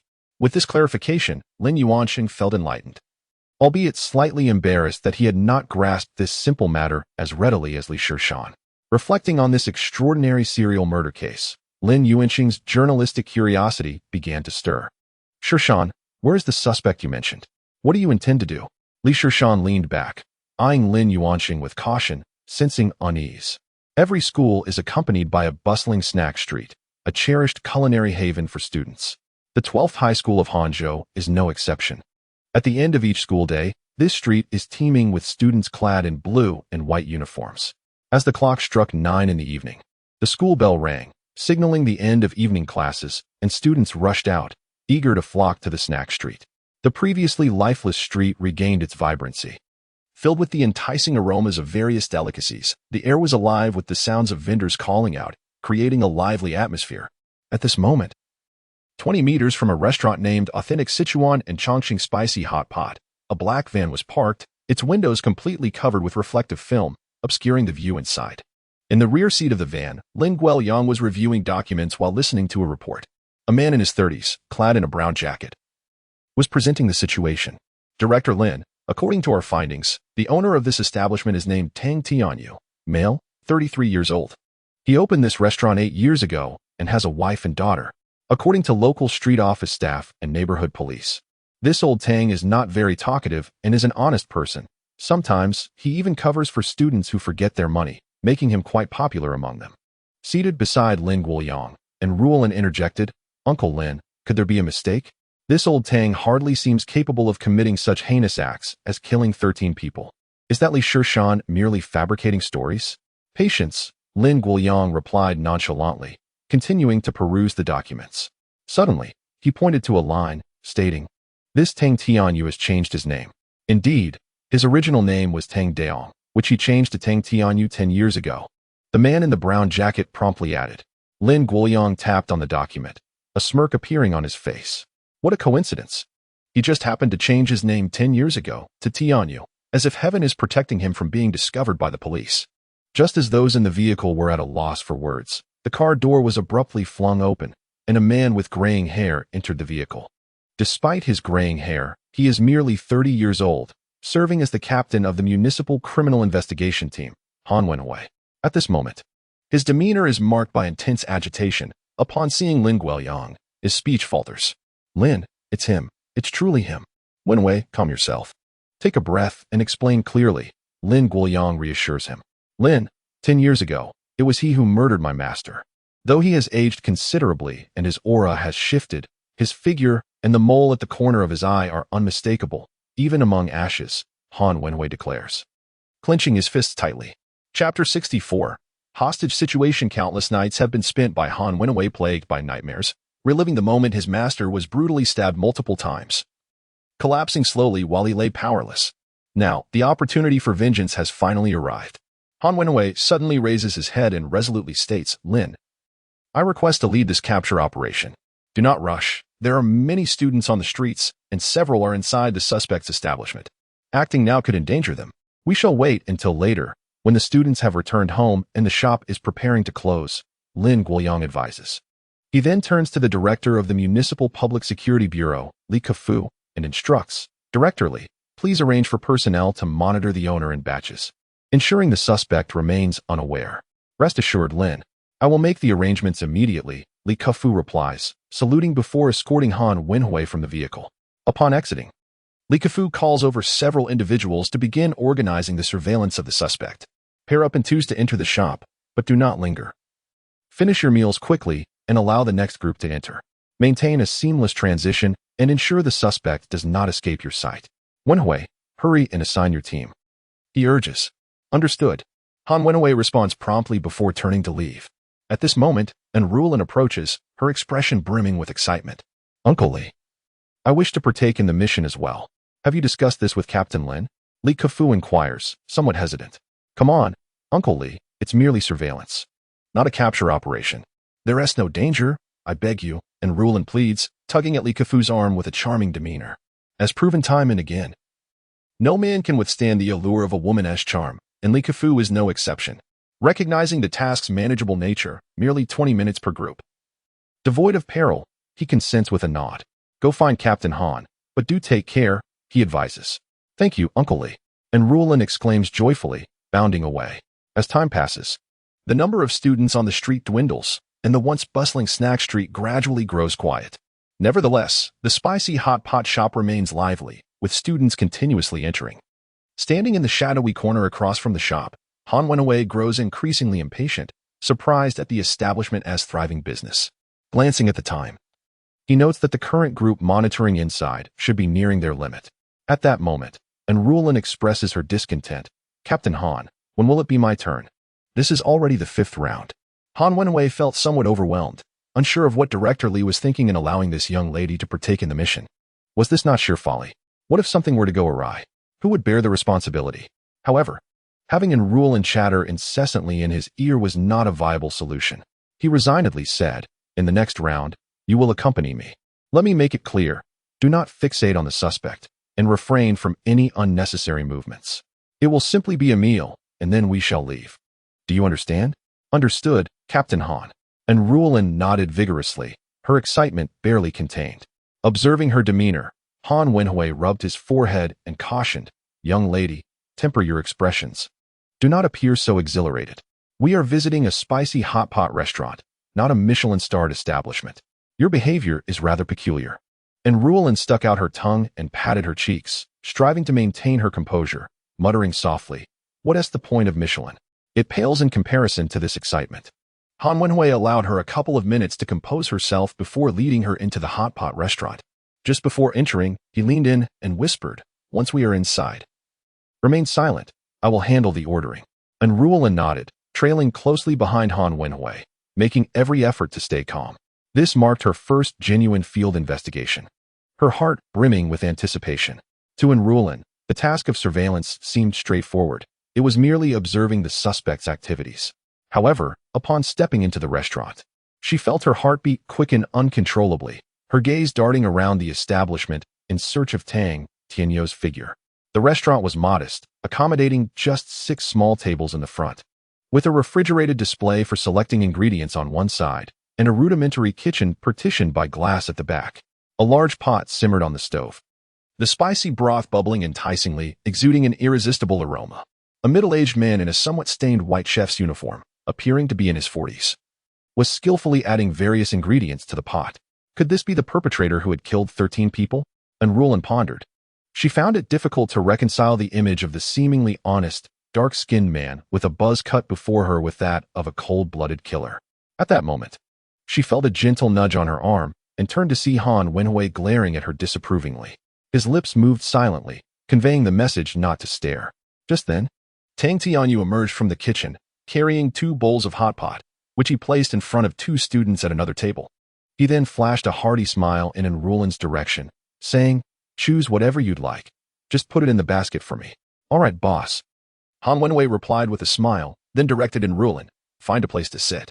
As time passed, the remaining students in the restaurant gradually settled their bills and departed, leaving only one female student behind. Once she finished her meal and paid, they would be free to act. Han Wenhui cast a glance at Enrulin, signaling her to go outside and relay a message. However, the young girl appeared utterly bewildered and had no choice but to pull out her phone and type out a message to show her. Only then did Enrulin comprehend the situation. Her cheeks flushed, and she rose to leave. Just as she stood up, Han Wenhui glanced back at Tang Tianyu, only to find him gazing back at him as well. During their mutual stare, a female student who had just finished eating made her way toward the kitchen. Boss. How much? The moment those words escaped the girl's lips, Han Wenhui felt a sudden pang of anxiety. He distinctly observed a dramatic shift in Tang Tianyou's expression. The calm and serene gaze from just moments ago transformed into one filled with ferocity and murderous intent. It was a chilling metamorphosis. This is bad. I mustn't be discovered. Han Wenhui immediately sprang to his feet and dashed toward the female student, shouting, run. Stay away from the boss. Unfortunately, it was too late. Tang Tianyu had already bolted from the kitchen, seizing the girl and pressing a long kitchen knife against her neck. Han Wenhui swiftly drew his firearm, commanding, Tang Tianyu, you can't escape. Release that girl. The sudden turn of events left Enrulin frozen in place until she heard Han Wenhui bellow, what are you standing there for? Call for backup. Outside the spicy hot pot shop, the area was already swarmed by police, tightly encircled.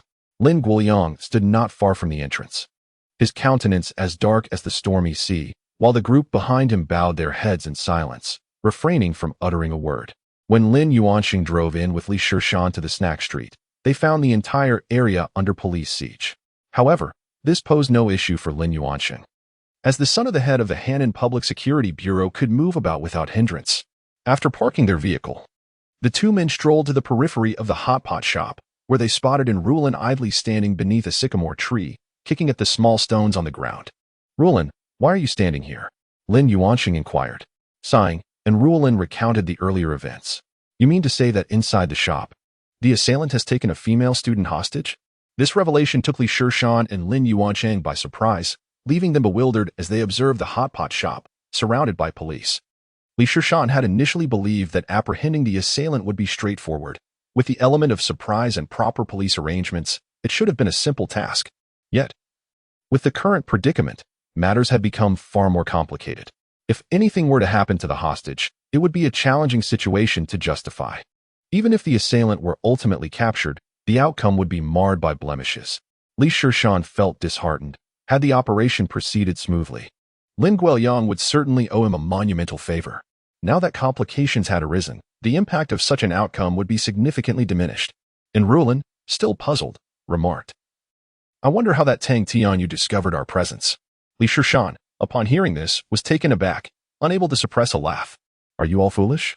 This is a place frequented by students, and now, late at night, how could there suddenly be so many adults visiting his shop? It's blatantly suspicious, isn't it? Can't you wait outside?" And Ruolan's face flushed with indignation at Li Shishan's words. "Who are you calling foolish?" Lin Yuanxing, noticing the impending verbal clash between the two, hastily intervened. "All right, this is not the time for quarrels. I will first check on my father. Ruolan, please take care of this matter for me." With a huff, and Ruolan turned her head away. At that moment, in front of the spicy hot pot shop, Li Kefu was shouting into a megaphone. "Tang Tianyu, calm down. As long as you release the students, we can sit down and discuss everything slowly." Hearing such futile shouting, Li Shishan could only roll his eyes in exasperation. Inside, Tang Tianyu was a notorious figure, having committed the heinous act of killing 13 people. He certainly understood that being captured meant certain death. Forcing him to release the female student now would strip him of all bargaining chips, an utterly ineffective demand.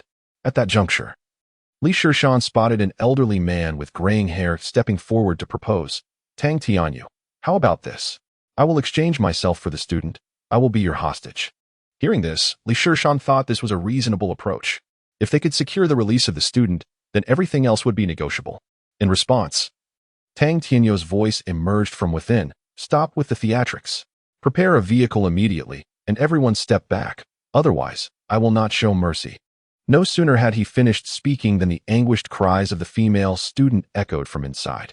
This sent Li Kefu into a frenzy, urgently shouting, all right, remain calm. We will prepare the vehicle. Ensure the student's safety." He rushed towards Lin Guoyang to discuss the matter, whereupon Li Shishan observed a heated exchange among them. "Should I take a gamble? If I could rescue that student?" Li Shishan pondered while looking at Lin Guoyang's sullen expression. After a brief moment, he turned to Enrulan, who was sulking and ignoring him, and asked, "Do you wish to achieve something significant?" Enrulan, intrigued, turned around and inquired, "What do you intend to do?" "Help me find 2 items, Li Shishan whispered in her ear. "That's too dangerous," and Ruolan shook her head upon hearing this. "My risk is preferable to a student being harmed. Wouldn't you agree? You wouldn't want the parents of the student storming into the police station, would you?" Li Shishan urged. After contemplating for a moment, and Ruolan finally gritted her teeth and acquiesced. "Very well then." More than 20 minutes elapsed, and under Tang Tianyu's relentless pressure and threats, a black Santana was driven to the shop entrance.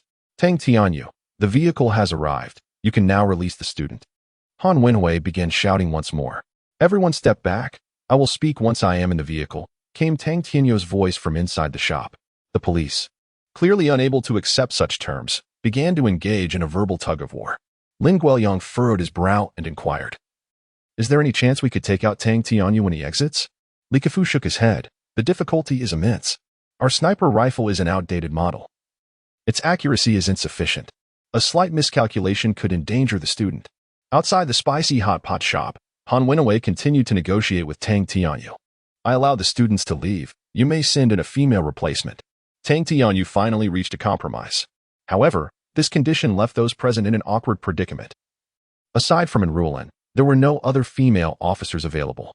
It was out of the question to involve Enrulan. To put it bluntly, even if something were to happen to the students inside, it would be unacceptable for this young lady to be in harm's way. Just as the atmosphere grew tense, a voice suddenly emerged.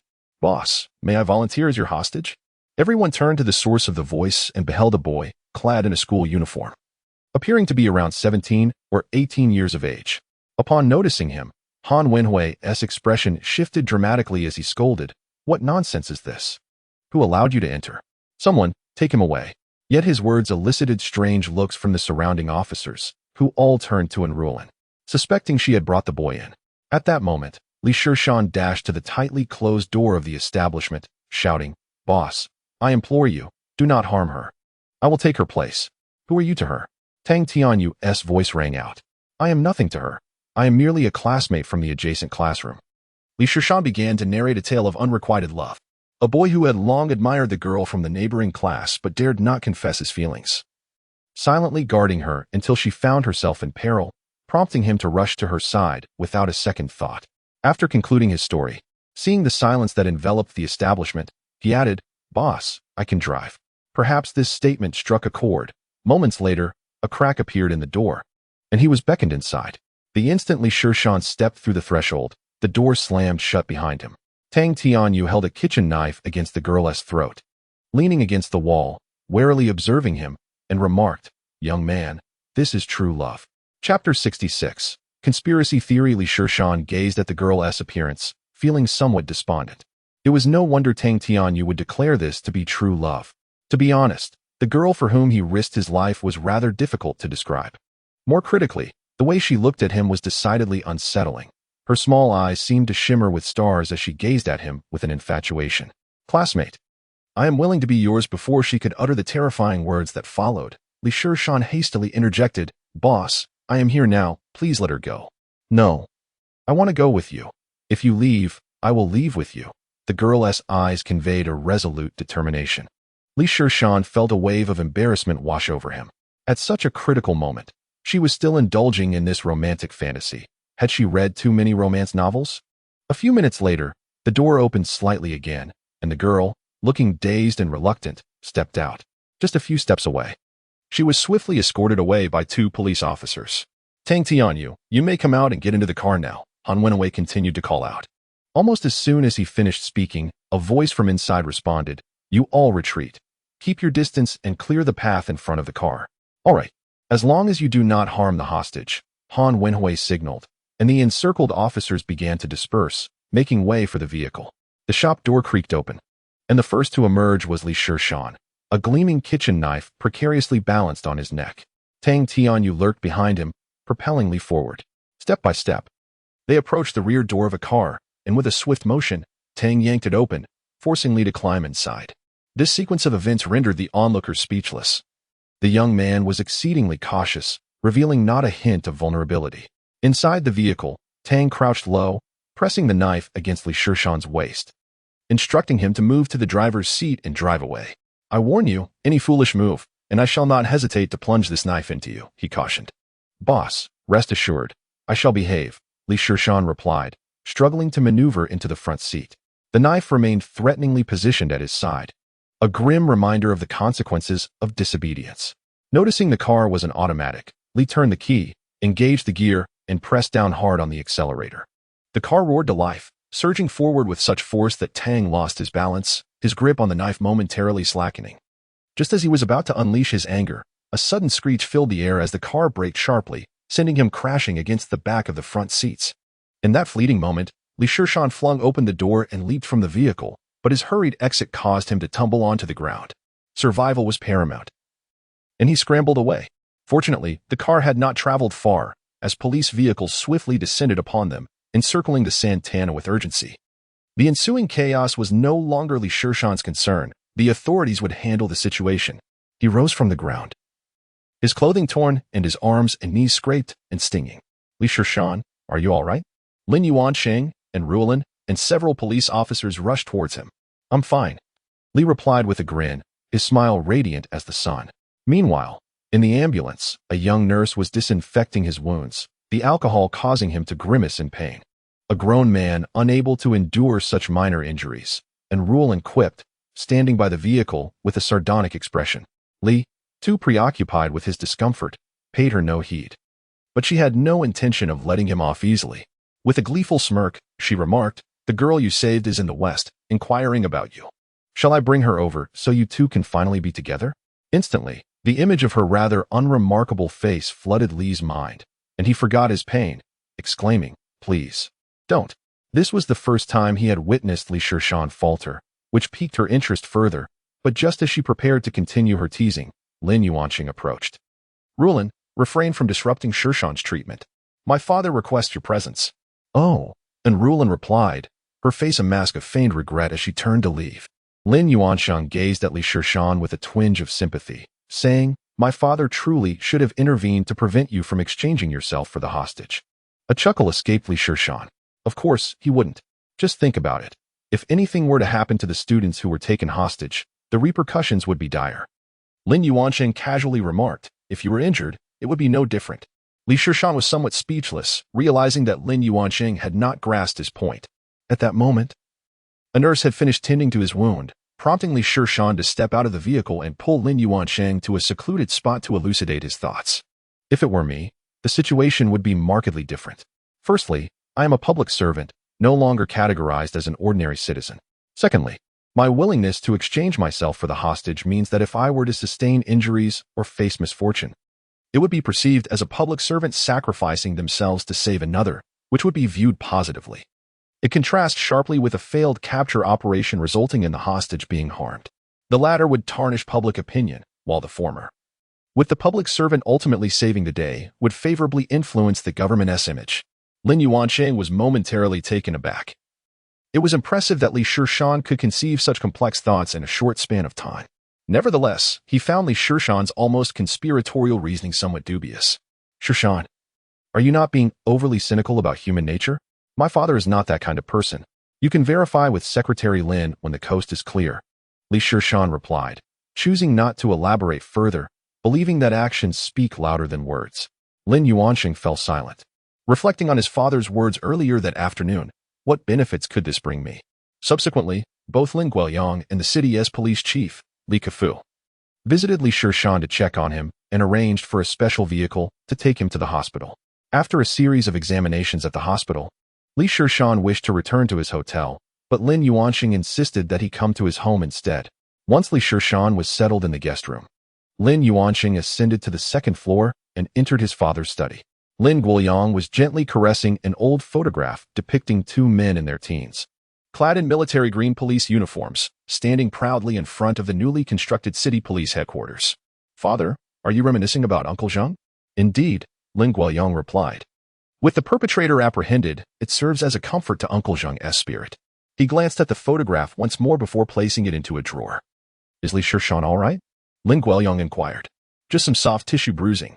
He underwent a full examination at the hospital and is fine," Lin Yuanqing answered. "That's a relief. We were fortunate today.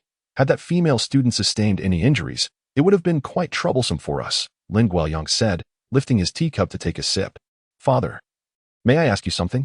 Why didn't you stop Shishan when he wanted to exchange himself for the hostage?" Lin Yuanqing recounted Shishan's earlier sentiments. Upon hearing this, Lin Guoyang's eyes brightened, and he looked at his son with newfound appreciation, saying, "Yuanqing, well done. Your ability to contemplate at this level shows your growth. It seems our conversation this afternoon had a significant impact." The words of the father undoubtedly validated Shishan's assertions, causing Lin Yuanqing's expression to dim significantly as he dejectedly remarked, "This is what Shishan told me." "Shishan?" Lin Guoyang expressed surprise, though he soon felt a sense of understanding. After all, it was improbable for his son to suddenly gain insight. It was hardly astonishing that Shishan, with his capacity for meticulous planning, could perceive such matters. Perhaps he had contemplated this even at the moment he approached the assailants. Shishan was indeed a promising talent. Reflecting on this, Lin Guoyang instructed, "Yuanqing, please bring Shishan here." Before long, Lin Yuanqing returned with Shishan in tow. At that moment, Lin Guoyang had already taken his seat beside the chessboard, his intentions unmistakable. He was awaiting a game with Shishan. After exchanging polite greetings, Shishan took his place opposite Lin Guoyang, gazing at the board and then at the nearby box of chess pieces, momentarily lost in thought. "What is this?" Shishan inquired, looking up at Lin Guoyang. "Are you willing to play this match?" Lin Guoyang asked with a smile. Shishan immediately grasped the implication. Bowing slightly as he responded, "I will learn from Secretary Lin." "Very well, let us play," Lin Guoyang replied, clearly pleased with Li Shishan's response. At that juncture, Lin Yuanqing was preparing to leave, aware that his father likely had something to discuss with Li Shishan and wishing not to intrude. However, just as he turned, he heard his father's voice. "Yuanqing, come over and observe how Li Shishan plays." Lin Yuanqing felt a surge of joy at this invitation, eager to witness who would prove more adept, his father or Li Shishan. Yet, upon approaching, a frown creased his brow. A finely crafted chessboard of fragrant nanmu would lay elegantly on the ebony table, exuding a subtle aroma.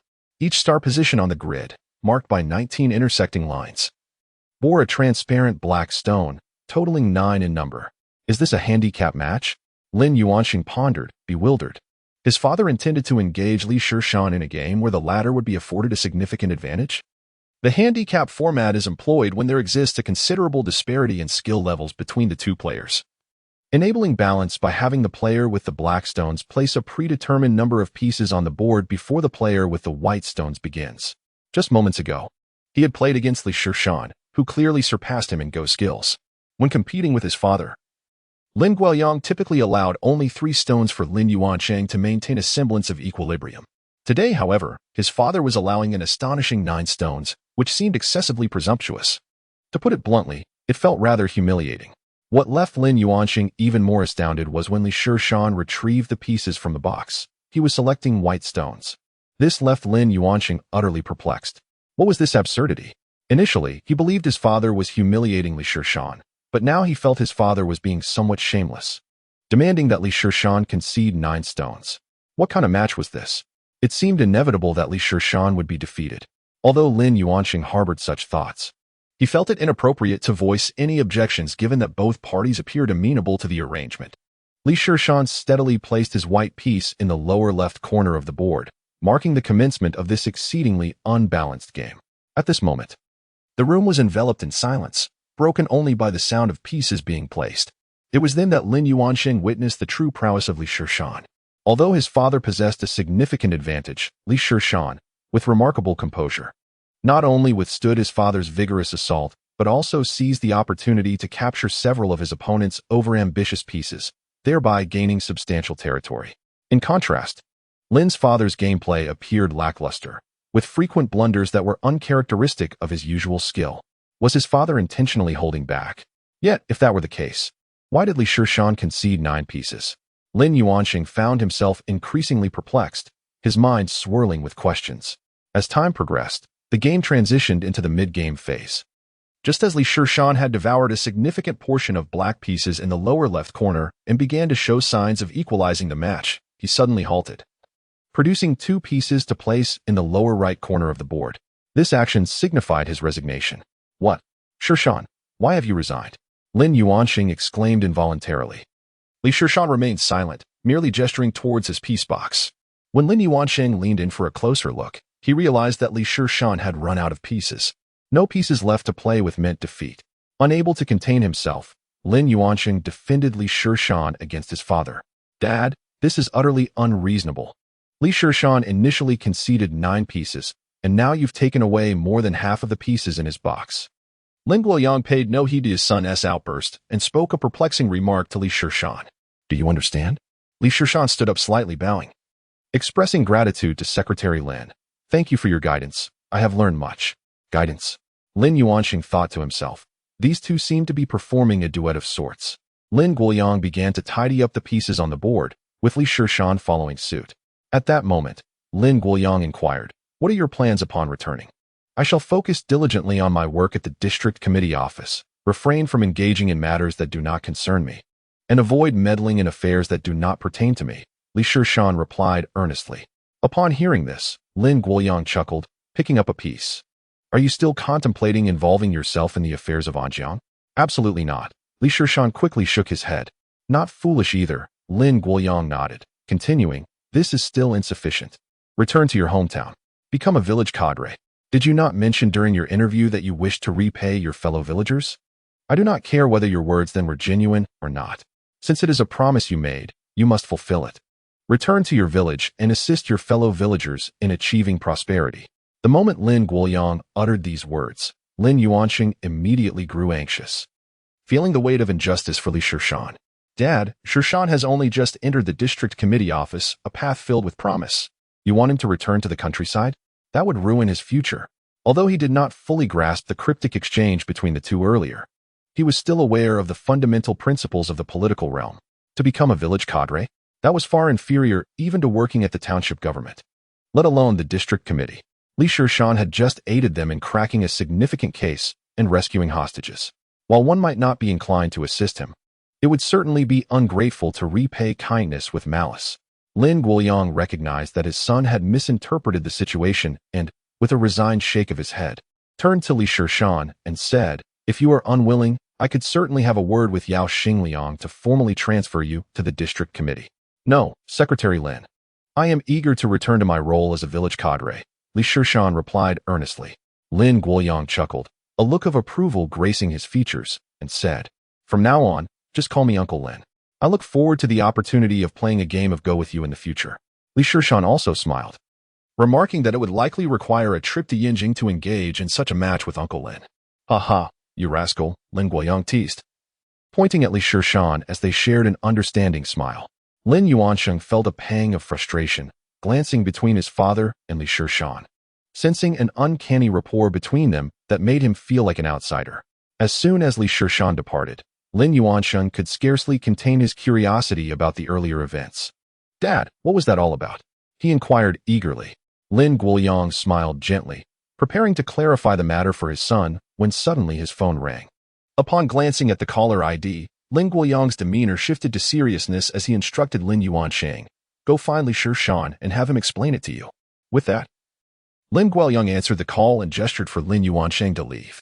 Burdened with questions, Lin Yuanxing descended to the guest room, where he found Li Shishan seated at a desk, engrossed in writing. "Shishan, still hard at work this late?" Lin Yuanxing remarked. "Brother Lin, what brings you here?" Li Shishan rose to greet him.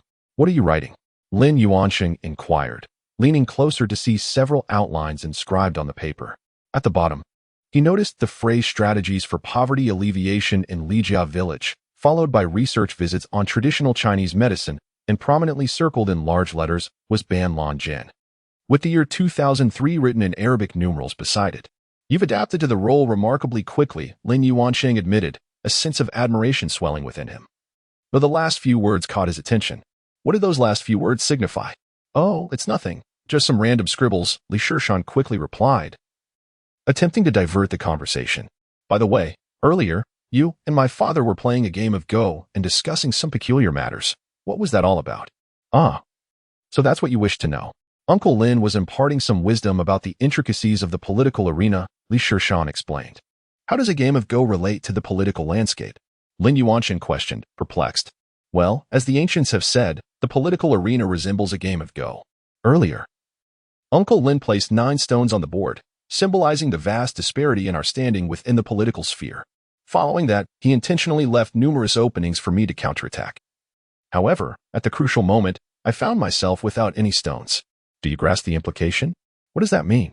Lin Yuanxing immediately assumed the role of a supporting character, illustrating to me the paramount importance of resources. No matter how ingenious my methods may be, or how fleeting my gains, ultimately, the lack of resources would lead to my downfall. He could squander countless opportunities, while I could afford only a single misstep, resulting in irrevocable consequences. It resembles the current political landscape of Anjiang, where my modest aspirations to involve myself are akin to unwittingly courting disaster. Small calamity? What does that mean? Lin Yuanxing paused in surprise. "Oh, that's not important," Li Shishan casually dismissed, momentarily conjuring a future internet buzzword, before continuing his explanation. "Uncle Lin advises me to return to the countryside for my own good, urging me to distance myself from this struggle until I possess sufficient strength. I must diligently focus on my own affairs. Only when I achieve notable accomplishments and gain power will I be qualified to strategize." Lin Yuanxing was astounded, murmuring, "Is there really so much nuance to playing chess? The minds of officials are remarkably intricate. Can't it be stated plainly?" "Hee, that's the nature of the bureaucratic realm. It's your father's way of gauging my wit," Li Shishan replied with a smile. "In politics, many matters are better understood than articulated. If one performs well, it reflects the leader's discernment. If one falters, it indicates a failure to grasp the leader's intentions. Correctly interpreting a leader's words is an essential lesson for anyone in officialdom. You've only been working a few months. How do you know all this? Lin Yuanqing inquired, his curiosity piqued. I possess a high level of perception. I grasp it at a glance, Li Shishan responded with a proud expression. By the way, what did you mean when you mentioned visiting my father for chess in Yinjing? Lin Yuanqing pressed further. Haha, that has something to be felt rather than explained, Li Shishan chuckled, evading clarification. So cryptic, Lin Yuanqing muttered to himself. Once Lin Yuanqing departed the room, Li Shishan finally opened his notebook, gazing at the characters for Banlanjian, murmuring to himself, the fortunes of my hometown's folks depend on you. The following morning, after having breakfast with the Lin family, Li Shishan prepared to return to Anjiang. Lin Yuanqing insisted on accompanying him to the train station. And as they stepped outside, they encountered Enrulin once more. Today, she donned a knitted top paired with a pleated skirt, exuding an air of elegance. Ah. If it isn't Missen, here to seek out your brother Yuanqing again, Li Shishan teased, unable to resist. Enrulin's expression darkened, retorting, mind your own business. Aware that Lin Yuanqing would be escorting Li Shishan to the train station, she insisted on joining them. Li Shishan recognized her unwavering determination to cling to her beloved, truly a testament to her devotion. The Beijing jeep sped along the wide avenues of the provincial capital, its tires rolling with a steady and powerful sound. Sitting in the back seat, Li Shishan gazed through the window, his eyes leisurely surveying the ancient, yet vibrant city of Hangzhou. As the provincial capital, it, like other inland provinces, concentrated all the resources of the region, making even Anjiang, 30 years hence, incomparable to the least affluent district of the current provincial capital. His childhood aspiration had always been to venture to the provincial capital and become a citizen of a grand city. Li Shishan couldn't help but recall the Jiangdong province, famously known as the 13 Great Protectors, where each city boasted its place among the nation's top 100, and the citizens took immense pride in their hometowns. At that moment, he noticed a store by the roadside hosting a celebratory event. Upon seeing the banner hanging above, he was instantly filled with joy, realizing he had almost forgotten about it. Stop the car, quickly, Li Shishan exclaimed with urgency. What's the matter, Shishan? Lin Yuanqing asked, glancing over his shoulder. Pull over. I need to buy a lottery ticket, Li Shishan urged, gazing out the window with anticipation. Lin Yuanqing, momentarily speechless, thought it rather excessive to make such a fuss over purchasing a lottery ticket. Suddenly, a shrill scream pierced the air. It was Enrulin. Both Li Shishan and Lin Yuanqing turned towards the source of the sound, only to see Enrulin, seated in the passenger seat, holding a broken half of a lipstick. A long red mark extended from the corner of her mouth to her ear on her fair complexion. Unable to contain themselves, both Li Shishan and Lin Yuanqing burst into laughter. The sound ignited Enrulin's fiery spirit, and disregarding her demure image, she leaned over from the passenger seat, ready to retaliate against Li Shishan. Li Shishan, I won't let this go, she bellowed. Amidst Enrulin's thunderous roar, Li Shishan realized she was holding a Chanel lipstick, a shade that was currently unavailable in the country. He was taken aback. Not many could afford Chanel lipsticks in this era, indicating that Enrulin's family was quite affluent. Fortunately, with Lin Yuanqing's soothing assurances that he would have his overseas classmates procure more for her, Enrulin calmed down. Lin Yuanqing parked the car by the roadside, and the trio made their way to the lottery store. This establishment, located on the main street, was impressively spacious, rivaling the brand boutiques of the future. The bright and airy storefront, with its transparent glass windows, exuded a warm glow, captivating the attention of passers-by. At that moment, lively music filled the air. Remnants of recently set-off firecrackers littered the floor, and a banner at the entrance exuberantly celebrated the launch of the first football lottery. Li Shishan's eyes sparkled at the sight of the banner. His first opportunity to acquire wealth in this new life had finally arrived. October 22, 2001. Marked the day of the inaugural football lottery's issuance. Back then, he was merely repeating a year in school, yet even as a youth, he harbored dreams of striking it rich. He vividly remembered that when the football lottery first launched, it was only available in the provincial capital of Henan province. After several days of deliberation with a dozen classmates who shared his passion for football, they entrusted one of their peers to venture to the provincial capital to purchase lottery tickets on their behalf. At that time, Li Shishan had placed his hopes on the outcome of the match results, guessing the outcomes of 14 games, 3 points for a win, 1 for a draw, and none for a loss. Hitting all 14 correctly earned the first prize, while guessing 13 awarded the second prize. The hope was splendid, yet reality proved to be harsh. Shishan managed to predict only 7 of the matches correctly, falling far short of the second prize.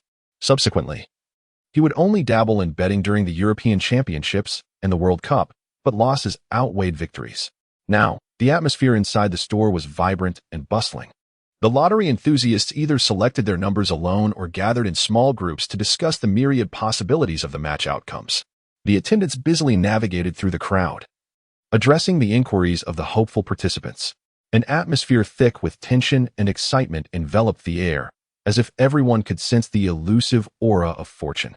Shishan sat behind a table, intently gazing at the matchup chart of the 14 matches while striving to recall the results from that year. Due to the passage of time, he could only be certain of the scores from 7 matches. After diligently filling in the corresponding victory and defeat numbers on paper, he stared at the remaining 7 blanks, pondering briefly before seizing a blank sheet to commence his calculations. Meanwhile, Enrulen, waiting beside him, grew increasingly impatient and approached Shishan, urging him, "Shishan, why are you taking so long to buy a lottery ticket? What are you writing so many 3s for?" Shishan was busy jotting down his calculations, with the number 2187 representing the total combinations needed to cover the uncertain outcomes of the remaining 7 matches. With each ticket costing 2 yuan, he calculated that he would require 4,374 yuan, and he realized that he had enough funds for 2 purchases. Ignoring Enrulen's remarks, he proceeded to the counter, handing his paper and over 8,000 yuan to the charming ticket saleswoman. Upon hearing the number of tickets he wished to purchase, the saleswoman paused, regarding Shishan with curiosity. "Student, that is not how you buy lottery tickets. Is this money from your family? Do your parents know?" Most people around were kind-hearted, aware that Shishan's extravagant expenditure would still yield him a considerable commission, yet they offered him a gentle warning.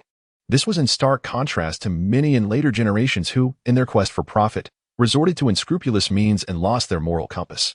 Addressed as student, Shishan could only manage a wry smile. At his age and appearance, he could only be perceived as a pupil, making the act of purchasing a lottery ticket unnecessarily complicated. Shishan, who buys lottery tickets like this? Have you lost your senses over money? Is your cash blowing in from the wind? Enrulen, who had followed him, grasped his intentions and regarded him as if he were a madman. At that moment, Shishan felt a sense of clarity amidst the intoxication of the crowd, a feeling of being the only sober one in a world muddied by confusion. However, Enrulen was still of some use, prompting Shishan to point at her and address the saleswoman. "She is a police officer and can verify that I am of legal age and employed. I can take responsibility for my actions. Please proceed with my request." Enrulen was left speechless, exasperated by Shishan's assertions. The saleswoman, her gaze shifting between Enrulen and Shishan, hesitated, contemplating whether to sell a lottery ticket to this young man when Lin Yuanxing approached, handing over a bank card with a smile. "Just use this to buy it. I will cover the cost." "Brother Yuanxing," Enrulen exclaimed in surprise. Shishan quickly interjected, "No need to give me the money. This method of purchasing is too extravagant." Lin Yuanxing, Enrulen, the young lady, exiting the lottery shop, Shishan exuberantly strode ahead, clutching a value-laden sports lottery ticket worth nearly 20,000 yuan, radiating joy. He vividly recalled that the first prize was 120,000 yuan, meaning his share could amount to 480,000 yuan, especially with the prospect of winning a second prize, ensuring a total exceeding 500,000 yuan. In 2001, 500,000 equated to over 3 million 20 years hence. He had never amassed such wealth in his previous life. The return on investment surpassed 25 times, rendering even Buffett inferior to him. How amusing. Trailing behind, Enrulen inquired with a puzzled expression directed at Lin Yuanxing. "Brother Yuanxing, why are you indulging in this madness alongside Shishan?" Chapter 70. The 5-person group meeting. Observing the beaming Shishan ahead, Lin Yuanxing pondered thoughtfully. "My father remarked that Shishan is meticulous, composed, and judicious in his thoughts. I believe his decision to purchase a lottery ticket is not a mere whim, so I wish to give it a try as well." "You need not spend your own money," Enrulen replied, somewhat perplexed. Shishan has rendered significant assistance to my family this time. I wanted to contribute a token of gratitude, yet this fellow unexpectedly doubled his efforts," Lin Yuanxing said, shaking his head in resignation. "I think he has just gone mad over money," Enrulen remarked with a disdainful curl of her lips. The trio arrived at the train station as waiting hall. Li Shishan gazed at the express sleeper ticket in his hand, overwhelmed by emotion. This train ticket was purchased by Lin Yuanshan, or more accurately, delivered by the station staff on his behalf. Li Shishan once again felt the profound differences in status that afforded him such conveniences. While he could only procure a hard seat on a slow train, Lin Yuanshan could effortlessly secure an express sleeper ticket with a mere phone call. At that moment, the station's loudspeaker announced, "Ladies and gentlemen, greetings. The train 1452 from Hangzhou to Anjiang is now commencing ticket inspection." Noticing the impending ticket check, Li Shishan handed his lottery ticket to Lin Yuanshan. "Brother Lin, the draw is on the 28th, and I cannot conveniently come for the prize collection. Please assist me with it." And Rulin scoffed, "You genuinely believe you'll win? If you do, I shall share your surname." Li Shishan, shouldering his bag, waved farewell to Lin Yuanshan and playfully winked at Enrulin. "I'll remember this. You said it, Enrulin." Fuming, Enrulin stamped her foot in frustration. As Li Shishan joined the queue to board, he waved once more at Lin Yuanshan, who had yet to depart. The reason he entrusted the lottery ticket to Lin Yuanshan was not solely due to the inconvenience of claiming the prize. More importantly, when the first draw occurred, someone had purchased a combination ticket and won the first prize, which was considerable news likely to attract media attention. Claiming the prize himself would be too conspicuous. However, Lin Yuanshan was different. Given his status, the winner's information would remain confidential, and he could also save on a substantial donation. Meanwhile, in a small conference room on the 11th floor of the Henan Provincial Government Building, a meeting of the 5-person provincial committee was underway. Firstly, let us discuss the 5-member group meeting, which refers to a committee composed of 5 individuals from various levels of local party committees. This group is primarily responsible for deliberating, researching, and making decisions on significant matters, such as the appointment and removal of officials, supervision of personnel, and investigations into cadres. It serves as a crucial preliminary procedure for the Standing Committee of the Party Committee and is one of the most centralized decision-making bodies of authority. Typically, the members of the 5-member group include the party secretary, provincial secretary, municipal secretary, county secretary, the head of the government, governor, mayor, county head, the full-time deputy party secretary, the secretary of the Discipline Inspection Commission, and the minister of organization. However, today's meeting is somewhat extraordinary, as Lin Guoyang is also present, and he is the focal point of discussion. A popular saying within the system goes, significant matters are discussed in small meetings, while trivial matters are addressed in grand assemblies. Particularly important issues are deliberated in closed-door sessions. Today's 5-member group meeting is indeed a closed-door session. The sole agenda for today's meeting is to resolve the issues plaguing Anjiang City. At this moment, Lin Guoyang has already reported all the information he possesses and has just taken his seat when the provincial deputy secretary, Gao Yang, begins to speak. It is surprising to learn that the political ecology of Anjiang City has deteriorated to such an extent. The mayor has acted as a protective umbrella, and the criminal elements in Anjiang are rampant. Decisive action must be taken to rectify this situation. These remarks cause a slight discomfort on the face of Governor Yu Yang. The mayor, Zhu Bin, is his protege, having been personally elevated to the position, and now that Zhu Bin is in trouble, it is only natural that Yu Yang's expression reflects his unease. Nevertheless, he must project a certain demeanor. He glances at the provincial secretary, Zhang Tingyi, who remains silent at the head of the table. This secretary, with graying temples, glasses, and an air of righteousness, is only 59 years old, which is considered quite young for his position. Zhang Tingyi merely examines the documents in front of him, not revealing any opinion through his expression. Secretary Zhang, I must admit my fault. It is I who have failed to lead my team effectively. Governor, you need not shoulder all the responsibility. Let us address the matter at hand. Zhang Tingyi's words bring a sense of calm to Yu Yang, his demeanor brightening considerably, as it indicates that Zhang Tingyi will not use this incident to complicate his situation. Secretary Jiang, what are your thoughts? Zhang Tingyi then directs his attention to the provincial secretary of the Discipline Inspection Commission, Jiang Shishou. Secretary Zhang, I believe the provincial committee should establish a joint investigation team to conduct a thorough inquiry into the matters of Anjiang and subsequently deliberate on how to handle the situation. Jiang Shishou's statement elicits a disdainful snort from Lin Guoyang, who, while appearing reasonable, is effectively muddying the waters. In essence, he seeks to avoid monopolizing the credit for addressing the issue. Given that his oversight of the Anti-Corruption Bureau overlaps with the functions of the Discipline Inspection Commission, his findings regarding the mayor's corruption and protective role should logically lead to his accountability. If a joint investigation team is formed, the attribution of credit for the resolution may become uncertain. Secretary Lin, what is your opinion? Zhang Tingyi inquires, turning toward Lin Guoyang. Secretary Zhang, I am prepared to comply with all decisions made by the provincial committee, whether it involves combating organized crime or cooperating in investigations of governmental corruption. We in the legal and political sectors are fully prepared. Lin Guoyang's words were undoubtedly eloquent. On the surface, he refrained from claiming credit, attributing everything to Zhang Tingyi's arrangements. Moreover, his assertion of being prepared subtly indicated that he was ready to take action at any moment. However, those present were all seasoned individuals. They discerned the underlying meaning in Lin Guoyang's remarks, and thus fell into a contemplative silence, awaiting Zhang Tingyi's decision. Zhang Tingyi, unhurried, sought the opinion of Minister of Organization Fang Zhongqiao, who, in a low-key manner, chose not to express his stance. After all inquiries had been made, Zhang Tingyi set down his pen, took a delicate sip of tea, and finally spoke. The situation in Anjiang today did not arise overnight. It is not solely the mayor at fault. The party secretary bears responsibility as well. To eradicate the unhealthy practices in Anjiang, we must begin with personnel changes. After a moment's reflection, Zhang Tingyi continued, the secretary must be replaced. We will not disturb Zhu Bin for now, but rather keep him steady to prepare for Secretary Lin's forthcoming initiatives. With each directive issued by Zhang Tingyi, their fates were ultimately decided. After the meeting concluded, Lin Guoyang, while appearing calm on the surface as he organized his materials, felt a profound sense of satisfaction within. Zhang Tingyi's earlier remarks had already hinted at allowing him to take the lead in addressing the issues in Anjiang. The prospect of overshadowing Jiang Shizhou in this matter increased his chances of advancement.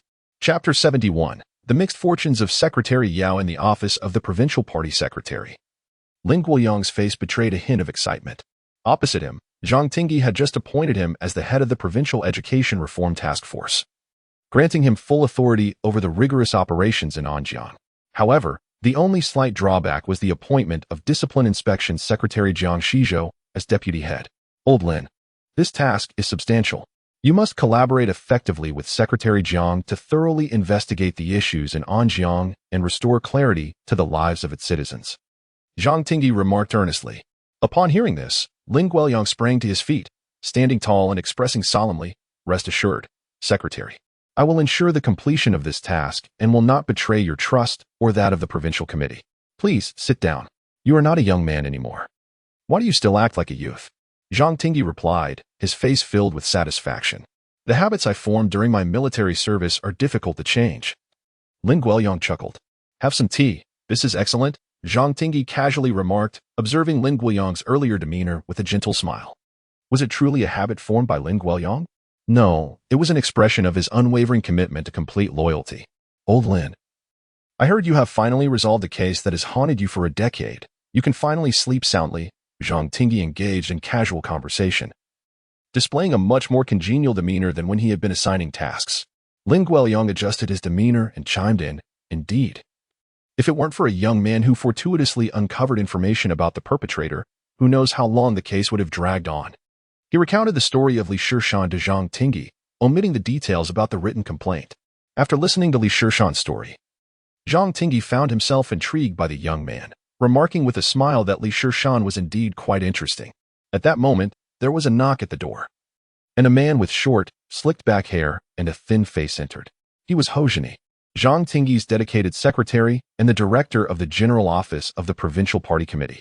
Secretary, I just received a call from the office. You are scheduled to speak with someone important in 10 minutes. Upon hearing about the imminent conversation with such a significant figure, Lin Guoyang immediately stood up to take his leave. At this time, Zhang Tingyi spoke again, saying, Old Lin, your decision is wise. Allowing Li Shishan to serve as a village cadre and gain experience in the countryside is beneficial. We must not let him become like the prodigy who failed to realize his potential.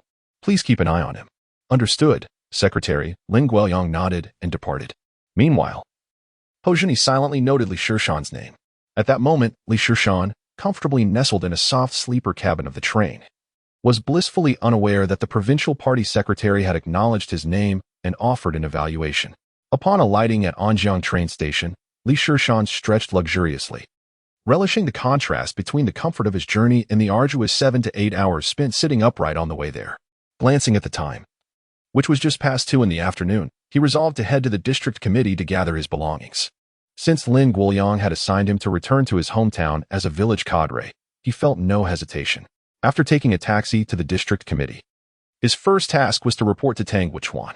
With a swift push, Li Shishan opened the door to Tang Guichuan's office. "Old Tang, I'm back," he announced. He was met with an incredulous look from Tang Guichuan, whose appearance was somewhat comical at that moment. One hand grasped a black bottle while the other was smeared with a sticky, dark substance, with a significant portion of his forehead also covered in the same muck. In the instant their eyes met, Tang Guichuan quickly stowed the small bottle in his drawer and grabbed a towel to wipe his forehead clean. A hint of embarrassment coloring his expression. "You could at least knock before entering," he chided. "Hee, old Tang, it's just hair growth liquid. I saw that little bottle on a TV shopping channel. It's all a scam," Li Shishan chuckled. Tang Guichuan, slightly flustered by the teasing, hurriedly urged him to leave. Go on. You're already being bothersome upon your return. Secretary Yao is looking for you. Hurry along." Li Shishan acknowledged this, surmising what Yao Xingliang wanted to discuss, and retrieved 2 small spray bottles from his backpack, placing them on Tang Guichuan's desk.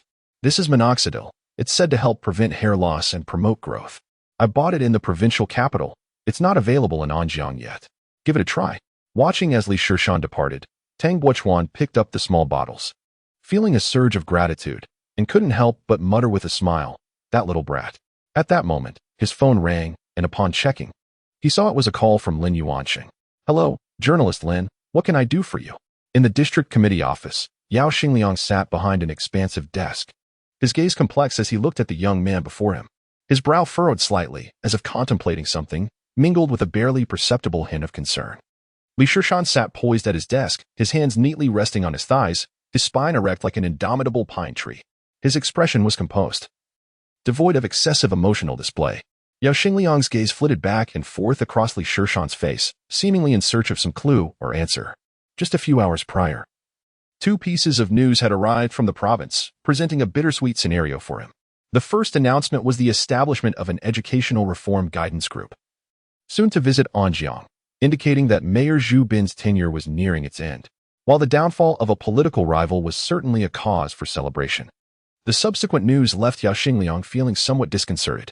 Although Zhu Bin's career had crumbled, the mayoral position would not be his. He was to be reassigned to another city as deputy secretary. Advancing from an ordinary member of the municipal standing committee to a dedicated deputy secretary was indeed progress.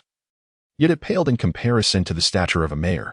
Before he could fully digest this information, the provincial political and legal committee secretary, Lin Guoyang, the newly appointed head of the Educational Reform Guidance Group, called him. The conversation was straightforward. Li Shishan was to return to his hometown as a village cadre. At this moment, Yao Xingliang was convinced that Li Shishan had connections with the influential faction in Yinjing. Otherwise, why would a figure of such standing as the provincial secretary contact him solely to arrange Li Shishan's position? However, his plan of killing 2 birds with 1 stone seemed to be backfiring. Despite having uncovered Li Shishan's formidable background, his long-cherished ambition for the mayoral seat had slipped away. After a considerable pause, Yao Xingliang finally spoke. "Shao Li, your return to Shuanglong as a village cadre reflects the organization's trust in you, as well as a test." Though there was nothing particularly novel in his remarks, his demeanor towards Li Shishan was notably amiable, reminiscent of a benevolent elder patiently conversing with a younger relative. Upon concluding their discussion, Yao Xingliang personally escorted Li Shishan to the door and suddenly inquired, "Shao Li, what is your relationship with Secretary Lin?" Li Shishan observed the complex emotions flickering in Yao Xingliang's eyes and couldn't help but chuckle inwardly, recognizing the probing nature of the question. However, it was a delicate matter to respond to. Speaking the truth was out of the question, and fabricating a lie would inevitably lead to exposure. Should Yao Xingliang eventually uncover the truth, he would unwittingly offend him. "Are you referring to Secretary Lin Guoyang?" "I call him uncle," Li Shishan replied. His words a blend of truth and deception, for Lin Guoyang had indeed requested him to address him in such a manner. "Oh, do send my regards to Secretary Lin." Yao Xingliang seemed to grasp something, his tone becoming even more affable. "Certainly, I will convey Secretary Yao's greetings," Li Shishan responded with a slight bow before turning to leave. Back in his office, Li Shishan began to gather his personal belongings. There were not many items, just a few changes of clothes and some books, fitting neatly into a single cardboard box. At the district committee's entrance, Tang Wuchuan was bidding farewell to Li Shishan. At that moment, Tang Wuchuan felt a twinge of reluctance at Li Shishan's unexpected departure. You rascal. To have accomplished such remarkable feats in the provincial capital without a word. Had it not been for Lin Yuanxing's call, I would have remained oblivious. Tang Wuchuan delivered a playful tap to Li Shishan's chest. Hey, it seems you haven't had the chance yet. Li Shishan rubbed his chest, feeling a bit of pain from the gentle blow. The Lin family is quite amiable, since you have this connection. It would be wise to maintain it for your own benefit, Tang Wuchuan kindly advised. Yes, I understand, Li Shishan nodded in acknowledgement. By the way, take this card. Tang Wuchuan said as he produced a bank card and handed it over. What do you mean by this? Li Shishan asked, puzzled, refraining from taking the card. I heard from Lin Yuansheng that you spent 10,000 on lottery tickets. I do not wish to know the reasons, but I suspect you are in need of funds. This card contains 50,000. Use it for now, and let me know if you require more, Tang Wuchuan insisted, placing the card firmly into Li Shishan's hand. Li Shishan felt a bit embarrassed. Tang Wuchuan seemed to have misunderstood the situation, yet this gesture undeniably warmed his heart. Noticing the touched expression on Li Shishan's face, Tang Wuchuan playfully chided, Why are you standing there in a daze? Don't get all sentimental. Hurry along now. Tang Wuchuan observed Li Shishan's hesitation and inquired. Is there something else? You haven't told me the password for the bank card. Li Shishan finally accepted Tang Wuchuan's offer, intending to return the favor after winning the lottery, which felt more appropriate at that moment. As Tang Wuchuan watched Li Shishan depart, he called out, Make sure to achieve remarkable results. I look forward to continuing our partnership. Initially walking steadily, Li Shishan stumbled slightly upon hearing those words, yet he quickened his pace considerably. You just want me to write materials for you, he muttered. A month later, deep within the southern mountains of Anjiang, nestled on a hillside, lay a quaint farmhouse. Surrounded by lush greenery, the morning sun filtered through the mountain mist, casting a warm glow upon Li Shishan. With eyes closed in concentration, he took a deep breath, his chest rising and falling gently. He began to move, mimicking the forms of various animals, at times resembling a tiger descending a mountain, and at others an agile monkey. Though his movements appeared somewhat peculiar, they flowed naturally and gracefully. After about 10 minutes, Li Shishan completed his practice and exhaled the stagnant energy from his body. To his surprise, this set of 5 animal frolics proved to be even more beneficial for his youthful physique. He felt a warm sensation enveloping him, a feeling of exquisite vitality. The routine he practiced was distinct from what was commonly known in society. It had been taught to him by an elderly traditional Chinese medicine practitioner during his years of assistance in Tibet. At that time, the team faced significant discomfort acclimating to the high altitude, experiencing various health issues. The old physician imparted this family legacy of 5 animal frolics to the group, which remarkably alleviated their ailments, leaving them free of back pain and leg fatigue. Additionally, 2 couples in the team became pregnant, which could also be attributed to the lack of entertainment in the area. However, without good health, conception would not have been possible. Later, Li Shishan's ability to easily overpower the hefty Zhou Kuan was also due to the benefits derived from the 5 animal frolics. After his rebirth, Li Shishan had completely forgotten about this matter. It was only when he saw that his mother's stall had been smashed by Scorpion Brother and his gang that he recalled it. However, at that time, Li Shishan was preoccupied with gathering evidence and thus had no time to practice again. Now that he had returned to his hometown, free from the burdens of various tasks, he resumed practicing the 5 animal frolics. Shanhua, it's time for dinner. A gentle call drew Li Shishan back from his reverie.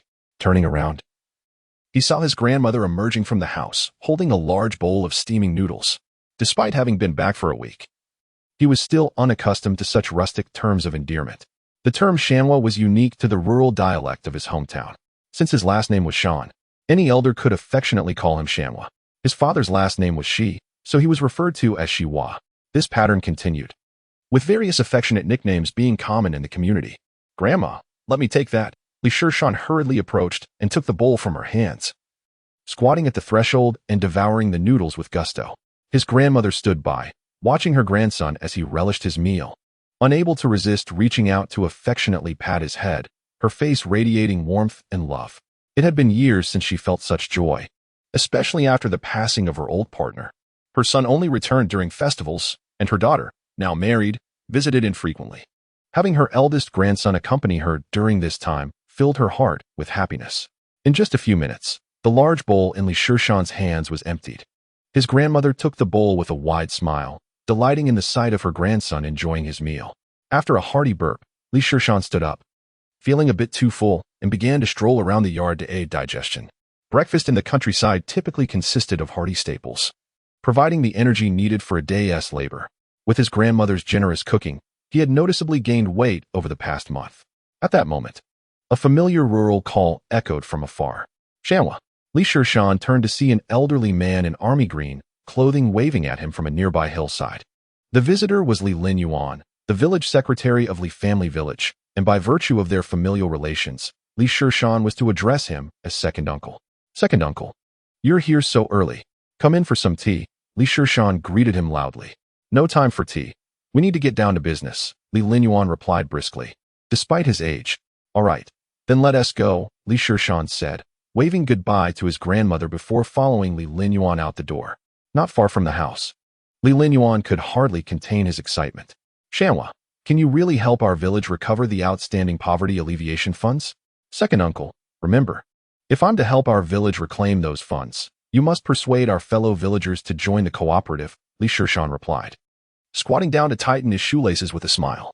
The mountain path was treacherous, sometimes requiring climbing, and should a shoe slip down the slope, it would be irretrievable.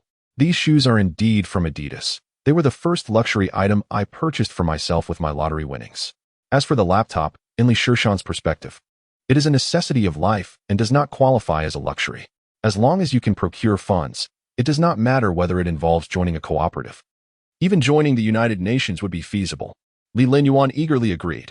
Upon returning to Lijia village, Li Shishan spent the first month traversing the entire village, visiting each household to ascertain the actual circumstances. His next endeavor was to contemplate how to encourage the villagers to participate in the agricultural cooperative he intended to establish. This posed a considerable challenge for Li Shishan, primarily due to the villagers' lack of faith in him. His youth and absence of an official position made it implausible for the villagers to trust him based solely on his words. It was during this period that he heard about the poverty alleviation funds.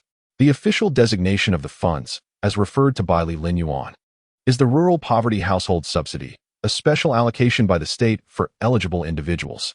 Lijia village exemplifies a typical impoverished village, meeting three conditions: a high poverty incidence, low average income, and no collective economic income.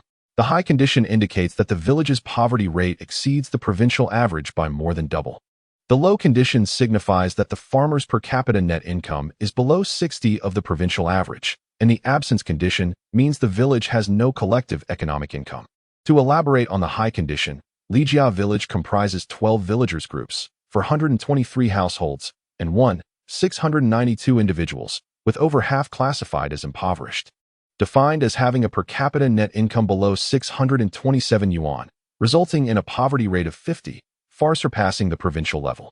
Regarding the low condition, Li Shishan has statistically determined that the village's average annual income is approximately 1,000 yuan, while the national rural average for 2001 was 2,378 yuan. Lastly, concerning the absence condition, had Lijia village possessed a collective economy, Li Shishan would not have contemplated establishing a cooperative. The state provides a subsidy of 300 yuan per year, which equates to half a year's income for the impoverished households. Most impoverished households account for this subsidy in their income. Without it, their livelihoods could be jeopardized.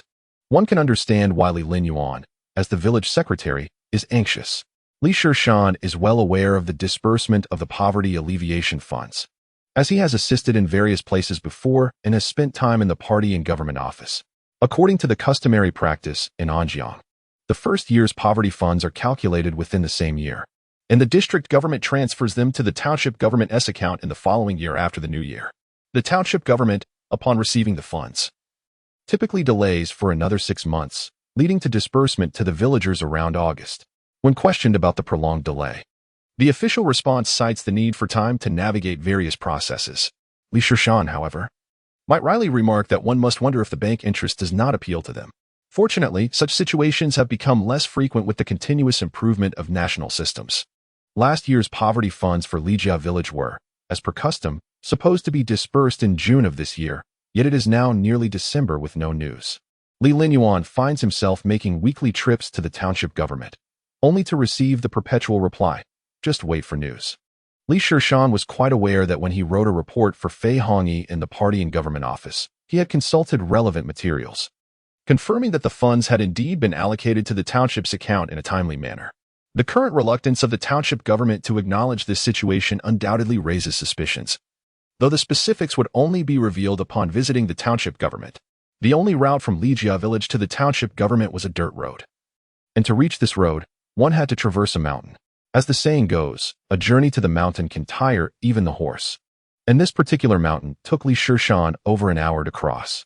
Upon reaching the dirt road, he encountered a young man in a denim jacket leaning against a motorcycle, smoking a cigarette. Noticing the arrival of Li Shishan and his companions, the youth stubbed out his cigarette forcefully and tossed it to the ground, standing upright to greet them.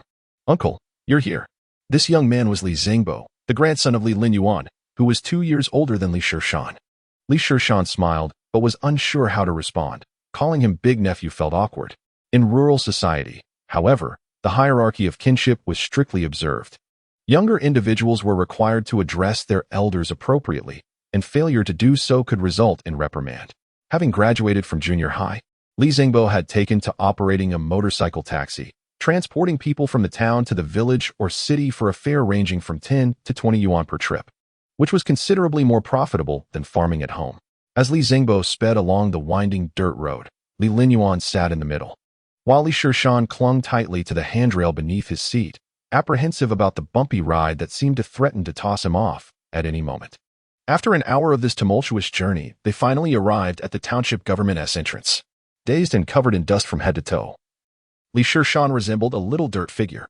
This experience served as a stark reminder to Li Shishan that in order for Lijia village to prosper, the roads must be improved. Otherwise, any industry developed in the village would be futile without a means to transport goods. Glancing at the time, which was approaching 11 o'clock, he realized they needed to attend to business quickly, lest the township government close for the day. After tidying himself up briefly, he ushered Li Linyuan through the main entrance. Revisiting the township government after several months, although the duration had been brief, everything had changed drastically. Along the way, anyone he recognized seemed taken aback at first sight, then deliberately turned away or lowered their heads to avoid any eye contact. He recalled the day he was transferred to the district committee, when colleagues had greeted him with warmth, now transformed into individuals devoid of emotion, their expressions cold, seemingly avoiding him like a plague, intentionally maintaining their distance. Li Shishan sighed, reflecting on the harsh realities of society, how the fickleness of human relationships was vividly illustrated in their behavior. This shift in demeanor could likely be traced back to Lin Guoyang's arrival with the provincial education reform guidance team in Anjiang. Upon his arrival, Lin Guoyang announced adjustments to the leadership of the Anjiang Municipal Committee, with the municipal secretary being reassigned to the provincial capital and Yao Xingliang moving to Baokong City as the deputy municipal secretary. With district head Zhou Quan stepping into his position, Tang Guichuan has also decided to depart, with whispers of his return to the provincial capital, though the exact location remains uncertain. Chapter 74, Constrained by Adversaries. Speaking of Zhou Quan, upon his appointment, he seized upon the rationale of the guiding team to reorganize Anjiang, initiating a series of personnel adjustments. It was well known that he and Yao Xingliang were at odds, and these adjustments primarily served to purge Yao's confidence. This exemplifies the price one must pay in the political arena for choosing the wrong faction. The consequences can be dire. As anticipated, several key positions in important departments and townships were reshuffled. Among them, in Shuanglong Township, the mayor Li Linfeng, a protege of Yao Xingliang, was reassigned to a nominal role as director of the township's People's Congress, a position lacking in substantive authority. Although the party secretary Yu Yang was not directly aligned with Yao, his previous ambiguous stance led him to feign illness and remain at home, having not reported to work for over half a month. The new leader of Shuanglong Township is the newly appointed mayor, Zhou Xiangxue, a loyalist of Zhou Quan. In the eyes of these individuals, Li Shishan unequivocally belonged to Yao Xingliang's camp, and they now avoided him at all costs. However, Li Shishan understood their behavior. It is human nature to seek advantage and avoid harm, and he held no excessive judgments against them. As Li Shishan ascended to the third floor, he was halted by the following Li Linyuan, who inquired, "Shanhua, where are we headed? Aren't we going to the party and government office?" In Shuanglong Township, the Poverty Alleviation Office and the Party and Government Office are combined under one umbrella. Li Shishan chuckled and replied, What party and government office? We are first going to find the mayor. Find the mayor? That might not be appropriate. Li Linyuan expressed trepidation. Second uncle. You've visited the party and government office numerous times without results. This time will be no different. Let us go directly to the mayor for clarity. Come on. With that, Li Shishan attempted to move forward, but was once more restrained by Li Linyuan, who hesitated and suggested, perhaps we should let this go this time. Or at least wait a bit longer. Observing Li Linyuan's reluctance, Li Shishan ceased his persuasion and said, then, second uncle, you wait for me here. I'll go alone.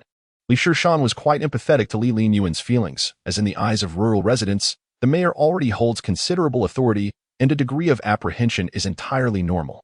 Just as Li Linyuan prepared to voice more, he saw Li Shishan had already arrived at the mayor's office door and knocked. A deep voice from within beckoned, come in. The voice struck Li Shishan as somewhat familiar, yet he dismissed the thought and entered. Upon crossing the threshold, Li Shishan immediately recognized that the office had transformed entirely since the tenure of Li Linfeng. All the furniture had been replaced with new pieces, especially the leather sofa, which he had seen in his mother's shop, priced at no less than 10,000 yuan. It was at this moment that Li Shishan's gaze fell upon the new mayor, Zhou Xiangxue, seated behind the expansive desk, and he was momentarily taken aback. With a round face, small eyes, and a notable mole on his cheek. This individual was none other than the interviewer who had made his own interview so challenging during the township civil servant examination.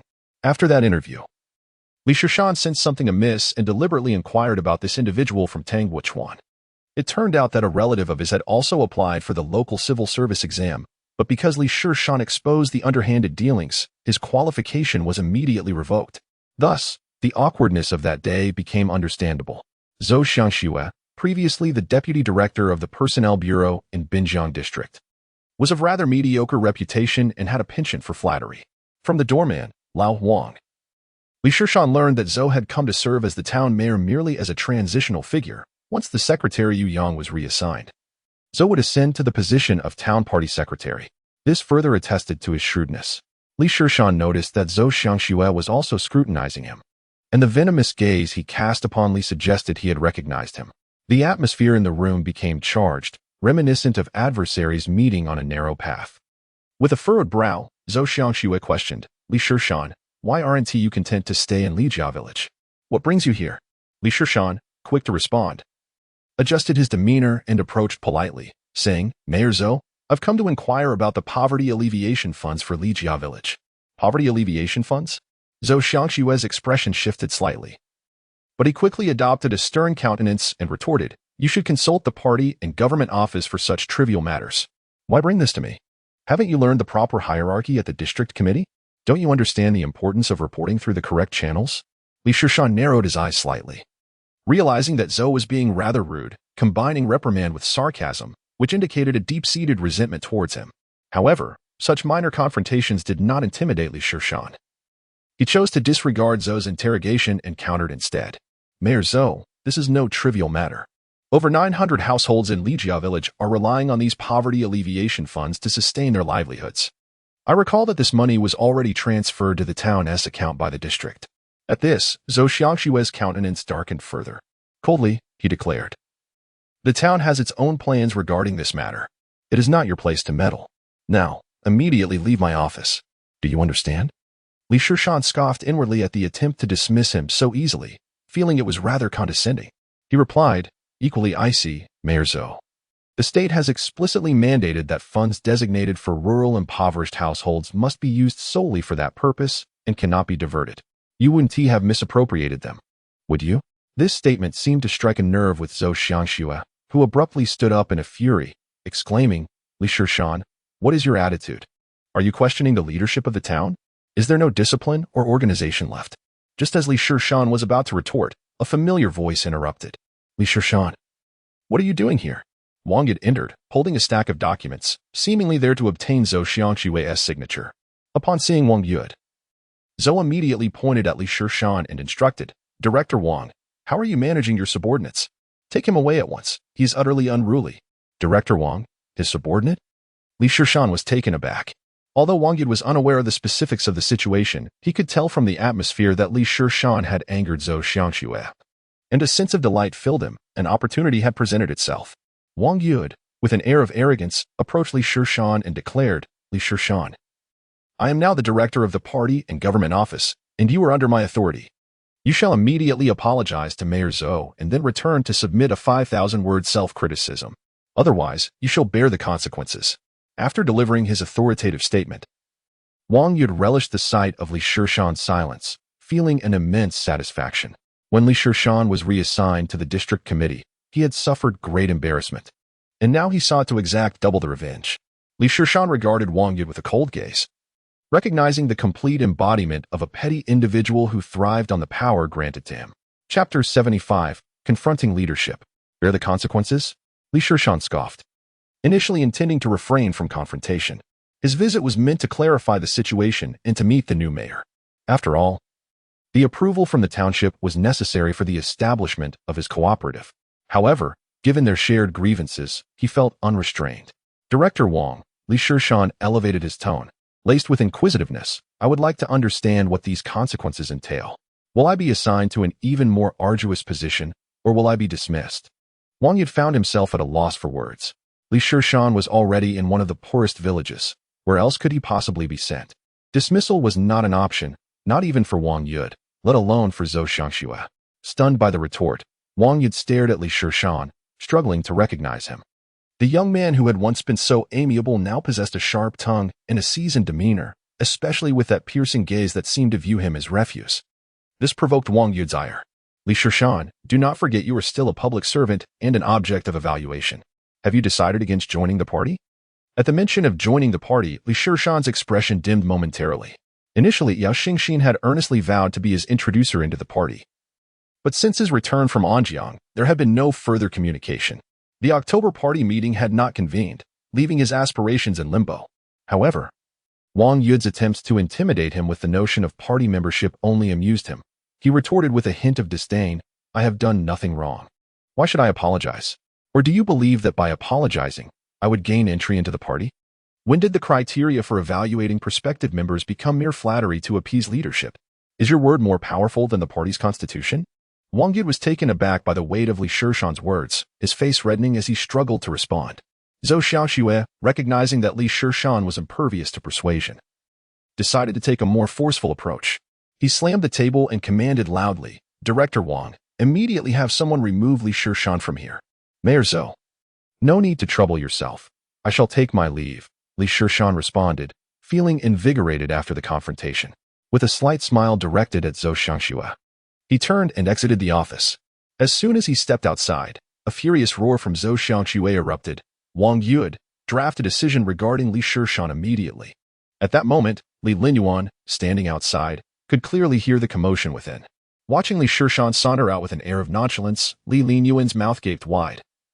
As if he could fit an apple inside, his mind seemingly in a state of paralysis. Wasn't it agreed that coming here would ensure the acquisition of poverty alleviation funds? Wasn't the purpose of his visit to consult with the township chief? How had it devolved into this situation? It wasn't until Li Shishan pulled him downstairs that Li Linyuan regained his composure. You foolish lad, you're going to bring misery to the villagers, he exclaimed, slapping his thigh and crouching down, his voice tinged with despair. How are the hundreds of families in our village going to survive? How could I have believed your deceitful words? Li Linyuan felt utterly defeated, puffing away at his dry tobacco and ignoring Li Shishan. Here, have this. Li Shishan cheerfully offered a red pagoda cigarette from his pocket, but Li Linyuan turned away, still refusing to engage. Cousin, do you think I can just plead with the township chief to get the money? Li Shishan lit the cigarette himself, taking a drag before continuing. Did you notice the office of Zhou Xiangxue? All the furniture has been replaced with new items, including computers and air conditioning. That entire set must cost several thousand yuan. Where do you think that money comes from? I know the township's finances are in dire straits. Li Linyuan now had a response. I remember there are over 900 impoverished households in our village, and the yearly poverty alleviation funds amount to around 270 to 80,000 yuan. Li Shishan remarked. Are you suggesting the township has misappropriated those funds? Li Linyuan sprang to his feet. They've likely diverted all the poverty funds. I doubt Zhou Xiangxue has the audacity to misappropriate all of it, but it's possible he could have siphoned off a portion. Perhaps by manipulating the criteria for assessing impoverished households. Li Shishan was all too familiar with such tactics. exploiting last year's delayed poverty funds to declare during this year's assessment that one did not meet the standards, thereby withholding funds that should have been disbursed last year. Alternatively, one might be told they do not qualify as impoverished, while their name remains on the official list unbeknownst to them. However, this loophole has since been closed. Now, funds are directly allocated to individuals through bank cards, ensuring all subsidies are deposited there. Li Linyuan considered this possibility, realizing its high likelihood, especially since the township had recently sent personnel to reassess the impoverished households in the village. The two strolled around the village in silence, as previously. When Li Linyuan's brother was the township chief, it was merely a formality, but now that he was no longer in that position, the outcome was uncertain. With this thought, Li Shishan grew anxious. What are we going to do, lad? Cousin, don't worry. I will fulfill my promise to you. You return home, and I will head to the city. The funds will surely arrive in a few days, Li Shishan confidently stated as he extinguished his nearly finished cigarette. What are you going to do? Li Linyuan inquired. Li Shishan cast a glance at the small government building behind him and let out a cold laugh. I shall summon reinforcements. They will soon understand the true meaning of dimensionality reduction. Meanwhile, Li Linyuan, still somewhat skeptical, mounted his grandson's motorcycle and returned to the village. Li Shishan also prepared to head back to the city, but not before he noticed a vendor by the roadside selling freshly harvested wild mushrooms, causing him to pause momentarily. It seemed inappropriate to visit Lin Guoyang empty-handed. Thus, he purchased 10 kilograms of mushrooms before approaching a motorcycle taxi. How much to the provincial cadre sanatorium at Linghu? Linghu is situated in the mid-upper reaches of Anjiang, approximately 21 kilometers southwest of Anjiang City. It is said that a practitioner named Xianling Zhenren once attained enlightenment here. Hence the name Linghu. The scenic beauty of Linghu makes it one of Anjiang City's few renowned attractions. And the Hanan Provincial Linghu Cadre Sanatorium is located in the most picturesque section of the area. Around 2 in the afternoon, a motorcycle came to a steady halt at the entrance of the Provincial Cadre Sanatorium, and Li Shishan dismounted to pay the fare. The driver, beaming with satisfaction, tucked away the 50 yuan into his pocket and even offered Li Shishan a cigarette before departing. The driver's amiable gesture indicated that he had made a decent profit. Consider this. In 2001, the price of gasoline was merely 1.91 yuan per liter, and an ordinary motorcycle consumed about 2 to 3 liters per 100 kilometers. Given the 15 kilometers from the town, the round trip of 30 kilometers incurred minimal costs. So it was no surprise that the driver was delighted with the 50 yuan fare. However, Li Shishan was unconcerned. He had come into some money. Chapter 76. Perhaps I have a solution. Li Shishan stood at the entrance and dialed Lin Yuanshan's number. It was not long before a Beijing jeep emerged from within. As the vehicle approached, Li Shishan recognized that the driver was in Rulin. Where's Brother Lin? Li Shishan inquired with curiosity. What is the matter? Not satisfied? You can walk in if you wish, and Rulin retorted, casting a disdainful glance at him. Of course, I'm satisfied, Li Shishan quickly replied, taking his seat in the passenger side, noting her boldness in suggesting he walk. As the vehicle navigated through the sanatorium, Li Shishan was awestruck by the surroundings. Unable to suppress his admiration, he had visited Linghu countless times in his previous life, exploring every nook and cranny, yet he had never stepped foot inside this facility. Primarily due to restrictions, the scenery here was far superior to that outside, with an abundance of rare flowers and plants. Indeed, a place where high-ranking officials recuperate is distinctly extraordinary. Though it may appear merely as a sanatorium, its status is significant. Being affiliated with the Provincial Party Organization Department's Bureau for Elder Cadres, a unit of departmental rank. The director here is a high-ranking official of deputy department level. And those permitted to recuperate here are at least of bureau-level rank. After 5 or 6 minutes of driving, the vehicle halted in front of a courtyard surrounded by red walls, where 2 armed guards stood sentinel at the entrance. Li Shishan was subjected to a thorough search, and his 2 large bags of mushrooms were inspected before he was granted entry. Is the security here always this stringent? Li Shishan asked, filled with curiosity. This was all new to him, as his previous life had kept him at a level too low to have encountered such circumstances. Previously, the situation was not as stringent. When I first arrived, I resided in the Anjiang Hotel, where individuals, under the guise of reporting, infiltrated with ulterior motives. To prevent any unforeseen incidents, we relocated here, enhancing our security measures. And Rulin remarked casually. Li Shishan could not help but feel astonished. Despite Rulin's nonchalant tone, it must have been exceedingly perilous at the time. Has the underworld in Anjiang become this rampant? Upon entering this courtyard, Li Shishan's eyes were opened. The peaks and stones were artfully arranged. Winding paths led to secluded corners, and pavilions and corridors gracefully intertwined, as if stepping into an inkwash painting. This courtyard must have cost a considerable sum, as it is an exact replica of a Jiangnan garden. Being a high-ranking official has its perks, Li Shishan mused inwardly, following and ruling along the winding path. The bamboo groves on either side were lush, and a gentle breeze rustled the leaves, creating a melodic whisper. After crossing a small stone bridge over a pond, they entered a quaint two-story building adorned in classical style. Passing through the living room, they entered an adjacent room that was quite spacious, with elegantly arranged furniture. Yet a large table in the center seemed out of place. Lin Yuansheng was seated beside the table, operating a laptop, while Tang Guichuan and two young men sat silently on wooden chairs against the wall, eating instant noodles, the atmosphere palpably oppressive. "Brother Lin, greetings," Li Shishan politely greeted. Lin Yuansheng looked up, managing a strained smile. "Shishan, you have arrived." Li Shishan then turned to Tang Guichuan, curiosity piqued, and asked, "Old Tang, what brings you here?" The address startled Old Tang, who paused his meal and glared at Li Shishan, exclaiming, "Why do you call him Brother Lin and refer to me as Old Tang?" Li Shishan was momentarily taken aback, and after a brief silence, he replied, "Perhaps it is because you appear older." This remark instantly hushed the room. After a moment, a burst of laughter escaped Lin Yuansheng, followed by Enrulin and the others, who laughed heartily. "You little rascal must be tired of living," Tang Guichuan fumed, dropping his noodles and grabbing Li Shishan by the neck, playfully tousling his hair. This small interlude enlivened the atmosphere considerably, and through the ensuing banter, Li Shishan learned why the three had gathered here. First, there was Tang Guichuan. Ever since Yao Xingliang departed, although he too was soon to be reassigned, he found himself in an awkward position at the district committee.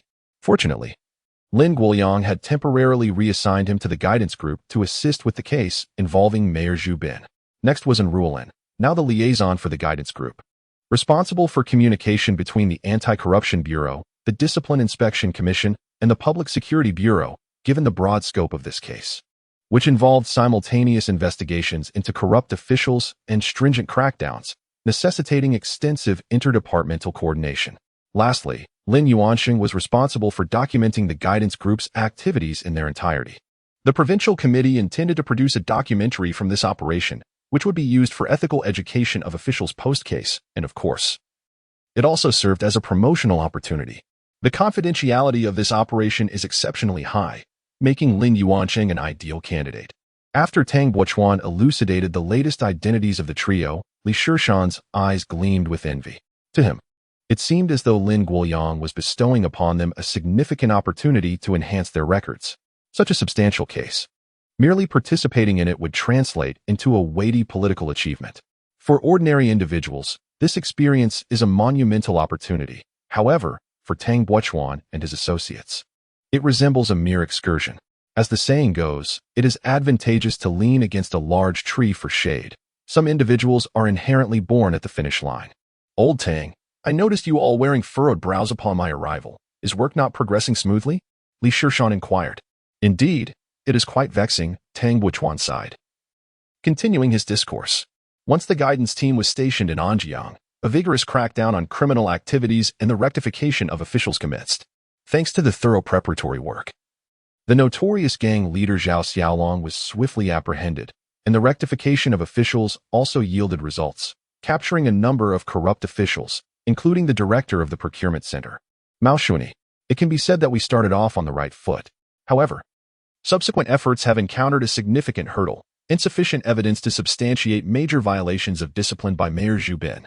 Following Zhao Xiaolong's arrest, he confessed to his crimes without hesitation. However, when questioned about his protector, he remained obstinately silent. Upon hearing this, Li Shishan chuckled. Zhao Xiaolong is quite astute. He understands that whether he speaks of his crimes or not, the outcome remains dire. If he manages to safeguard Zhu Bin, his family may continue to benefit from Zhu Bin's protection. Indeed, that is precisely it. Thus, Zhao Xiaolong's silence leaves us without the evidence needed to topple Zhu Bin, rendering this operation a failure no matter how many we apprehend. Tang Guichuan added, his frustration evident as he lit another cigarette. At that moment, Li Shishan smiled faintly and said, "Perhaps I possess a method to prompt Zhao Xiaolong to speak." "What?" Everyone present stood up in astonishment, gazing at Li Shishan in disbelief. Chapter 77. Empty-handed Shangri-La City Garden, a name that will become commonplace in 20 years. Currently embodies sophistication and elegance in Anjiang. This was the first upscale residential complex completed last year, featuring European-style garden villas. When the community first opened, it attracted a multitude of citizens for tours, and the developers, pleased with the turnout, imposed few restrictions, viewing it as an excellent promotional opportunity. However, the developers underestimated the enthusiasm of the local populace, and soon it transformed into Anjiang's most popular attraction. In less than a month, the enchanting visage of the goddess Venus was marred with graffiti proclaiming "I was here," while the once vibrant tulip gardens were reduced to barren patches of land, with remnants of food littering the lawns and artificial lake. The property management, compelled by necessity, instituted a registration system, prohibiting anyone who was neither a resident nor a guest from entering. The environment here is quite pleasant. The property prices must be steep, Lin Yuanqing remarked, surveying the situation from the back seat of a van. Seated beside him, Li Shishan pondered for a moment before responding. I recall the opening price was around 1,800, but I've heard it has now surged to 2,500. That's not expensive, Lin Yuanqing remarked. You should buy a unit as well. It would provide you with a place to stay when you visit Anjiang. Tang Guichuan from the driver's seat concurred with a nod. Not expensive? Buy a unit? Li Shishan could only scoff. Of course, the two young gentlemen deemed it inexpensive. After all, the average price of houses in the provincial capital had already reached 3,000. Yet this was Anjiang, where the average salary barely exceeded 300. Here, even a modest apartment would cost 2 to 300,000, let alone a villa. Such prices were astronomical for the ordinary citizen. Wait, are you suggesting you would buy a unit? Li Shishan keenly detected a flaw in Tang Guichuan's words and turned to inquire. Old Tang, do you own property here? Of course. Otherwise, how would the gatekeeper have let us in just now? Tang Guichuan replied matter-of-factly. Li Shishan was taken aback. He had thought Tang Guichuan had been granted entry due to his status as a member of the guidance team. Ugh, a wealthy elite. Li Shishan's envy surged at this revelation. By the way, Lin Yuanqing suddenly recalled something and smiled at Li Shishan. Didn't you win over 500,000 in the lottery? You could easily purchase a unit. Haha, affordable but unaffordable to live in. The monthly property fees here match my monthly salary, Li Shishan replied weakly. In truth, after winning the lottery, he had indeed entertained the idea of buying property, especially in this area. In a mere decade or so, the property prices here would likely multiply by at least 5. Yet he realized he would have to defer such plans for the time being. Rulan is coming out, Tang Guichuan announced, as all eyes turned toward a villa not far away, wherein Rulan emerged alongside a young man. It seemed they had failed to retrieve whatever they sought. Li Shishan rubbed his smooth chin, observing that Rulan appeared quite displeased, seemingly seething with anger. With a loud thud, the van's door was forcefully pushed open. As soon as Rulan got inside, she directed a tirade at Li Shishan. You went through the back door. Where on earth did you get such nonsense? Lu Chunin doesn't he even know Zhao Xiaolong? Clearly, this girl was quite furious, resorting to the nickname she had given herself. Impossible? Absolutely not. Lu Chunyan is Zhao Xiaolong's mistress, Li Shishan asserted emphatically. He distinctly remembered what had been stated in the documentary about the crackdown. Zhao Xiaolong had a mistress named Lu Chunin, who managed a ledger detailing the bribes he had given to various officials and the unsavory deeds they had engaged in.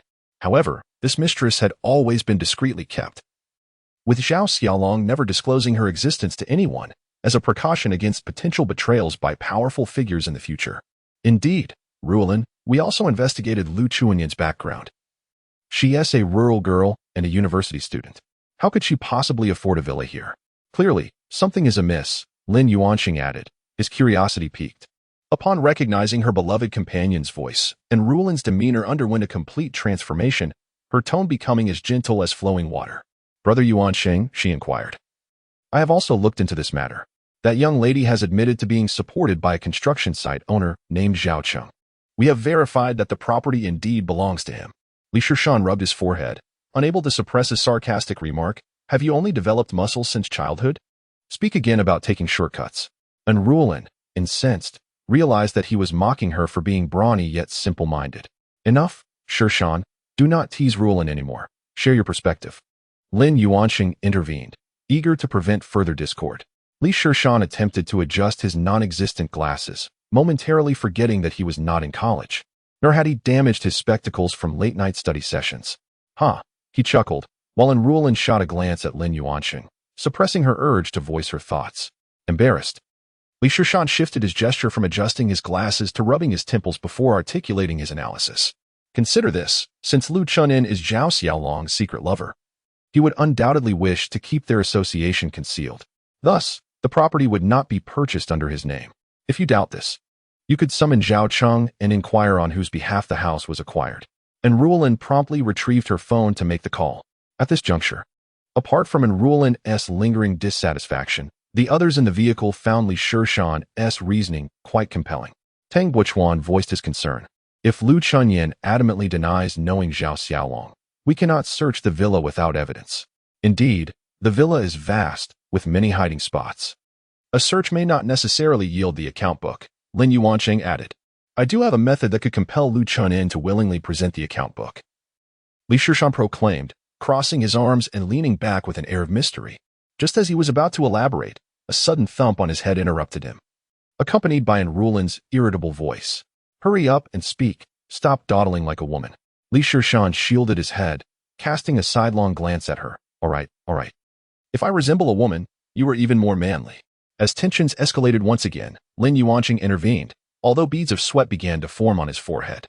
Are these two destined to clash? Why do they always bite at each other like dogs? Chapter 78.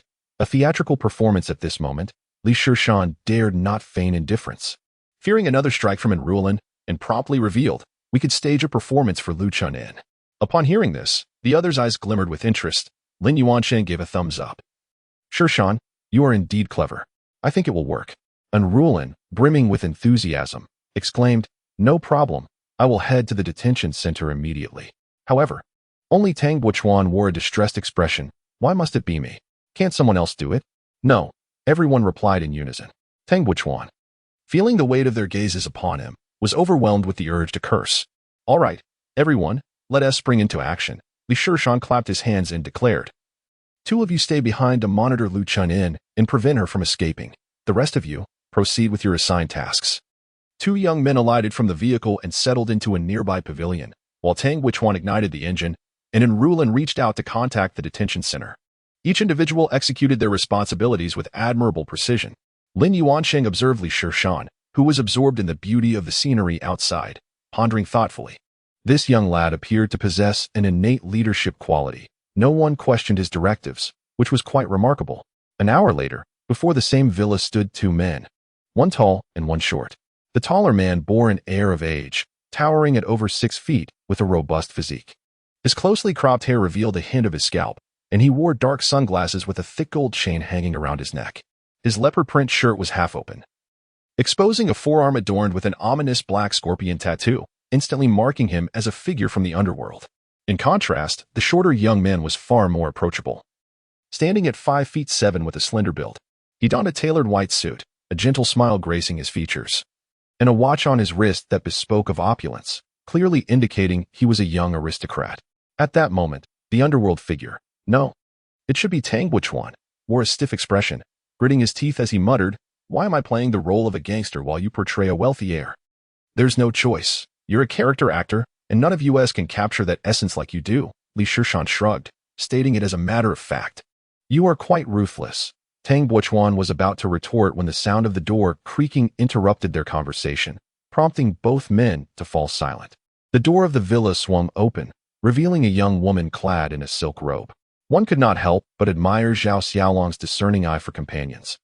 This lady possessed exquisite features, her enchanting phoenix eyes radiating an irresistible allure, and her figure could only be described as voluptuous. Who are you? Lu Chunin, startled by Tang Buchuan's appearance, instinctively attempted to shut the door, only to be swiftly restrained by Tang Buchuan's quick hand. You must be Lu Chunin. Li Shishan narrowed his eyes, a look of disdain crossing his face as he introduced himself. I am Zhu Mao, and this is Scorpion. You must have heard about us from Zhao Xiaolong. At that moment, Tang Buchuan promptly removed his sunglasses, nodding in greeting. Hello, sister-in-law. Lu Chunyin's eyes betrayed a hint of panic as she vehemently shook her head. You have the wrong person. I do not know anyone named Zhao Xiaolong. Stop pretending. Li Shishan's demeanor shifted dramatically as he retorted sharply. If I can find you, I know your connection to Zhao Xiaolong. Let us continue this conversation inside. With that, Li Shishan boldly pushed past Lu Chunyin, who staggered back in fear but dared not protest, hastily shutting the door behind her. It was evident that Lu Chunyin was convinced of their identities. After all, Tang Buichuan's scorpion tattoo matched Zhao Xiaolong's description perfectly. Li Shishan plopped down on the sofa in the living room, while Tang Buichuan stood by, resembling a bodyguard. This place is incredibly luxurious. The underworld indeed has its lucrative perks. Li Shishan marveled at the opulent decor within. A grand crystal chandelier elegantly adorns the ceiling, each crystal cut with precision. Undoubtedly an extravagant piece. The furnishings, including the sofa, coffee table, and bookcase, are crafted from premium materials and exhibit exquisite craftsmanship, a testament to significant financial investment. At this moment, Lu Chunyin timidly approached, balancing 2 cups of tea, which he placed before Li Shishan, inquiring if he had any matters to discuss. Li Shishan casually lifted a cup, taking a sip before remarking nonchalantly, "It seems that Zhao Xiaolong's hidden beauty and his lavish abode are quite impressive." Hearing Li Shishan's almost inappropriate comments, Lu Chunyin felt a flush rise to her cheeks, unable to respond. After another sip of tea, Li Shishan shifted his gaze to her. His tone turning cold. "This afternoon, the police came looking for you. You didn't say anything inappropriate, did you?" "And no, I said nothing at all." Lu Chunyin hurriedly shook her head and waved her hands. "Good, at least you know your place." Li Shishan nodded, a smile returning to his face as he extended his hand. "Now, hand over the ledger." This request elicited a clear display of wariness from Lu Chunyin, who feigned ignorance once more. "Mr. Zhu, I am unaware of any ledger." "Ah, it seems you are aware of my identity." Li Shishan leaned back, propping his head on his hand with a nonchalant demeanor. "Since you recognize me, you understand that only I can ensure Zhao Xiaolong's safe release. If you surrender the ledger, I can guarantee his well-being." "Mr. Zhu, I truly do not know what you are referring to. I am merely his kept woman, now that he has been apprehended." "It is no longer my concern." Lu Chunyin continued her act, her expression of confusion and fear appearing genuine. "Really, it's no concern to you?" Li Shishan's gaze sharpened as he pressed on. "If Zhao Xiaolong is no longer your concern, what about the child you carry?" Lu Chunyin's complexion paled immediately, panic evident in her demeanor as she stammered, "And no, I am not pregnant. Zhao Xiaolong confided everything to me. Otherwise, why would I seek the ledger from you?" Li Shishan maintained a confident posture, awaiting her response. Lu Chunyin remained silent, her expressive eyes darting around as though deep in contemplation. "Lu Chunyin, if I do not assist Zhao Xiaolong, he is doomed. Surely, you wouldn't want your child to be born without a father." Li Shishan continued to exert pressure. After a prolonged silence, Lu Chunyin finally lifted her head, looking directly at Li Shishan, enunciating each word. "How can I trust that you will rescue Brother Long? What if you take the ledger and abandon him?" "Ah, so that is your concern." Li Shishan laughed heartily, pulling out his mobile phone. "You are aware he is currently detained, and I can facilitate a phone call with him right now." Chapter 79. Not an act in his hand was the latest Motorola 6288, a flip touchscreen phone, an advanced piece of technology for its time, priced accordingly at over 8,000 yuan. The phone, like the expensive suit adorning Li Shishan, was funded by Tang Buichuan, illustrating the wealth he possessed. To acquire such items inevitably requires a fade, as Li Shishan aptly states. To hone one's craft, one must first sharpen their tools. After all, masquerading as the mayor's son, it would raise suspicion from Lu Chunyin if he were to produce a mere few hundred yuan's worth of a bowed smartphone. Who would believe that the extravagant and avaricious son of the mayor would possess such a modest device? Quietly, Li Shishan mused to himself. "Let the fight against the wealthy begin with me." He retrieved a stylus from behind the phone and dialed a number on the screen. Once the call connected, he spoke with a nonchalant tone. "Have Zhao Xiaolong take the call." After uttering this, he activated the speakerphone and addressed Lu Chunyin. "You may speak now." "Is it you, Brother Long?" Lu Chunyin tentatively called out. "Yanzi, is that you?" came a hoarse voice from the other end. "It's me, Brother Long," Lu Chunyin replied, her excitement palpable. "Where are you now?" "Don't." Zhao Xiaolong had barely finished his sentence when Li Shishan abruptly hung up, inwardly exclaiming how close he had come to revealing himself. "Well, do you believe me now?" "Quickly, bring forth the account book," he commanded, retracting his phone and gently tracing the rim of a glass, his voice softening as he continued. "Think of your unborn child. If you hand over the account book, you can escape with your Brother Long. and your family of 3 can soar away to freedom. Tang Buchuan looked on in a state of disbelief at Li Shishan's performance, envisioning him sprouting 2 sinister black horns, resembling a devil smiling as he lured an unsuspecting maiden into selling her very soul. I, Lu Chunyin stammered, her expression betraying the fierce internal struggle she was enduring. Suddenly, a ringtone pierced the air. Tang Buchuan quickly pulled out his phone, saw it was a call from Enruelin, and swiftly dismissed it. This ringtone jolted Lu Chunyin back to reality. She shook her head and declared, "No, Brother Long's words were not finished. You must let me call him again." "That is out of the question," Li Shishan replied, fully aware that another call would undoubtedly expose his ruse. With this tactic failing, he resolved to employ his final method. He feigned impatience, rising from his seat, adjusting the hem of his suit, and casting a cursory glance at Lu Chunyin as he coolly stated, "If you are unwilling to comply, then do not." Lu Chunyin could scarcely believe her ears. Was it truly that simple to let her off the hook? Just as she reveled in her momentary relief, she watched as this affluent young man casually instructed someone named Scorpion, "Then burn it." "Burn? Burn what?" Lu Chunyin pondered, bewildered, when the next words from the young man nearly caused her to lose control. "Leave no trace in the house. Ensure it is done thoroughly, so the police find no leads." Tang Buchuan was left astounded, murmuring to himself, "Surely he can't be serious about setting fire to it." In that moment of distraction, Lu Chunyin erupted into tears, pleading, "Don't burn it. I'll hand it over. I'll get it for you right now." At last, Lu Chunyin's psychological defenses crumbled. What constitutes genuine fear? It is the utterance of the most ruthless words in the most mundane tone. "Burn it." These 3 words served as the proverbial last straw that broke the camel's back. Lu Chunyin, weeping and wailing, rushed to the rear courtyard, unearthing the ledger buried within the garden. "Please, do not kill me." With trembling hands, Lu Chunyin presented a ledger, wrapped in several layers of waterproof cloth, to Li Shishan. Li Shishan, bearing a smile, accepted the ledger but did not open it. Instead, he handed it directly to Tang Buchuan. "Scorpion, ascertain its authenticity." As Tang Buchuan received the ledger, he couldn't help but glance at Li Shishan, pondering how this fellow remained so well-mannered, devoid of any curiosity. In truth, Li Shishan had no desire for curiosity, for within lay evidence of various officials' bribery. A glance could invite trouble. Once Tang Buchuan confirmed the ledger's authenticity, the 2 departed the villa.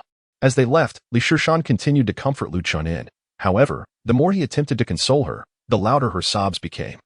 Observing this scene, Tang Buchuan murmured to himself, reflecting on Li Shishan's earlier demeanor, could this fellow be a reincarnation of a devil? As soon as they entered the car, Lin Yuansheng, who had been waiting impatiently, eagerly inquired, "So, did you obtain the ledger?" "Indeed, here it is," Tang Buchuan replied, shaking the item in his hand. "Fantastic. Quickly, share the specifics," Lin Yuansheng pressed, the spirit of a journalist igniting within him. Li Shishan, observing Lin Yuansheng's eagerness, silently criticized him, thinking it a shame he wasn't working as a gossip journalist. Tang Buchuan, too, was a great gossip, narrating Li Shishan's actions with animated expression while driving. Li Shishan, seated in the back seat, felt increasingly vexed. "Old Tang, you should consider storytelling as a profession. And Lin, my dear brother, why are you taking notes? Just listen." After a bout of jovial banter, Li Shishan spoke with utmost seriousness. "Old Tang, Brother Lin, if Lin Bo asks about the origin of this ledger, you must say that Lu Chunyin voluntarily surrendered it." "What? Why is that?" Both Lin Yuansheng and Tang Buchuan were taken aback. This was a significant contribution, arguably the most crucial evidence in this operation. "Just follow my lead. Lu Chunyin is also a pitiable soul. If she volunteers, perhaps she can evade punishment." Li Shishan gazed thoughtfully out the window, pondering, a female university student, once kept by the underworld, now pregnant. If she acquires a criminal record, how shall she survive in the future? This was but one reason, yet another, unspoken reason lingered in his mind, a nuance understood but unsaid. This matter should not be a source of self-congratulation, at least not from his own lips. Prompted by Li Shishan's words, both men fell into silence, reflecting on the grim fate that might await Lu Chunyin, and they nodded in unison. After a spell of silence within the vehicle, Tang Buchuan, sensing the oppressive atmosphere, sought to lighten the mood. "Little Shanzi, why do I feel you weren't merely acting just now? Have you ever been involved with the underworld?" Chapter 80, Confrontation. "I learned all of this from watching television dramas," Li Shishan candidly replied, admitting that he had indeed emulated the demeanor of a young master from the series. "Which drama?" Lin Yuanxing inquired with curiosity.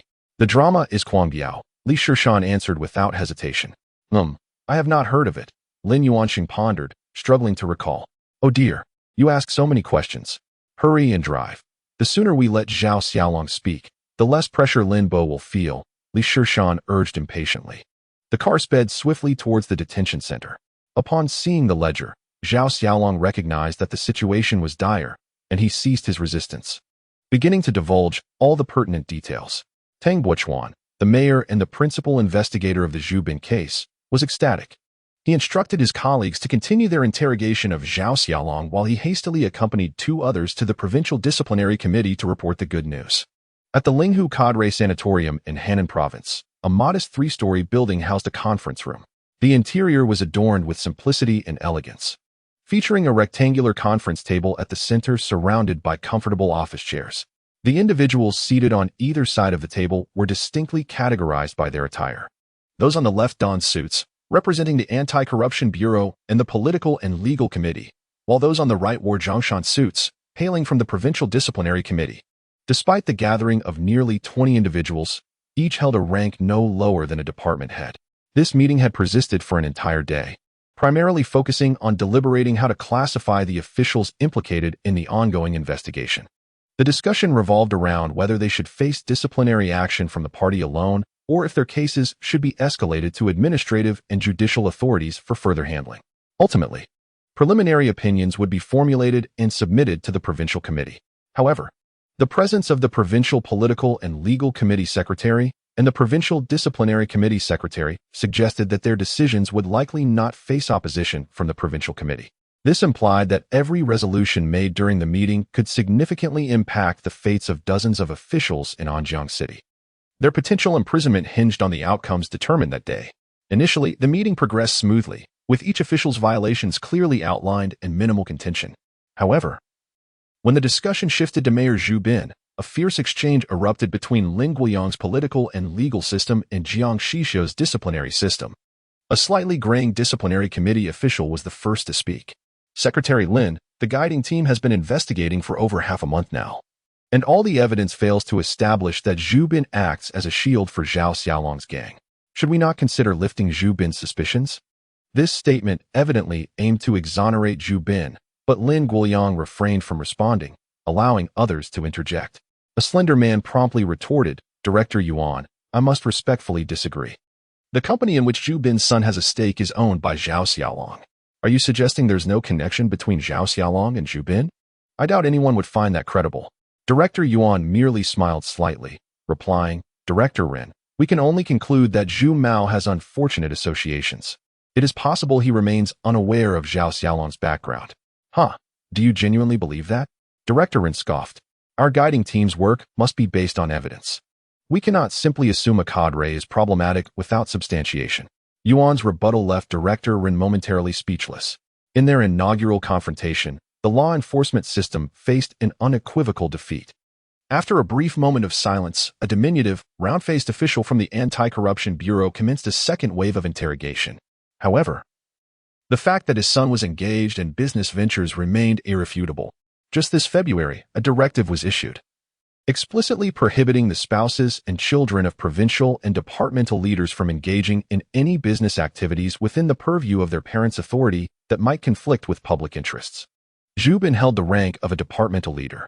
Yet, this Director Yuan remained unperturbed, smiling as he remarked. The regulation also states that if a leader's spouse or child is already engaged in business, they must withdraw, or the leader themselves must resign from their current position. Therefore, it would suffice for Zhu Bin's son to step back.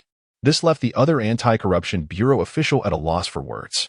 At that moment, Director Yuan exuded an air of intellectual superiority, deftly countering each inquiry from the law enforcement officials, as if Lin Guoyang's associates were intentionally trying to complicate Zhu Bin's situation. Nitpicking for faults. Jiang Shizhou was pleased with the performance of his favored Prot Ji and cleared his throat to deliver a closing summary of the exchange. Regarding Zhu Bin's predicament, I propose we report the current findings to the provincial committee as they are. What are your thoughts, Secretary Lin? After speaking, Jiang Shizhou wore a smile while observing Lin Guoyang, who sat across from him, silent and grim-faced, feeling an overwhelming sense of relief. Without substantial evidence to suggest that Zhu Bin had engaged in serious misconduct, only trivial matters were at hand. Thus, the efforts of the guiding team could be deemed a failure. Lin Guoyang's stature in the eyes of Secretary Zhang Tingyi of the Provincial Committee would undoubtedly suffer, significantly diminishing his threat. In his mind, Jiang Shizhou began to strategize. They had previously conducted extensive investigations into Zhu Bin, gathering considerable evidence, yet withheld it from Lin Guoyang. Once the guiding team returned and a period had elapsed, he would dispatch individuals to conduct further investigations, ensuring that the accolades would ultimately accrue to him. At that moment, he gazed at Lin Guoyang, unhurried and unperturbed. The more discomfort Lin Guoyang exhibited, the more pleasure Jiang Shizhou derived. Just then, the conference room door swung open, revealing a man with a crew cut, clad in a floral shirt, who approached Lin Guoyang and whispered something in his ear. Jiang Shizhou was captivated by the man's unusual attire. He felt a sense of familiarity and, upon closer inspection, recognized him as Tang Buchuan, someone Lin Guoyang had strategically placed. Why was he dressed like that? He appeared rather roguish. While Jiang Shizhou pondered this, Lin Guoyang's hearty laughter broke through the moment. Good. Jiang Shizhou immediately redirected his focus to Lin Guoyang's face, which had transformed from a frown into a radiant smile akin to a blooming flower. Comrades, I have wonderful news to share. Zhao Xiaolong has confessed that the protective umbrella behind him is Zhu Bin. The unexpected revelation left Jiang Shizhou astounded, and his subordinates nearby were rendered speechless, their eyes turning towards him in bewilderment. Given the significant breakthrough in the case, let us conclude today's meeting. Lin Guoyang declared with a jovial laugh as he exited the conference room. Outside, Li Shishan and Rulin and Lin Yuansheng sat upon a stone bench, eagerly awaiting news from Tang Buchuan. The trio had barely waited 10 minutes when they saw Lin Guoyang stride out, his complexion rosy and spirits high, nodding and smiling upon spotting them. Hot on his heels was Tang Buchuan, who swiftly approached Li Shishan and said, "Rest here for a moment. Uncle Lin must first visit the detention center. He will have you wait for his return." Chapter 81. The candidate for Deputy Secretary Li Shishan watched as Tang Buchuan dashed a few paces to follow Lin Guoyang, a wave of envy washing over him. Having served as a secretary beside Yu Xingliang and now being reassigned to the guidance team under Lin Guoyang's direction, such privileges were indeed extraordinary. Li Shishan found himself pondering the nature of Tang's family background. As he mused, an elderly man clad in a Zhongshan suit entered his view, his gaunt frame topped with sparse, grizzled hair meticulously combed back. Trailing behind him were 5 or 6 officials, their expressions tinged with timidity. It was evident that the old man was in a foul mood. His countenance was as dark as a stormy sky, almost palpable with tension. From the aura he emanated, Li Shishan surmised that the man held a position of considerable authority. Once the group had departed, Li Shishan turned to Lin Yuansheng and inquired, "Who was that elderly man at the forefront? Are you referring to Jiang Shizhou?" He asked the secretary of the Provincial Discipline Inspection Commission. Lin Yuansheng replied, without hesitation. "Why does he appear so displeased? Given the significant advancement in the case, one would expect him to be elated," Li Shishan remarked, perplexed. "Humph. That old Jiang is certainly discontent," and Ruolin interjected with a scoff. "He has never seen eye to eye with Uncle Lin, and it's likely he is unhappy that our side has secured crucial evidence. I wonder what the higher-ups are thinking." Knowing full well the discord between Jiang Shizhou and Uncle Lin, yet still assigning them to the same investigation. "Every time I approach them for materials, they are evasive." And Ruolin complained, her voice rising with indignation. "Ruolin, please refrain from speaking so openly. It wouldn't be prudent for outsiders to overhear," Lin Yuansheng urged. Glancing at the surroundings to ensure privacy before continuing, "Shishan, do not heed Ruolin's outburst. My father and he merely have differing opinions in their work." Li Shishan smiled silently. In the realm of politics or professional life, if two individuals lack personal rapport, conflicts in their work inevitably affect their personal sentiments. Should such disagreements persist, their relationship could only resemble that of fire and water, especially given their conflicting interests. There was an overlap in their responsibilities. While the Anti-Corruption Bureau could investigate corruption among officials, the Discipline Inspection Commission likewise held authority, leading to frequent disputes over jurisdiction in particular cases. From Ruolin's remarks, it was clear that their relationship was quite strained, so why would they be assigned to collaborate on an investigation? If the intention was to enhance efficiency and strengthen the handling of the case, such reasoning seemed unfounded. It is well understood that when two incompatible individuals come together, the result can only be a futile endeavor. Surely, the provincial leaders cannot be oblivious to this? What could be the reason? Long entrenched in the political arena, Shishan instinctively pondered the underlying causes. Just then, a gust of cold wind swept through, causing all three to shiver. Lin Yuansheng rubbed his arms and suggested, "Let us return to our lodgings. This winter feels particularly frigid. This year?" The mere mention of those words struck Li Shishan like a revelation, illuminating the crux of the matter. He turned to Lin Yuansheng and inquired, "Is it not the case that our provincial committee has 3 deputy secretaries?" "Yes. But what is peculiar about that?" Lin Yuansheng responded, somewhat puzzled, as this seemed like common knowledge. "Ah, it makes sense now why Jiang Shizhou's countenance appeared so grim, and why he has been uncooperative with Lin Bo's work," Li Shishan remarked with a smile. However, inwardly he reflected that as a reborn individual, the knowledge he had taken for granted in later years was not necessarily applicable in this era. For instance, in contemporary provincial or municipal committees, it is customary for a provincial or municipal secretary to be accompanied by 3 or more deputy secretaries. It was not until 2006 that the nation began to reduce the number of deputies, clearly delineating a structure of 1 secretary and 2 deputies, namely the municipal secretary and mayor serving concurrently as a deputy, along with a dedicated deputy secretary. Why? And Rulin, like an inquisitive child, immediately leaned in closer. Noticing a server approaching to begin cleaning, Li Shishan said, "This is not the right place. Let us discuss this in our room." The trio returned to the 2-story building where Li Shishan had first arrived. Once they ascended to the 2nd floor and settled into Lin Yuansheng's room, and Rulin urged Li Shishan to speak without delay. Having experienced the incident earlier in the afternoon wherein Rulin had playfully tapped his head, Li Shishan felt hesitant to display any pretense of superiority and began to articulate his thoughts. "Brother Lin, are you familiar with the Kimming model from Jiadong?" Li Shishan inquired. "I am indeed aware of it.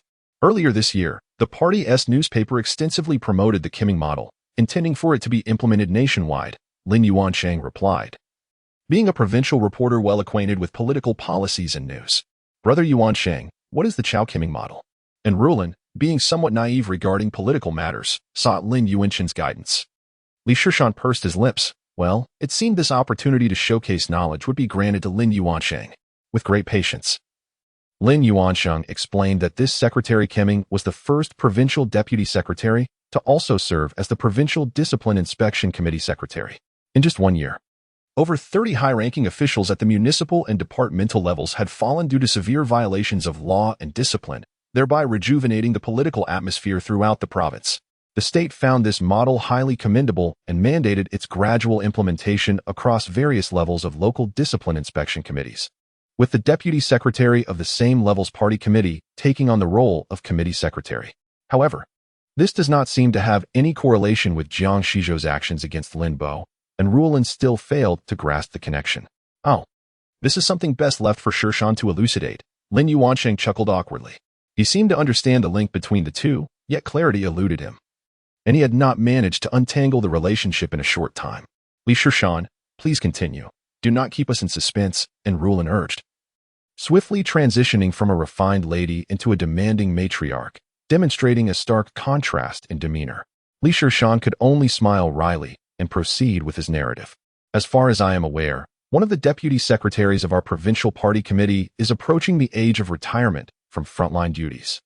I speculate that the newly appointed deputy secretary will also assume the role of secretary of the Provincial Discipline Inspection Commission. Who do you think it might be?"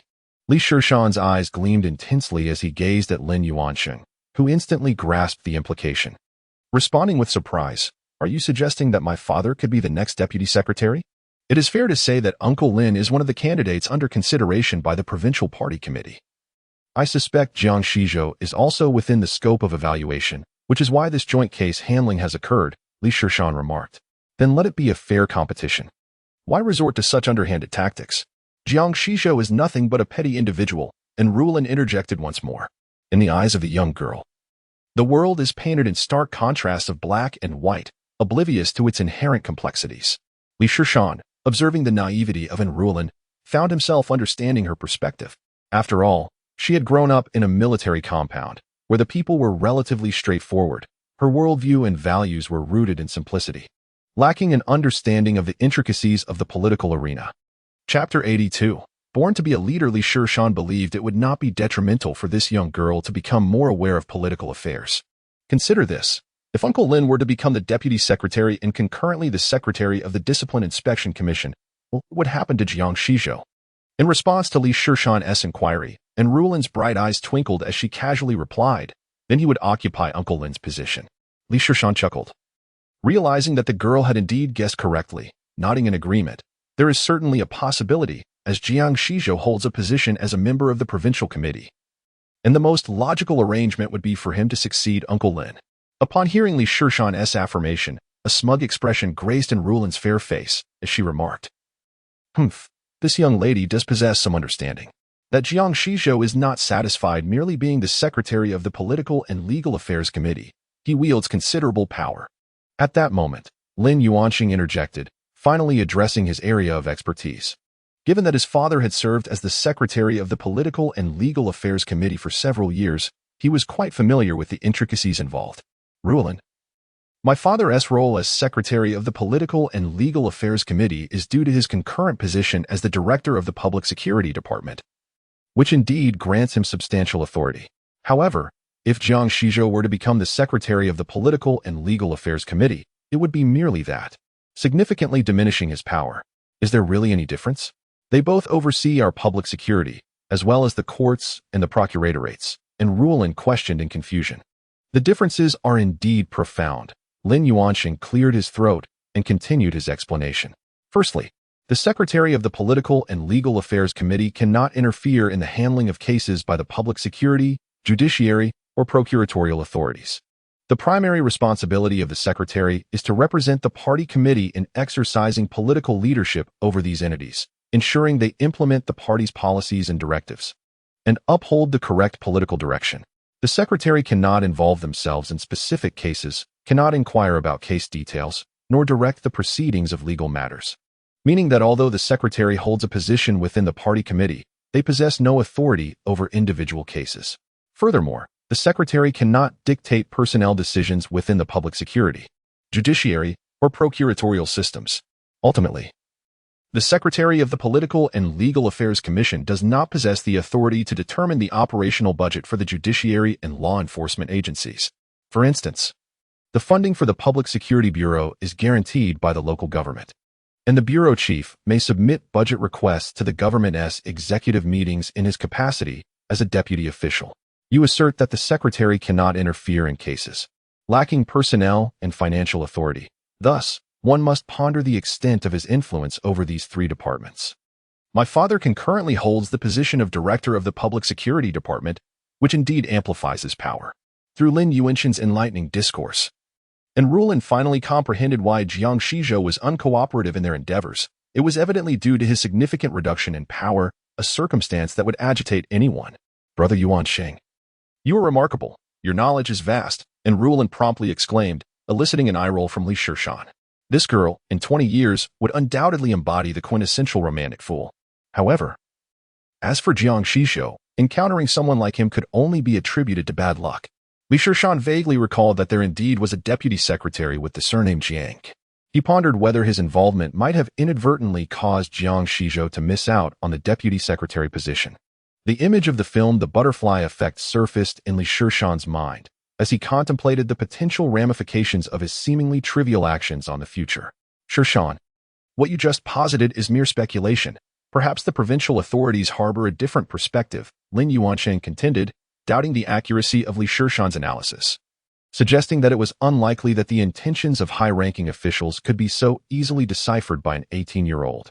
Brother Lin, when Uncle Lin returns tonight, you can inquire with him, Li Shishan replied, still brimming with confidence, convinced that if he were to err in his deductions after acquiring such information, it would render his decades in the political arena futile.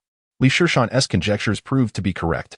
Lin Guoyang, seated on a single armchair, nodded thoughtfully upon hearing Lin Yuanqing's account. How did Li Shishan arrive at such insights?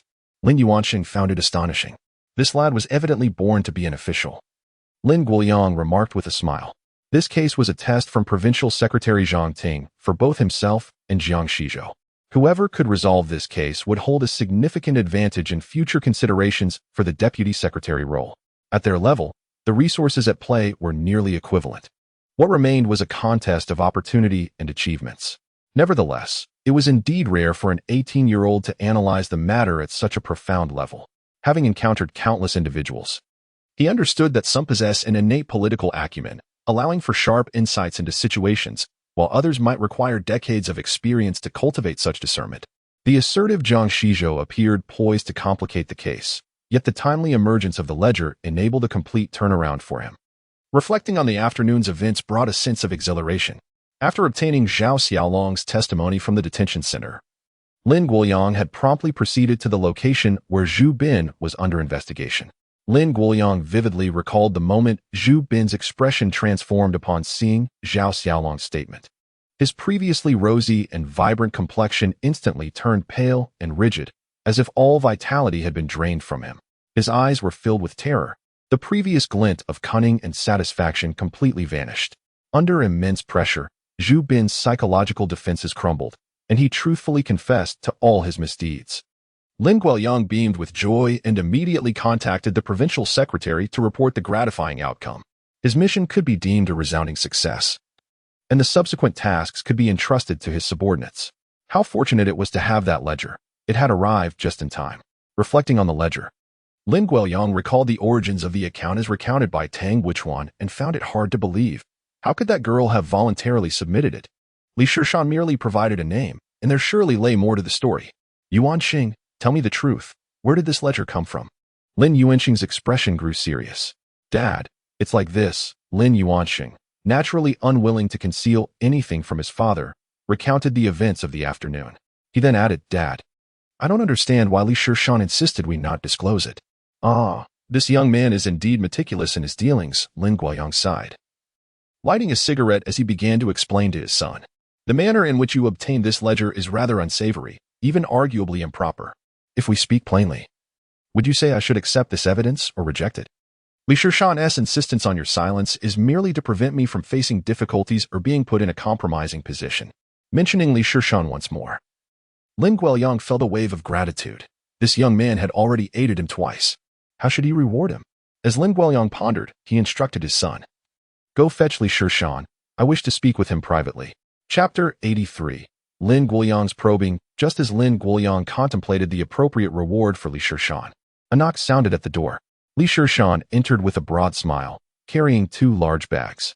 Uncle Lin, these are specialty goods from my hometown. I brought them for you to try. Perhaps due to the fact that he had assisted Lin Guoyang on 2 occasions, a sense of goodwill welled up within him upon seeing Li Shishan. Especially as he observed the items in Li Shishan's hands, he couldn't help but jest. You young man, just coming over is enough. Why bring something along? Hadn't you already gifted me before? Hearing this, Li Shishan raised an eyebrow, sensing another test. Those in the political sphere often have this troublesome habit of not speaking plainly, preferring to indirectly probe others. Li Shishan feigned confusion. Have I given anything before? I simply brought some mushrooms from my hometown for Uncle Lin to taste. I haven't given anything else. Lin Guoyang was quite pleased with this response. He lightly tapped the armrest of his chair and smiled. Very well, I shall accept your kind gesture. The 2, one large and one small, exchanged knowing glances and smiled. In just a few sentences, they had engaged in a subtle exchange. Lin Guoyang's earlier comment was, in fact, a test to see if Li Shishan would attempt to leverage the ledger for personal gain.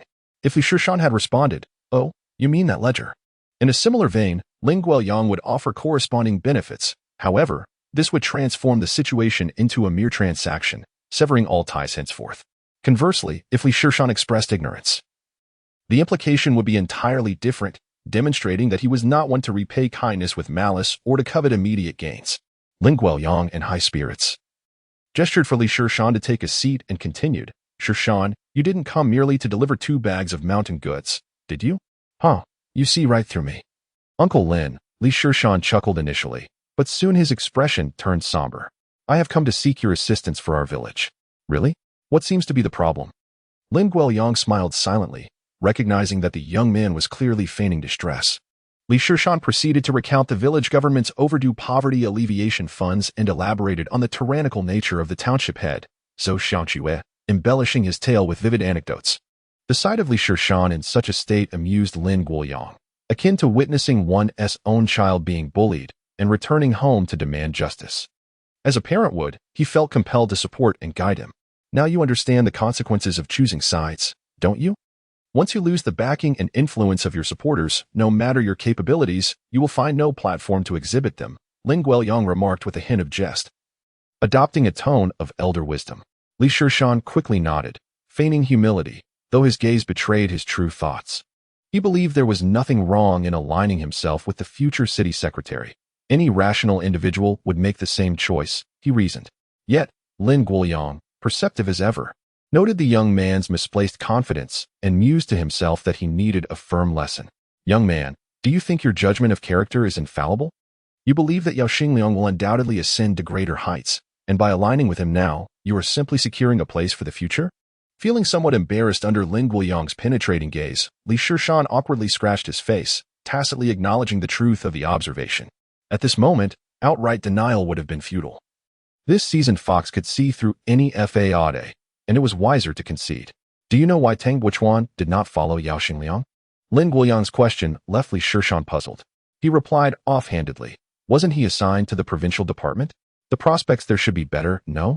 Before I begin, let me share this. Just a week before Yao Xingliang's appointment, Tang Buchuan's connections vanished, and the provincial department was not arranged by him. Do you still believe your judgment is sound? Is it wise to seek refuge in Yao Xingliang so easily? Such a clandestine and explosive revelation caused Li Shishan's pupils to constrict sharply. With just a single word, Li Shishan comprehended the essence of Lin Guoyang's message, and the mere thought sent chills down his spine. He recalled a casual remark made by Lin Yuansheng, stating that Yao Xingliang was a man devoid of affection and gratitude. Tang Buchuan had tirelessly served Yao Xingliang, and even without merit, surely he deserved recognition for his efforts. Typically, when a leader is reassigned, they ensure the presence of a dedicated secretary, yet Yao Xingliang showed no regard for past loyalties, disregarding Tang Buchuan's plight as if it were mere refuse. If Li Shishan were to truly align himself with Yao Xingliang, he would at best be reduced to a mere tool, and regardless of his contributions, he would be as disposable as used tissue. In his previous life, he had witnessed countless such instances where individuals undertook unsavory tasks for their superiors, only to find themselves cast aside with a flippant, "I knew nothing," once the truth emerged, leading to their incarceration. It was no surprise that Yao Xingliang sought to test the nature of Li Shishan's relationship with Yinjing, perhaps sensing the lack of connection, hence refraining from acting as his party introducer. An epiphany dawned upon Li Shishan. Lin Guoyang observed Li Shishan's pallid complexion with satisfaction, indicating that he had grasped the gravity of the situation. After sipping his tea, he delivered a summary. Young man, do you now understand? Awareness and foresight are indeed crucial in the political arena, yet one must not place unwarranted faith in such notions. Without possessing complete information, hasty gambles may cost you not only your stakes, but potentially your very existence. Lin Guoyang's words prompted Li Shishan to reflect on whether he had become overly reliant on his reincarnated identity. Much of the information he held bore an omniscient perspective. But the intricacies of political affairs could not be simplified by merely reverse engineering outcomes. The situation with Yao Xingliang served as a prime example. Should he pursue his path without caution, he might find himself a mere scapegoat. Chapter 84. Rewards in the realm of politics, once one has chosen a side. Switching allegiance midway can tarnish one's reputation beyond repair, halting any prospects for the future. This is why many individuals, despite knowing that following a certain person leads to inevitable ruin, find themselves devoid of choices. Thank you, Uncle Lin. Li Shishan rose and bowed sincerely in gratitude. This wisdom was invaluable. Had he possessed such guidance in his previous life, he would have avoided numerous missteps. There's potential for growth, Lin Guoyang discerned. With the lesson imparted, it was time to take action. He promptly made a call. Xiaoqin, there's a matter. Li Shishan perked up, eager to glean who this Xiaoqin was. After a brief exchange, Lin Guoyang ended the call, casually remarking, "You know Chen Jinxin, right? Tomorrow, you should seek him out. He once worked under me." Understood. Li Shishan nodded, a sense of clarity washing over him. The reason Chen Jinxin ultimately ascended to the position of Deputy Secretary of the Provincial Political and Legal Committee was indeed due to his connection with Lin Guoyang. It is evident that having influential allies within the court facilitates both the execution of tasks and the attainment of promotions. Well, the matter has been resolved for you. Do you have any other issues? Lin Guoyang inquired with a smile. I would like to provide you with a report on recent work progress, Li Shishan responded, promptly retrieving a stack of documents from his pocket and presenting them. Lin Guoyang, momentarily taken aback, suddenly felt as though he had returned to the office environment. Although somewhat unaccustomed, he swiftly skimmed through the materials. Years of handling governmental affairs had honed Lin Guoyang's ability to rapidly review documents while retaining their core points.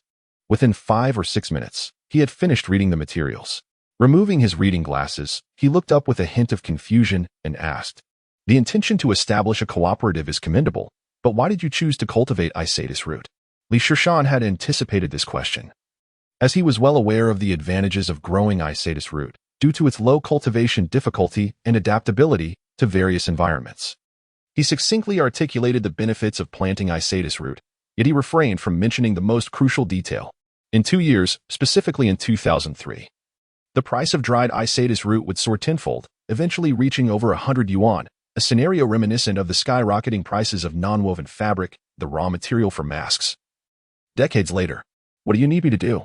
Lin Guoyang asked, intrigued, pleased that Li Shishan was indeed putting his advice into practice for his hometown. I would like you to help me contact an expert from the Provincial Academy of Agricultural Sciences for some free guidance, Li Shishan said cautiously. Free? Lin Guoyang immediately seized upon this phrase. As you know, our village is impoverished, Li Shishan added, rubbing his hands together. Lin Guoyang chuckled, playfully pointing a finger at him. You little rascal, trying to get my assistance, huh? That is not a problem. Anything else? I've heard that the province has special funds for poverty alleviation industries. Li Shishan continued. Just look for Tang Buochuan. He is about to go to the provincial office, Lin Guoyang replied after a moment's thought. Our village's roads are in poor condition. Could you? Li Shishan continued, growing bolder. Do you really think of me as a wishing well? Lin Guoyang jokingly scolded. This young man had indeed become more audacious, but Lin Guoyang appreciated his determination to advocate for the interests of the common people. All right, I'll take my leave now. Li Shishan felt quite satisfied with having secured 2 promises. Just as he was about to depart, Lin Guoyang called him back. I heard you were studying for your undergraduate degree through self-examination. How is that going? I have already passed the first exam this year, Li Shishan replied. Quite impressive. Keep up the good work. If you can obtain your diploma within 2 years, I will recommend you for an in-service program at Yenjing University. Lin Guoyang's response left Li Shishan utterly astonished.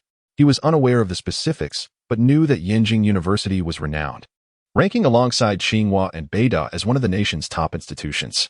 Gaining admission to an in-service master's program there would undoubtedly elevate his status exponentially. Thank you, Uncle Lin. Li Shishan exclaimed excitedly, bowing once more. Lin Guoyang promised to recommend himself, which implies that as long as he passes the graduate entrance examination, the interview should pose no challenge. However, do not celebrate prematurely. First, you must meet the conditions I have set for you. Go and rest now. Lin Guoyang waved his hand. Rest assured, Mr. Lin, I shall not disappoint you. Watching Li Shishan leave with a spirited demeanor, Lin Guoyang smiled again. He felt a desire to nurture this young fellow, yet to cultivate him personally, he must first subject him to rigorous testing. Completing all self-study subjects within 2 years is the prerequisite. If he cannot even achieve this, it would indicate Li Shishan lacks the diligence and resolve, rendering even the finest talent utterly wasted. Nevertheless, this reward seems distant. What tangible benefits can I provide this young lad? Lin Guoyang pondered. Li Shishan had only been working for less than half a year, and with his limited education, promotion seemed unrealistic. Transferring him to the provincial level could be an option, but he had previously reported to the provincial secretary, and he could not undermine his own credibility. This matter indeed posed some challenges. The few individuals in Lin Yuanxing's room exhibited expressions of shock upon hearing this. Tang Buochuan, more excited than the rest, exclaimed, Shanzi. Do you realize what passing the exam signifies? Huh? This phrase sounds oddly familiar. Perhaps it was from watching too many short videos. Li Shishan replied. It means I have been accepted. The faces of the crowd twitched momentarily. That was an excellent answer, but best not to respond again next time. At this juncture, Tang Buochuan began to elaborate on what the in-service program at Yenjing University truly entails. Its full title is Master of Public Administration, a professional graduate program established by the School of Government Management at Peking University. Just listen to that name, School of Government Management, Master of Public Administration. It exudes sophistication and grandeur. This program is designed to cultivate exceptional leaders with an international perspective, foresight, reflective thinking, and innovative capabilities for national development. In simpler terms, it aims to train high-level management officials for the country. Shishan. One could say that obtaining a degree from Yenjing University would serve as a powerful catalyst for your career. I cannot vouch for anything else, but at the very least, it could secure you a position at the department level. Upon hearing Tang Buchuan's detailed explanation, Li Shishan felt a surge of excitement. Observing Tang Buchuan reveling in his own enthusiasm over his affairs, Li Shishan recalled Lin Guoyang's earlier words. The loss of Tang Buchuan's relationship carries significant weight. If it could lead to Yao Xingliang abandoning him, it surely indicates a major upheaval in Tang Buchuan's family. However, such matters are not to be inquired about. It remains to be seen if he will confide in me in the future. Just as Li Shishan pondered over Tang Buchuan's circumstances, his phone suddenly rang. It was a call from Li Linfeng. Oh, what could this possibly be about at such a late hour? As soon as Li Shishan answered, Li Linfeng's anxious voice came through. Shishan, I just received notification that a party committee meeting will be held tomorrow, and one of the agenda items is to discuss disciplinary action against you. Zhou Xiangxue has already conferred with the other committee members and intends to impose a major demerit on you. A major demerit, within the realm of administrative penalties. This is quite severe. Administrative sanctions in the system are classified into 6 categories. The penalties, ranging from mild to severe, are as follows: warning, demerit, serious demerit, demotion, dismissal, and termination. A serious demerit is already a grave punishment. Once a record of demerits or more severe penalties is established, barring exceptional opportunities, one is essentially barred from promotions.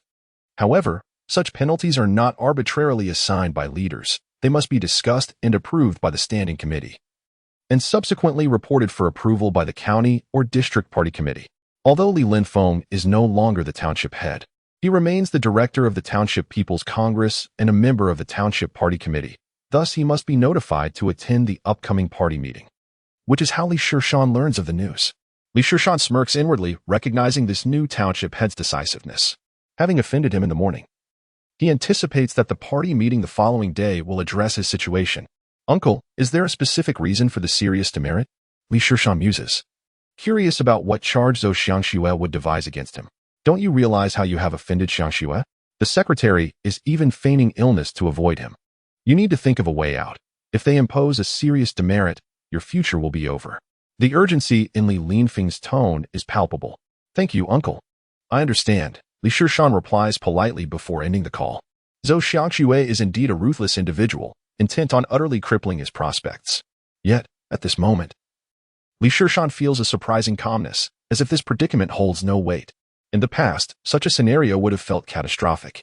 This newfound tranquility stems from Lin Guoyang, frequently referred to as a political resource by the people.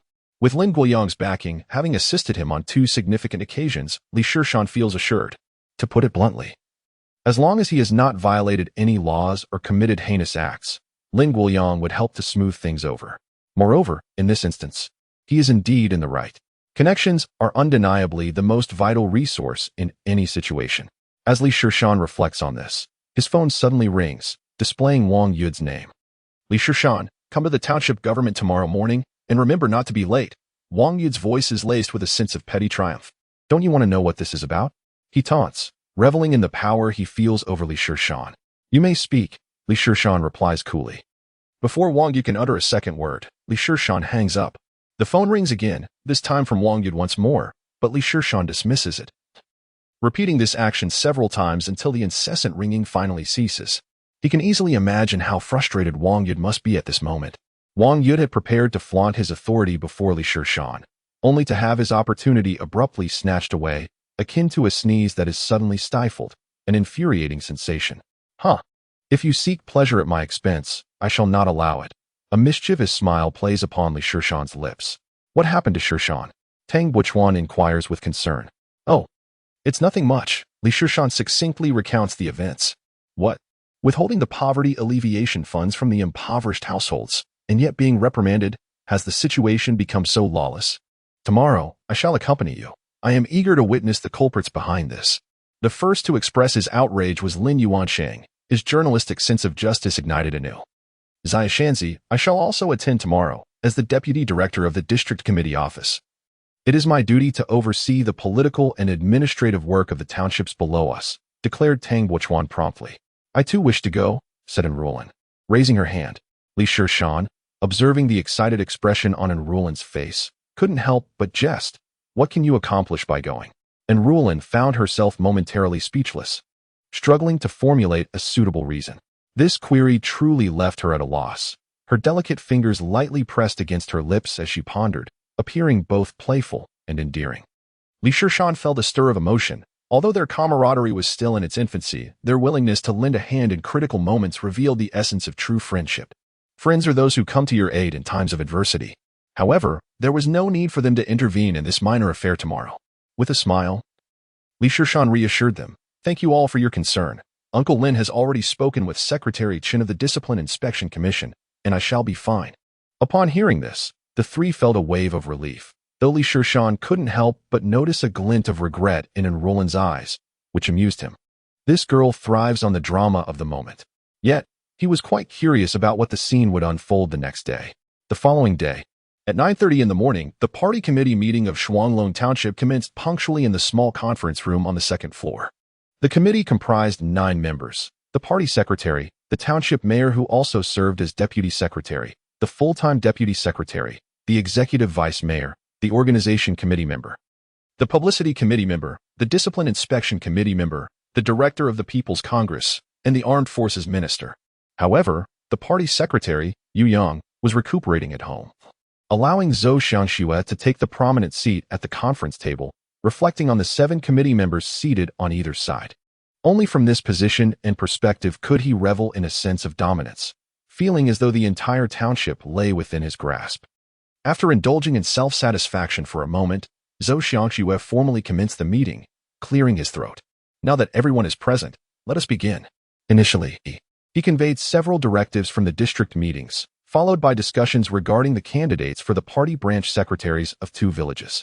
Upon concluding these topics, Zhou Xiangxue placed his pen down with a resounding thud on the table, drawing the attention of all present, signaling the arrival of the main event.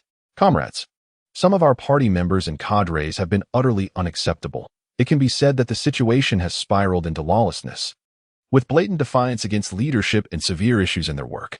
At this juncture, Zhou Xiangxue addressed Wang Yud, who was seated against the wall taking minutes. "Wang Yud, please elaborate on Li Shishan's situation." Chapter 86. You are not qualified to know, since receiving a call from Li Shishan the previous day. Wang Yud had been in a particularly foul mood, feeling as though he had swallowed something distasteful, leaving him utterly unsettled. At this very moment, Zhou Xiangxue was presented with an opportunity to act. The time for vengeance had finally arrived. Concerning the situation of Li Shishan, I would like to provide a report to all committee members. Li Shishan has not only defied leadership, but, as a village cadre, has also been absent from the village for an extended period, exhibiting an exceedingly lackadaisical work ethic. Wang Yud spoke with great fervor, not only relaying the matters previously discussed with Zhou Xiangxue, but also embellishing the narrative with additional details. "Esteemed committee members, this is the situation at hand." Upon concluding his remarks, Wang Yud glanced at Zhou Xiangxue, who signaled for him to return to his seat. At that moment, Wang Yud felt a surge of elation, eagerly anticipating the expression on Li Shishan's face when he learned of his severe reprimand, whether it be anguish, regret, or something else entirely. It would surely bring delight to those observing. Zhou Xiangxue then resumed speaking, feigning deep sorrow. "Comrades, it pains me greatly to acknowledge that we have such a harmful element within our community. This is a failure on my part. The sole topic of discussion now is how to address Li Shishan's actions." Seated to the right of Zhou Xiangxue, Li Linfeng remained silent, observing the theatrical exchange between the 2 men with a sense of absurdity.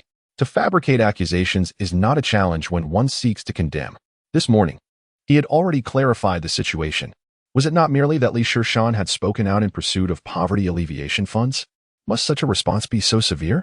Li Linfeng could not remain passive and boldly interjected. "Zhou Township head, I believe this matter is primarily based on Director Wang's perspective. Given that this issue pertains to a comrade's political future, it is imperative that we invite Li Shishan to speak for himself, allowing for a more objective understanding." Upon hearing Li Linfeng's words, Zhou Xiangxue's expression soured as he replied in a hushed tone, "Directly, to my knowledge, It appears you share a familial connection with the Shishan. In this instance, you should recuse yourself. Furthermore, can we really assert that Director Wang would fabricate such claims? I see no necessity in bringing Li Shishan here. Caught off guard by Zhou Xiangshue's retort, Li Linfeng found himself momentarily speechless. Zhou Township Head. I believe Li Township Head's suggestion is quite sound. To listen to multiple perspectives is to illuminate the truth, while bias leads to ignorance. Frankly speaking, I feel Director Wang's account may be somewhat exaggerated. Inviting Li Shishan to share his side is hardly a monumental affair. It was then that Han Qingsong, the deputy secretary of the Township Party Committee, spoke up. He was a tall, slender man in his early 30s with fair skin. Zhou Xiangxue narrowed his eyes at Han Qingsong, who had always maintained a low profile, rarely making his presence felt in committee meetings. Yet today, he had the audacity to oppose him openly. With two influential committee members now defending Li Shishan, Zhou Xiangxue felt compelled to relent. If he were to be perceived as enforcing a monologue, it would tarnish his reputation. Thus, he reluctantly agreed to summon Li Shishan. As Li Shishan entered the conference room, all eyes in attendance converged upon him. The young man elicited a complex array of sentiments among the attendees. Some relished in his misfortune, while others expressed sympathy and regret. It was believed that Li Shishan was the most promising individual to emerge from Shuanglong village, yet within a mere few months, his situation had taken a drastic turn. Li Shishan, just now Director Wang mentioned your insolence towards leadership, your unwarranted absence from the village, and your frequent dereliction of duty. Here is your opportunity. Do you have anything to clarify? Han Qingsong's expression was grave, though his tone was remarkably gentle, as if inviting Li to voice any grievances he may harbor. With a derisive chuckle, Li Shishan regarded Zhou Xiangxue with evident contempt, his demeanor exuding a sense of superiority. This attitude incensed Zhou Xiangxue, who slammed his hand on the table, exclaiming, Li Shishan, what is this attitude? Remaining composed, Li Shishan replied, esteemed leaders, I sought out village chief Zhou on behalf of the villagers of Lijiao village to address the issue of overdue poverty alleviation funds. If my words were somewhat heated, does that truly constitute insolence towards leadership? Pausing momentarily, he turned to Wang Yud, Director Wang. I have not returned home for an entire month. I have been residing in Lijiao village continuously. The village secretary and the villagers can attest to my presence. What evidence do you have to support your claim of my absence? Are you prepared to face the consequences of perjury? Wang Yud trembled slightly, unnerved by the piercing gaze of Li Shishan, which felt as sharp as a dagger, capable of penetrating the depths of one's soul and instilling fear. After struggling to articulate a response, Wang Yud remained speechless. Zhou Xiangxue, infuriated, felt compelled to take matters into his own hands. Li Shishan, let's not digress. Where were you yesterday afternoon? Why were you not in the village? Does this not amount to abandonment of duty? Li Shishan remained silent. Perplexed by how Zhou Xiangxue had obtained such information, had he conducted an investigation in the village or been informed by someone else? Sensing Li's silence, Zhou Xiangxue grew animated once more, pounding the table and demanding, where were you? Is Director Wang's statement false? Faced with Zhou Xiangxue's aggressive demeanor, Li Shishan coldly replied, you lack the right to know. What did you say? Repeat that. Zhou Xiangxue exclaimed, incredulous. I said, you lack the right to know, Li Shishan reiterated, his voice elevated, enunciating each word with precision. The assembly fell into stunned silence, shocked by Li Shishan's assertive stance, particularly noting the palpable disdain in his tone towards Zhou Xiangxue. The room felt as though time itself had come to a standstill, punctuated only by Zhou Xiangxue's increasingly rapid breaths, teetering on the edge of an explosive outburst. Moments later, the volcano erupted. Zhou Xiangxue leapt to his feet, resembling an enraged bull, his eyes blazing and nostrils flaring as he bellowed, Li Shishan, your time is up. Not even the highest authority can save you today. Disregarding decorum, Zhou Xiangxue turned to the assembled committee members, shouting, you all witnessed this blatant disrespect towards leadership. What do you propose? I suggest a severe reprimand. Let us commence the voting immediately. Noticing the lack of response from the crowd, Zhou Xiangxue glared, raising his voice even further. How is it that my words hold no sway? At that moment, an abrupt voice resonated, Zhou Township Chief. What a display of authority you possess. Who dared to speak? Zhou Xiangxue turned in anger, only to be taken aback, instinctively retreating a couple of steps, his tongue faltering. Secretary Qin, what brings you here? Chapter 87, Qinyama's Smile. Life and death uncertain. Zhou Xiangxue's somewhat trembling voice drew the attention of all present to the doorway of the conference room. A middle-aged man with thick brows and large eyes, bearing a square face, entered, accompanied by two officials clad in jackets. The attendees gasped in surprise. The chairs creaked as everyone stood. The man who entered was none other than Chen Jianxin, a member of the Municipal Standing Committee and Secretary of the Municipal Discipline Inspection Commission. Although none had encountered him in person, his visage frequently graced the evening news on Anjiang television. Noticing Zhou Xiangxue still in a daze, Chen Jianxin continued, "What's the matter, Township Chief Zhou? Are you not welcoming?" "And no, not at all." Zhou Xiangxue promptly snapped back to reality, hurriedly shaking his head. He quickly approached Chen Jianxin, bowing and scraping as he spoke. "Welcome, Secretary Chen, to our Shuanglong Township to guide our work." At that moment, Zhou Xiangxue resembled an obsequious court eunuch, his smile blooming like a chrysanthemum. Li Shishan had grown accustomed to the stark contrast in Zhou Xiangxue's demeanor. This was a true depiction of many grassroots officials, flattering their superiors while exhibiting arrogance towards their subordinates, laying bare the grotesqueness of human nature. "Secretary Chen, please, take your seat," Zhou Xiangxue urged, attempting to have Chen Jianxin occupy the main position at the conference table. However, Chen Jianxin waved his hand, opting for a chair against the wall, stating, "You all continue with the meeting. I shall sit and listen." Zhou Xiangxue felt a wave of anxiety wash over him, unsure of Chen Jianxin's sudden visit and sensing something amiss. Nevertheless, with Chen Jianxin having spoken, Zhou Xiangxue could only muster the courage to continue presiding over the meeting. Once everyone was seated, their gazes inadvertently flickered towards Chen Jianxin, all speculating the purpose of his visit. Zhou Xiangxue cautiously returned to his seat, his heart racing. With such a high-ranking leader present, he sensed that something significant was about to unfold. "Ahem, let us proceed with the meeting." Zhou Xiangxue cleared his throat, feigning calmness as he resumed the previous topic. "Regarding the matter of Li Shishan, let us commence the vote. Those in favor of imposing a severe reprimand on Li Shishan, please raise your hand." As he spoke, Zhou Xiangxue was the first to raise his hand. Perhaps it was the presence of Chen Jianxin that caused the other members of the Township Party Committee to hesitate, as they began to look around uncertainly.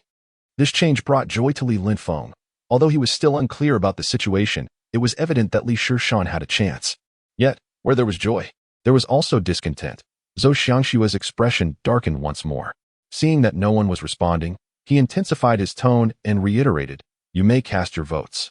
Several individuals, feeling the icy glare from Zhou Xiangxue, hesitated before finally raising their hands. Zhou Xiangxue counted the raised hands, noting that aside from Li Linfeng and Han Qingsong, everyone else had voted in favor. His expression brightened considerably as he proclaimed, 5 votes in favor. Thus, the decision regarding Li Shishan's punishment is finalized. Director Wang, please record this and prepare a written report for submission to the district committee. Li Linfeng, observing the outcome, sighed inwardly, realizing that the others were indeed intimidated by Zhou Xiangxue's authority. Although Chen Jianxin was present, the true nature of his intentions remained unclear to everyone. As the saying goes, local officials often hold more sway than distant ones. Chen Jianxin, a member of the Municipal Standing Committee, was separated from them by both district and county levels. It was Zhou Xiangxue and the district committee secretary Shou Quan who held the power to determine their fates. At that moment, Li Linfeng began to gesticulate furiously towards Li Shishan, his intent unmistakable. He urged him to speak while Chen Jianxin was still present. Regrettably, Li Shishan appeared impervious to Li Linfeng's silent pleas, remaining composed and seemingly unaffected by the earlier vote, as if it bore no relevance to him. Zhou Xiangxue, having noticed Li Linfeng's subtle movements, shared his concern for any unforeseen developments and hastily declared, "All right, this meeting of the party committee is hereby concluded. We may disperse." The diverse expressions of those present were not lost on Chen Jianxin, who observed everything keenly. Zhou Xiangxue was eager to rise, and several other committee members followed suit.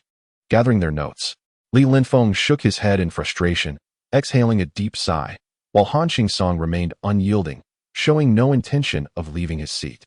"Wait a moment. Since the meeting has concluded, I would like to say a few words," Chen Jianxin announced as he approached the conference table, unhesitatingly taking the seat at the head of the table. The other committee members, who had just begun to vacate their chairs, found themselves drawn back. This development left Zhou Xiangxue in an awkward position. To his left sat Li Linfeng and to his right Han Qingsong, neither of whom showed any inclination to yield their seats. The tension mounted as Zhou Xiangxue's face flushed with indignation. While contemplating his next move, He noticed Qin Jianxin turning towards him, smiling warmly. That smile, however, sent a chill down Zhou Xiangshue's spine. While a smile from others might signify courtesy, Qin Jianxin's smile was often foreboding. Zhou Xiangxue recalled a saying that had circulated in the political circles of Anjiang recently. When Qin Yinluo smiles, fate becomes uncertain. Qin Yinluo referred to Qin Jianxin, who had gained notoriety for his ruthless efficiency since his appointment as the secretary of the Municipal Discipline Inspection Commission. He had swiftly dispatched a county mayor, a deputy county mayor, and 2 deputy directors to face severe repercussions, dubbed Qin Yinluo. It was rumored that his collaboration with the provincial oversight team had led to the investigation of 7 or 8 officials at the deputy division level and even more at the section level. It was said that if the usually stern Qin Yinluo smiled at you, it was wise to find a place to enjoy a meal, as it might be a long time before you could afford another. As these thoughts raced through Zhou Xiangshue's mind, anxiety began to take hold. He was uncertain of the truth behind the rumors and had no desire to verify them personally. Yet, reality was indifferent to his apprehensions as Qin Jianxin spoke, his voice notably gentle. Mayor Zhou, I have 3 questions I would like you to address. Secretary Qin, please go ahead. Zhou Xiangxue found himself obliged to stand there, ready to respond to Qin Jianxin's inquiries. Firstly, why did your party committee secretary not attend? Secretary, Yu has been at home, recovering from illness. Was he notified? In the face of this first question, Zhou Xiangxue found himself speechless, his complexion paling. He had long disregarded the township party secretary, Yu Yang, as if he were invisible. How could he have possibly notified him? All right, moving on to the second question. Did you conduct an investigation before the disciplinary action against Li Shishan? Yes. It was carried out by Director Wang of the party and government office. And the investigation report? Again, Zhou Xiangxue was at a loss for words, beads of sweat beginning to form on his forehead. To him, Li Shishan was merely a small fry, unworthy of his effort to fabricate evidence. Now, for the third question, why has the Poverty Alleviation Fund for Lijia Village not been dispersed? I am not quite sure. As the township head, you are unaware?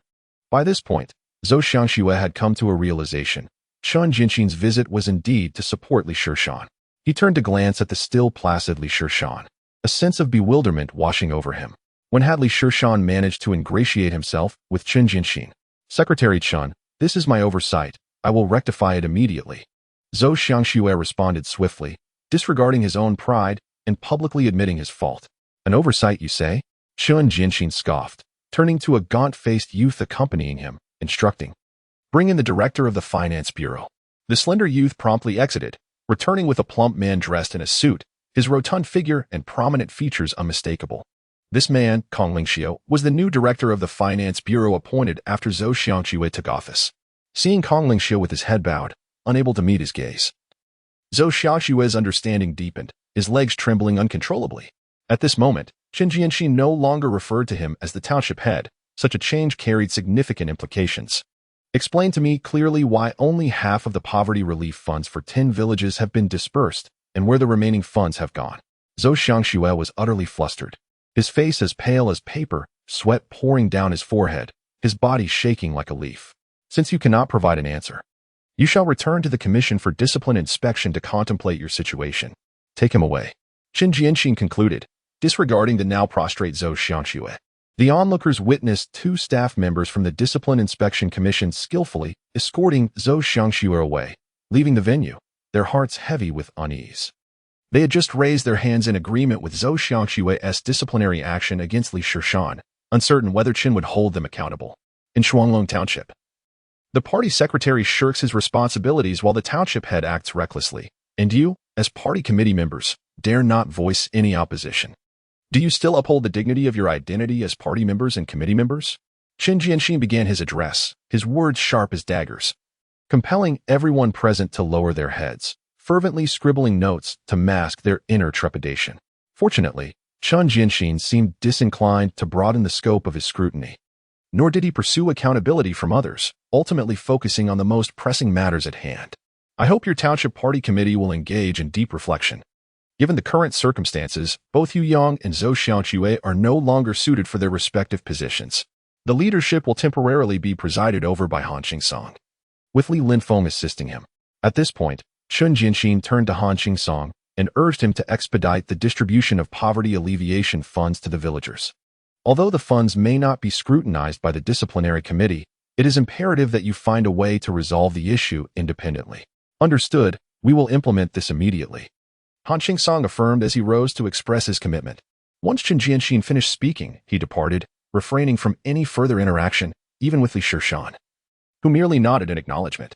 A group of individuals escorted Chen Jianxin to his vehicle, including the despondent Zhou Xiangxue, who, once a commanding township head, now resembled a forlorn dog, slumped in the backseat of Chen Jianxin's Santana, his eyes vacant and devoid of spirit, perhaps regretting his decisions from the previous day. As Chen Jianxin's car vanished from sight, Han Qingsong's voice resonated. Let us return for a meeting. Secretary Chen has instructed us to discuss how to implement these directives. At this moment, everyone suddenly realized that Han Qingsong, the previously inconspicuous and unassuming deputy secretary, had now ascended to the role of the foremost leader in Shuanglong Township. Although Chen Jianxin had only requested him to temporarily oversee the operations, it was evident to astute observers that once a member of the Municipal Standing Committee had spoken, Han's eventual appointment as the party secretary of Shuanglong Township was merely a matter of time.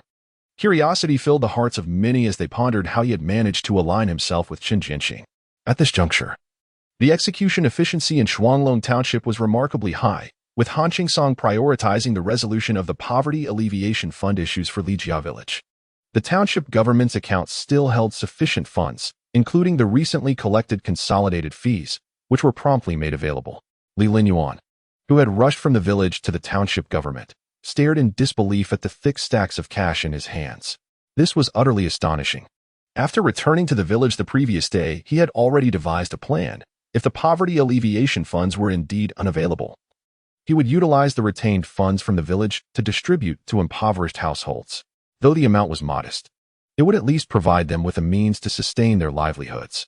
Li Shishan had witnessed the entire process of this money's origin and Li Linyuan's intentions. And as he listened to the now familiar yet distant term, Township Consolidated Reserved Funds, he felt a wave of nostalgia. The Township Consolidated Reserved Funds refer to taxes collected from farmers, excluding agricultural taxes, collectively known as the 3 contributions and 5 consolidations. The 5 consolidations encompass education fees for township and village levels, family planning fees, honorarium fees, militia training fees, and rural road construction fees. The 3 contributions consist of the housing fund, public welfare fund, and management fees. Some have estimated that if a farmer cultivates a plot of land, they must pay over 200 yuan annually, along with 500 kilograms of grain, creating an unbearable burden that suffocates the farmers. However, the dawn of better days for farmers is on the horizon. By 2006, the nation comprehensively abolished agricultural taxes, resulting in a significant enhancement in the quality of life for farmers. This, however, led to fiscal strains for township and village levels in impoverished regions. In the absence of quality township enterprises to tax, many township governments faced arduous times, but that is a tale for another day. Li Shishan once more mounted the motorcycle, with Li Linyuan sandwiched in between, clutching the handbag filled with money tightly to his chest, fearing that someone might snatch it away.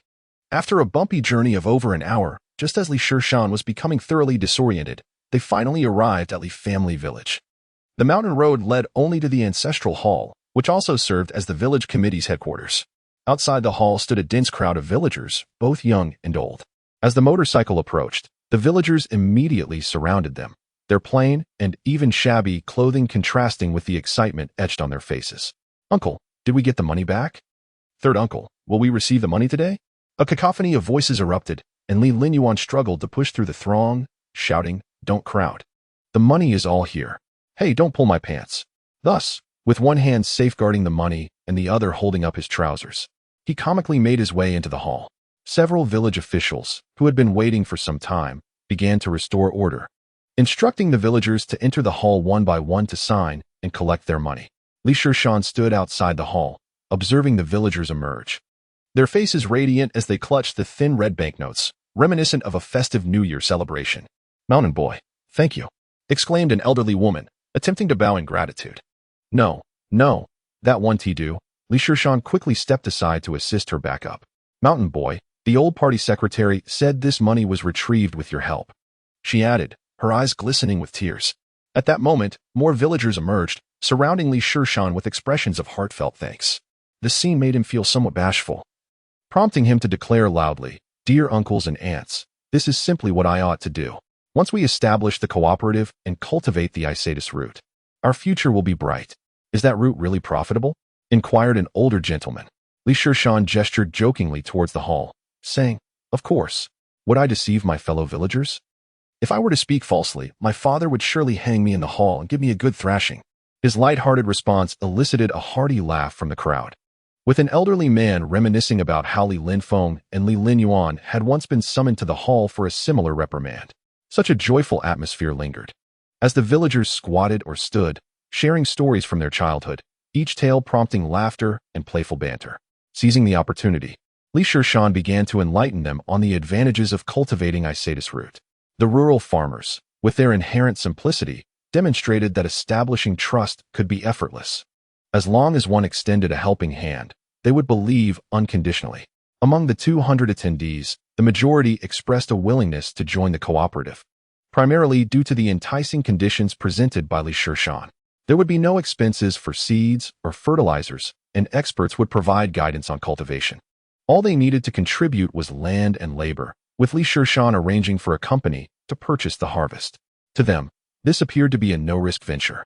Though they may lack other skills, they were indeed adept at farming. Dear villagers, under the midday sun, the sweat drips onto the soil as we plant the indigo, which promises 2,500 next year. Observing the villagers' fervent enthusiasm ignite, Shishan silently murmured to himself, The rhetoric of this pyramid scheme is indeed powerful.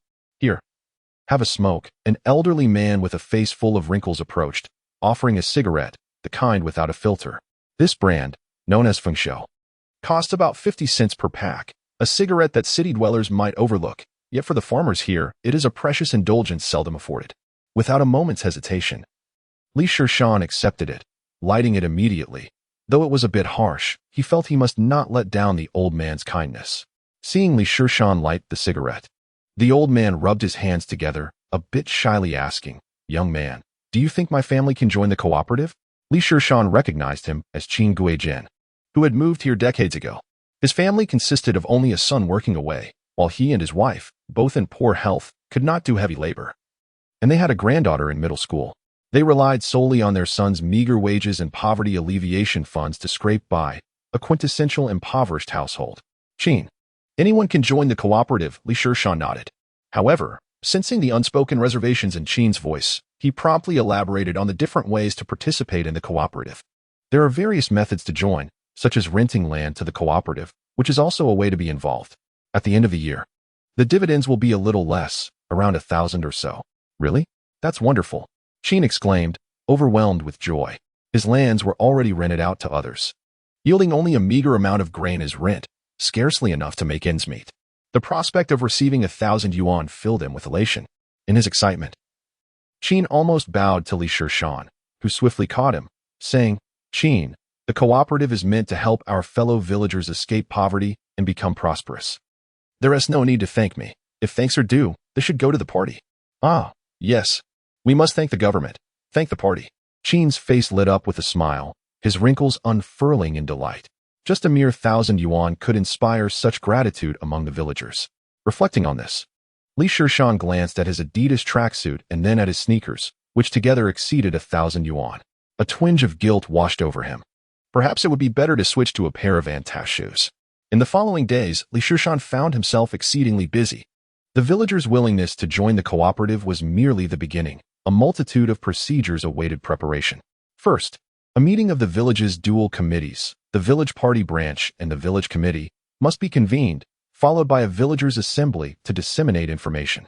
Interested villagers are then to fill out application forms, after which a board of directors, a supervisory board, and their respective chairpersons will be elected. Finally, the bylaws will be drafted, and the cooperative's name, location, registered capital, and business scope will be determined. Once all these steps are completed, it will be necessary to apply for a business license with the Industrial and Commercial Bureau, register the official seal with the Public Security Bureau, and complete tax registration with the Tax Bureau, as well as open a bank account, among other tasks. Given the current efficiency of operations, this entire process cannot be completed in less than 6 months. At this juncture, the significance of networking becomes apparent. Shishan first sought out Tang Guichuan with the necessary documentation. During this period, Tang Guichuan held a level of influence in Anjiang comparable to that of a mayor. And as a member of the guiding team, no department dared to disregard his authority. With just a few phone calls, the heads of the public security, tax, industrial and commercial, and banking sectors in Binjiang district promptly arrived. Remarkably, all procedures were completed within a single day. By around 6 in the evening, Li Shishan entered the provincial cadre sanatorium.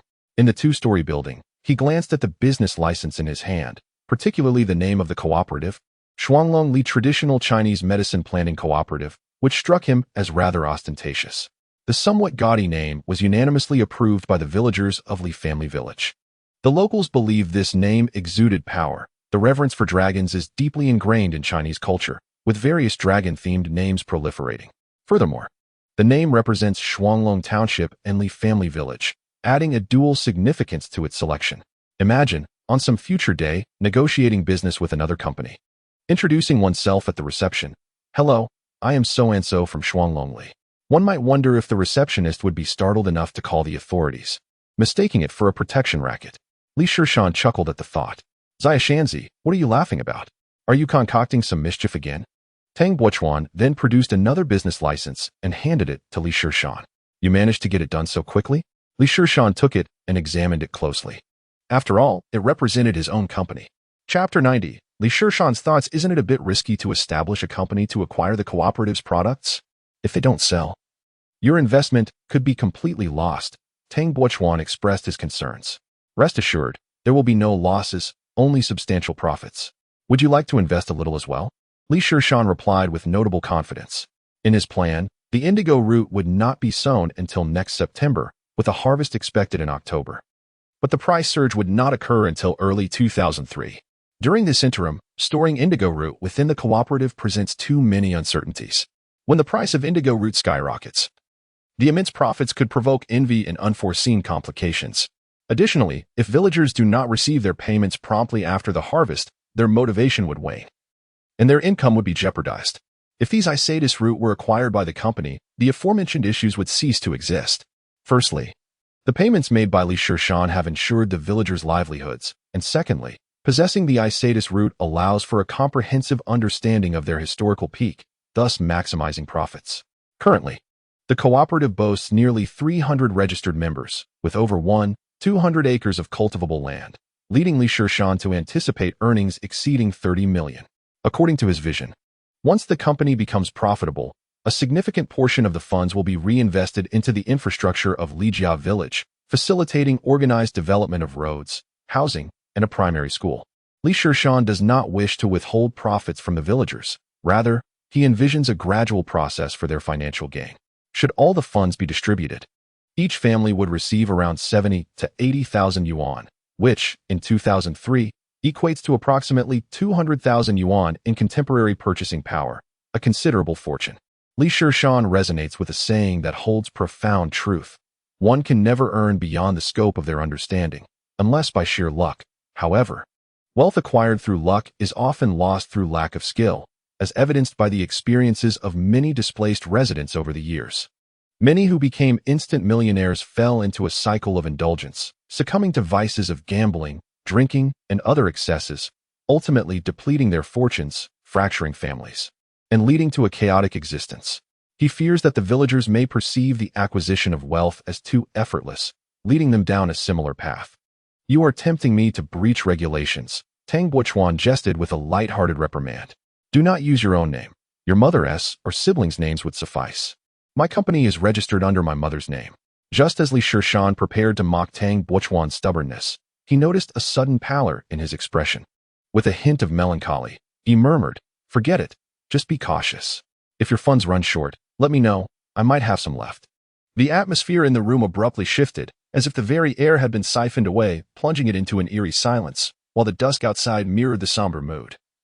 Enveloping the space in darkness, Tang Buochuan, typically vibrant and passionate, now leaned quietly against the window, his silhouette illuminated by the dim light, casting an air of solitude.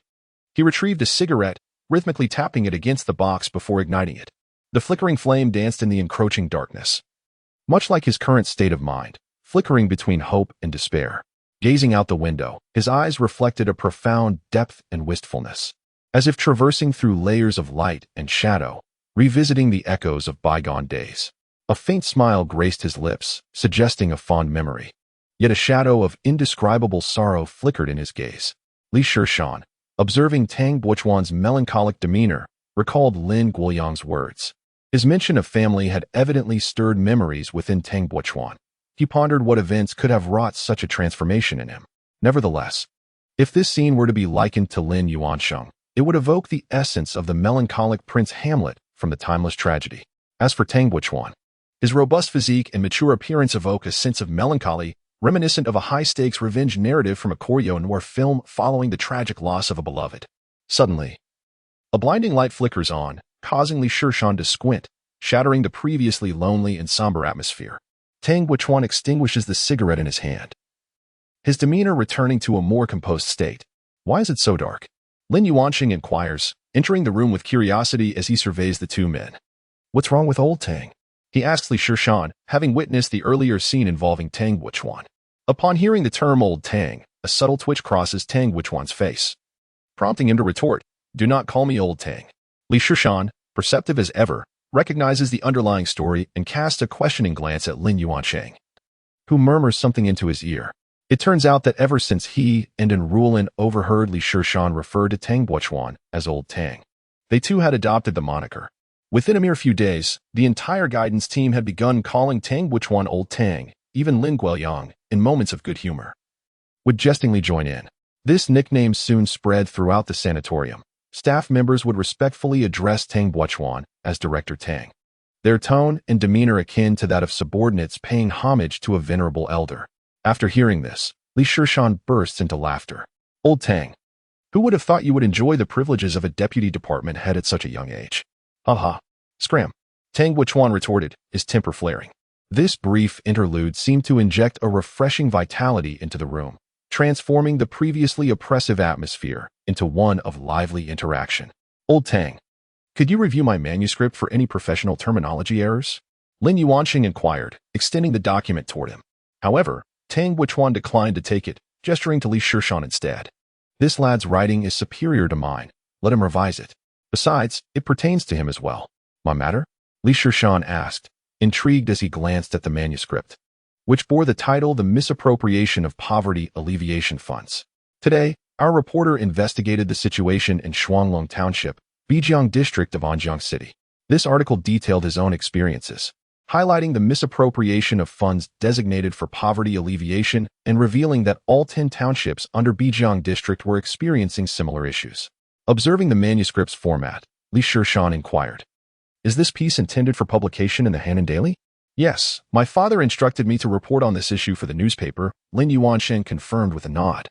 Li Shishan, astonished, exclaimed, "Publishing this in the Hanan Daily would be significant. Bijiang District is bound to attract attention. The Hanan Daily is a party newspaper. If it gets published, provincial leaders will surely see it. This would mean that the matter would be magnified beyond measure, making life difficult for Zhou Quan, the district's party secretary. Why would Lin Guoyang go to such lengths regarding this matter? His rank hardly warranted putting pressure on a mere district party secretary. Of course, if Zhou Quan were to face misfortune, Li Shishan would find that an exceedingly agreeable outcome. Chapter 91. The amusingly absurd investigation results. Tang Buochuan discerned Li Shishan's perplexity and chuckled, stating, "This report is not intended for publication. It merely serves as a tool. Uncle Lin is alleviating your concerns." "Tool? Alleviating my concerns? What do you mean?" Li Shishan was utterly bewildered. "Do you truly believe that your report against Zhou Kun can remain concealed indefinitely without any leaks?" Tang Buochuan inquired. Upon hearing this, Li Shishan's expression became somewhat strained. This matter weighed heavily on his mind. Although Lin Guoyang had kept it confidential, he was anxious about whether the investigators might inadvertently disclose any information. Offending the Bai family would render his future exceedingly challenging, even with Lin Guoyang's support.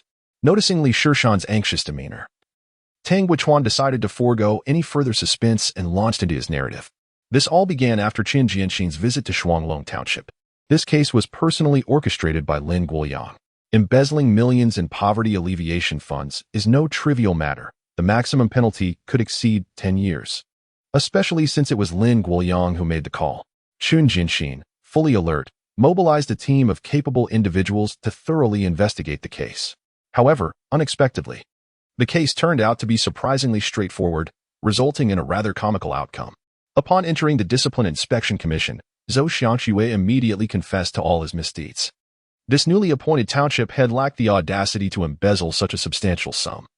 He merely deposited the funds in a bank account under the name of the Shuanglong Township government, with the passbook in his possession. As for the brand new furniture in Zhou Xiangxue's office, it was purchased with funds allocated by Zhou Quan. The simplicity of this matter left Chen Jianxin incredulous. How could the affairs directed by the Secretary of the Provincial Political and Legal Affairs Commission be reduced to such trivialities? Zhou Xiangxue's actions, if scrutinized, could hardly be deemed illegal or a violation of discipline. At worst, they might be classified as a breach of regulations, meriting only a stern admonition. Determined to continue the investigation, Chen Jianxin clenched his teeth, convinced that the situation was not as straightforward as it appeared. Upon hearing this, Li Shishan chuckled, stating, "This surely cannot be so simple." Lin Yuansheng, somewhat puzzled, asked, "Why is that?" "Consider this," Li Shishan replied. Chen Jianxin mobilized such extensive resources and personally came to apprehend individuals, only to have them released unscathed shortly thereafter. What does this say about the dignity of the Discipline Inspection Commission? What about the standing of his position on the municipal committee? After pondering for a moment, Lin Yuansheng remarked, "I can't shake the feeling that you've set a trap for Chen Jianxin." Li Shishan shrugged helplessly. He had not anticipated the situation would unfold in such an odd manner. It could only be deemed Chen Jianxin's misfortune. If blame were to be assigned, it would fall upon Zhou Xiangxue for provoking him. As Li Shishan had surmised, Chen Jianxin dispatched additional personnel to dig deeper.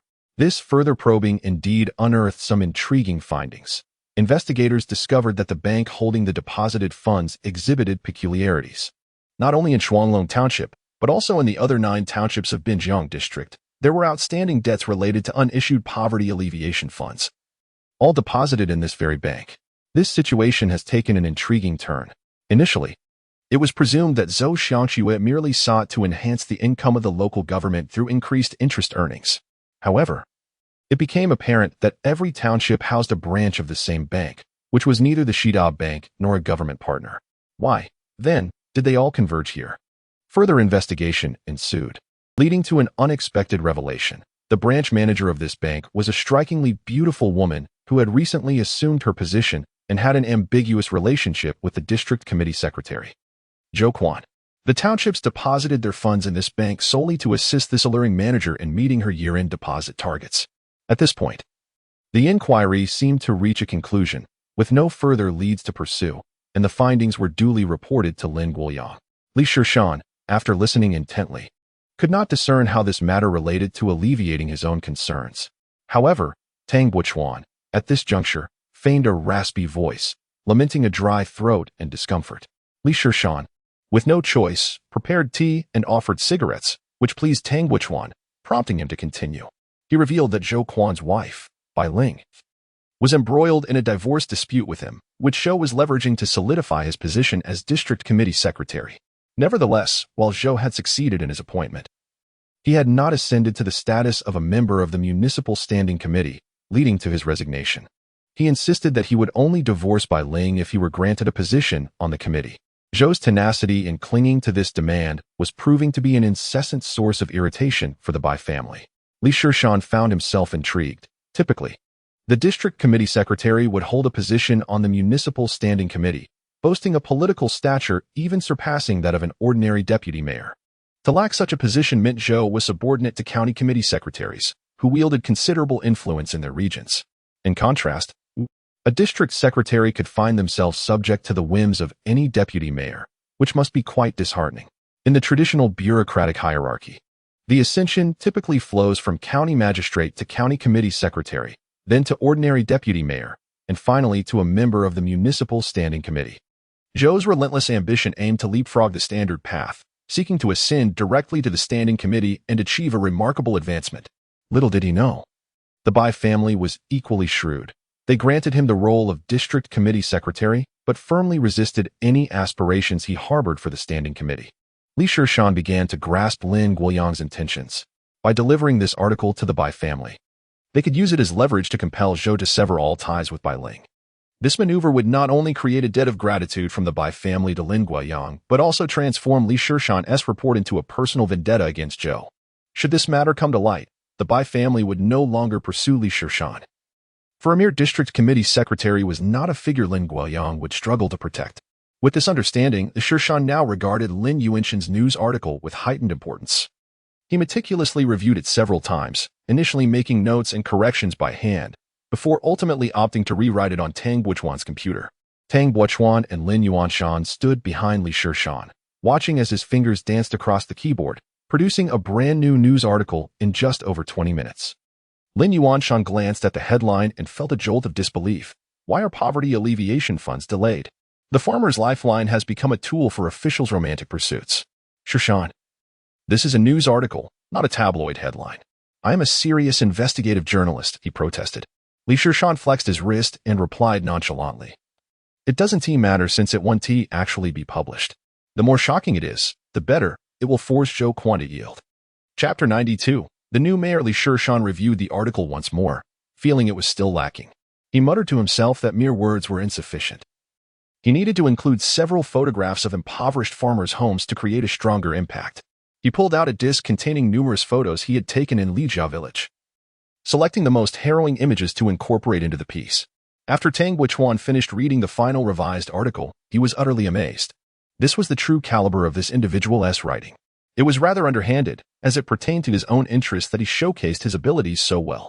Despite his internal grumbling, Tang Buochuan had to admit that the article, rich in both text and imagery, was vividly compelling. The piece illustrated how the reckless actions of grassroots officials had resulted in the delayed disbursement of poverty alleviation funds to those in need. It depicted a gravely ill elder unable to afford medication, and innocent children deprived of the opportunity to attend school, complemented by photographs that immediately conjured a haunting tableau of despair. Tang Buochuan raised his thumb in admiration, exclaiming, "Absolutely brilliant. If this were to make it into the Hannan Daily and catch the attention of provincial leaders, Zhou Quan would not only face severe repercussions but would be fortunate to retain his position, let alone aspire to the standing committee." This was precisely why the minister of the propaganda department held a seat in the standing committees at various levels. The power of public opinion and propaganda was immense. In terms of party discipline and institutional regulations, it would be challenging to pinpoint any significant flaws in Zhou Quan's actions. However, the most formidable maneuver known to the Chinese populace is the art of killing the heart. If your actions tarnish the organization's reputation and involve the interests of the common people, and this becomes widely known, you face complete political demise, akin to social death. After a thorough discussion of the article, the trio finalized it, and it was already past 8 in the evening when Li Shishan prepared to head home, feeling that something was amiss. As they walked into the courtyard, he suddenly realized what was lacking. Where had Rulin, who had been shadowing Lin Yuanshan all day, gone? Oh, and Rulin? She returned to the provincial city, Lin Yuanshan replied, his voice tinged with hesitation and a hint of a story behind it. Tang Buochuan, with a curious expression, began to recount to Li Shishan the events surrounding this. It turned out that the work of the guidance team was nearing completion, and Lin Yuanshan had nearly finished filming the foundational material for the documentary. They now required interviews with several key leaders, and since conducting interviews is a highly specialized task, Tang Buochuan had arranged for personnel from the provincial television station to assist. Isn't that quite normal? He added. Li Shishan inquired with a hint of curiosity. Have you forgotten that Lin Yuanshan's first love works there? Tang Buochuan winked with a mischievous grin. Suddenly, Li Shishan's eyes widened in realization. Could it be that dramatic? He pondered. Reality often surpasses the intrigue of television dramas. The individual responsible for the recording is none other than his first love. Tang Buochuan pointed at the slightly embarrassed Lin Yuanshan. So, and Rulin returned to the provincial capital out of jealousy. Then, Li Shishan teased, unable to resist. Brother Lin, are you contemplating a reunion? Lin Yuanshan's face flushed crimson. You're just trying to fool ghosts, he retorted. Tang Buochuan seized the opportunity to add fuel to the fire. Just as Lin Yuanshan was about to clarify, two figures approached from a distance. One was Lin Guoyang, and beside him was a middle-aged man of short stature, kind-faced, with gold-rimmed glasses. Without waiting for Li Shishan to ask, Lin Yuanshan began the introduction. That is Lu Junmin, the newly appointed secretary of the Anjiang Municipal Committee. Previously, he served as the Deputy Secretary General of the Provincial Party Committee and was once the political commissar of the Provincial Public Security Bureau. He's an old friend of my father. A new municipal secretary?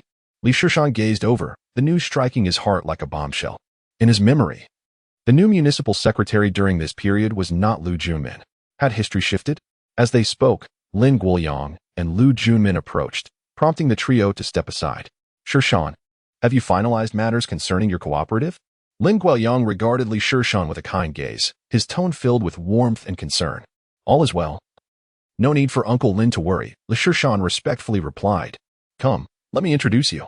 This is your new official, Secretary Lu, Lin Guoyang said, gesturing towards Lu Junmin.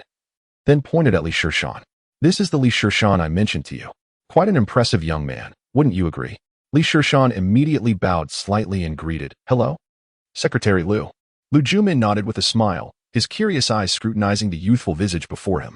He had already heard of Li Shishan's name from Hozhani, the secretary of the provincial committee, prior to arriving in Anjiang. Few youths garner praise from the provincial secretary. And given his close ties to Lin Guoyang and apparent camaraderie with Tang Wuchuan, Lu Junmin wondered about the background of this young man. At that moment, Lin Guoyang noticed Lin Yuansheng holding a document and inquired, Is the draft revised? Yes, I've rewritten it, Dad. Please take a look, Lin Yuansheng replied, handing over the draft. Lin Guoyang perused the document briefly, his expression shifting to one of seriousness. This draft was altered by Tang Wuchuan. No, it was Shishan who revised it. He knows the situation here best, Lin Yuansheng disclosed honestly. Shishan, are you certain that everything you've written is factual? Lin Guoyang's countenance darkened. To speak candidly, Li Shishan's draft was rather alarming. I merely documented the actual circumstances of several impoverished households in our village, complete with photographs. Li Shishan nodded, yet inwardly mused. I merely stated that several families are like this. I did not claim it encompasses all. Old Lu, do take a look. Lin Guoyang handed the manuscript to Lu Junmin. Upon reviewing it, Lu Junmin's expression soured. He was taken aback by the existence of such impoverished areas in Anjiang, where farmers endured such harsh living conditions. I possess some footage taken in the village. You may wish to view it, Li Shishan added. He felt it was an opportune moment to evoke sympathy, hoping to persuade the newly appointed municipal party secretary to allocate some welfare for the village. In the small conference room, Lin Guoyang and Lu Junmin maintained solemn expressions as they watched the footage provided by Li Shishan. This selection of clips had been meticulously curated by him, showcasing the poorest households in the village, earthen houses, tattered clothing, elderly individuals confined to their sickbeds, and infants in desperate need of nourishment.